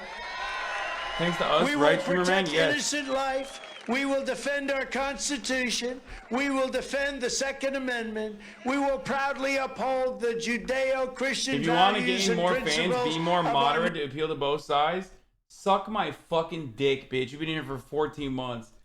If anything, I will keep hammering both sides from the left. on violent criminals, and we will give our police office our As if I'm gonna fucking change my political opinions to win a larger audience, dude. no defunding of our law enforcement in any way, I mean, I know he's joking. shape, or form.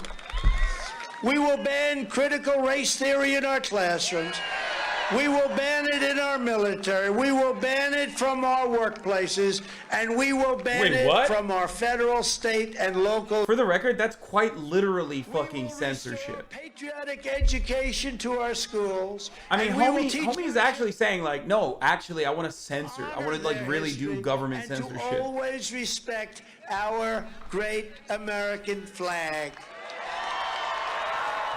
Except when we fucking plaster an eagle or turn it blue or men from whatever. participating in women's sports. That's the big boys.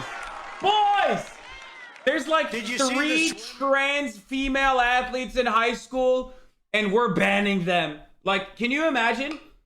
Let's say 20,000 to 50,000 people got together here in Arizona. There's like 4 trans female athletes in high school total. And that's what they're cheering for. That's your fucking big goal for your you know, that's your big rallying cry, dude. Really?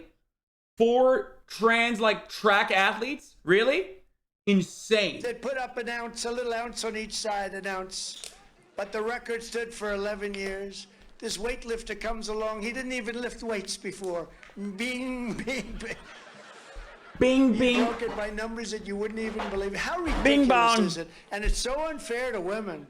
It's so unfair to women. He never used to talk about transphobia or trans people. The greatest political movement he's just in like the history of our he's out of country. content. There's never been anything Just like straight it. out of content.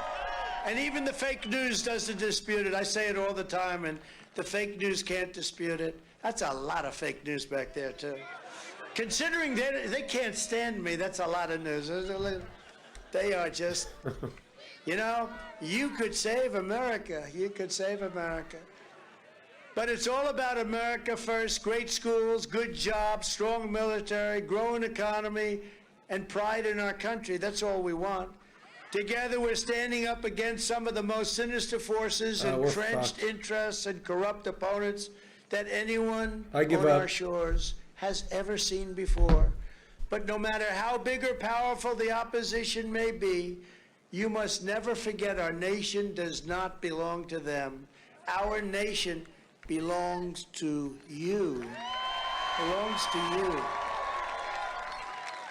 And it belongs to you, Christina. This is your home. This is your heritage. And our magnificent American liberty is your God-given right. From Phoenix to Tombstone, from Flagstaff to Florence, from Mesa to Yuma to the Red Rocks of Sedona, we stand on the shoulders of red-blooded American patriots who poured out their heart, sweat, and soul for our country and for our freedom. This great state was settled by some of the toughest men and strongest women ever to walk the face of the earth. Arizona is where Wyatt Earp and Doc Holliday, they were tough, became American legends. It's where the great American West became the American dream. And Arizona is the state where generations of pioneers and prospectors, miners and ranchers, cowboys and cattle hands, marshals and lawmen, tamed the frontier, braved the blazing sun, and showed the entire world how the West was won.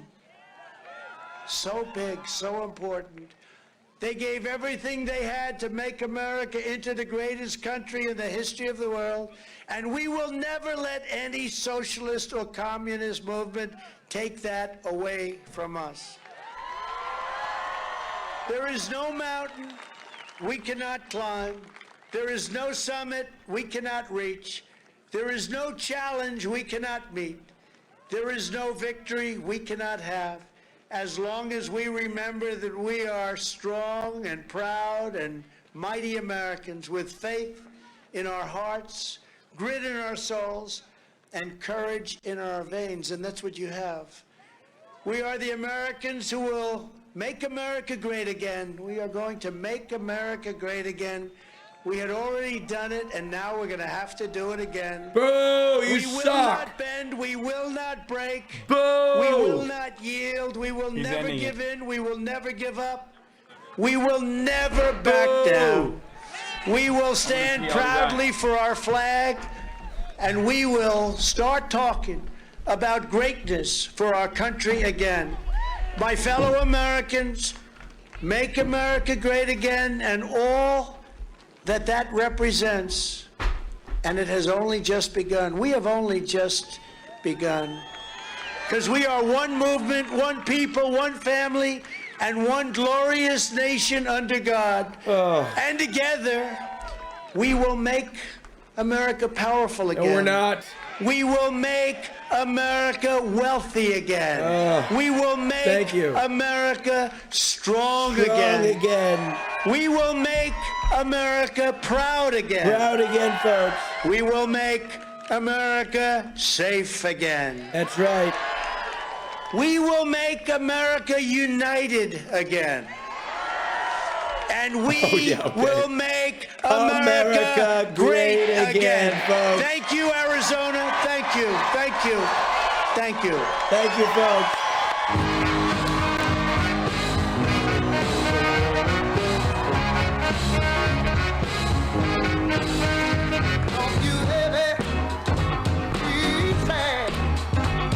Wait, should I mute this? This is a song.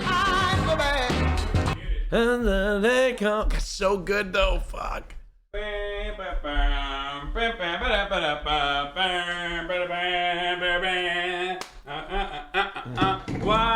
YMCA. Is that what's playing? No, it's hold on, I'm coming. Hold on, I'm coming. All right. So that was whack as fuck. Those are my thoughts on this, okay? My thoughts on this particular subject are that Donald Trump has fell off, plus he's white, plus ratio. He's really fucking weak. He needs to find his groove again, okay? He needs to make America great again, but before he makes America great, he needs to find his fucking groove. Because right now, if we're being real, if we're keeping it 100, if we're keeping it a P, okay? This was not very P, okay? It was not. Trump, not great. I thought it Fucking sucked. fell off. Thought Boring. he hit a lot of the same points. Peddled election, fake election.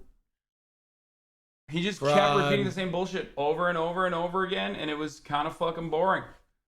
I think Joe Biden is so boring that he's able to destroy Donald Trump by being like the most boring man in America. It's like not entertaining to fucking talk about him, you know? Like it's just not fun because he's dead. It's like beating a carcass. I'm serious. It's so true. It's fucking crazy. Oh my god. Ew, look at this, look at this, look at this. Look. Oh, ew. Ew, yuck. Okay. We're gonna get back to Masterchef, obviously, what really matters. But before I do that, I want to fucking address some shit, okay? I'm gonna go pee. So, you go pee. While I was talking last night about like fucking conservatives clipping shit out of context and like engaging in cancel culture, when a big part of my beliefs revolves around the fact that like people can change. And then I'm pretty aggressive in like punishing people who refuse to recognize that reality. This fucking dumbass, I go, funniest part about right-wing weirdos and their constant need to bring up old shit is that the people have apologized for years after they clearly changed. Just because you're incapable of changing doesn't mean others aren't. Self-reflection and growth is at the heart of progress. This guy goes, this you. I is a fucking comedian who did like blackface and shit back in the day and, portrayed herself as Hitler and all this other stuff. Now talking about like social justice through comedy. And he found a way to clip that in precisely the worst way possible because I was literally talking about Sarah Silverman being funny. I wasn't trying to fucking cancel Sarah Silverman. I literally was saying, why the fuck is she why is she talking about Jew face? She should just be funny instead. Okay? It is mind-boggling. And it got 448 likes because people just see that and go, this is a 12-second clip. I wonder if there's more to it. No, that's it. That's it. I said, hey, dumbass, I don't think you understood my point here. I'm not canceling Sarah Silverman for those things. If anything, I wish she'd stick to comedy rather than weird SJW pandering. But of course, it's not about what my actual positions are. It's not about what I actually believe in. It's quite literally about, it's Hassan. Do you expect intellectual consistency? Hassan being hypocritical, more news that we all knew about at 8. It's literally just like, it is just insane. It does not matter. It does not fucking matter. It is all about like, it is quite literally all just about like, oh, got him. Fucking got him. Hassan doesn't have intellectual consistency.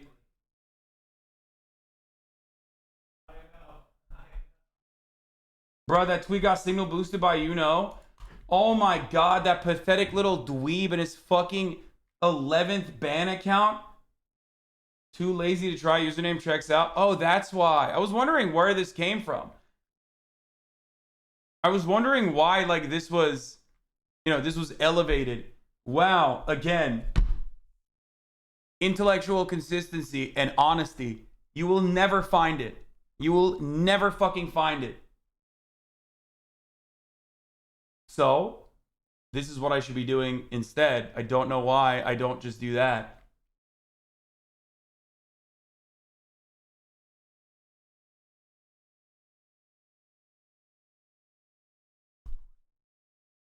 Oh. He boosted it and only got 400 likes? Yeah, because he's a pathetic little fucking loser with nothing in his life. And the more angry he gets and the more like annoyed he is, the worse it becomes. He's just like, he's never capable of cultivating a fucking following because he only fucking lashes out at whoever the fuck. Anyway.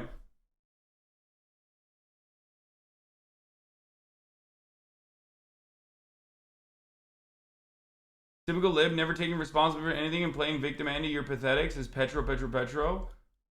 If that was the case, why would I have just brought up some fucking loser who clip chimped me?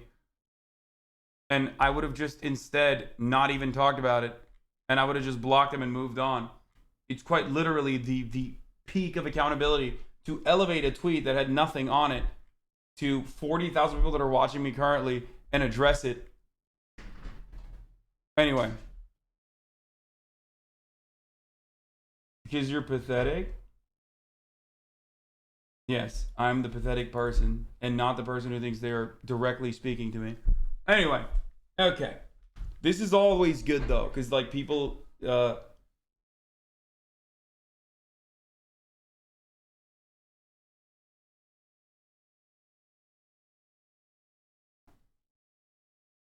holy shit, this Trump rally was really popping off.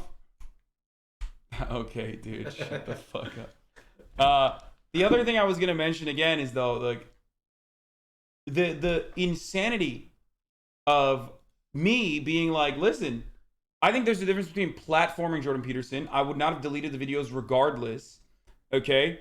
But I think there's a difference between like having a positive platforming conversation with Jordan Peterson and having an actual conversation with Jordan Peterson where there's like a little bit more pushback, okay? Which I think is like fine.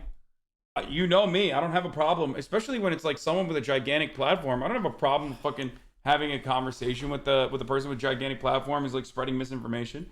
I've never had an issue with that. I have done many debates like that. I just don't like to debate people that are exclusively make a living off of doing debates, and this is their only fucking type of content. You know what I mean? Because why the fuck would I do that? You're irrelevant, and you do not have the capacity to spread misinformation to a large platform. I would rather not, signal boost you. Okay? People on Reddit were saying you made H3 delete videos. I don't care. I would have never even fucking deleted those videos. If it were up to me, I would not have deleted those videos. So now that I said I think it'd be very productive to have a conversation with Ethan and myself. You should come on the show. You could clarify your stances. All these fucking like big alpha bro debate guys are now saying, mock and insult someone relentlessly. Ask them to come on your show, Prophet. Dog, he has already been on Ethan's show. He's the one who's like complaining about his episodes being deleted. You know what I mean? I don't understand. I hope Jordan Peterson knows that these two grifters, Ethan and Hassan, purposely started this controversy so they could try. First of all, it's not even a fucking controversy. You guys are the one who fucking. You guys are the ones who lost your shit because Ethan decided to unlist his fucking 2 videos.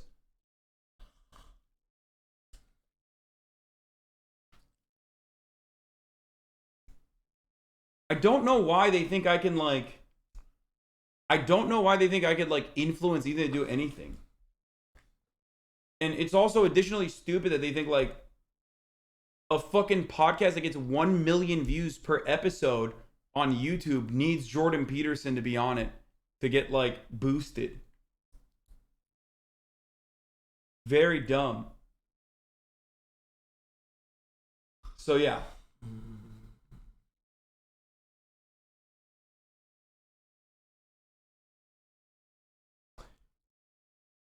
Step 1, piss in your basement. Step 2, blame your wife. Step 3, profit. I mean, you are a grown platform. I'm sure they won't take that for granted.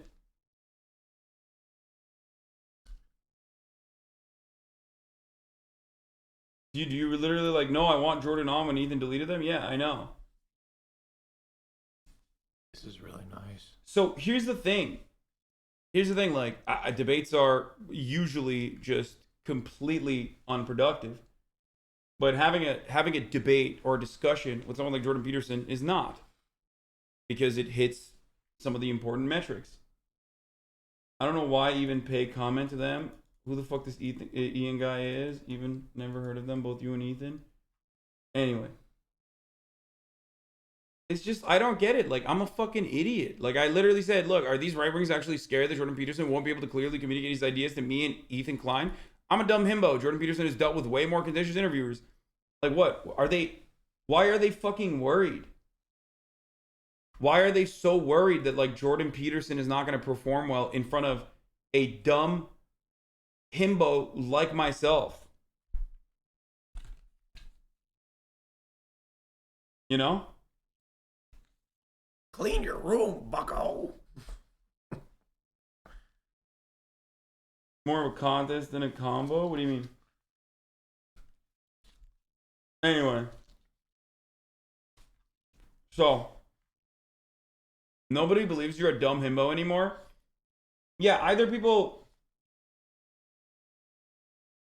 What is this? What is that, Abby? That last time. Oh, what's that shit, Last time Abby? we were on the show together, Han. Oh yeah, what's... And I was wrong. Oh yeah. Let me get out. Oh yeah. So you could run. Yeah. Is she wearing a shirt of me? What is this? A request of Hassan? What is happening? She did do that. Do you remember that, Han? I remember it like it was yesterday, Abby. Wouldn't it be lovely if we could extend our subathon? Wouldn't it be lovely if a certain somebody could perhaps raid a certain somebody? I don't know what you're talking about. Why is he talking like Bernie Sanders? How do you guys even find this? Oh, it's fucking Austin Ox. I'm like, Jesus Christ. Oh, did you see what Austin Ox made for my my show? What did he make for your show? I think Austin Ox. Did you post that on YouTube? Go to his Twitter. He posted on Twitter. So I had a so for the show with Mia Malkova, the whole idea was that you would win a dream vacation with Mia Malkova, and I commissioned Austin Ox to make a cool video on where that vacation would be. It's on his Twitter, but you may be still in this stun log. No, I'm not. I'm not in a stun log. Here, scroll down. No, we're doing fucking. Scroll down. A little bit more. Oh. If I ratio him a third time, he has to adopt the chicken to learn it. Love as a family member. What is this? Get ratio plus L plus wash. Stop eating animals. I'm sick and tired of this fucking ratio culture in my own community, okay? You guys are supposed to ratio everyone else, not me, okay? This is bullshit. Anyway, what is it? What? Scroll down. It's there. It's no. Scroll down. There we go. There it is. Thank you, Mr. Show. Let's take a look at that prize. You gotta make it bigger.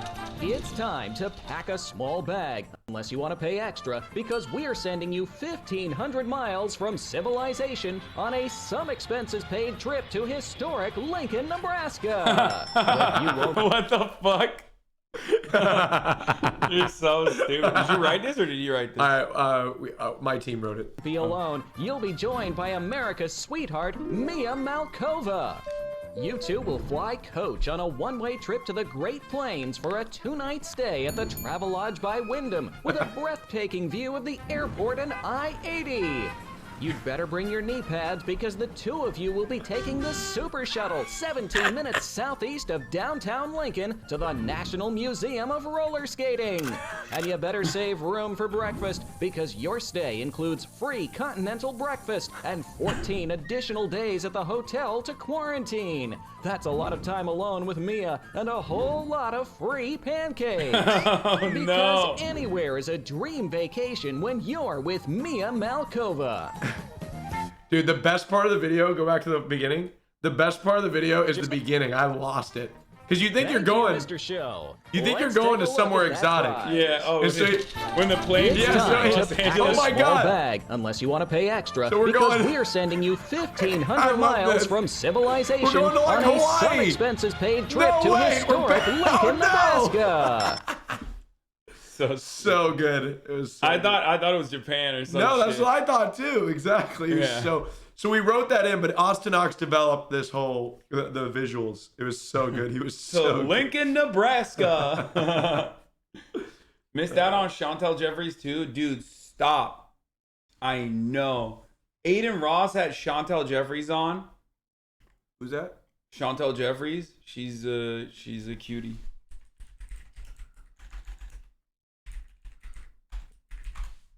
She's a model. Oh yeah. CJ the DJ. 4.7 million followers. What the fuck? Oh, she got a fucking crypto punk and everything. Yeah.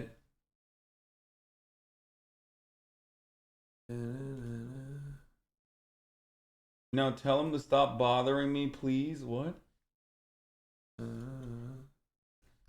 Anyway. She stabbed someone? Wait, what? Really? Why not me, dude? Just saying, like, stabbed me. I'm right here. Dude, I was so missing you earlier at the Abbey. No, I'm not going to the Abbey. Dude, bro. I was tipping people. It was so fun. I was like doing the. I'm not trying to get like the special, like I'm not trying to get gay COVID, okay? Where it's like I'm one. What Pat, do you think? What do you think gay slammed. COVID? I'm slammed, okay? Like I feel like you step foot in the Abbey in the middle of like a pandemic, you're getting COVID. What do you think gay COVID is versus normal COVID? Like you're gonna get in your car and put your car through your garage door or something like that? And Oh yeah, just start gay driving? Yeah, No. you're gonna... No, I'm just joking. By the way, I had what was I'm joking when I say gay COVID. It's just like, but it's a new strain. No, dude, it's like if I go there, I'm getting COVID. If I go there, I'm getting COVID and I'm getting groped. So I don't want that. No, look, question. Oh, has my driving improved at all? No. Oh my God. Oh my God. I forgot to mention this.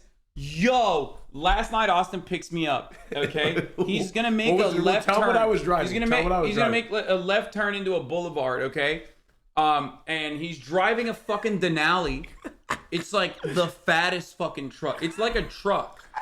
And for the Europeans who don't understand, like, I'm going to be honest, like, this is like a truck. Like in Europe, this would be the truck that you would use to like pull houses and shit, okay? But in America, it's just like an SUV, like a normal one. So he is driving this fucking semi truck with like 11 seats in it, okay? You could put a fucking whole you put a whole soccer team in the car. And this fucking dude is supposed to make a left turn to a boulevard, so there's like 4 lanes. It's a big turn, but it's late at night, so obviously there's not a lot of cars coming. He just parallel parked in the middle of the fucking boulevard because he was too busy looking at a dude. I'm like, what are you doing? He's like, oh shit, that guy was so hot. I'm like, Austin, we're in the middle of a fucking left turn. He was though. What? He was hot. It was the. And then we go to this house, okay? We go to this fucking house. and he just like, which one is this? It's Yukon Denali. Look up Yukon Denali. God damn, it's like the biggest one. Yeah. Bro, this thing, dude, you can't even understand it though. Like, you can't comprehend how big it is just by looking at it. Like, it is so big, dude. You could put, I'm telling you could put like 11 people in this thing. It's this one. It looks like this black one right here. It's like, it comfortably fits 11, okay? Dude, okay, so I rented this thing because I was like, okay, I'm going to be in LA for a bit, or like 2 days or whatever. And so I rent this thing, and I'm like, oh, it was a deal. I got a deal. I went on Orbitz or whatever. I found a deal. I was like, $300 for like 2 days. And I rent this thing, and I was like, they're like, do you want insurance? And I'm safe. And so I said, yes. $90 a day for insurance. And they're like, yeah, that'll be $800 for 2 days. I'm like, what the fuck? I thought I got... That's homophobia. I got roped in. They knew you were gay. Yeah, they charged me $90 a deal. Yeah, it was gay insurance. As a civil rights violation. It was $40 for regular. It was the gay rate. Okay, so... But like worth it because you drive like a fucking demon, dude. Okay, what did I do when I pulled up? You're literally a menace. He goes, you think I can park here? I'm like, probably. He just pulls onto the curb, dude. You just directly curb stomp the curb with this fucking tank. He's out here breaking like West Hollywood infrastructure, you know what I mean? He's just straight up. Look, he makes me seem like a much worse driver than I am. You literally are. I am in fear of my life. Thank God we're in a fucking tank, okay? I have never harmed Hassan ever whilst driving. Except for when we were, driving in the Tesla and you whipped it so hard that I think my neck broke permanently. Okay, look. Here's the deal. I have driven many cars in my life, and I've taken care of all of them. Wait, someone said it's not gay science. In today's episode, why are gay men terrible drivers? Gay men have a reputation for not being able to drive, park, change lanes, or operate anything really. Why is this? As originally discovered by Dr. Blanchett, gay men have a biological deviation in their wrists, completely lacking fundamental wrist bones that heterosexual men possess. The heterocarpals are responsible for That's not even true. Because he loses his heterocarpals only when he wants to gay it up. When he's code switching. That's it. Dude, it's so funny. Like, it's just like I'm so much gayer than you, like in most circumstances. There's no way. Give me a situation where you're gayer than me. Dude, like I don't know a single thing about sports. Or like talk about the Vikings, dude. The Vikings suck. Oh, they do. Realistically, we just fired our coach and our GM. See, that's what I mean. And there you go. We're not sure it's if over. Kirk Cousins is it's gonna over. come back next You year. already lost this battle. Okay, whatever. All right. It's just like every time he's just like, yo, what the fuck, dude? I love the Vikings, bro. 10 touchdowns. Look. I was a straight man for 22 years. Okay? I listened to 100 Gex. Okay. I listened to country music. Do you think literally listen to country music, unironically. Country music is pretty gay, to be fair. Like, no. I do. I listen to country music. I do. Let me, and it's like old country too.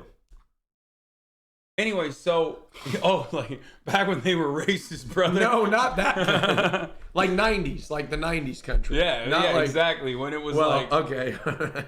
But it wasn't the racist songs, not the racist songs. So my last song I listened to was "It's Raining Men" by the Weather Girls. Country music is closeted though, for sure. That's like, that's closet activity for sure. It's raining. I'm not even joking you. "It's Raining Men" by the Weather Girls.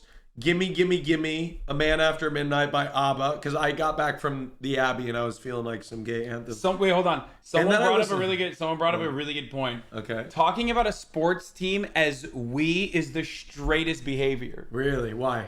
Because why? It's not you and the sports team, Austin. No, we are together. That is straight guy behavior. No, it's we.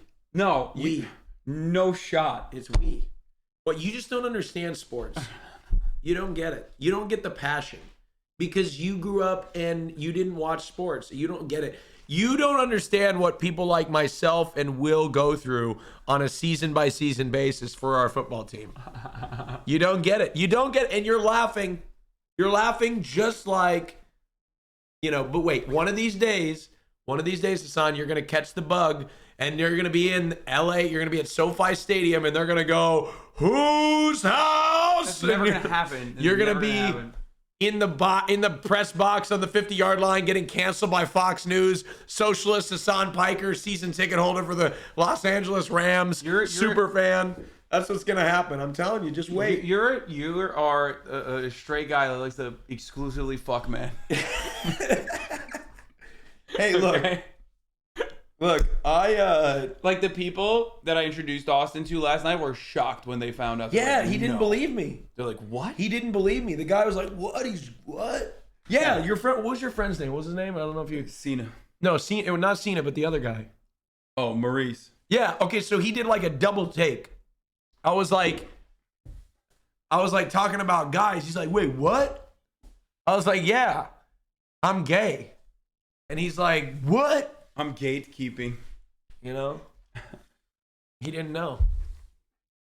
Okay, what else? For things like casting a fishing line, basketball free throws, gripping a golf club, drinking out of red Solo cups, and writing a misogynistic email. Whereas gay men develop an additional ligament in adolescence, the foggatus totalis, which causes extreme mobility. With a loose, weak grip, homosexual men can't sufficiently withstand the wrist pressure of gripping the steering wheel and holding a nice coffee and supporting the revival of art pop. Gay men also spend the first half of their lives living in... But you don't even listen to art pop. I don't even know what the hell that is. There it is, dude. Simulation, so they have no sense of time, space, velocity, or any physical perspective. What's reality? Also, is this 2 feet or 20? To make matters worse, most gay men are unfamiliar with the physical space of the vehicle they're driving because that car is a rental and their actual car is in the shop from a previous accident. What? What? I don't have my car's not in the shop. I'm just in Los Angeles. I don't have a. Oh my god. I don't have a car in the shop here. Oh my god. This is Gay Science. I don't have a car in the shop. I don't. Not at all. He's a good looking dude though.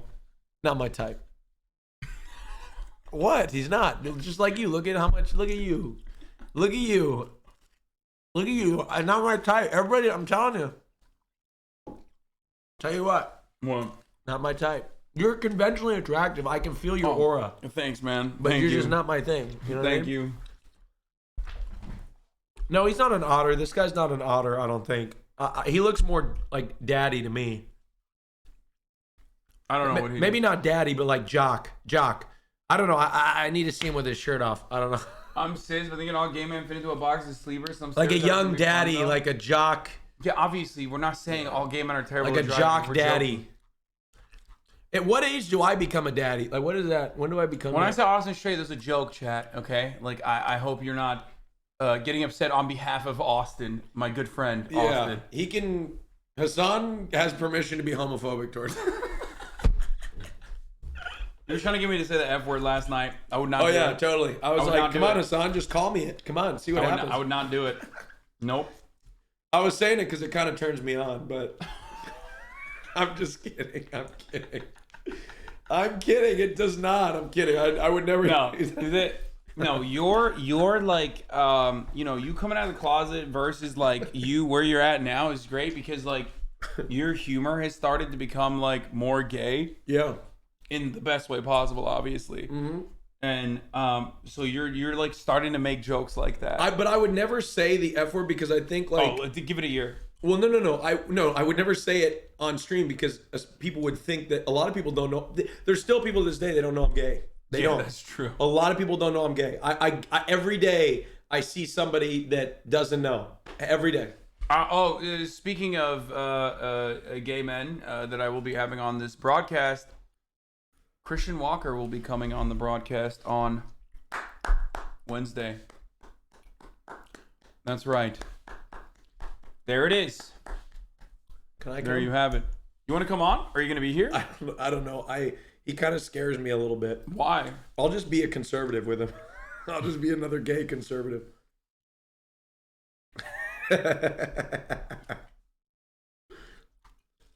Someone said top of the hour is the gayest thing on the stream. Well, guess what?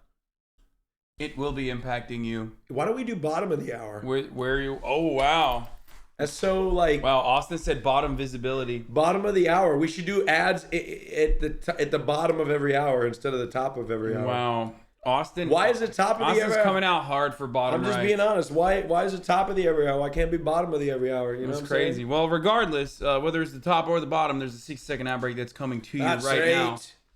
If you no longer want to see those ads, if you want an ad-free broadcasting experience, because I'm about to start this last episode of the Master Chef that we're going to be watching tonight, all you need to do is subscribe. You can do that for $5 or for free with a Twitch Prime, or if you're lucky enough to get gifted a sub, like an enemy stand user, gifted 5 gifted subs. Thank you. Here's the 1 minute ad break now. What about the switch of the hour? No, the verse? That's a good. We should just mix it up every hour, we should be top doing- and bottom. Yeah, it's a verse. It's sometimes it's bottom, sometimes it's top in the hour. I like it.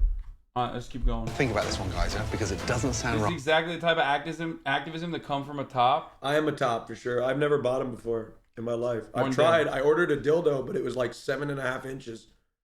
You tried to put a dildo in your ass? No, I did. I ordered one. I ordered a toy, and it showed up, and it was like fucking 10 inches long. I was like, what the fuck? How am I supposed to deal with this thing? So then I got a booty training camp kit.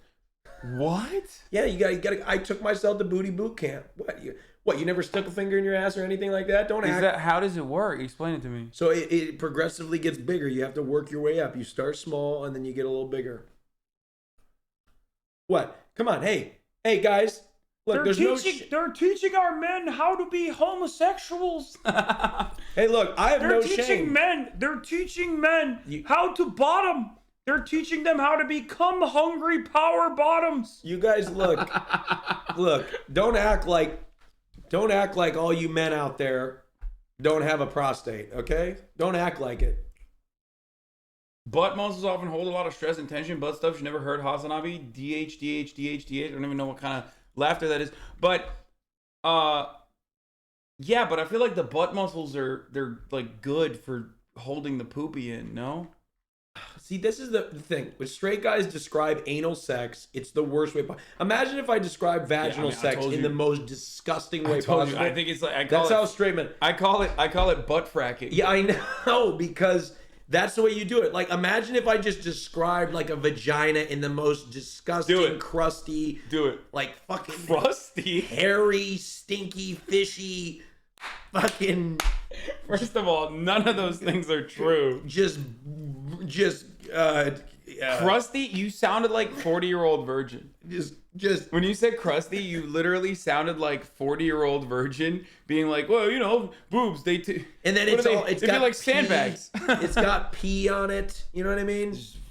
You know, it's just that if I were to describe a vagina like that, bad sex is blood hole. Yeah, you could say that. There's blood that comes out of it. Well, that's true, but look, and it can literally bake a bread. Well, that's what I'm saying. It can get yeasty, right? Okay, so the reason I'm saying this is because if I were to describe a vagina that weird or that terribly, of course it would be.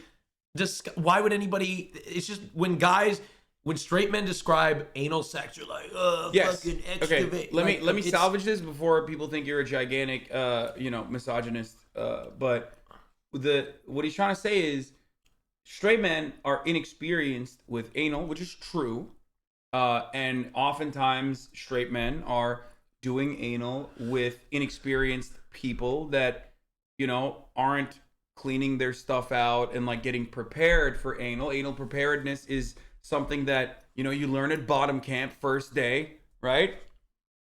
Shouts out to the real troops, okay? Not the U.S. military, the bottoms that are out there fucking cleaning their shit up every goddamn day diligently. Yeah, but... Okay. So because of that, straight men oftentimes don't have a great experience with anal. And that's precisely why we have a very different understanding and a different experience. It's very true. However, a lot of gay men, most gay men that I know and have participated in gay-related activities with, they know when they can bottom and they know when they can't. It's just when you're experienced enough, you know when you can and you know when you can't, right? It's just the way it is. Yeah. So ladies, get a bottom friend. Okay, True. If you want to do anal, get a bottom friend. I think it's the best. And they will teach you what to do. Bottoms unionized.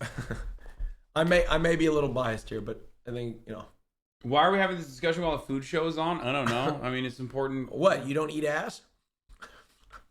I hate having to plan in order to smash. Yeah, I know it sucks, but you know what? It's what was given. Sometimes you do have to plan. Funny how Hasana's talking about over the gay guy about how much straight guys don't know about anal. Because yes, he's straight. Because I'm straight. I told him he could be homophobic. It's okay. Anyway, he's continuously straight-splaining for me. Yeah.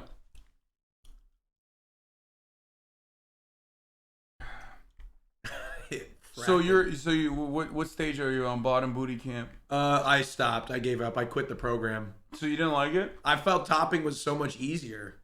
Typical.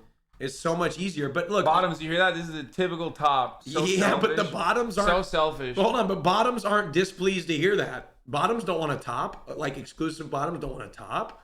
Kidding me?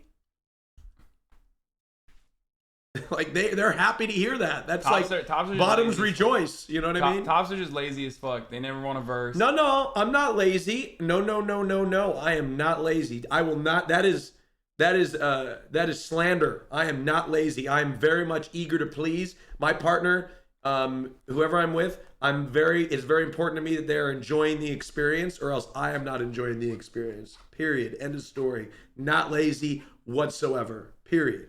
End of story. If they're not enjoying Wait, what? it, I'm Bottoms not are the enjoying lazy ones? What do you mean? You gotta clean that shit out, dude? What are you, crazy? You're taking a dick in there all day?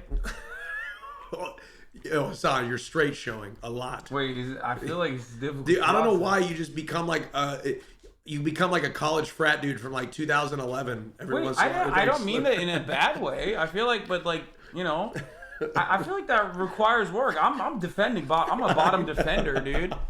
I just said that they are more important and braver than the U.S. military. How dare you? I tell you what, it does take a lot, but you know, and there's nothing more tough than that. That's all I'm saying. It's respect. Exactly. It's respect. I respect it. All right, let's go. Right. Okay. Give me a sauce. Give me a sauce for the radishes. Cutter under pressure, when things aren't going perfectly, he flips out. And I'm like, let's not worry about it. Let's just put something on a plate. 40 minutes gone, 20 minutes remaining. I love when they're cooking. So, Christian, the steak and they throw the butter back on it. How does that feel? It's all right with me. Why do you think she put Francis on your team? What's the? I can't figure out that angle. She feel that we're alpha males. I mean, we want to be in control. But do you think that your personality is intimidating, or your cooking? My cooking and my personality, because I don't take from nobody. Hell yeah! Ron, Leslie. First of all, the energy looks great. Thank you. What's the dish? It's a spicy pork belly and sweet crab stack with pico de gallo, guacamole, and kimchi fried rice. Right. Who's the head chef? Ron is the head chef. Hey, just shout, Ron. One more. Ron, I'm sorry. I told you, by the way. Told you he would fucking play submissive. He's literally like, you know, nothing wrong with that. Not kink shaming, but he's kind of a cuck daddy, okay? Every time you say I, it pisses her off. I'm sorry. One more. Sorry. Ron. Thank you. Youngest in the competition, you're still growing with confidence every hour. Because right now, let's be honest. Yes. Leslie's your bitch. Oh, come on, Gordo. Just under 3 minutes left, guys. Just under 3 minutes. Here, taste the risotto. Are we looking good, Daniel? Looking good, my man. Looking good. I didn't hit it with butter or cheese yet. Oh, that's good. Yeah? Wow, the energy is incredible. Yeah. Victoria and Christine are doing a play on pork belly and monkfish with a green apple risotto. Sounds really nice and classy. I think one of the strangest pairings is Scottish Francis and Elise. You couldn't have two more opposite cooks with different life experiences. They could definitely be in danger. I mean, that's a weird one. Let's go, guys. Last finishing touches. Just over 30 seconds to go. Let's go. Come on. 10, 9, 8, 7. Everybody's doing pretty good this round. 5, 4, 3, 2. This is gonna be a tough one. Hands in the air. Except for fucking Cutter. Now Cutter it is time to taste your dish. Cutter always fucks. First up, Cutter's gone. Ron and Leslie. Wow. So, youngest competitor, oldest competitor, put together and chosen to work together by Courtney because she wants you out of here, Leslie, more than anybody. How's it look from up there? I think that they worked together very well and put a nice dish on the plate. All right, so tell me exactly what we have. So it's a fried tortilla topped with kimchi fried rice, some crab guacamole, spicy pork belly, and That pico looks de gallo, delicious. and a cilantro lime Damn, crema. that's surfing and it's turfing. Doing both, doing the most.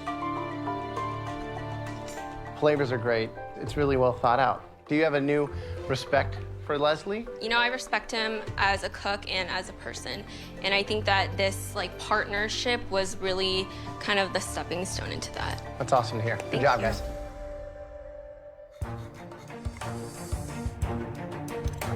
Does chefs ever You know, this dish had a lot of things going for it, but the main compliment I could pay this dish is that it's harmonious. Yes. And this is a true marriage of two cultures, chefs and ever, certainly like, from disagree different with the feedback? generations, Or they all coming agree? together to make one delicious dish. An excellent job by both of you. Thank you. What did you play? Do the chefs ever disagree? Yeah, all the time. We call it a classic 1-1, actually. Oftentimes there's a lot of disagreements. Okay, let's hear it. I think sometimes they fucking pump it, but in this situation, there's usually not a lot of disagreement. If someone likes that's it, where they the don't- meme comes from. I see. It's Yeah. delicious. Thank you. It really is. I mean, everything is seasoned beautifully. Really works well. Around hatchet buried, finished. Yes, Can't give Grandad a hug. There you go. Excellent. Seriously, well done. Great job, both of you. Thank you, chef. Give me five. Good job. Next up, let's go Dan Wu and Cutter, please. Thank you. This one's gonna Dan Wu and suck. Cutter's plate Also, it's like when the dramatic music kicks in, you know shit's about to pop off. Like it's not gonna be good. is empty, and it's not very pretty.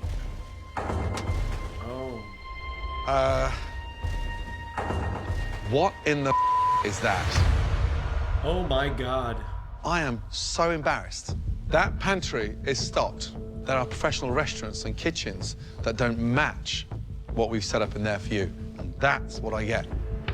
Somebody give it to me. I mean, the beautiful irony is that, you know, it's straight up going in two separate directions, which is, of course, exactly what they wanted to do. So it works well visually to represent their failure overall. Will you tell me I'll what say that is? exactly what happened. Please. Go in the pantry. Please. He has an idea. I listened to him. Yeah. I told him I didn't like it. He just starts grabbing. And this is what you get. Ran out of time in the pantry. Then I have nothing to work We with. went in there, I gave my idea, he gave his idea. We grabbed the proteins and we started from there. We I went back and specifically told you that neither one, they're both lean and they don't go together. we didn't get enough ingredients to really make anything work. Because you didn't have an idea. You didn't have anything reeled in what you wanted to do. You were just grabbing stuff. You kept telling, we'll get it as we go. We'll get it as we go. So both you pick up a basket, fill it up, and then bring it back. At least you got something tangible to work with. By the time we hit our station, there was nothing we could do in terms of ingredients. We had what we had. So the way this dish tastes, I will take responsibility for But it. I because think that's my it vision. actually came out decent. Through all the stuff, I think it actually came out tasting decent. Describe the dish. It's a seared venison loin on a bed of cauliflower and parsnips. On the other side is a seared tuna marinated in some ponzu, yuzu, soy on a 3-radish salad. Even separate identities, it still doesn't work. That is possibly one of the worst dishes in this competition so far. God damn. GG's. Man. Yeah. You don't have to eat it, really. You don't. I'm a judge here, so why don't you let me figure out what I have to do and what I don't have to do. I know how to do my job. Bro, Cutter has real bald person energy. Like, he's not bald, but I don't know why, but he just, like, strikes me as a bald guy. Does that make sense? Do you guys know what I'm talking about? Man. Yeah. You don't have to eat Cutter it, being really. like You Trump's don't. White House I'm a chef. judge here, so why don't you let me figure out what I have to do and what I don't have to do. I know how to do my job.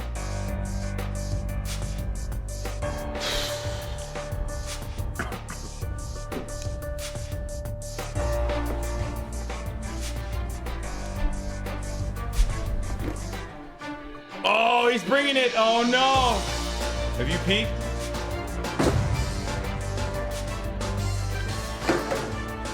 Do the honors.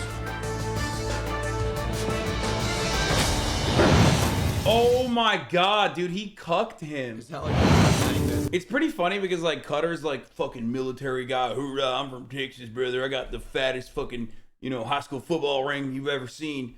And he was doing like military search and rescue. He was like, I jumped out of helicopters. But here it's Joe Bastianich's world, baby.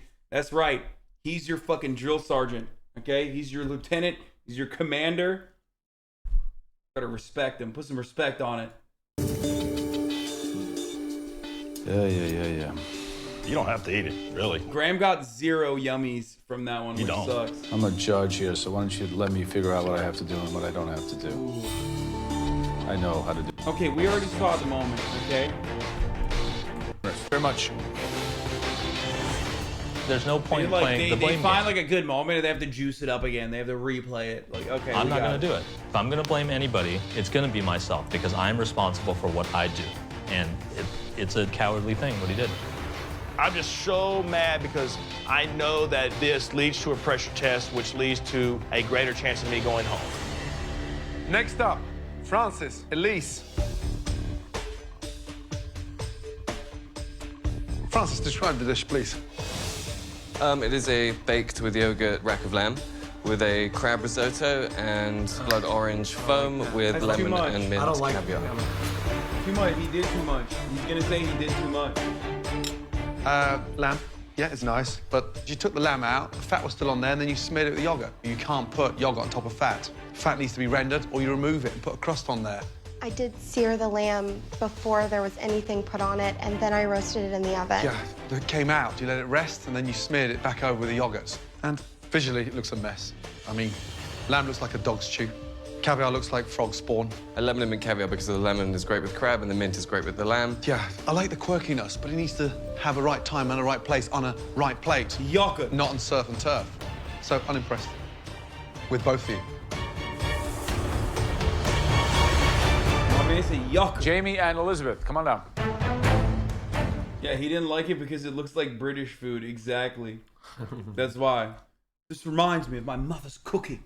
How dare you? Hey, son. What? I gotta head out. Oh, you're bailing on me? Yeah, no, but I'll hit you. Are we up. gonna hang out tonight? Yes. Okay, I'm gonna hit you. I'm gonna send you the information. Okay, here. What? Hold on 1 second. Don't read it out loud. Okay. Dude, these glasses are crazy. It makes me see the blue as like green. That's crazy.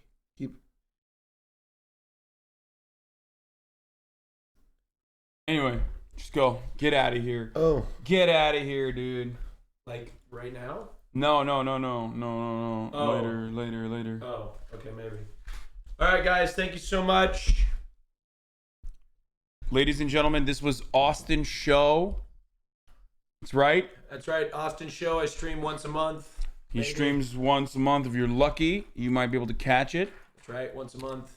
And he'll be leaving now. Check my channel every day, 4 p.m. Eastern. You never know when you could catch something. And Twitter.com/Austin on Twitter. All right. He's And you very. can follow my Twitch too. Thank you. Bye. He's a very prominent member of the Discord as well. And gay community. And the gay community as well. And the straight community. And the straight community as well. Yeah. Okay. I will see you guys later. All right. So how much longer are you streaming for? I'm gonna finish this episode. Okay. I'll hit you up. All right. Peace. Peace. Now that I stopped.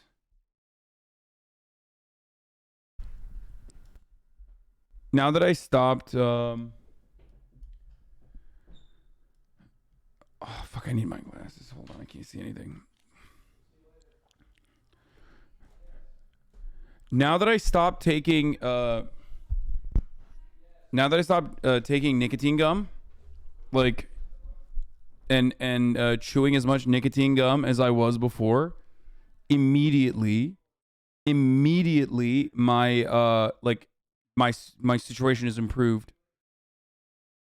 Like I chewed, I think like 4 nicotine gums today. No headache. I feel fucking great. I don't feel like I don't know. I just don't feel bad. I don't feel tired. Awesome. It's so easy to chain chew and get Nick sick. Yeah, I think I was getting like nicotine sick. And now I feel so much better. I was actually worried. I was like, fuck, do I have like... Started making me feel like I had COVID or some shit. You know what I mean? And now, it's good, baby. Let's go. Vapor, shut up. No, dude. I don't need I don't need more nicotine delivery. If anything, I need less. All right, let's keep going. Explain your dish to me. Red snapper cooked with lemon, yogurt marinated lamb, and Austin lore. After leaving the 115 episode of Hasanabi, Austin went on to park a giant SUV in a West Hollywood intersection after spotting a shirtless power bottom on the corner. Austin hosts a podcast describing his preparation adventures. That was pretty good. That was funny, Chatter. Good topped job. with a little roasted carrots and crumbled feta. That was a good lore master. Well, everything is seasoned perfectly. The lamb is a perfect medium rare with a nice char in it. The fish is delicate and light, and I think that it really captures the spirit of what we were looking for, because we weren't looking for a literal translation of surf and turf. This is a concept in the plate. Thank you. Thank you. Thank you so much. And next up, Big Willie. Daniel, let's go, please. You have a seared ahi tuna on top of forbidden rice and radish. And then we have egg and crispy skin roll and a buttermilk miso fried chicken. That's doing too much too, but looks fucking good. First of all, you've captured the spirit of the... Forbidden rice is, as we know, the rice that's black rice that was served to the emperor in China. And therefore, that's the reason why it's called forbidden rice. Actually higher in fiber. Surf and turf, and you've got that creativity on every aspect of that dish, which looks great. Chicken is incredible.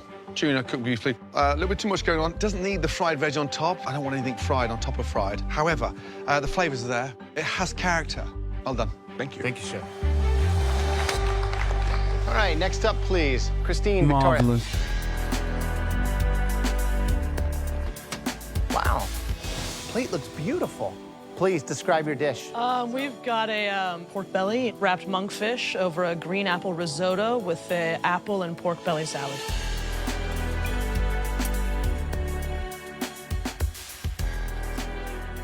It's a dish that's labor-intensive, creative, and shows a lot of that classic technique. You guys haven't really been in the top 3 individually, and now, as a team, you're shining. This is a really good dish. Bro, this is literally the Omega Lol team, okay? NPC galore. This is both, they are both NPCs. They're both NPCs that, like, are now gaining more prominence. Dish, so good job. Thank you, chef. Thank you. Thank you. Good job. Christian, Francis Biondi. I'm confident that Christian and Francis B's egos are going to get in the way of creating a good dish. So it's a Moroccan rub ribeye with a creamy herb king crab topping, roasted red potatoes, green beans with crispy bacon, tossed in arugula oil. So here's the thing, Christian, Courtney wanted you out, big target, on your back. Then you're paired with Francis B. And I'm kind of surprised you aren't snipping over Christine. She seems like your type. She is, but I'm holding back my urges. And also, you know, I just think it's funnier that, like, they decided to, the editors decided to just not include her until episode 5.